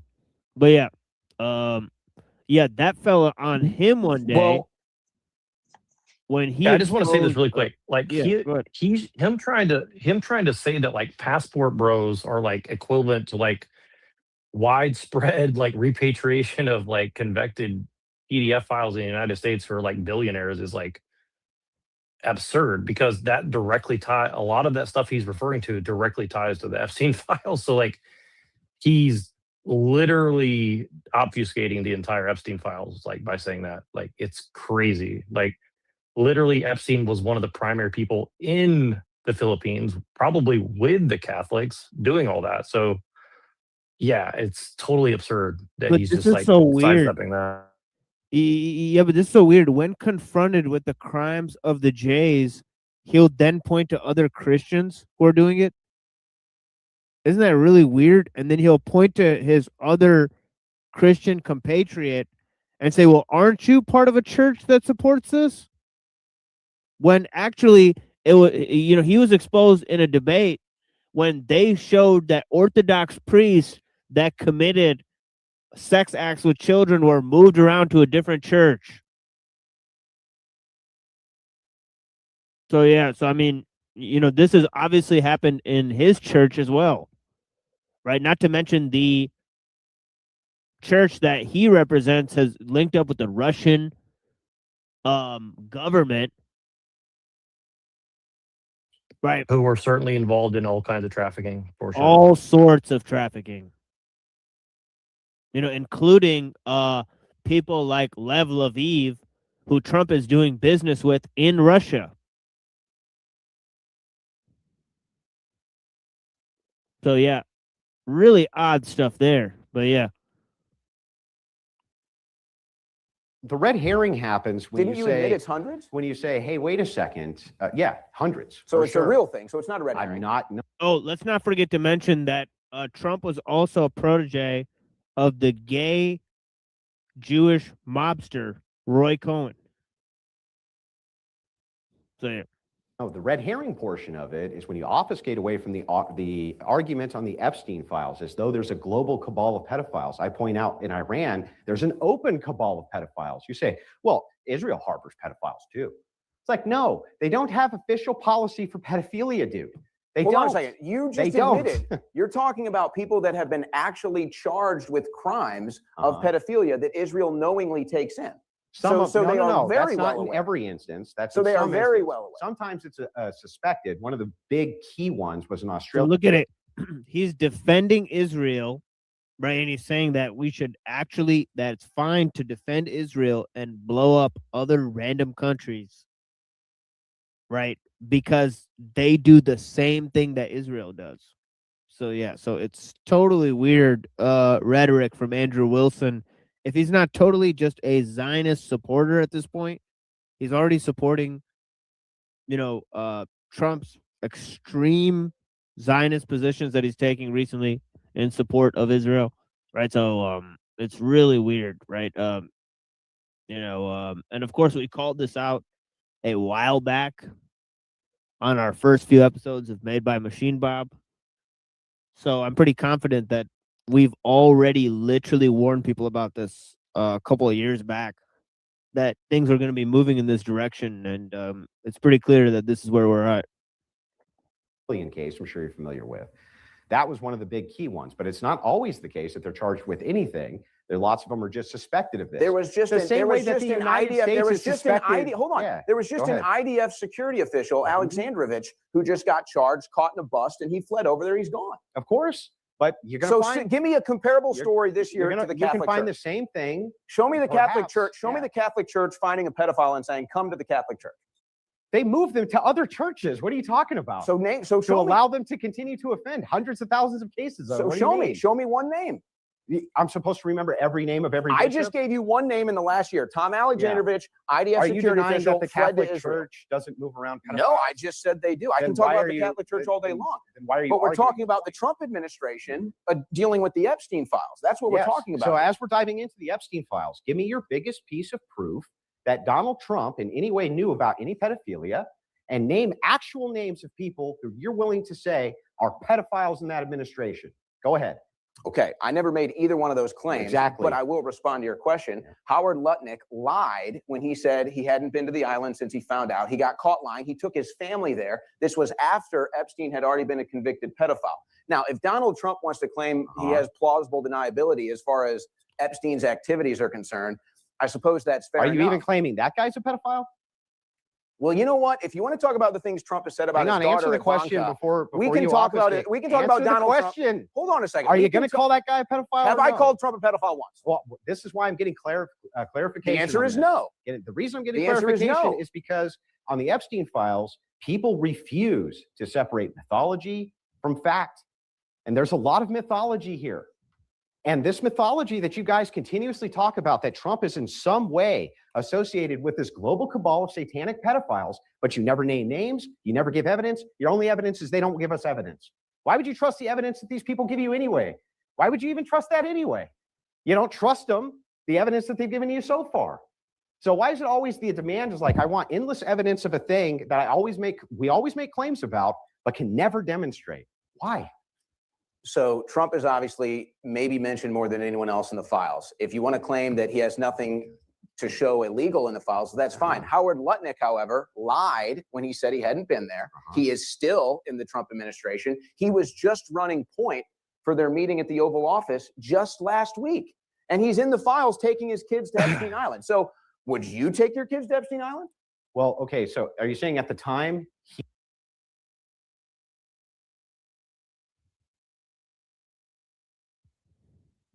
What the fuck?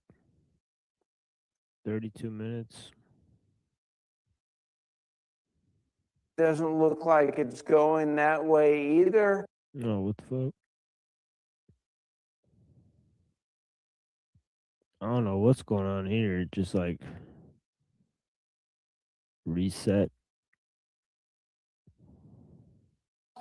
goes ahead and gives him the sweetheart deal, right, under Obama. Under the Trump administration, they rearrest Jeffrey Epstein. Isn't that amazing? The guy protecting the pedophiles. So the person that Trump brought into his administration is the one that cut Jeffrey Epstein a sweetheart deal that no pedophile, child sex trafficker has ever seen before in their life. Such a sweetheart deal, they had to rearrest him again. Yeah, they have seen it before in their life. First So of look, all, whether he Trump- wasn't even hold on. accused of pedophilia. what he was accused of was localized trafficking in Florida. And yes, people have been cut sweetheart deals for that. You're full of it. Okay, so your stance is so your stance is Epstein was not a pedophile, and there's nothing in the Epstein files. Because I don't want to debate this the whole time. I didn't say that. My stance is that there's bold claims which are made, and I can see you running from it. I don't blame you for running from the claims. This isn't the debate. I'm not don't here have to, I mean, I can. You're on a Is it losing a failure of This Trump's is or not? worse. Absolutely. Well, then Absolutely. it's part of the debate. There should be dozens of Epstein Then arrests. it's part of the debate. They are literally Of who? covering it up. Tell me who. Exactly. They've redacted the names. Who should we be arresting? Exactly. I'd love What does to that know. mean? Why are all the names redacted from the files? Because Why haven't they I'll given tell us you. all the files? I'll actually tell you. And if you had done your due diligence, you would know this. Oh, because they're victims. No. Because victims advocacy groups and lawyers have tied this thing up like nobody's business. And again, Michael Tracy's done the And research no on pedophiles this. go to jail. Which pedophiles should go to jail? The ones that they've redacted. So What did are their Epstein- names? So Epstein trafficked kids to no one. No, Epstein was getting kids. So Epstein- Ghislaine was trafficking kids to him. Okay, so Epstein raped all the kids. No one else did. Name a single person he trafficked a kid to. They're all redacted from the files. What are you The talking about? files You don't can even see- indicate You that. can Who? see in the emails. He says, "I have girls. How old do you want them? I have girls. I don't like yellow. I want Russian." That's all right there. That's not him. There's nothing to do with pedophilia, as far as you know. Show me. Wow. So here's Andrew Wilson today, right? He's willing to support Israel. I think you missed something, because like he went back and forth saying, well, like, when was Epstein convicted of pedophilia? He was convicted of 16 and 17-year-olds. Right. So Yep. that notice, and I was like, well, why are you shifting the goalpost now, Yeah. but before you weren't, right? Like,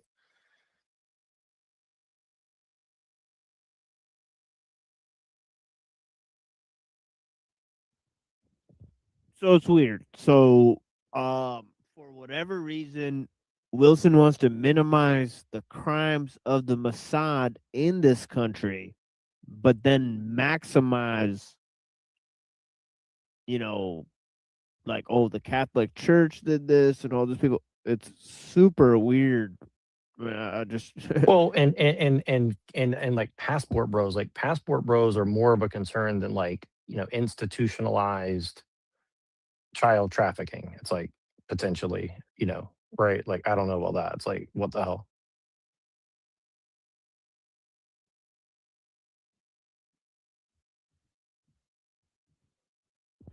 And also, this is a total breakdown of the debate. So, I mean, I guess you guys will have to decide why most of Andrew Wilson's debates get caught up in this really weird trap where they end up running out the clock on an issue that has literally almost nothing to do with the proposition at hand. So the substance of most of his debates is literally doesn't accomplish much. As far as you know, it does. Wait a second. Absence of evidence is not evidence. Do you agree with that?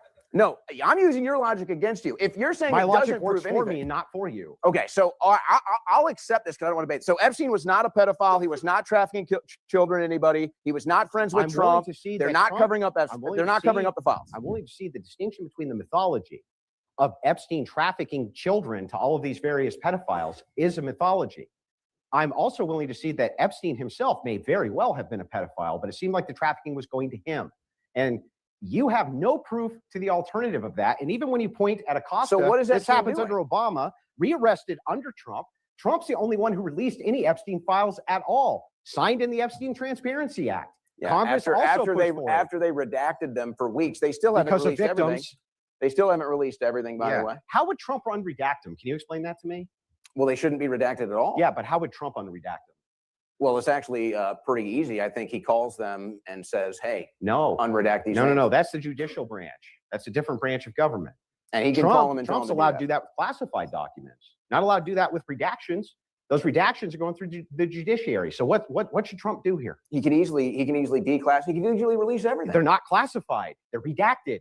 Then why aren't they released? He did release them. Not He all released of them. millions of documents. Not all of them. And not only that, again, how would he get them unredacted? Tell me. Not even all of them. They're Tell not me even how all he would released. get them unredacted. How? It's very simple. You bring out the investigators and you simply read the names. that are redacted. That's all you got. You mean like they did in front of a press club, and those poor guys who weren't actually pedophiles got calls and threats and everything else? That happened to one guy. Yeah, That but I happened to mean, one guy. that's reading the names of people who aren't even related to it. Okay, This is the problem. So man. this is good. So you're satisfied with the Epstein files? I didn't say satisfied, but I'm pointing out that I'm not willing to make claims that Donald Trump's a bad guy based on redactions that he's not responsible for. You can't tell me how he should unredact them. You can't tell me it's who very the, simple. who I want the all the victims are. files. You Show can't me tell me all any the of files. this. I do, the victims go in front of Congress every freaking day. I only want to jump in just because, given that we have only 40 minutes.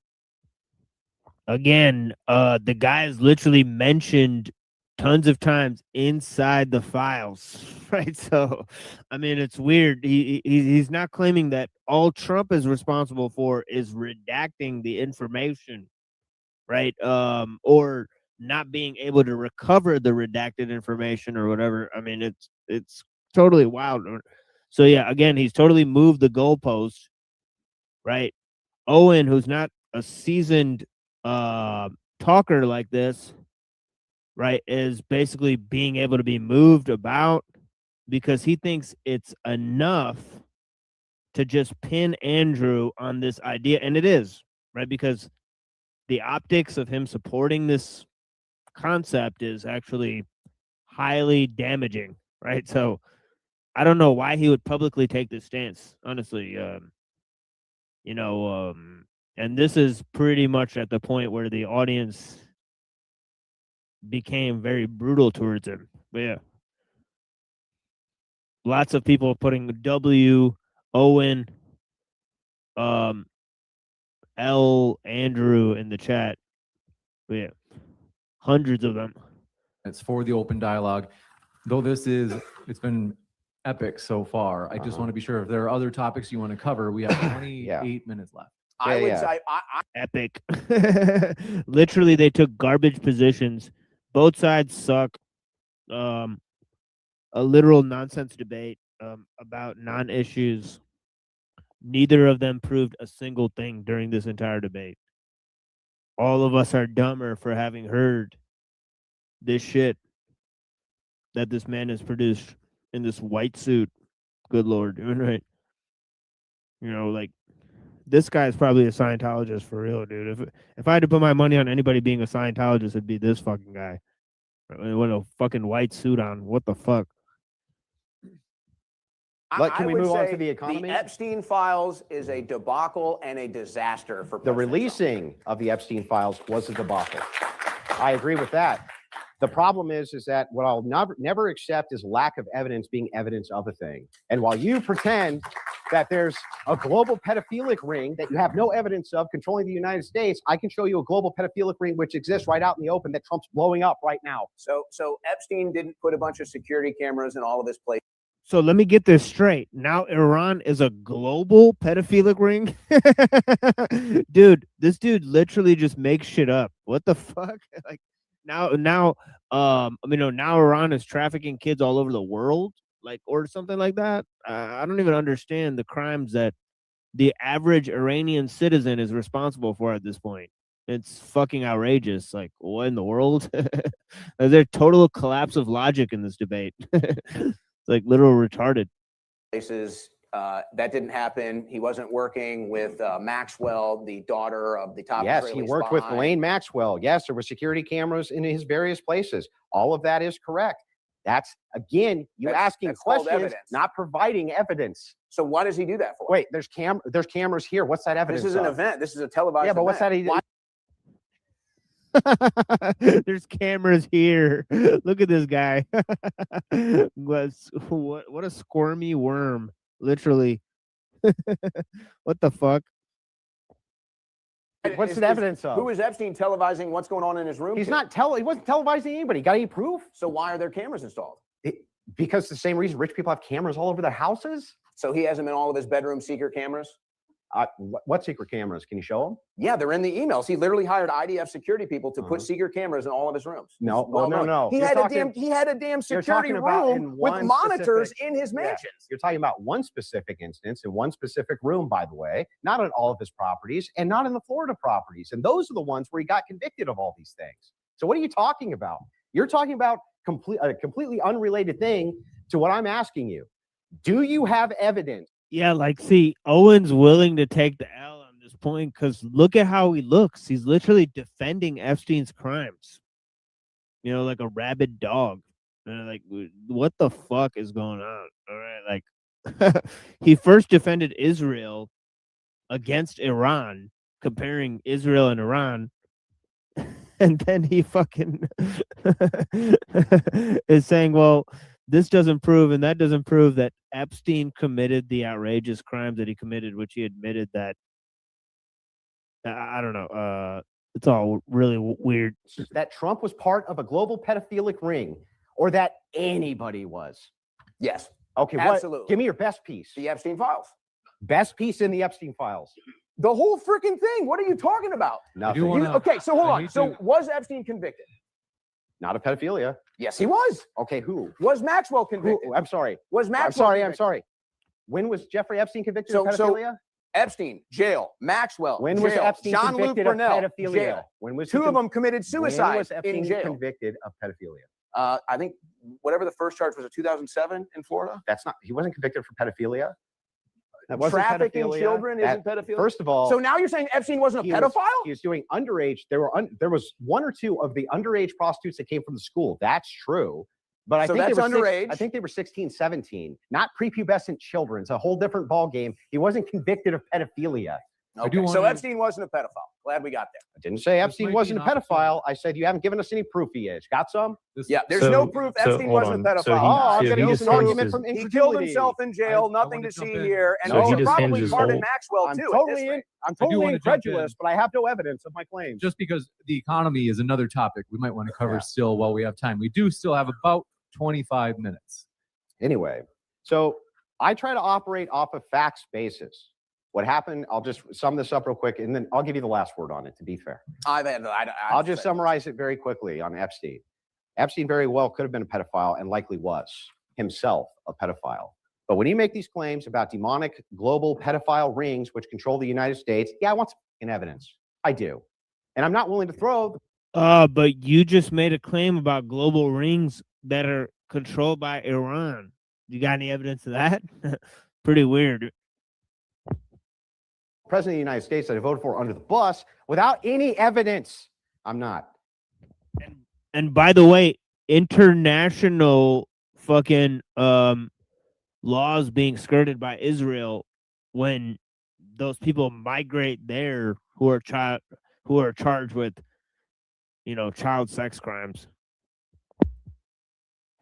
So, you know, if you want to tie it off, you can.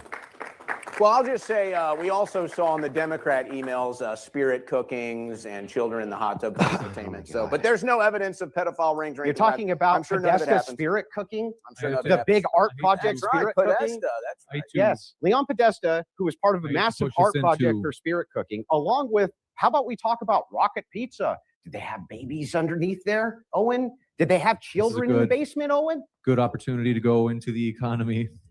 Yeah. All right. So, moving into this, I just got a they single make question. a mockery of Pizzagate and say it's not a big deal, and then again the modern day debate guy consistently moves past all this stuff like, oh, let's not get into conspiracy theories, let's go to the economy.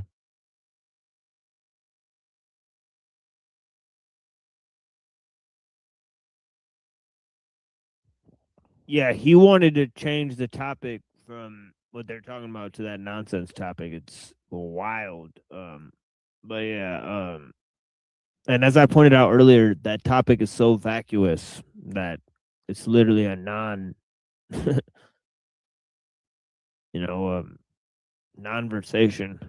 For you, Owen, how would eliminating mass migration into a net negative not cause economic downturn or higher prices? How's that even possible?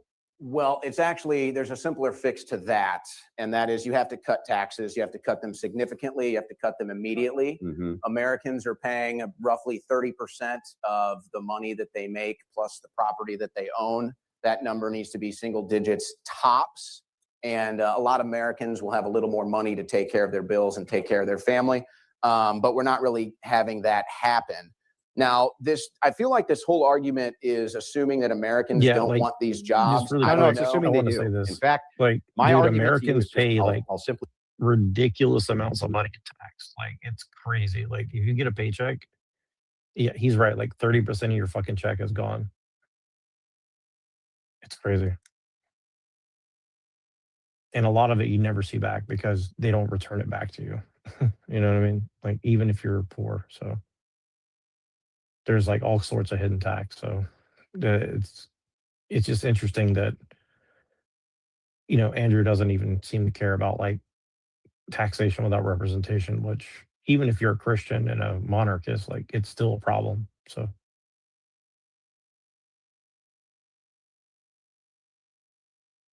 stated. If it's the case that we bring in, I don't know, 100,000 immigrants tomorrow to California, let's say, okay, and they're willing to take $10 an hour less than the Americans who are there, would you agree with me that that'll probably save you prices in goods and services from whatever that corporation is or company?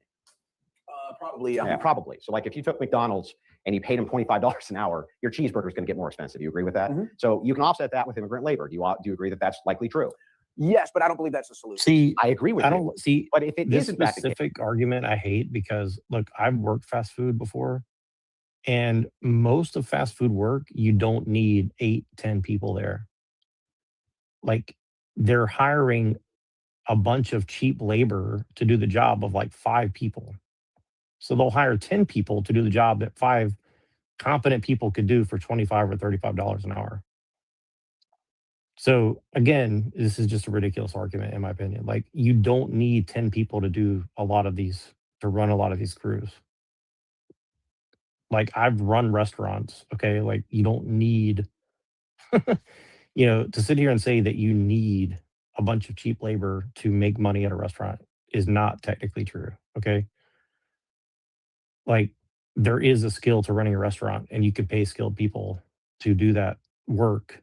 Do you know what I mean? Like I just kind of reject, I think that's a bullshit argument personally.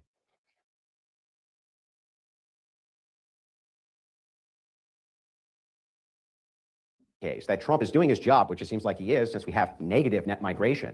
Why wouldn't it be the case that if we're deporting all these illegals and they're self-deporting at an overwhelming rate, of course your localized food prices are going to go up because most of these jobs are now going to Americans. In fact, this is exactly what Cato is saying. They're saying we're getting hurt mostly in the economy because Trump is not even letting legal immigrants come in. I thought that was what we wanted, man. We want to stop that legal and illegal immigration. But it's like, not if your fried chicken's going to go up 30 cents. What are you talking about? We want that, right? Well, the deportation numbers are not where they need to be. I don't know how much that falls into the economic realm of things. Obama deported more people than Trump. So we're not. There was a lot more getting those people numbers. to deport. But I think that there's other reasons for that. I think that this gets into the, let's say, failures at the Department of Justice, which maybe they're just starting to get into with the SPLC, but I don't know. We'll see about that if we come back to that. We're being told as Americans, hey, buck up and pay more for gas. It's this war in Iran. You've got to buck up. It's your patriotic duty to pay more for gas. That is a war that's being fought in the foreign and special interests. Do you think Americans might be willing, instead of paying another extra $1 per gallon of gasoline, maybe an extra 10 cents for a cheeseburger if they know that means Americans are taking the job? I mean, that's essentially what we're But being most asked. Americans don't know that because even people on my side are running around saying Trump's not deporting enough people, even though we have a net negative in migration right now. Those Well, we have jobs, a closed border. hang on, those jobs, yes, a closed border and net negative migration, legal and illegal. More people are leaving than coming. That's for the first time we finally got that. It's like, yeah, prices are going to go up from that. You know this. Why not be honest with people? If that's the case, and then we're talking about gas. Hang on, I'm almost done. Prices went up from tariffs. Okay. Prices went up You from want to get energy. into tariffs? We can do that in a second, but let's start with the gas prices. All you're doing is pitting Trump against Trump. On the Biden level, at his top, do you know what the gas prices were? About right where they're at now? Nope. Way more. They were over $5.50. Yeah, they're $1 cheaper right now at the peak of Trump than they were at the peak of Biden. So you're only comparing Trump's gas prices to Trump's gas prices. Because if you compare them to the Democrat, they were still way higher. I mean, way higher. Now, when did the price go up? Trump speculation mostly. No, when did the price go up? Oh, I thought you said why did the price go up? When did the price has been going up steadily and decreasing Since we steadily. attacked Iran. Yes, correct. Due to what? Market speculation. And you can't control speculators, and neither can Trump. It's not because we have some supply shortage of oil. Where's our shortage? Nowhere. We're not getting oil from Iran. We don't even have the processors for their oil. That goes to China. So we have no shortage, but our oil prices go up. Why? Because of speculation. And you just completely omit that. Not only do you omit that, but you omit this other part, which is you still haven't explained how it is that we're going to have net negative migration and prices aren't going to go up. They Trump, are. Hold right? on a second. Trump is the one that claimed that he could get gas prices down. He He's did. the one that made that claim. And It he hasn't did. happened. They're lower than Biden's peak by $1. No. Yes. Okay, but we don't even know if we've seen Trump's peak. If Well- this war in Iran doesn't well, end, you can't just say, well, I'm incredulous, they may go up more. They're actually going down. They've been going down steadily. gas prices are going down. Yes, they're going to be going down. Yes. And speculators, by the way, are speculating that, which is why they're going to be going down. Interestingly enough, when we're talking about oil prices, though, and gas prices, yes, at Biden's peak, they were $1 more than they are the national average right this second as we're talking. I even made sure this morning before we came in, just to be sure. And yes, that is in fact the case. Yeah, again, like this is a literal non-versation. Like you could literally find factoids on either side. It's totally vacuous. It's pretty obvious that Trump hasn't improved the economy. I mean, good Lord. So it's like you're only comparing Trump to Trump, and even with him blowing the shit out of pedophiles in Iran, like the Ayatollah Khomeini, he still managed to give you $1 cheaper gas than Joe Biden did. but you just said it wasn't Trump. You just said it was the speculators. Now you're giving credit to. So again, I guess bombing a school, school children, or bombing cities full of civilians. I guess that's, fighting PDF. Even though, you're willing to apologize and minimize the crimes of Epstein and other things. I mean, good Lord. And I mean, we could all pretend that he did this because he wanted to win a debate or that there's some greater political victory at the end of all these talking points, but there really isn't. The positions speak for themselves, right? There's nothing there. He's getting paid to say this stuff. It's extremely despicable. No one with any rational or moral basis, can be justifying these things. I mean, it's plain as day.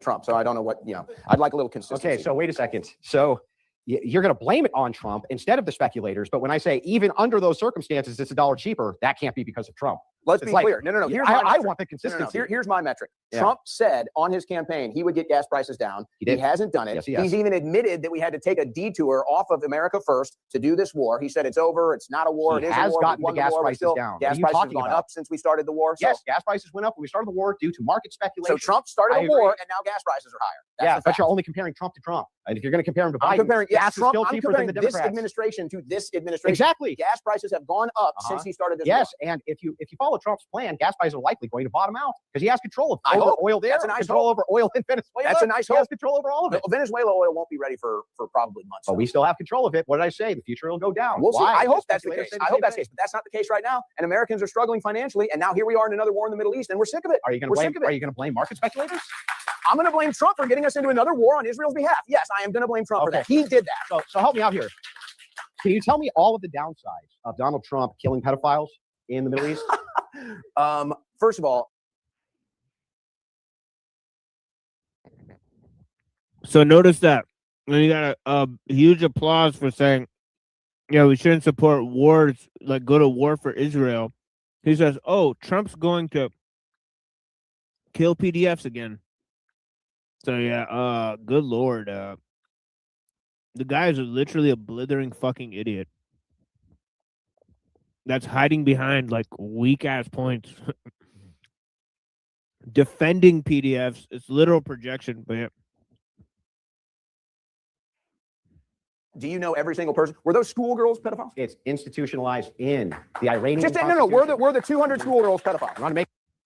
Yeah, we're those 200 schoolgirls. Yeah, exactly. Like, good Lord, dude. The dumbest fucking points of all time. Like, literal fucking moron. Like, we're those schoolgirls. Like, what, dude? What are you literally talking about? Sure that they're alive so they get raped. But that aside, no, of course not. But there's going to be deaths. I want to make sure that they're alive so they get raped. But that aside, no. We're the 200 schoolgirls pedophiles. I want to make sure that they're alive so they get raped. But that aside, no, of course not. But there's going to be deaths inside of a war. Okay, so it is a war.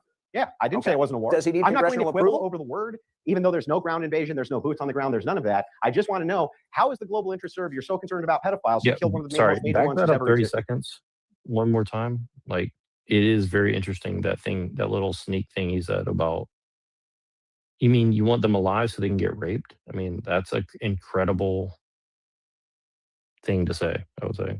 Just the Iranian. Just no. We're the 200 schoolgirls pedophiles. You want to make sure that they're alive so they get raped. But All that right, back it up 10 aside, seconds, slow that down. I want to make sure everybody catches that. Like, that's an astonishing piece of rhetoric. Like, I just want to point that out. Like,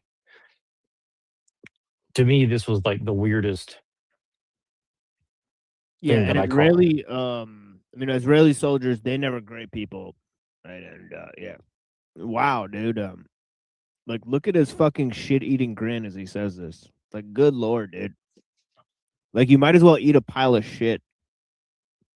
Like, I get what he's saying, but the way he's saying it, and again, I'm not like this tone police people, but like, it's like, dude, why are you laughing and smiling talking about that? Like, I get the rhetoric, like, but it's Fucking like, dark, dude, yeah.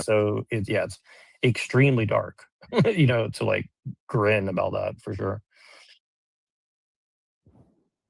Like, and I watch Owen Benjamin, okay? Owen Benjamin is the master of that, okay? But like, this is Yeah, like, he's really like wow. sporting the literal troll face. Like, it literally looks like that. Yeah.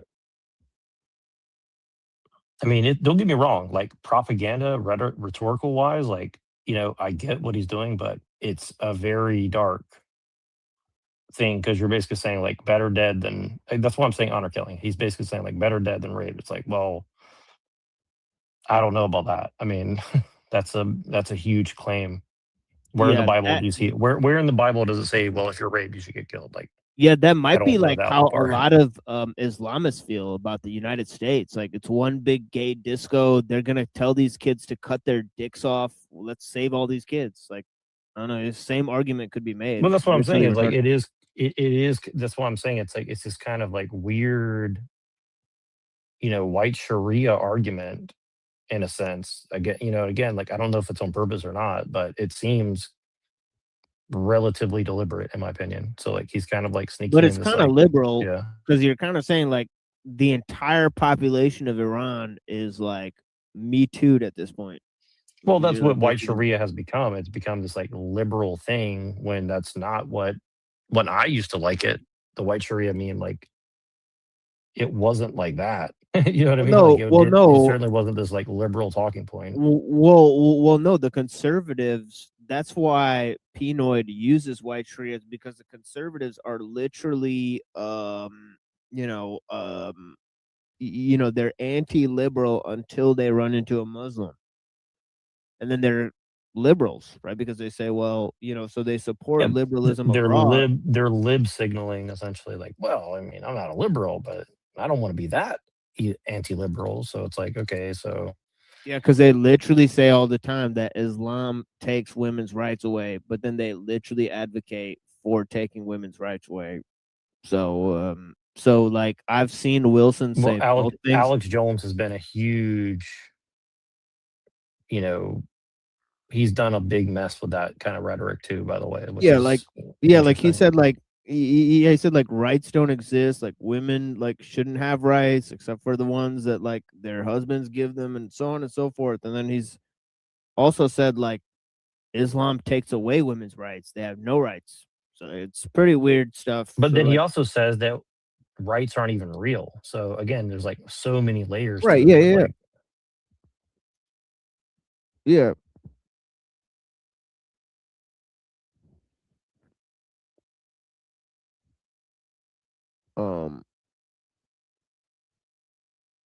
Were you there? They fell out. No, I'm here. I just wanted to see what happens next, because this is about the point. Like this is where I was like, okay, like I didn't hear a lot of what happened before all this, like the beginning of it, but this is where I was like listening. I was like, holy fuck, like what the fuck am I listening to? This is where I like lost a lot of ability to be charitable with him on this line of argumentation. Like this line of argumentation is like very bizarre to say the and that's the nicest thing I can say. Like, just let's hear it one more time. I just want to hear, like, the way he says this is pretty crazy. First of all, do you know every single person? Were those schoolgirls pedophiles? It's institutionalized in the Iranian. Just no. Were the 200 schoolgirls pedophiles? I want to make sure that they're alive so they get raped. But that aside, no, of course not. But there's going to be deaths inside of a war. Okay, so it is a war.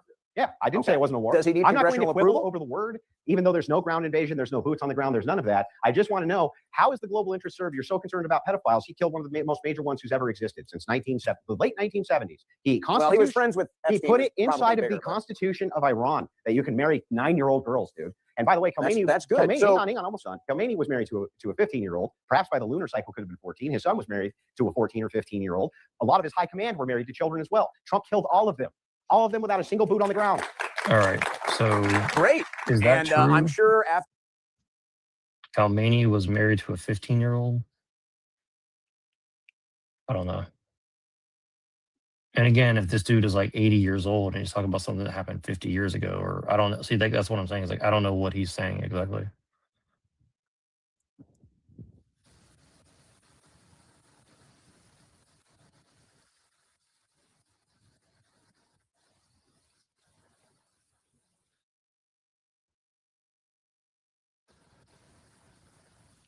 Yeah. Okay, here we go. Okay, hold on. Look, here we go. Yes, I just Googled it. Yes, according to various biographical accounts and reports, Ayatollah Ruhollah Khomeini married Khadija Saqafi, also known as Kudzaran, in 1929. So he's literally talking about 100 years ago, and he was 27 years old. So I'm pretty sure people in America were doing very similar things in that time period. So I'm, maybe not that recent, but it's, I mean, he's talking about something that happened 100 years ago, basically. I just don't think that that's, I mean, is Khomeini in charge today 130 years old or something? Like, what is he trying to say?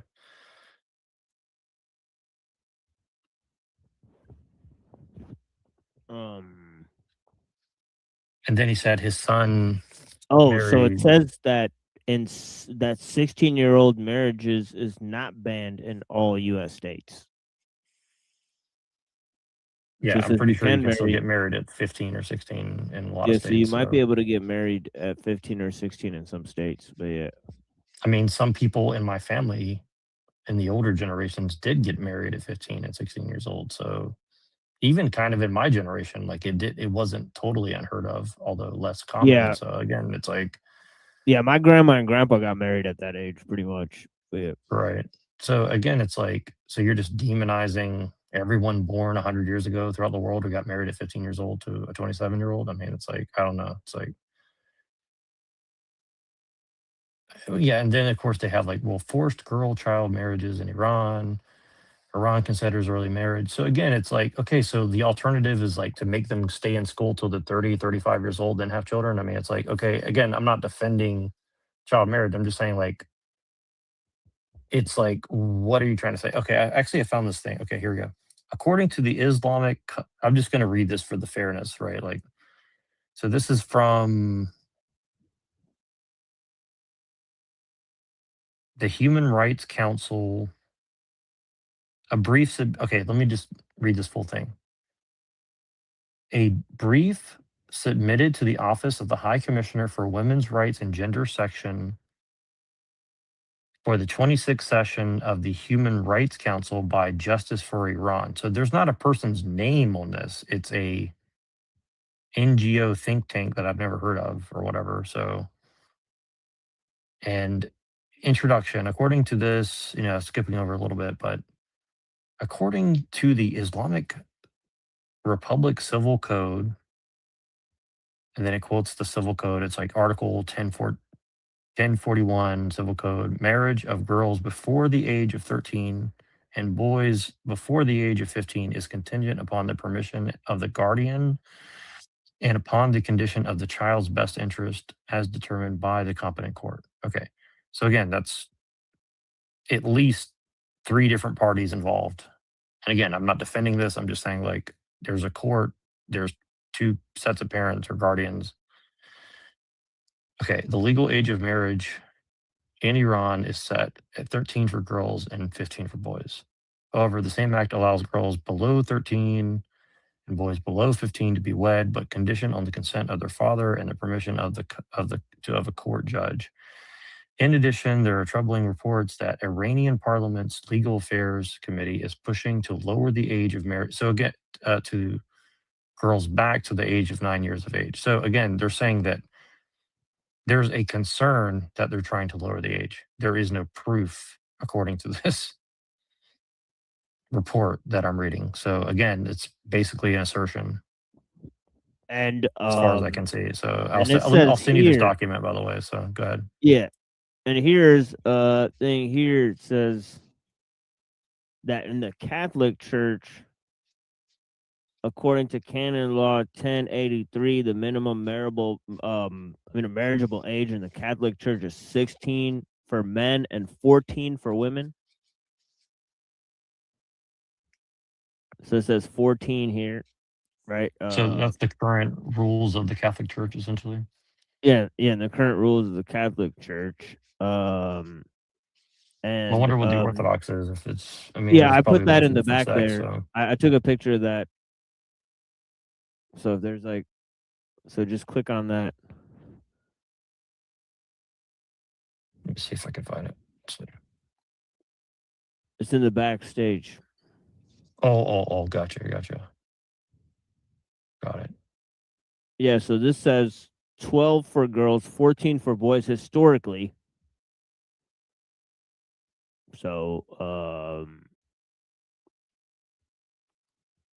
it says modern times they changed it to 18. Right. So Right. so they've moved with the times, right? But the other one Yeah, has and not again, moved. like that's a whole debate. But again, to just say that, like, well, they still allow 12 or 15-year-olds to get married, therefore, like, just bomb their government. I mean, like, I don't know, like, that's not really proof of, like, pedophilia in and of itself per se. Like, I'm not saying it's not happening, but it's like, I don't know. But here's what it does say. It says that basically Wilson is willing to say that before the 19th century, most Orthodox communities were PDFs. So yeah, so that's proven. Well, that would be the logical conclusion of the argument, yeah. right? Again, Oh, this yeah. is why I say, like, you have to be careful what you're arguing for, because Yeah, so you know, so are you going to do historically- revisionist history now or something? Yeah, you so know, like, it's historically, kind of a like, bizarre thing. yeah, like historically, if you uprooted all of the Orthodox churches that were committing PDF, according to Andrew Wilson, literally the Orthodox Church would be destroyed today. There would be no Orthodox Church. So yeah, so that's a fact. After we've killed thousands of Iranians, including young schoolgirls and the entire Pedophiles. family, I'm sure that the Iranians are going to be less radicalized because of that. So I'm not mad at- Radicalized? What do I'm you not mean? mad How do you at get more Iranians radicalized dying. than marrying children, dude? What do you think they're going What to are you stop? talking about? You think they're going to stop? No, well, I'm just. Well, you could go and be Orthodox Christians before classical liberalism, and you'd be marrying children all the time. Right? So you know, so it's classical liberalism that saved your church, that you seem to oppose. You think that that's the bane of society is classical liberalism, but it literally saved your church from being 90% operating in PDF. All right, so I don't understand. Right? You know, you should be thankful to the classical liberalism, right? I mean, saying, how do you get more radical? You're like, oh, the Iranians are going to get more radicalized than marrying kids. Well, Like, let's all see, the how many United times- States blowing up the hold on, pedophiles is going to hold really on, make hold on. them How many countries has Iran been bombing this year? Well, Iran is a state-sponsored of terrorism. You agree with And that? is Israel a state sponsor of terrorism? I think that Israel's done many terrorist Is actions. America a state sponsor of terrorism? I don't think that America generally is a state-sponsored terrorism. Okay, well, in the Obama administration, it's very well known we were arming moderate rebels that turned into In ISIS American and turned into interests, yes, ISIL. that's So, correct. so America backs these proxy groups. The CIA backs these proxy But that groups was all due to over the Bush planet. doctrine. Most of And that now was due Trump to- isn't. Now Trump is Trump Bush. Trump has where's the forever war? We're in the Middle East. Not a single boot on the ground. We've been in the Middle East the Not- majority of Trump's Is there a administration. single boot on the ground? yeah, I mean, he doesn't see that this is literally an extension of the forever war on terror that the Bush administration literally started for Israel as a crusade for Which, Israel. by the way, so was Russia participating this entire time in the same thing. So Right. So we're working with Russia and Israel. Exactly. I don't know. It's like And that's the Saudi big elephant in the Arabia. room. Like, But it's like, all right. then he's like, well, it's all China, and I'm like, is it China? Is it China that's making us go fight in the Middle East? I don't know about that. It's like, yeah, it's like, where's the evidence that it's China orchestrating all this? Like, I don't know the evidence. I haven't seen the evidence of that. It's like, what are you saying? So he's like, we have to go bomb Iran because one, they're PDS, and two, China. It's like, seems somewhat like a non sequitur to me, but. We have been at a war in Iran since. Is there a single? Okay, where? That's like where? All over the Middle East. We got boots on the ground. in all over. Iran. We In got Iran. boots on the ground. Where's our in the invasionary strait? force? We got people in the strait. We're talking about going to Kharg Island. Oh, we had 7,000 people there, and now there's 10,000 people there. Where's the big invasionary force to take over Iran? So okay, Where's fine, that? I'll tell you what. Where's if, that? If they do go into Iran, what will you say? Yeah. Then? Well, at that point, I'm done. Okay, fair enough. It is the case. Fair enough. I've drawn the line for myself that if there's a ground invasion Iran, that would be a continuation. What about casualties? Hang on. That would be a continuation of the Bush policies. What about casualties? Hang on. Let me finish the point, and I'll get to casualties too.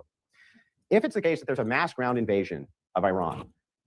Yeah, but like I said earlier, Wilson was standing with the Trump administration, all these other people saying that we've been in all these Middle East wars for too long. We're fighting these wars. And American men and women are dying in these wars, and we're getting nothing out of it. Literally, Trump and Andrew said that earlier. So if he's saying now that he's gonna not, this is absolutely the line he will not cross. I mean, yeah, right. It's a very arbitrary line. It's like, well, if we put one boot on the ground, suddenly that's again, like I said earlier, it's like, well, that seems pretty arbitrary. It's like I said, like, well, if you're sending missiles and bombs from aircraft carriers, I'm cool. But if you put one person on the ground to like clean up, well, that's a step. That's just one small step for man that I'm not willing to accept. It's like that it's just an arbitrary, like, where's the justification for that arbitrary distinction? You know what I mean? Like, it's still a war, as he's already admitted. And it's like, so again, what does this have to do with like your justification of the war or not? It's like whether there's a boot on the ground or not. I just don't. I mean, America's all over the world with boots on the ground, including Japan and all these other places, right? So, like, what are you talking about? We have boots on the ground all over the world. So, like, where's the talk about like bringing people back home instead of like having all these giant military bases all over the world that's costing Americans tons of money with no benefit to us? I mean, if you want to talk about the economy, like how, if all this stuff is benefiting us, which I'm open to the argument, and he makes a very interesting argument right now. He's going to say, well, America is not an empire, it's a hegemony. Well, what is a hegemony? What does that mean? See, he makes a very weird argument. You're going to hear it. So I just want to I want to do my predictive programming on you. Just tell me what you think he means when he says that. Well, I guess he's saying that America is part of a world power system, right? As opposed to just being something that's expanding, right? Like the most powerful kid on the block, so to speak. That's right? that's what I said the other day and with on a discussion. Remember, I said I was like, America's not really an empire. An empire implies that it represents its people. So my point is that he's like defending the hegemony by calling it not an empire, but a hegemony, but we must defend the hegemony. See what I'm saying? Like that's what I'm saying. Like he's kind of implying that we need to defend the New World Order, essentially. I mean, unless I'm misunderstanding, but you catch what I'm saying? Like, well, I mean, it's comical that he thinks that this New World Order that they're setting up is going to be, America's going to be in charge of it. I mean, it's fucking comical, right? But yeah, all right. I guess you could live in your what he's delusional. saying about Trump. He's like, well, like he's saying Trump's not a puppet. He's the president. It's like, well, I don't know about that. Where's the evidence of that? But anyways. then yeah, I would have full support then, because that would be a continuation of Bush forever war doctrine. However, limited strikes like what we saw in Venezuela, or 6 to 8 weeks, which is what we're seeing right now, that's not enough to pull my support from this president, especially with all of his success in domestic policy. Even if I grant you, and I'm not a fan of the war, I'm not an advocate of it, but even if I grant it that it's the worst thing he could have possibly done, it's not going to change the fact he's been a successful president. His domestic policies alone in eliminating crime and mass migration and being a net negative, that's what people wanted more than anything. It wasn't just the forever wars, it was the mass migration. That's what Trump always harped on. And he's been after it and after it and after it. And he did deploy the national. So what he's saying, in my opinion, here's what I hear when I hear what Andrew's saying. He's saying, look, you want immigration, it's going to cost you a war. Don't expect a free meal, Americans. I mean, I hate to say that, but that's kind of what I think he's saying. He's like, look, you don't get a free meal here. You're going to get the war if you want the immigration. And guess what? That means the price of your shit's going to go up, and you just have to eat the shit sandwich and smile about it. I mean, he kind of seems to have a disdain for Americans. Like, everything he's saying is kind of like anti-American, ultimately, in my opinion. You know what I mean? Like, I hate to say that, but like, it's very glaringly obvious. Like, Andrew Wilson is basically saying fuck America and fuck Americans. I mean, in my opinion, that's kind of what I hear. But, you know, and again, you know, maybe he's got an argument, but it is kind of weird. Like, I've kind of heard this like angle from him a lot, where it's like fuck America and fuck Americans. Like, it's kind of what it sounds like to me. So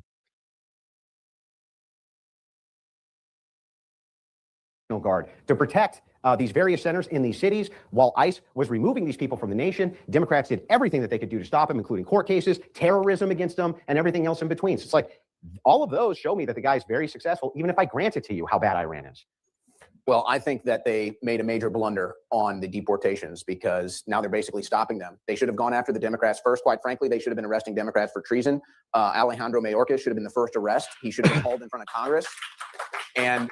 And you're a little too late going after the SPLC, in my opinion, which is now being, funny enough, it's actually being directed at the right. They're now using this SPLC thing to claim that anybody that's a dissident on the right is paid for by leftists and needs to be censored. That seems to be the theme with that. But they should have gone after. That is a great point by Owen, because I'll tell you this, I've been talking about it since 2016. This entire fucking alt-right shit has been a setup from the beginning, and that's basically what he just said. It's like, they literally set up all these right-wing things, use it as evidence, and now even though they're going at the SPLC, all the damage is done, and they're still using it to justify that anybody who has a quote unquote racist or right-wing position is basically working for the Jews. So like, either way you cut it, you know, it's basically put like, you know, a quarter of the male population in this country on a terrorist watch list, essentially.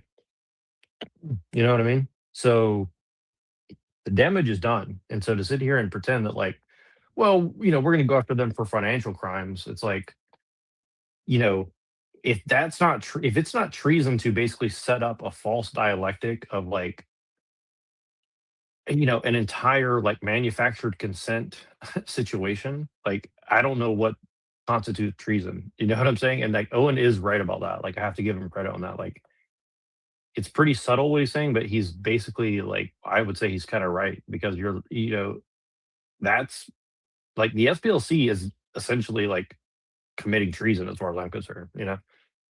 Like, that's like, it's like open sedition on the government because you're basically manufacturing like a boogeyman that doesn't exist.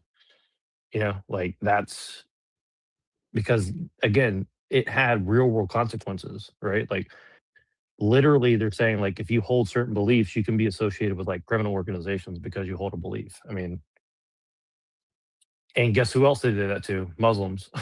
You know what I mean? So this is the tie-in of like them trying to like tie like right-wing opinions with Muslim extremists. It's pretty weird. Like, I know this sounds like a little esoteric, but like, I think people should really consider like what's being really kind of discussed. what he's saying there, you know?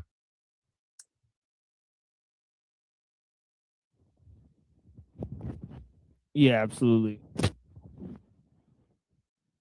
All all of these groups right out of the gate, Andrew. They should have gone after all the Catholic charity groups, all the Jewish charity groups, all these groups all along the Rio Grande, all of these groups on the southern border, all the Democrats that brought them in, all the Biden administration that brought them in. All of them should have been hauled to jail. Yeah, and they weren't. Except they have due process, Owen. And what process have they started? hang on. They haven't even started the process. So how do you know the SPLC? Because there's no results. Tell me, how long were you aware of the SPLC investigation? You know, Andrew Wilson calls himself Big Papa Fascist, and he's like, well, they have due process. See, he is playing this fucking game. And like, again, I do like some of Andrew Wilson's points, but like, he's playing this like nilly-willy, like, well, I'm a big Papa Fascist. I believe in like crushing rights and freedoms and due process. And then he's like, well, they have due process. So, okay, so do you want there to be due process, or do you want like the scum of the earth to be taken out? Because you just justified a war to take out the scum of the earth. But then when it comes to like open sedition here at home, you're like, well, we still have due process. And it's like, okay, ought we have due process? And then he'll say, I already know what he'll say. He'll say, well, I'm not saying what ought to be, I'm saying what is. Okay, well, there's rights in this country. Do you believe there ought to be rights? No. Okay, so why are you bringing that up now? See what I mean? Like, he's doing the double-sided. He wants his cake and eats it too. That's kind of where I get like very annoyed. It's like, okay, you know, you're basically leaning on Owen's belief in the structure, but then you yourself have admitted like you don't want due process and rights and all these things. So I don't know. Just seems kind of strange to me.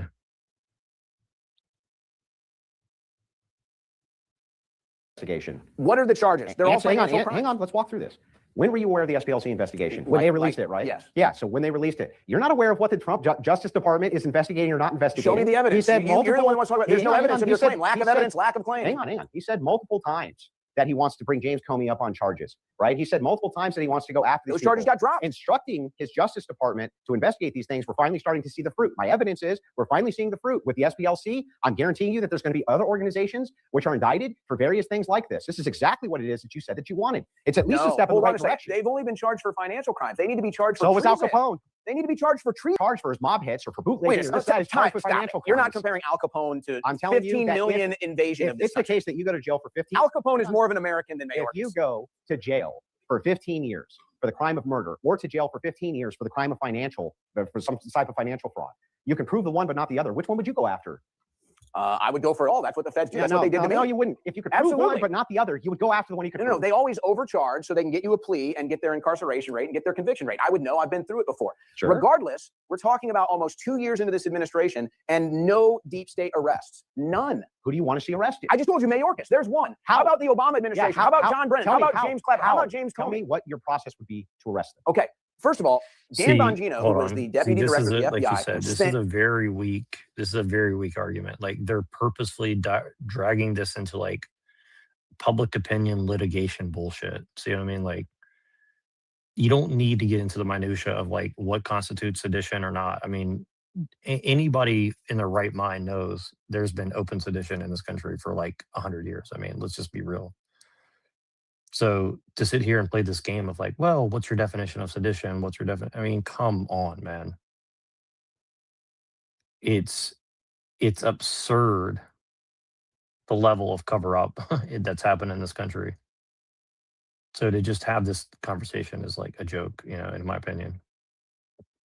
I mean, this is the same rehash shit that I've talked about for like 20 years, and I'm not that old. So it's just, it's pretty annoying. Like I knew this as a teenager in high school, right?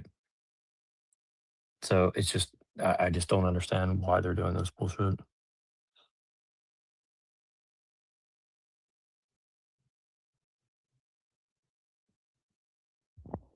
Yeah, it's like the fucking ghost of like fucking W.E.B. Du Bois and shit. Like, I don't know, like what the fuck is going on? Like, the fuck, dog.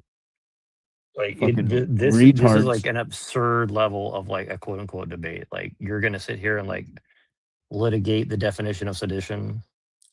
I mean, it's absurd in my like totally absurd.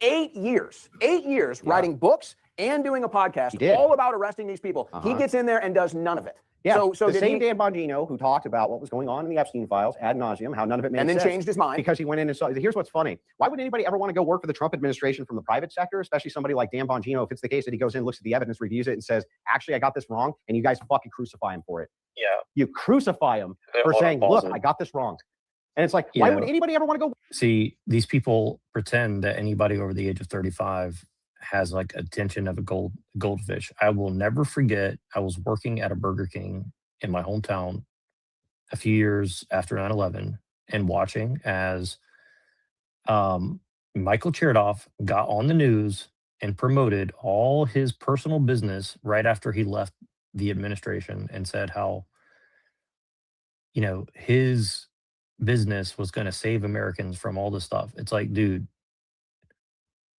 you remember who Michael Chertoff is? Do you remember that guy? Oh yeah, it's a dual Israeli American citizen. Did the Cambridge Analytica with the Russians spying? It's crazy. and people and he's just basically ignoring 20 years of history about that open sedition and corruption of that kind of shit. And he's just that, like, that's inexcusable to me. You know what I mean? Like, everyone Google Michael Chertoff and just see like the level of corruption with that shit. Like, and how did Cambridge Analytica engineer elections not only in America but all over the world? Literally electioneering.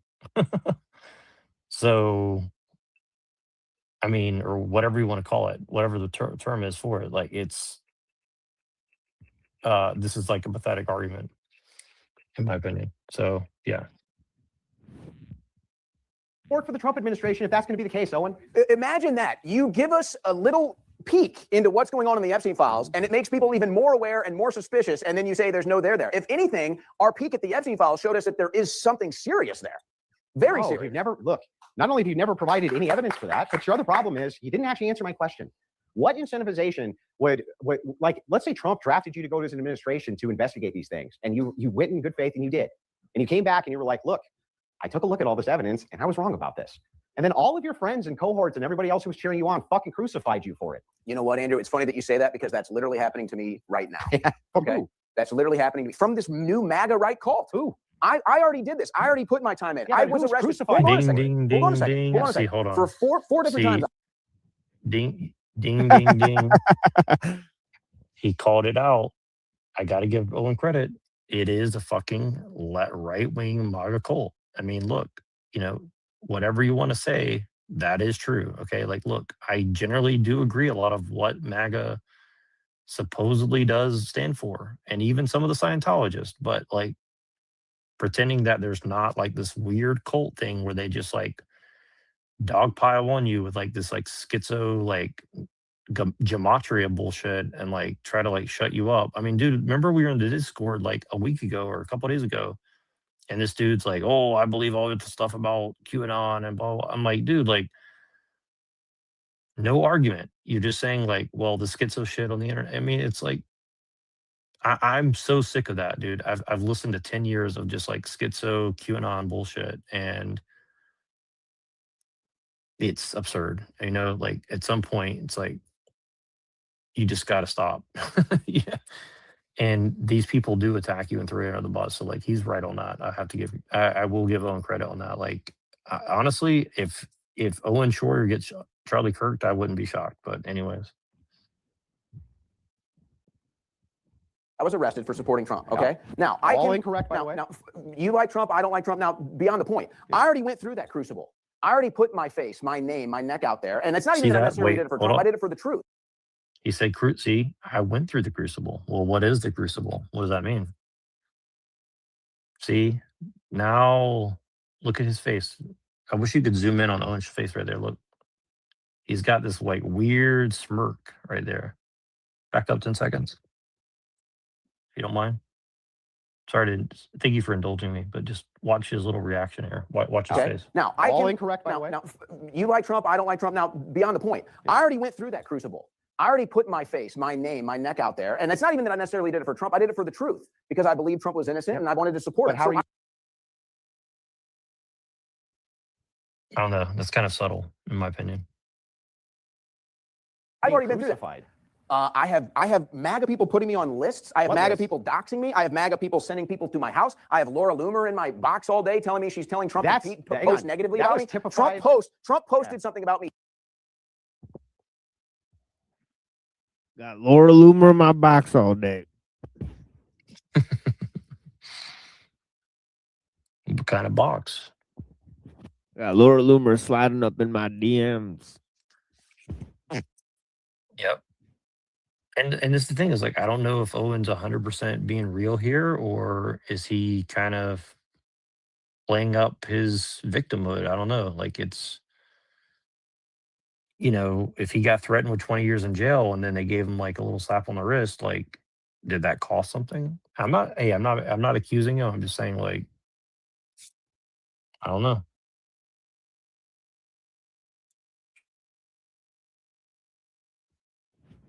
He told me to shut the fuck up. So I got arrested 4 times for this guy. I have people sending people to my house. I have Laura Loomer in my box all day telling me she's telling Trump to post negatively about me. Trump posted something about me. He told me to shut the fuck up. So I got arrested 4 times for this guy, spent months in prison for this guy, did everything for this guy, censored, lawsuit, everything, lost all my social media, kept supporting him. And then what is the one recognition I get from him? Fuck you, shut up. I don't even care. I did it because it's the truth. And now the truth is this administration has turned against us. MAGA has now been weaponized against us. And Trump is now the very globalist that we were supposed to get out of the White House. This is ironically hilarious.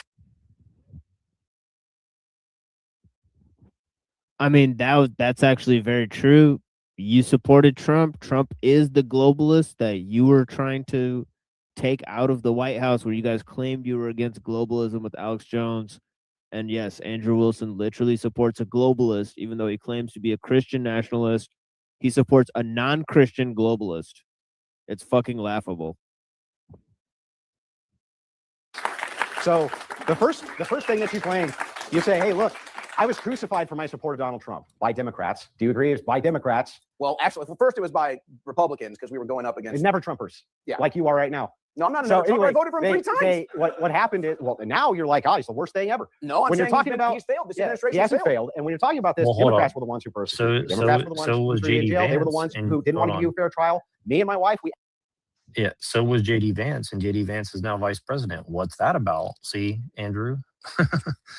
JD Vance was a never Trumper, and now he's vice president. You don't think that's important? And guess what? He's a Catholic. Uh-oh. I mean, see, it's like, so is it about Trump, or is this about JD Vance, or what are you really saying? See, it's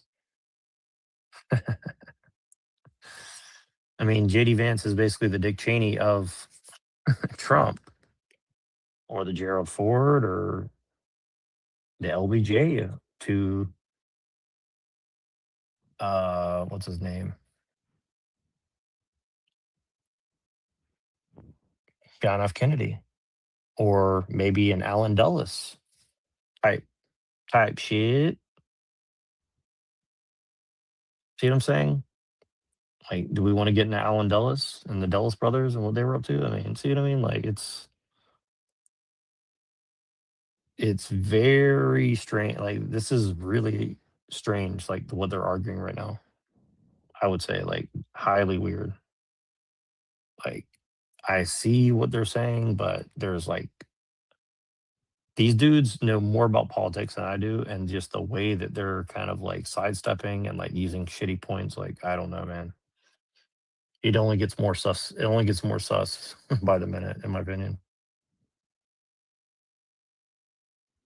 So there's 10 more minutes left of this. So we're almost done watching the entire debate. I appreciate the people that are watching this with us. Definitely a weird heights of absurdity that were reached during this fake debate here that have yet to be reached. A remarkable defeat for Andrew Wilson.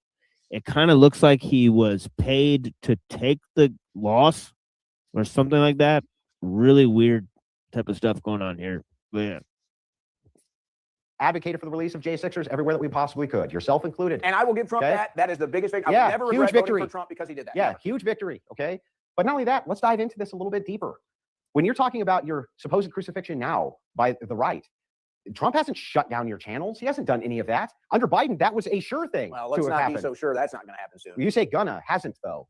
Okay, under Biden, it was. Isn't that the whole point? Is Under- none of this stuff has happened under under Trump, and you're Biden. saying, oh, but it could. Hang on, It's like, under that's the point. Biden, no, it's not. Under Biden, Yeah, I kind of predict that these people like, Nick Fuentes, Owen Schroyer that got shut down in the past, and the Adam Greens, they're not going to be ushered in, and people like Andrew Wilson are going to take Well, they're going to be censored. It's probably going to flip the entire script. Well, that's kind of what Andrew's rubbing in Owen's face. He's kind of saying, like, look, you're playing for the wrong team. If you want to be platform, maybe you should get behind the president. Otherwise, shut the fuck up. I mean, that's kind of what Andrew's saying, in my opinion. Like, I don't want to put words in his mouth, but like, it does seem almost like a mafia thing. Like, well, you want to get the favor, you need to play by ball. You need to play ball. Like, that's kind of what I hear. And like, I mean, Andrew seems very confident in his support for Trump, which is kind of like, I mean, I don't know, man. It's like, what you're like, you think you're part of the mafia or something? You know what I mean? Like, and it is weird because again, he kind of called him out like, well, you're a Catholic and I'm an Orthodox and I support the president. And it's like, well, is the president a Christian? So I don't know.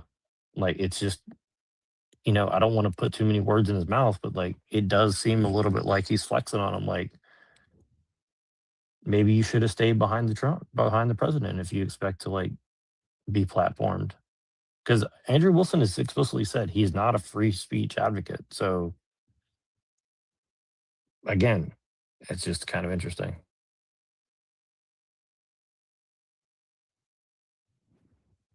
it would have, for sure. He was working with Facebook and these other groups in order to shut down people who had podcasts. You have a voice right now. That's true. The president of the United States might have told you to shut the fuck up, but he still gave you a platform. Tell him to shut his fucking mouth. That's the distinction. No, Trump did not. That's the First Amendment.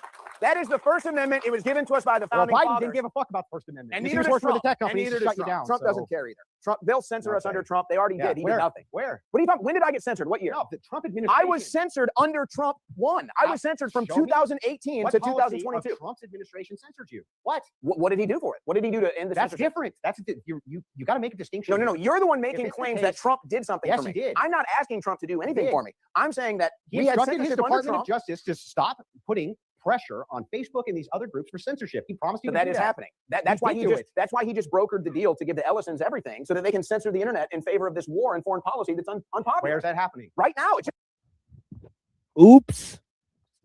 Ding, ding, ding. Where's that happening? Andrew says. Oh my God, dude.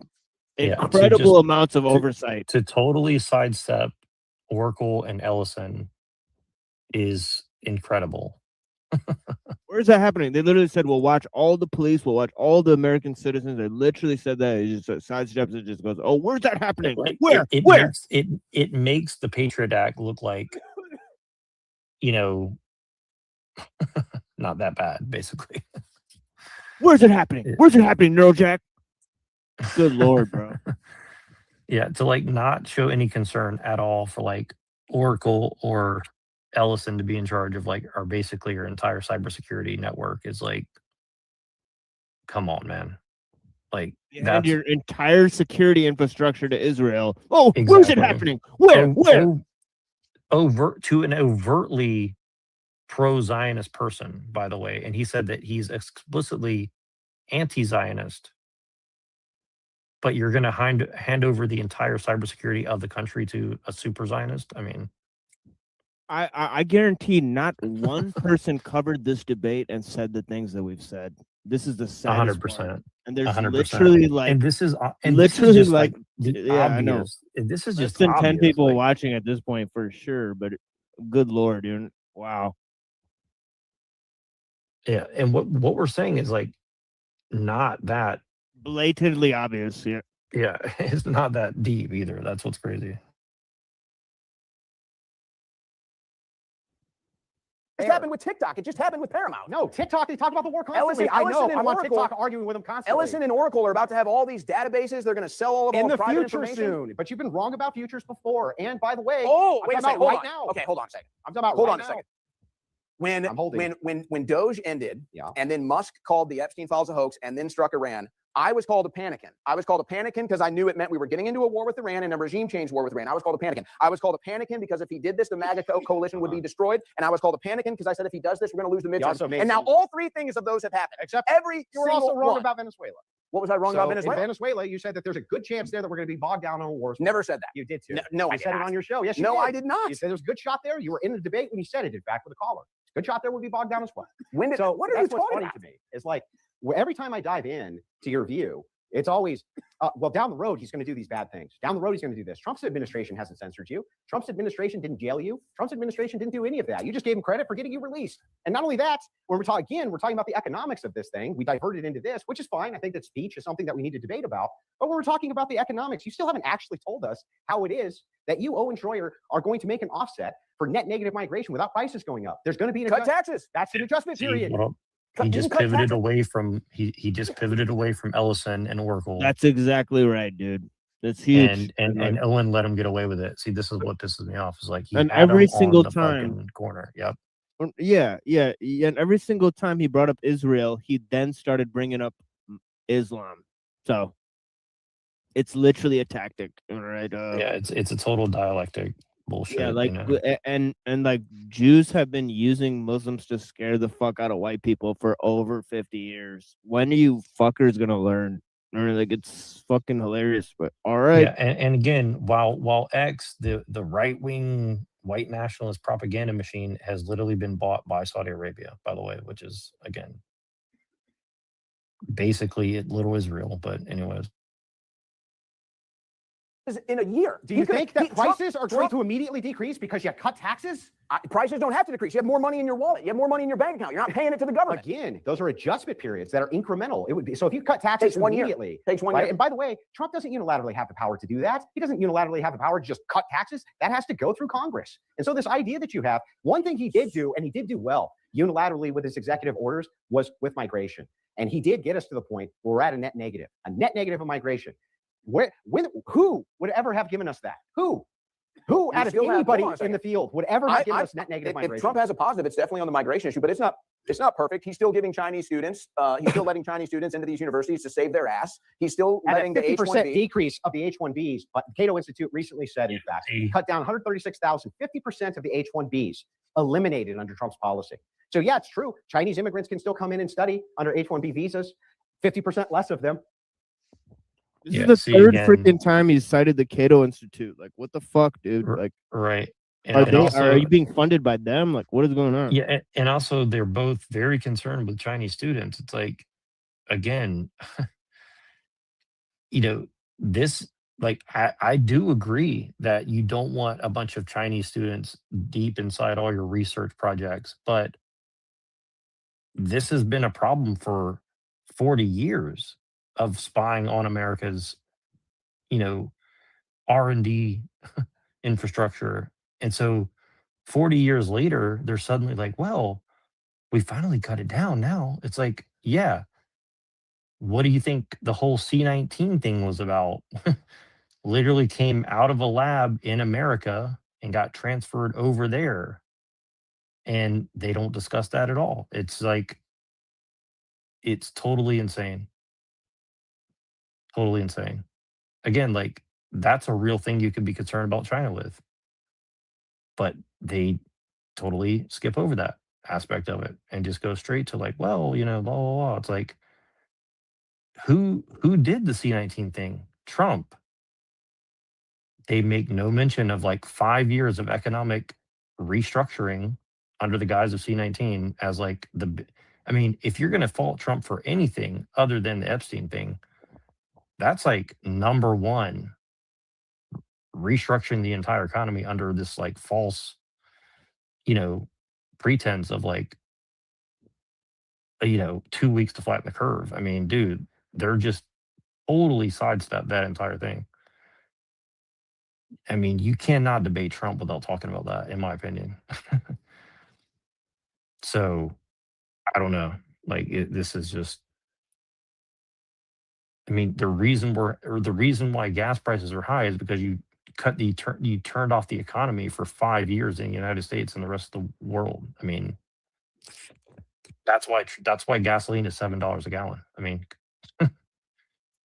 you know what I'm saying? Like those turning off the economy for 5 years has increased inflation like 30% in some way or another, right? So I mean, again, it's just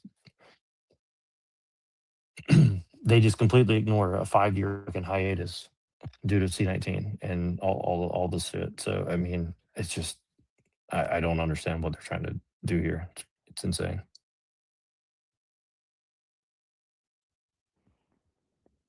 That's correct. So don't you think that there should be an adjustment period, just like you said with taxes? Shouldn't there be an adjustment period for hiring Americans? Because what happened was that the farmers, agriculture, all these big businesses said, Trump, we have to have this cheap migrant labor. That's correct, yes. And so he caved and he let the donors get what they want. That's what Trump does. That's This is a donor class administration. In this case, not only did he not cave, but the opposite happened. What are you talking about? He didn't. He's doing mass deportations. No. He gave subsidies, and yes, there has not only has there been big time deportations, but it's border crossings. It's just new ones even coming in versus self-deporting is an amazing feature at a net negative. Same with immigration internationally, which means legal immigration.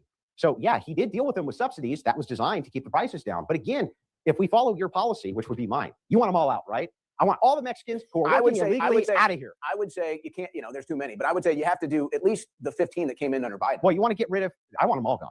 I want all the illegal immigrants gone, don't you? Yeah, I would say so. Okay, great. So if we get all the illegal immigrants out of California. But Trump's not doing that. Hang on. If we get all the illegal immigrants out of California tomorrow, right? What happens to the price of produce? Does it go up? Well, we need an adjustment time, Andrew. That's my whole point. We would need an adjustment time. So we both agree that mass deportations is a failure of the administration. What you're dealing with right now is an adjustment time. How is net negative migration a failure? We're not getting mass deportations. You don't have to massively deport people who aren't coming in, dude. You don't have to. They're already here. Yes, and by the way, he's going after the criminal elements of those people first, which he's been doing. There's a net negative of them crossing into the border. If you had said day one with any Republican administration, we have only 1,000 border crossings a day versus 46,000 border crossings. So hold on. We have the power to go and, police the whole world, including Iran and Venezuela, but we don't have the ability to like clean up our own streets of illegal immigration. I mean, clearly our priorities seem out of whack. You know what I mean? Like, where's the evidence that Iran was like lying in wait to destroy America? I mean, there is no evidence of that. So I don't know. Pretty bizarre. Today, you'd say it's the biggest fucking success anybody had ever seen. How about this? Somehow with Trump, though, Trump gets exactly that done day one, No. and Owen goes, well, what have you done for me lately? What is the number? What is the number that you would be happy with of deportations for Trump's 4 years? Overall number? Yeah. Probably, I would want to see like happy with, you said, versus what would be optimal that I want to see. Let's put a reasonable but good expectation number. I mean, I would be happy if it was the case that we had no new immigrants coming in. I think that's a massive. Well, we agree that Trump is at a success. Okay. Let me answer my own question, then you can respond. I think if Trump doesn't deport at least 15 million people, which seems like an impossibility, but they came here, we can get them out. There's strategies to do it. Yeah. I think 15 million. If it's less than that, I think we got a problem. Well, the entirety of the basis for the 15 million number, you agree with me, there's way more than 15 million. Probably like 40, maybe. Or 50. Yeah. It's very high. Yeah. So if it is the case that it's very high that we have this amount of illegals that are here, that's going to take a long time. And Trump has been hampered. He was moving towards this. Yeah, He's been hampered in the hold on. courts, again, Hold 3 on. times the amount of injunctions any other president when it comes to illegal immigration. And It's not that hard to do. I mean, again, I'm not advocating for it. I'm just saying, like, if they wanted it done, it would get done. Okay. I'm not going to sit there and argue that we can go to war all over the world and we can't even clean up our own streets. I mean, that's a ridiculous argument. If they needed it done, it would get done. I mean, it's just a nonsense. Like, there's clearly a way that you can use the executive branch to, like, deport people if that's what they wanted to do. I mean, yes, the courts are going to do what they're going to do, and yes, you're going to have to go through all that, but, like, we have money to go to war, but we don't have money to litigate immigration policy. I mean, that's absurd to me. You know, like hire more lawyers, get it done. See what I mean? It's just they're making excuses at this point.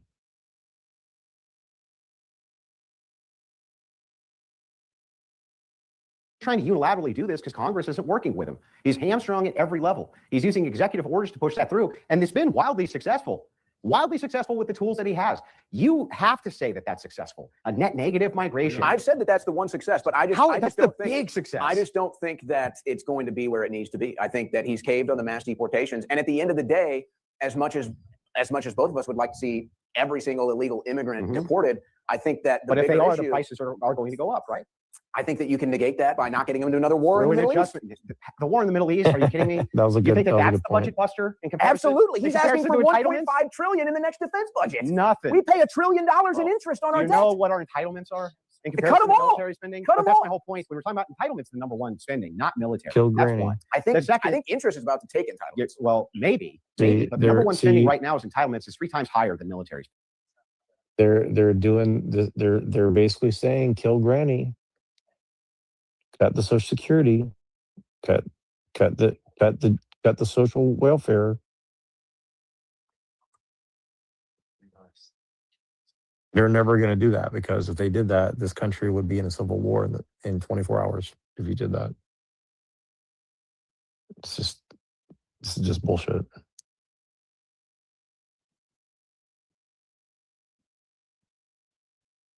Spending 3 times higher. Most of those entitlements are coming in because of illegal immigration and mass migration. You know this. I've heard you say it yourself. I have a zero tolerance for any welfare. Yeah, I've heard you say it yourself. So if that's the case, you're not going to be able to do this without a transitory period where prices. What does he mean, zero tolerance for welfare? For illegal immigrants or anybody? Like, see, this is like, I'm not like a super left-wing person, but like, you're just going to cut off all welfare overnight. I mean, what are you talking about? Like, I don't know. Even if you did that only to illegal immigrants, like you would literally cause like a civil disturbance by doing that. I mean, it's just absurd.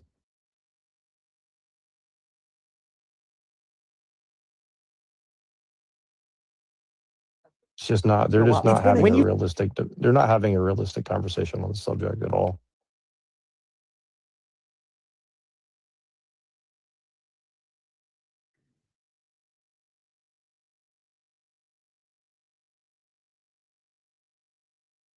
See, all of these jobs, first of all, real wage growth have gone up 1.3% because the jobs are finally going to The Americans. economy's bad.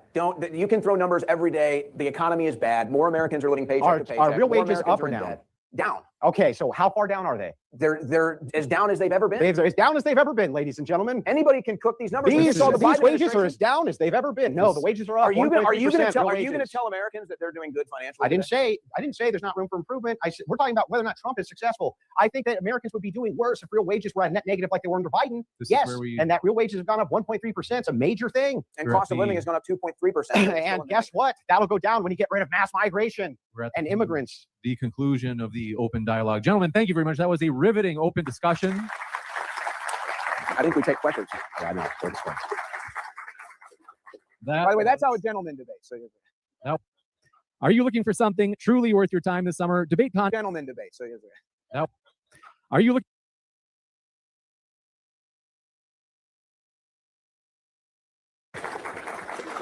By the way, that's how a gentleman debates. So Now, are you looking for?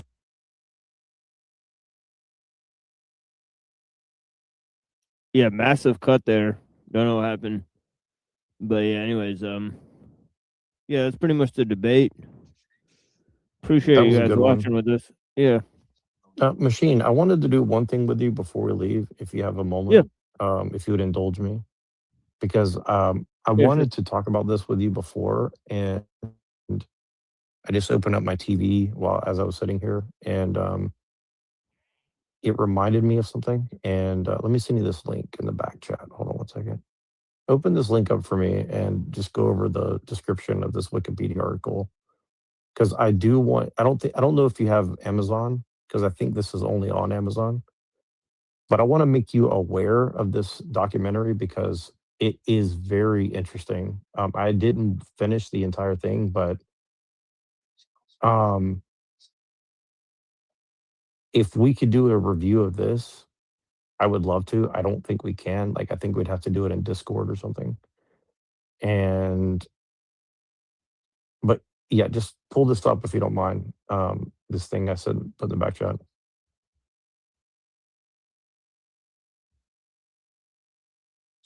Because I do think that this is related to what we're watching personally. So this is a documentary called Finding Harmony, A King's Vision. And it's about King Charles III, long-standing interest in philosophy of harmony. Directed by Nicholas Brown and produced by Passion Planet for Amazon Prime Video. Narrated by Kate Winslet, which, by the way, very interesting person if you look into her, but she's the one from Titanic, by the way. So anyways, it follows Charles' efforts to promote the approach to life that stresses the connection between people and the natural world and the need for ecological balance. So slide down a little bit. Because again, they're selling a brand of ecological balance, right? And by the way, again, you know, Charles was just in front of Congress promoting war, like today. So that's kind of why I'm showing this, right? You know, so I'm going to read a part of this. It says, the film explores the king's view that humanity is part of the natural world and ecological balance underpins humans' well-being and prosperity. I agree with that, by the way, but you guys got to watch this documentary. It's pretty crazy. Has developed the Dumfries House in Ayrshire into a practical demonstration of harmony principles. The project was conceived to mark the Foundation's 35th anniversary, illustrate the harmony philosophy and informed environmental, cultural, and community initiatives of the United Kingdom internationally. And Kate Winslet is an ambassador for the Foundation. So slide down just a little bit there. The content, let's just look at the content a little bit. So ecological balance, sustainable land use, traditional skills, and community regeneration, which all sounds good, by the way. But keep going down. So I'm just skimming this really quick because I'm sure it's not going to say much about it, but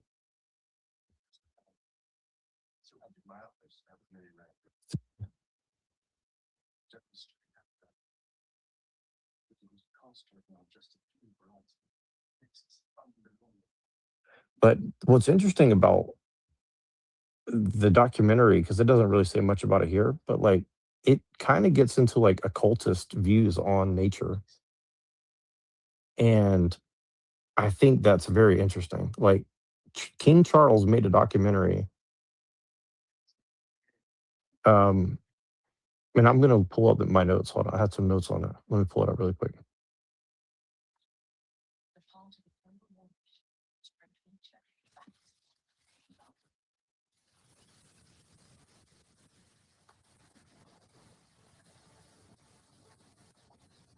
Let me just pull up my notes really quick. Yeah, and I apologize to do this to you at 4 o'clock in the morning, but like, I just had to like bring this up to you because I've been meaning to bring it up for like 3 months.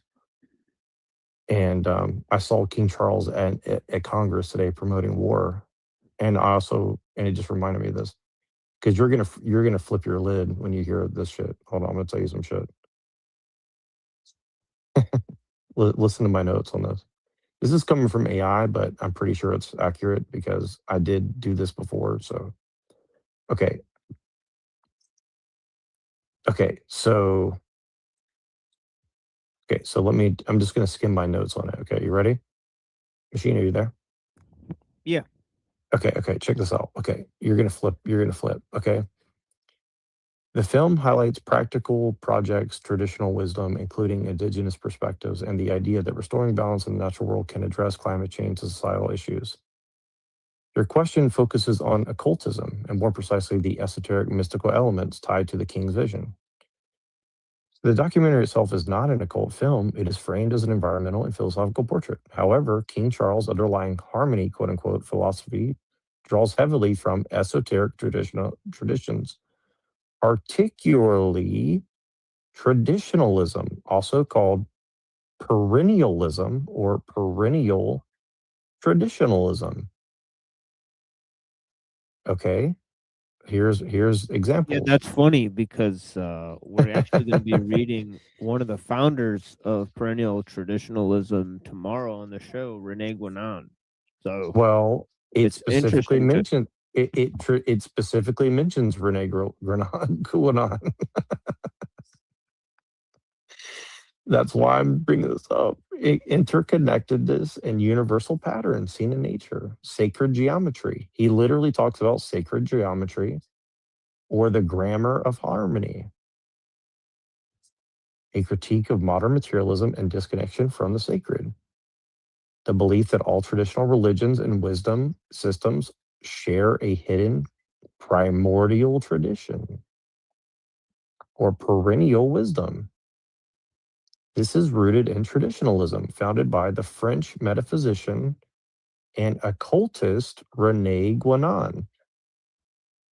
Guénon argued for a single esoteric primordial tradition as the inner timeless core of all world religions, an idea that influenced 20th century esoteric thinkers.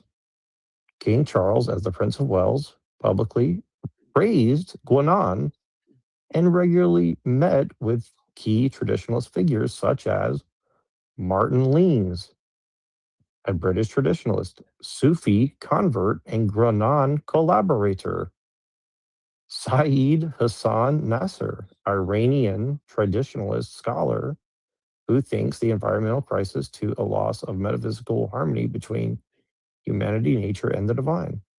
Associates like architect and sacred geometer Keith Critchlow, founder of the traditional arts, parts of the King's Foundation, which appears in the documentary. These ideas draw from perennial philosophy with roots in Neoplatonism, Renaissance humanism, and Hermetic and esoteric traditions. Yeah, none of this stuff is new to me. I've covered all of this before, by the way. But I'm just saying it's like the King Charles is literally promoting. Yeah, I'm pretty sure I've seen parts of this documentary as well. So I've actually seen parts of this documentary, by the way. So Yeah, it's pretty like, and then sacred geometry and traditional arts, and it's like syncretic spirituality, and he promotes Islamic, Sufi, and indigenous wisdom. Which again, like I'm not saying all that's bad, but then he brings it back to the King's Christian faith. So again, it's just like it's pretty weird. Like it's just kind of like it's like, what do you think that like when you hear the name Rene Guénon, like what do you think that's smuggling in? Like what do you think's behind like what do you think the what's lying behind the perennialism, like in your opinion, or sacred geometry or whatever? Like why do you think that specific angle is so important to what they're doing? I just that's all I just wanted to ask you, like, how do you view that? Like what do you think, like why, and then I'm sure you're gonna cover it tomorrow, but why do you think that specific angle is so important? Because you and I have been talking a lot about the perennialism in all this shit that we see. So I mean, I don't think specifically Guénon is that big of an issue, to be honest. Right? They're like perennialism is much older than Guénon. Right? So Guénon definitely didn't make up perennialism. He founded traditionalism. Right? So he said you should go back to a traditional ideal within the idea of perennialism. Right? So I mean, his students were kind of off the chain, right? Like one of them was named Shuan, and Shuan started a cult where they pray to Mary as the goddess of the earth or whatever, right? And then basically, Shuan's cult is also attended to by this guy Syed Hussein Nasser, who was mentioned in that article, right? And a lot of their cult has to do with connections to the alt-right. Like, for example, Syed Hussein Nasser's son is an advocate of alt-right, right? So the traditionalists, like Syed Hussein Nasser's son, is like tied to the movement, right? But like Guanan himself is Is his very son named old. Giorgiani? Is his Yeah, son but named Giorgiani? yeah, but like Guanan has nothing to do with like the British crown. Like that's like that's like not a connection, right? But yeah, Guanan, like it says here, like, you know, Guanan was literally in the 1800s. It says 1886 he was born. So yeah, it's super old. He's like old as like Nietzsche or something like that. So yeah. Yeah, that is pretty weird, but it's like they're trying to like tie, I guess they're trying to say that like the traditionalism. So I guess if it's not really like that version of traditionalism, like what version of it would it be now? I guess it's like, There's no is it, version of traditionalism. Like what I'm trying to say is like, well, like 'cause I know they like have like Evola and stuff like this, and then like and I know that Dugan's promoting like a form of it as well. So like there's different forms of it, I guess, is all I'm trying to get at. yeah, Dugan is literally a supporter of progress and the Kabbalah. Like Guanan and Evola don't support that shit. So I don't know. Okay, interesting. And again, like I'm not. This is kind of where I'm coming from too, where like maybe that's why, maybe they're trying to like put it off on Guanan to cover up that it's actually Dugan or someone like that who's pushing all this shit or something. I don't know, but I don't know. They're spinning like a bunch of shit. Like, I don't know, dude. Like,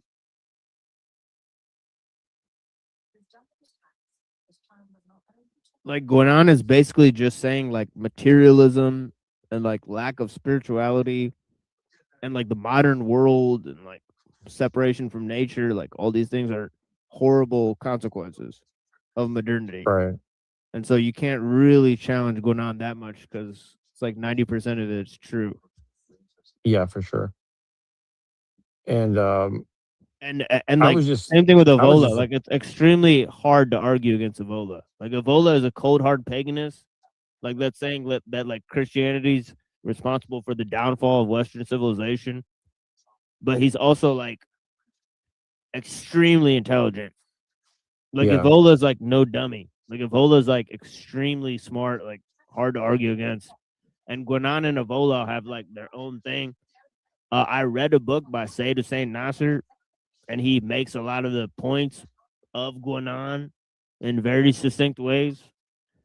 So like the fact is that some of these issues about ecology and how ecology and technology are huge issues, right? It just most people are just in the dark about how important these ideas are, right? So they just don't understand that ideas have moved to a world stage and technology and ecology are literally the main subjects of Right. politics, religion, you know, philosophy. Like, you know, they're Yeah, I would literally in the agree. No, dark. 100%. 100. Well, and again, this is what freaked me out in schools because, you know, when I tried to go into like biochemistry, I got into all these like, and this is what freaked out Pillator as well. It's like, and it probably freaked out Avian because I would assume that he ran into the stuff. Like, it is kind of the entire thing, like bioethics, because bioethics isn't only about humans. See, this is where it gets weird. It's like, it gets into like, I mean, deep metaphysics of like, where do you draw the line about, you know, life and organic material versus inorganic material? Like, it's a deep subject that, you know, yeah, it's crazy. Yeah, it's totally crazy. Yeah, like the two things that Guinan points out that are extremely useful. He says that Newtonian mechanics, right, the mechanistic view of the world, and I believe this was kind of like his coinage, right, to a certain extent, right? Mechanistic view of Newton and the dualistic view of Descartes. That these in the 16th century were responsible for the birth of the scientific paradigm. And he believed that the birth of this scientific paradigm was actually much to the detriment of humanity because it led to the loss of religion and spirituality. So I think that's it. Well, and I think that that's a more direct way of arguing what Nietzsche really was arguing ultimately in a lot of ways. So, you know, again, this is kind of where people get lost in the weeds, but yeah, it's pretty crazy. And I'm looking up this Nasser guy's son. Like, holy shit, this dude's resume is like insane. Senior advisor, U.S. Special Representative. That Reza guy or whatever, right?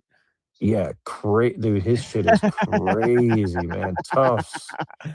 Tufts University, Fletcher School of Law and Diplomacy, PhD, Political Science, MIT, John Hopkins School of Advanced International Studies, Senior Advisor for Afghanistan and Pakistan. I mean, like, dude, like, it does not get more spook. Naval postgraduate. Jesus Christ, man. Like, crazy. Like, this dude is like a spook. Brookings Council on Foreign Relations.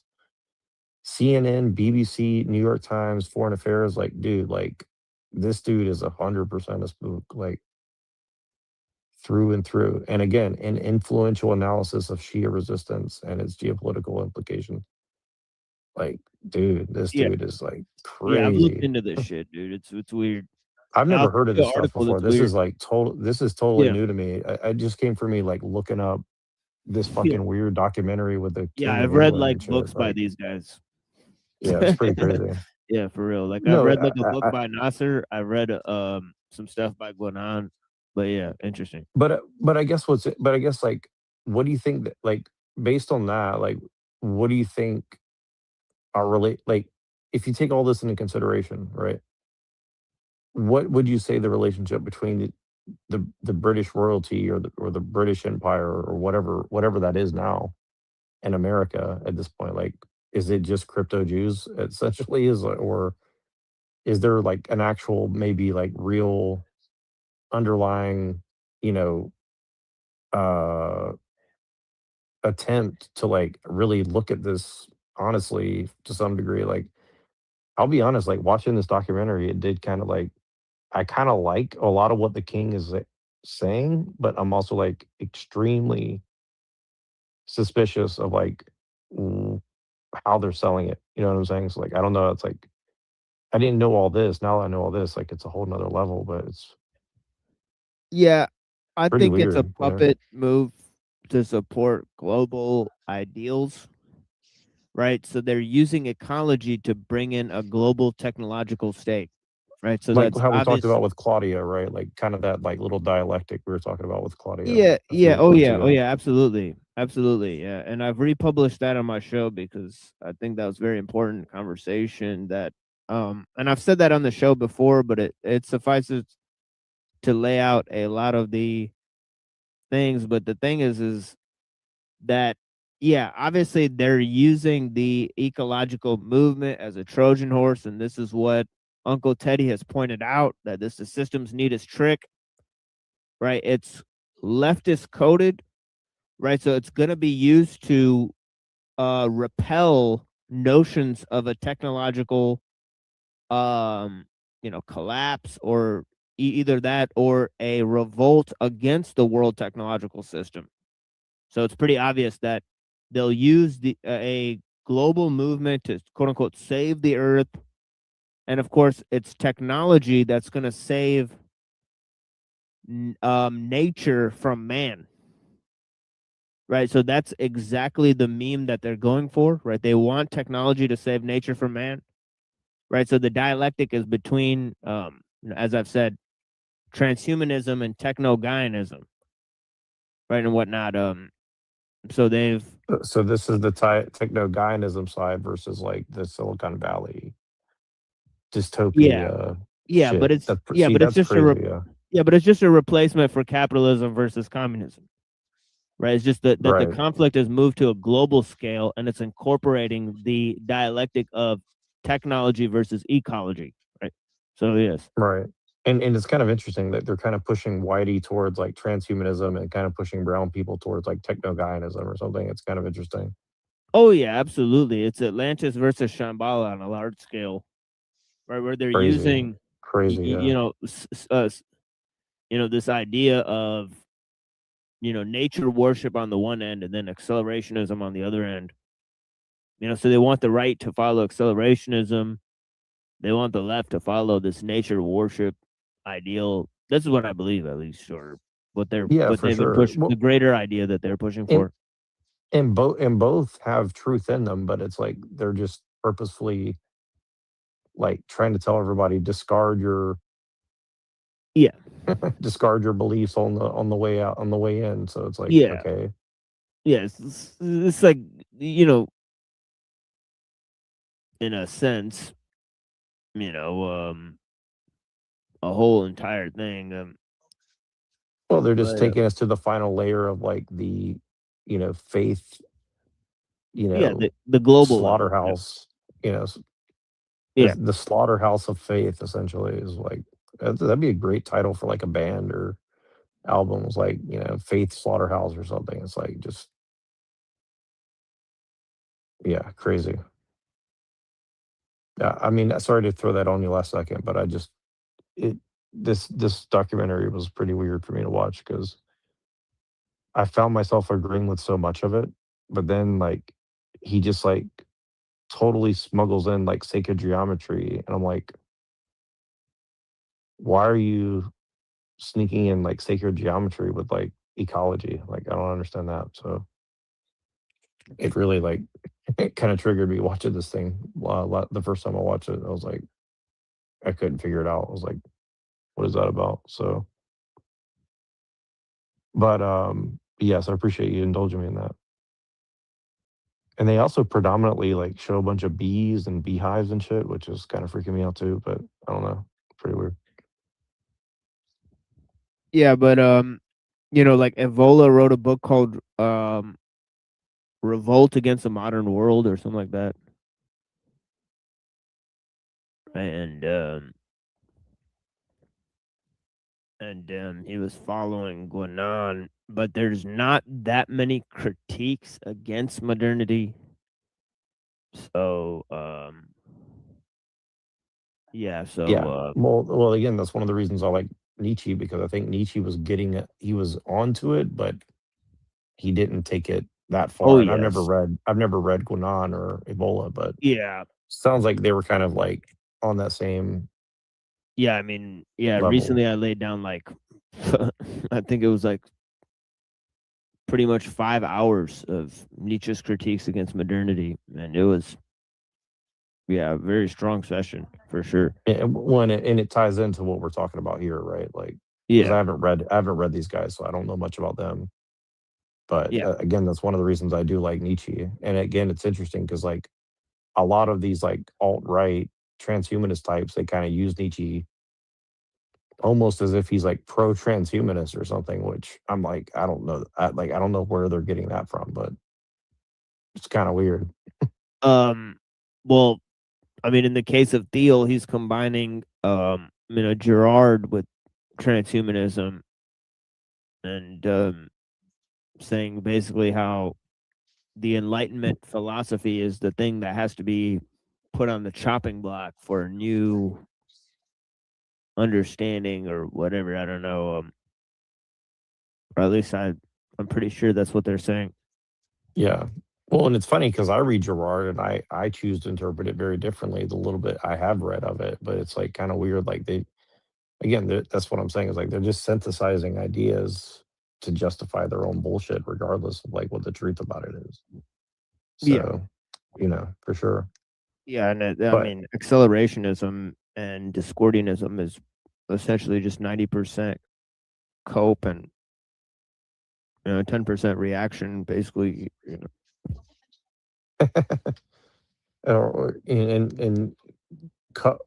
would you say cope and cover up are kind of like on the same level in a sense? Yeah, definitely. The people make themselves small so they can avoid things. And the horrible part is when people start believing their own lies. Right? It happens all the time. Right? They lie so constantly that they start thinking it's the real deal, right? They can't smell their own farts pretty much. Yeah. It's pretty. I'm gonna have to now. I might have to go and read something going on in Ebola, which I haven't really wanted. By the way, did you mention any of this in your book? Because I don't know if I've seen specifically these points, but I'd be interested.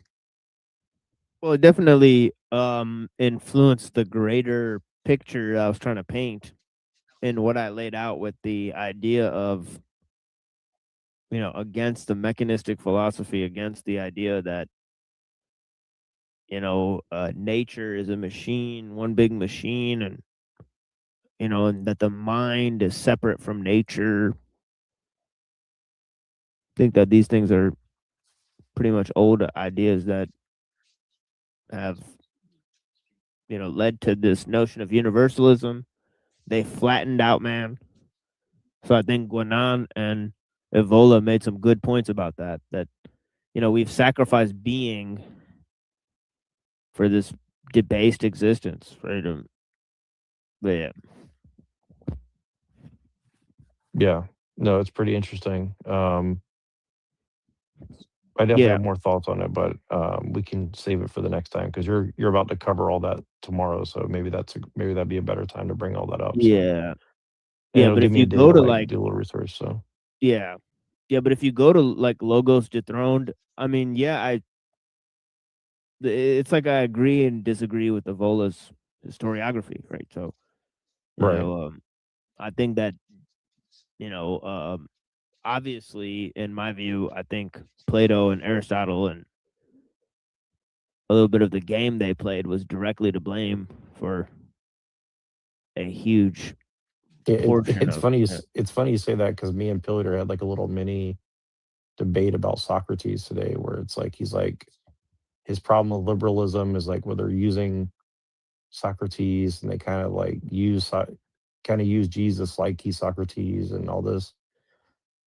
And I kind of defended Socrates in that sense a little bit and said like, yeah, but like he's kind of telling the truth, but then the psyop is that they use Socrates to make everybody think that like, well, I'll just tell the truth and that's enough. And it's like, well, it's going to just usually just end up getting you killed because, it's not really enough, and then Jesus comes along and says like, well, I'm going to get killed for all of humanity for telling the truth. But, and so it's like this whole like dialectic. And again, it just reminds me of all that propaganda we're seeing of like Catholics and the Romans and the pagans and the Jews and it's kind of weird how they're kind of like shifting in and out of like, is Plato good? Is Plato evil? Is Socrates good? Is Socrates evil? And then they ignore Aristotelian logic and all this stuff and its consequences, and sidestep some of that, So yeah, I don't know.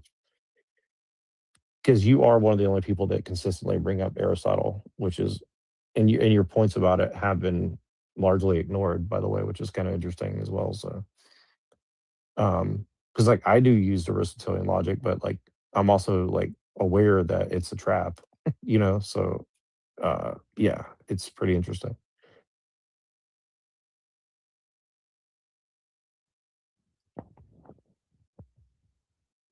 Yeah, it gets weird.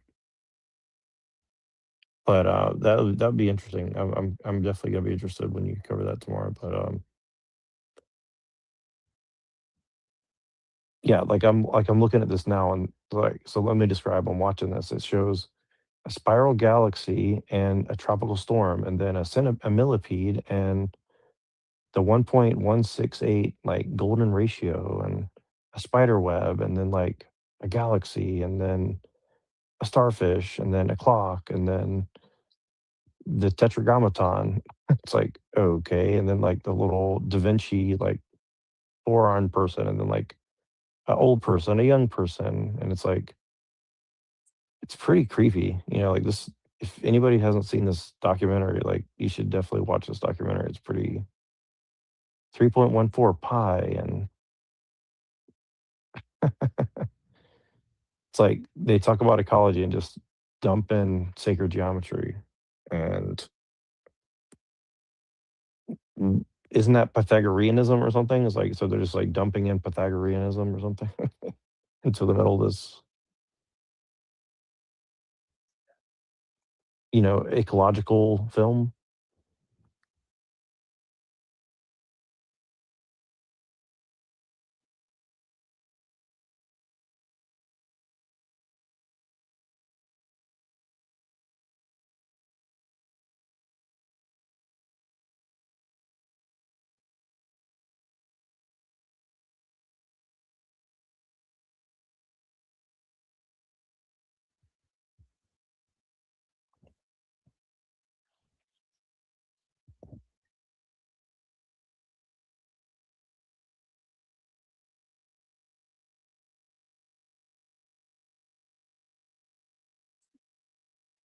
Yeah, I'm just tripping out watching this documentary. It's like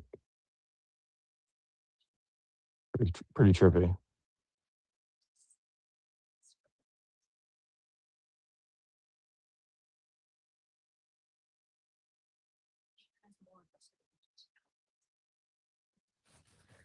Oh shit! Somebody's in the back. Oh, it's you. Yeah, it looked like fell out of the thing. Yeah. But yeah, I don't know if you heard what I said. I was just saying it's pretty weird. Like they're just like showing all this sacred geometry shit. Like it's like ecology, and then it's like sacred geometry, and it's like hit you with all this like Right, which is imagery. not ecology. It's like it's Yeah, it's literally like like some abstract shit that's like it's like Pythagorean describes shit the or something, spiritual or realm. Rosicrucian or Yeah. something. That's what I was saying. Like I don't want to see. That's what I'm saying. Is like, are they trying to straw man like Guénon, Rene Guénon or something with like Christ consciousness or some shit? I don't know what the fuck. Like sacred geometry. Like, isn't that Pythagoreanism or some? I don't know, but like, isn't that? I don't know how far back you want to take it, but like, you know.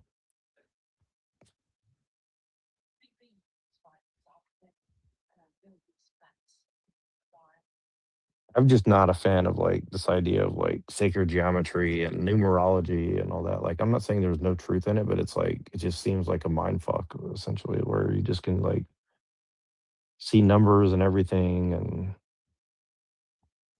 like Yeah, that's the thing.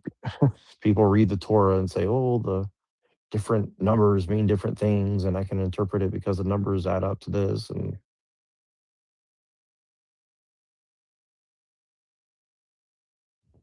Yeah, I mean, I'm not gonna like, like here's the thing: is like the universe is a lot more strange than we think it is, and obviously,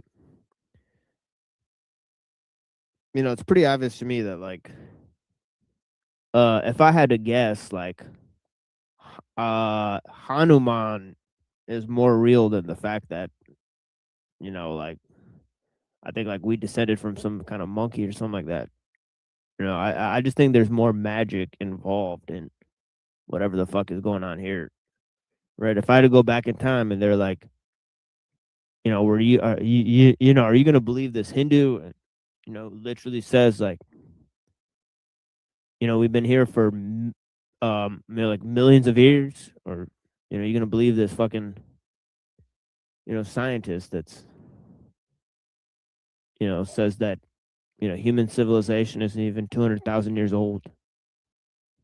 If I had to pick, I'd probably believe the guy who believes in Hanuman. All right. yeah, I mean, I definitely think the magical thinking is more honest than like we can understand everything through math or something. Like, I think that's an absurd thing to say. Is like math can teach us everything. It's like, don't get me wrong, I do think that science and math have a place in things, but I don't think like worshiping numbers or something is like smart. I think that's retarded, you know. Trying to like quantify, you know, existence is insane in my opinion. You know, or it can make you go insane even if there's truth in it, right? Like I just don't think the human brain, yeah. like I'm pretty good at math, but like math can drive you insane. So I don't like to glorify it too much, you know.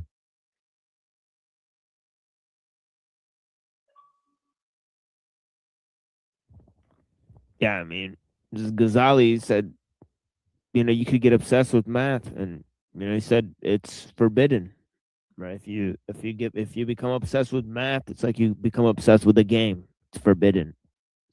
Right. It's a vice. It's, you know, Yeah, it's a vice. Yeah. for sure. Yeah. And that's kind of like one of my big things. Like, I mean, honestly, it's one thing that I really hated about trying to get into biochemistry is like they want you to like worship these math equations without questioning like why you're doing them, you know. And like I just found that very perverse, you know. I truly did. I was like, this is not right. This is not ethical. You know what I mean? And then they try to wrap this bioethics around it too to like justify, you know, math equations and, you know, quote unquote therapeutic medicines and stuff. You know what I mean? So I don't know. It's pretty weird. It's like it's just people just take a lot of this shit for granted, and I just, you know, so much. I mean, there. I mean, you want to talk about the Matrix? I mean, you know, that is the Matrix. Is like a bunch of fucking math equations and taking them like they're telling you the secrets of the universe. I mean, that's extremely arrogant, in my opinion. Again, it's not that they're not. It's not that there's no truth in it. It's like it'll make you an insane psychopath looking at the world that way, you know, or can at least, you know, it certainly can. So, but anyways, I won't beat that dead horse too much. But yeah, it's pretty trippy. Somebody asked the name of this documentary. It's like King's Vision, Harmony, and Balance, or some shit. I don't know, but yeah, people should definitely like see this documentary. It's a pretty good documentary, but it's just I'm a little freaked out with like they're smuggling in a lot of shit. It's actually seeming like condescending to a very particular type of person, but yeah. I mean, Charles looks like Count Dracula pretty much, so.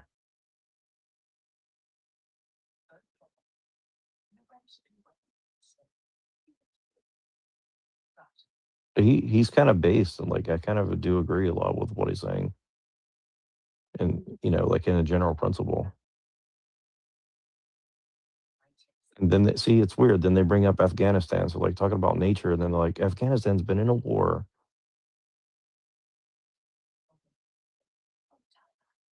America and our allies took control of Afghanistan from the Taliban.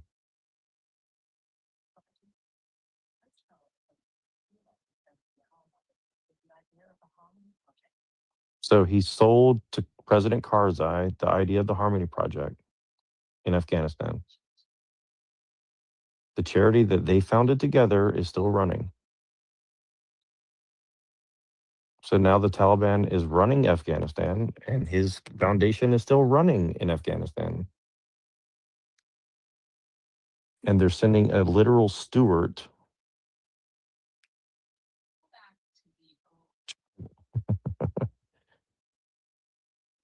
Afghanistan was the center of the world, I agree.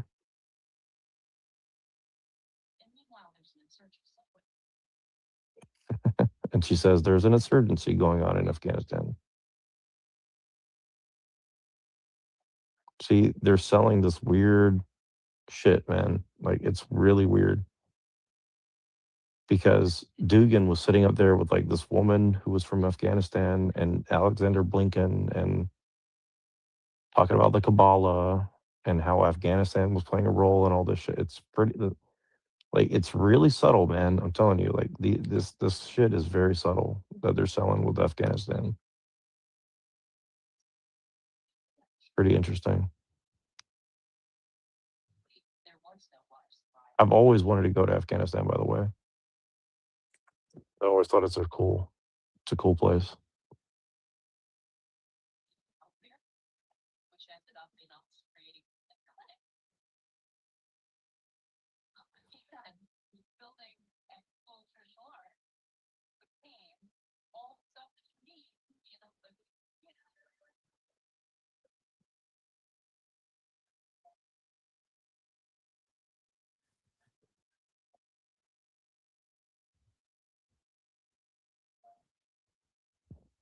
Yeah, it's weird as fuck. In 2010, Prince Charles came for himself to see the progress of his foundation in Afghanistan.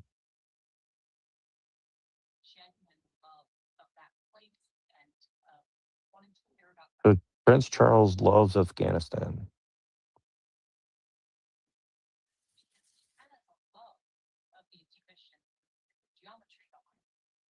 He says he has a great appreciation for the sacred geometry of Afghanistan.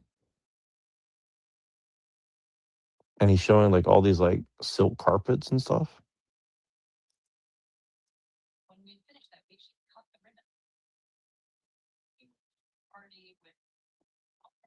I'm telling you, man, like this documentary is like crazy.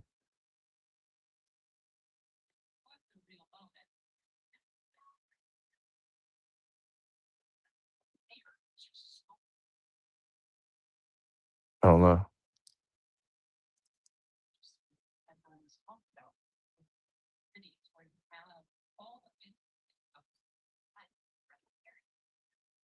See, it's kind of weird because like this is kind of what Andrew Wilson was trying to like sell of like it's almost like what Pinoy talks about, like communitarianism. They're selling like communitarianism.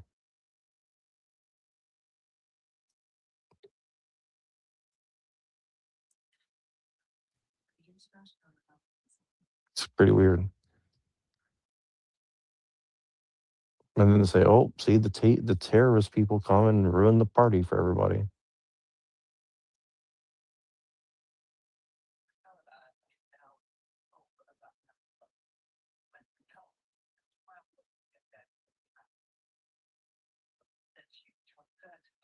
They say, "Oh, the Taliban fucked it up for everybody."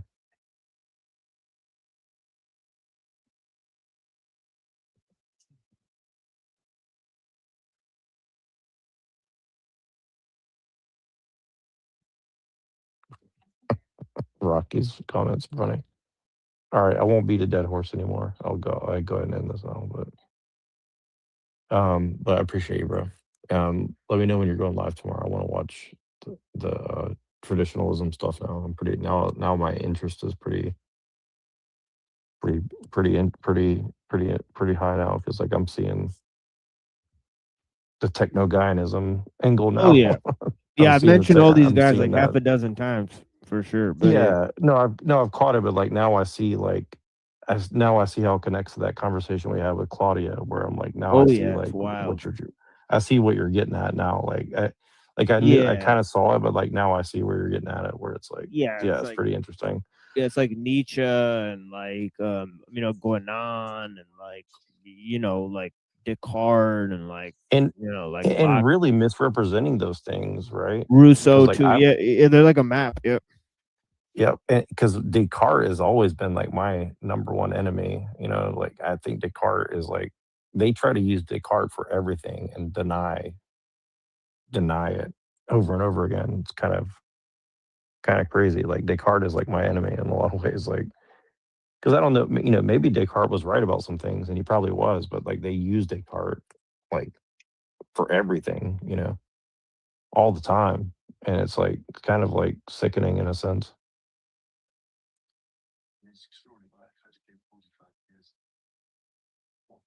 The Cartesian demon.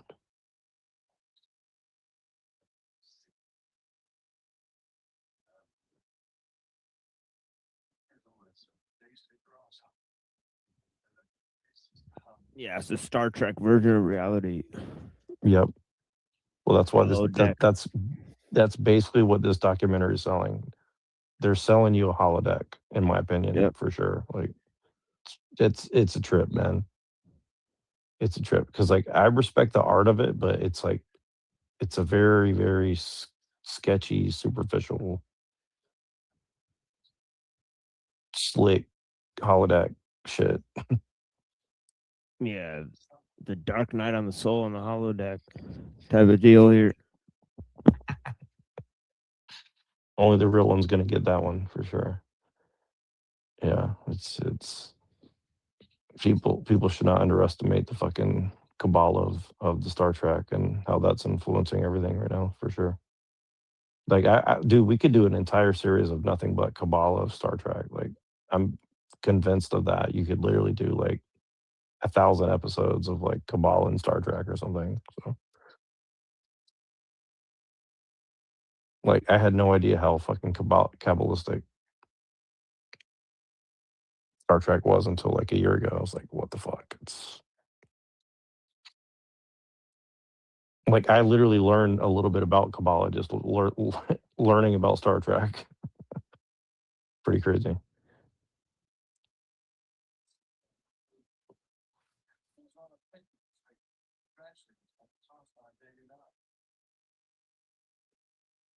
But anyways, I'll get off of here. I appreciate everybody being here. Sorry for boring everybody to death, but somebody's got to do it.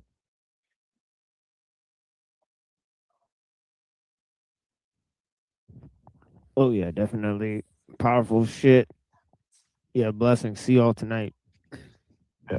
9:15 Eastern. Yeah, I'm gonna send you a message before you go to bed. So just look out for that. I'll appreciate you. All right, bye, Yeah, everybody. for sure.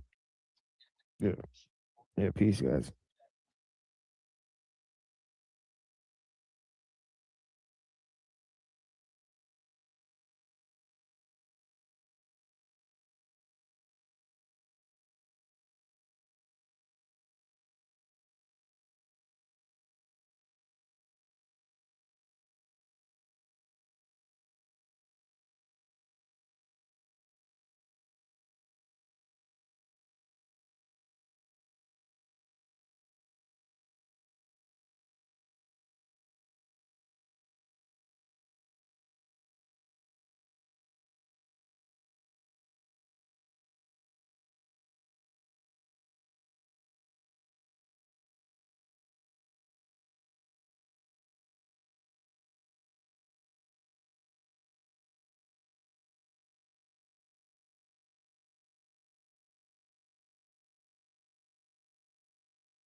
Fucking tape deck nut, got your play button stuck. My eyes wide shut, coming out my face on stage, put lumps in your throat. Like I hung you off the roof from 6 feet of rope. I'll give away rhymes for you to battle me with. While I do MCs like Yugoslav intelligence. So deflect back to sharp in the planet of beats. You open a barrel of worms, and the atmosphere reeks. A little kids with dreams and rhymes they wanna tell. The pedophile labels come molest them with cells. Big shot producers, Pelican MCs. Stand by watching in the breeze. This world's a commercial. I can't change the channel every day. Try and kill it, but there's no ammo. And television heads is feds that wanna hurt you. I found a way out, but ain't nowhere to murk to. This world's a commercial. I can't change the channel every day. Try and kill it, but there's no ammo. And television heads is feds that wanna hurt you. I found a way out, but ain't nowhere to murk to. In the flesh, I stress the day-to-day vision. Go on the condom. Now I'm sponsored by Trojan. Walking polo ad, rap fat, MTV, grab every face of the nation. My optical examination. Feeding you, bleeding you through media, brain leaving ya. Touch the magazine and deceiving ya. So I train on PlayStation and Army of Paraland. Get lost in the TV screen like Caroline. Scan my finger for the credit. Discount and don't forget it. There's a pair of white horse in town and everybody fed it. Sky's black, my eyes crack, I think I'm asleep. I cleanse my thoughts when courtships are leak. This world's a commercial. I can't change the channel every day, try and kill it, but there's no ammo. And television heads is feds that wanna hurt you. I found a way out, but ain't nowhere to murk to. This world's a commercial. I can't change the channel every day, try and kill it, but there's no ammo. And television heads is feds that wanna hurt you. I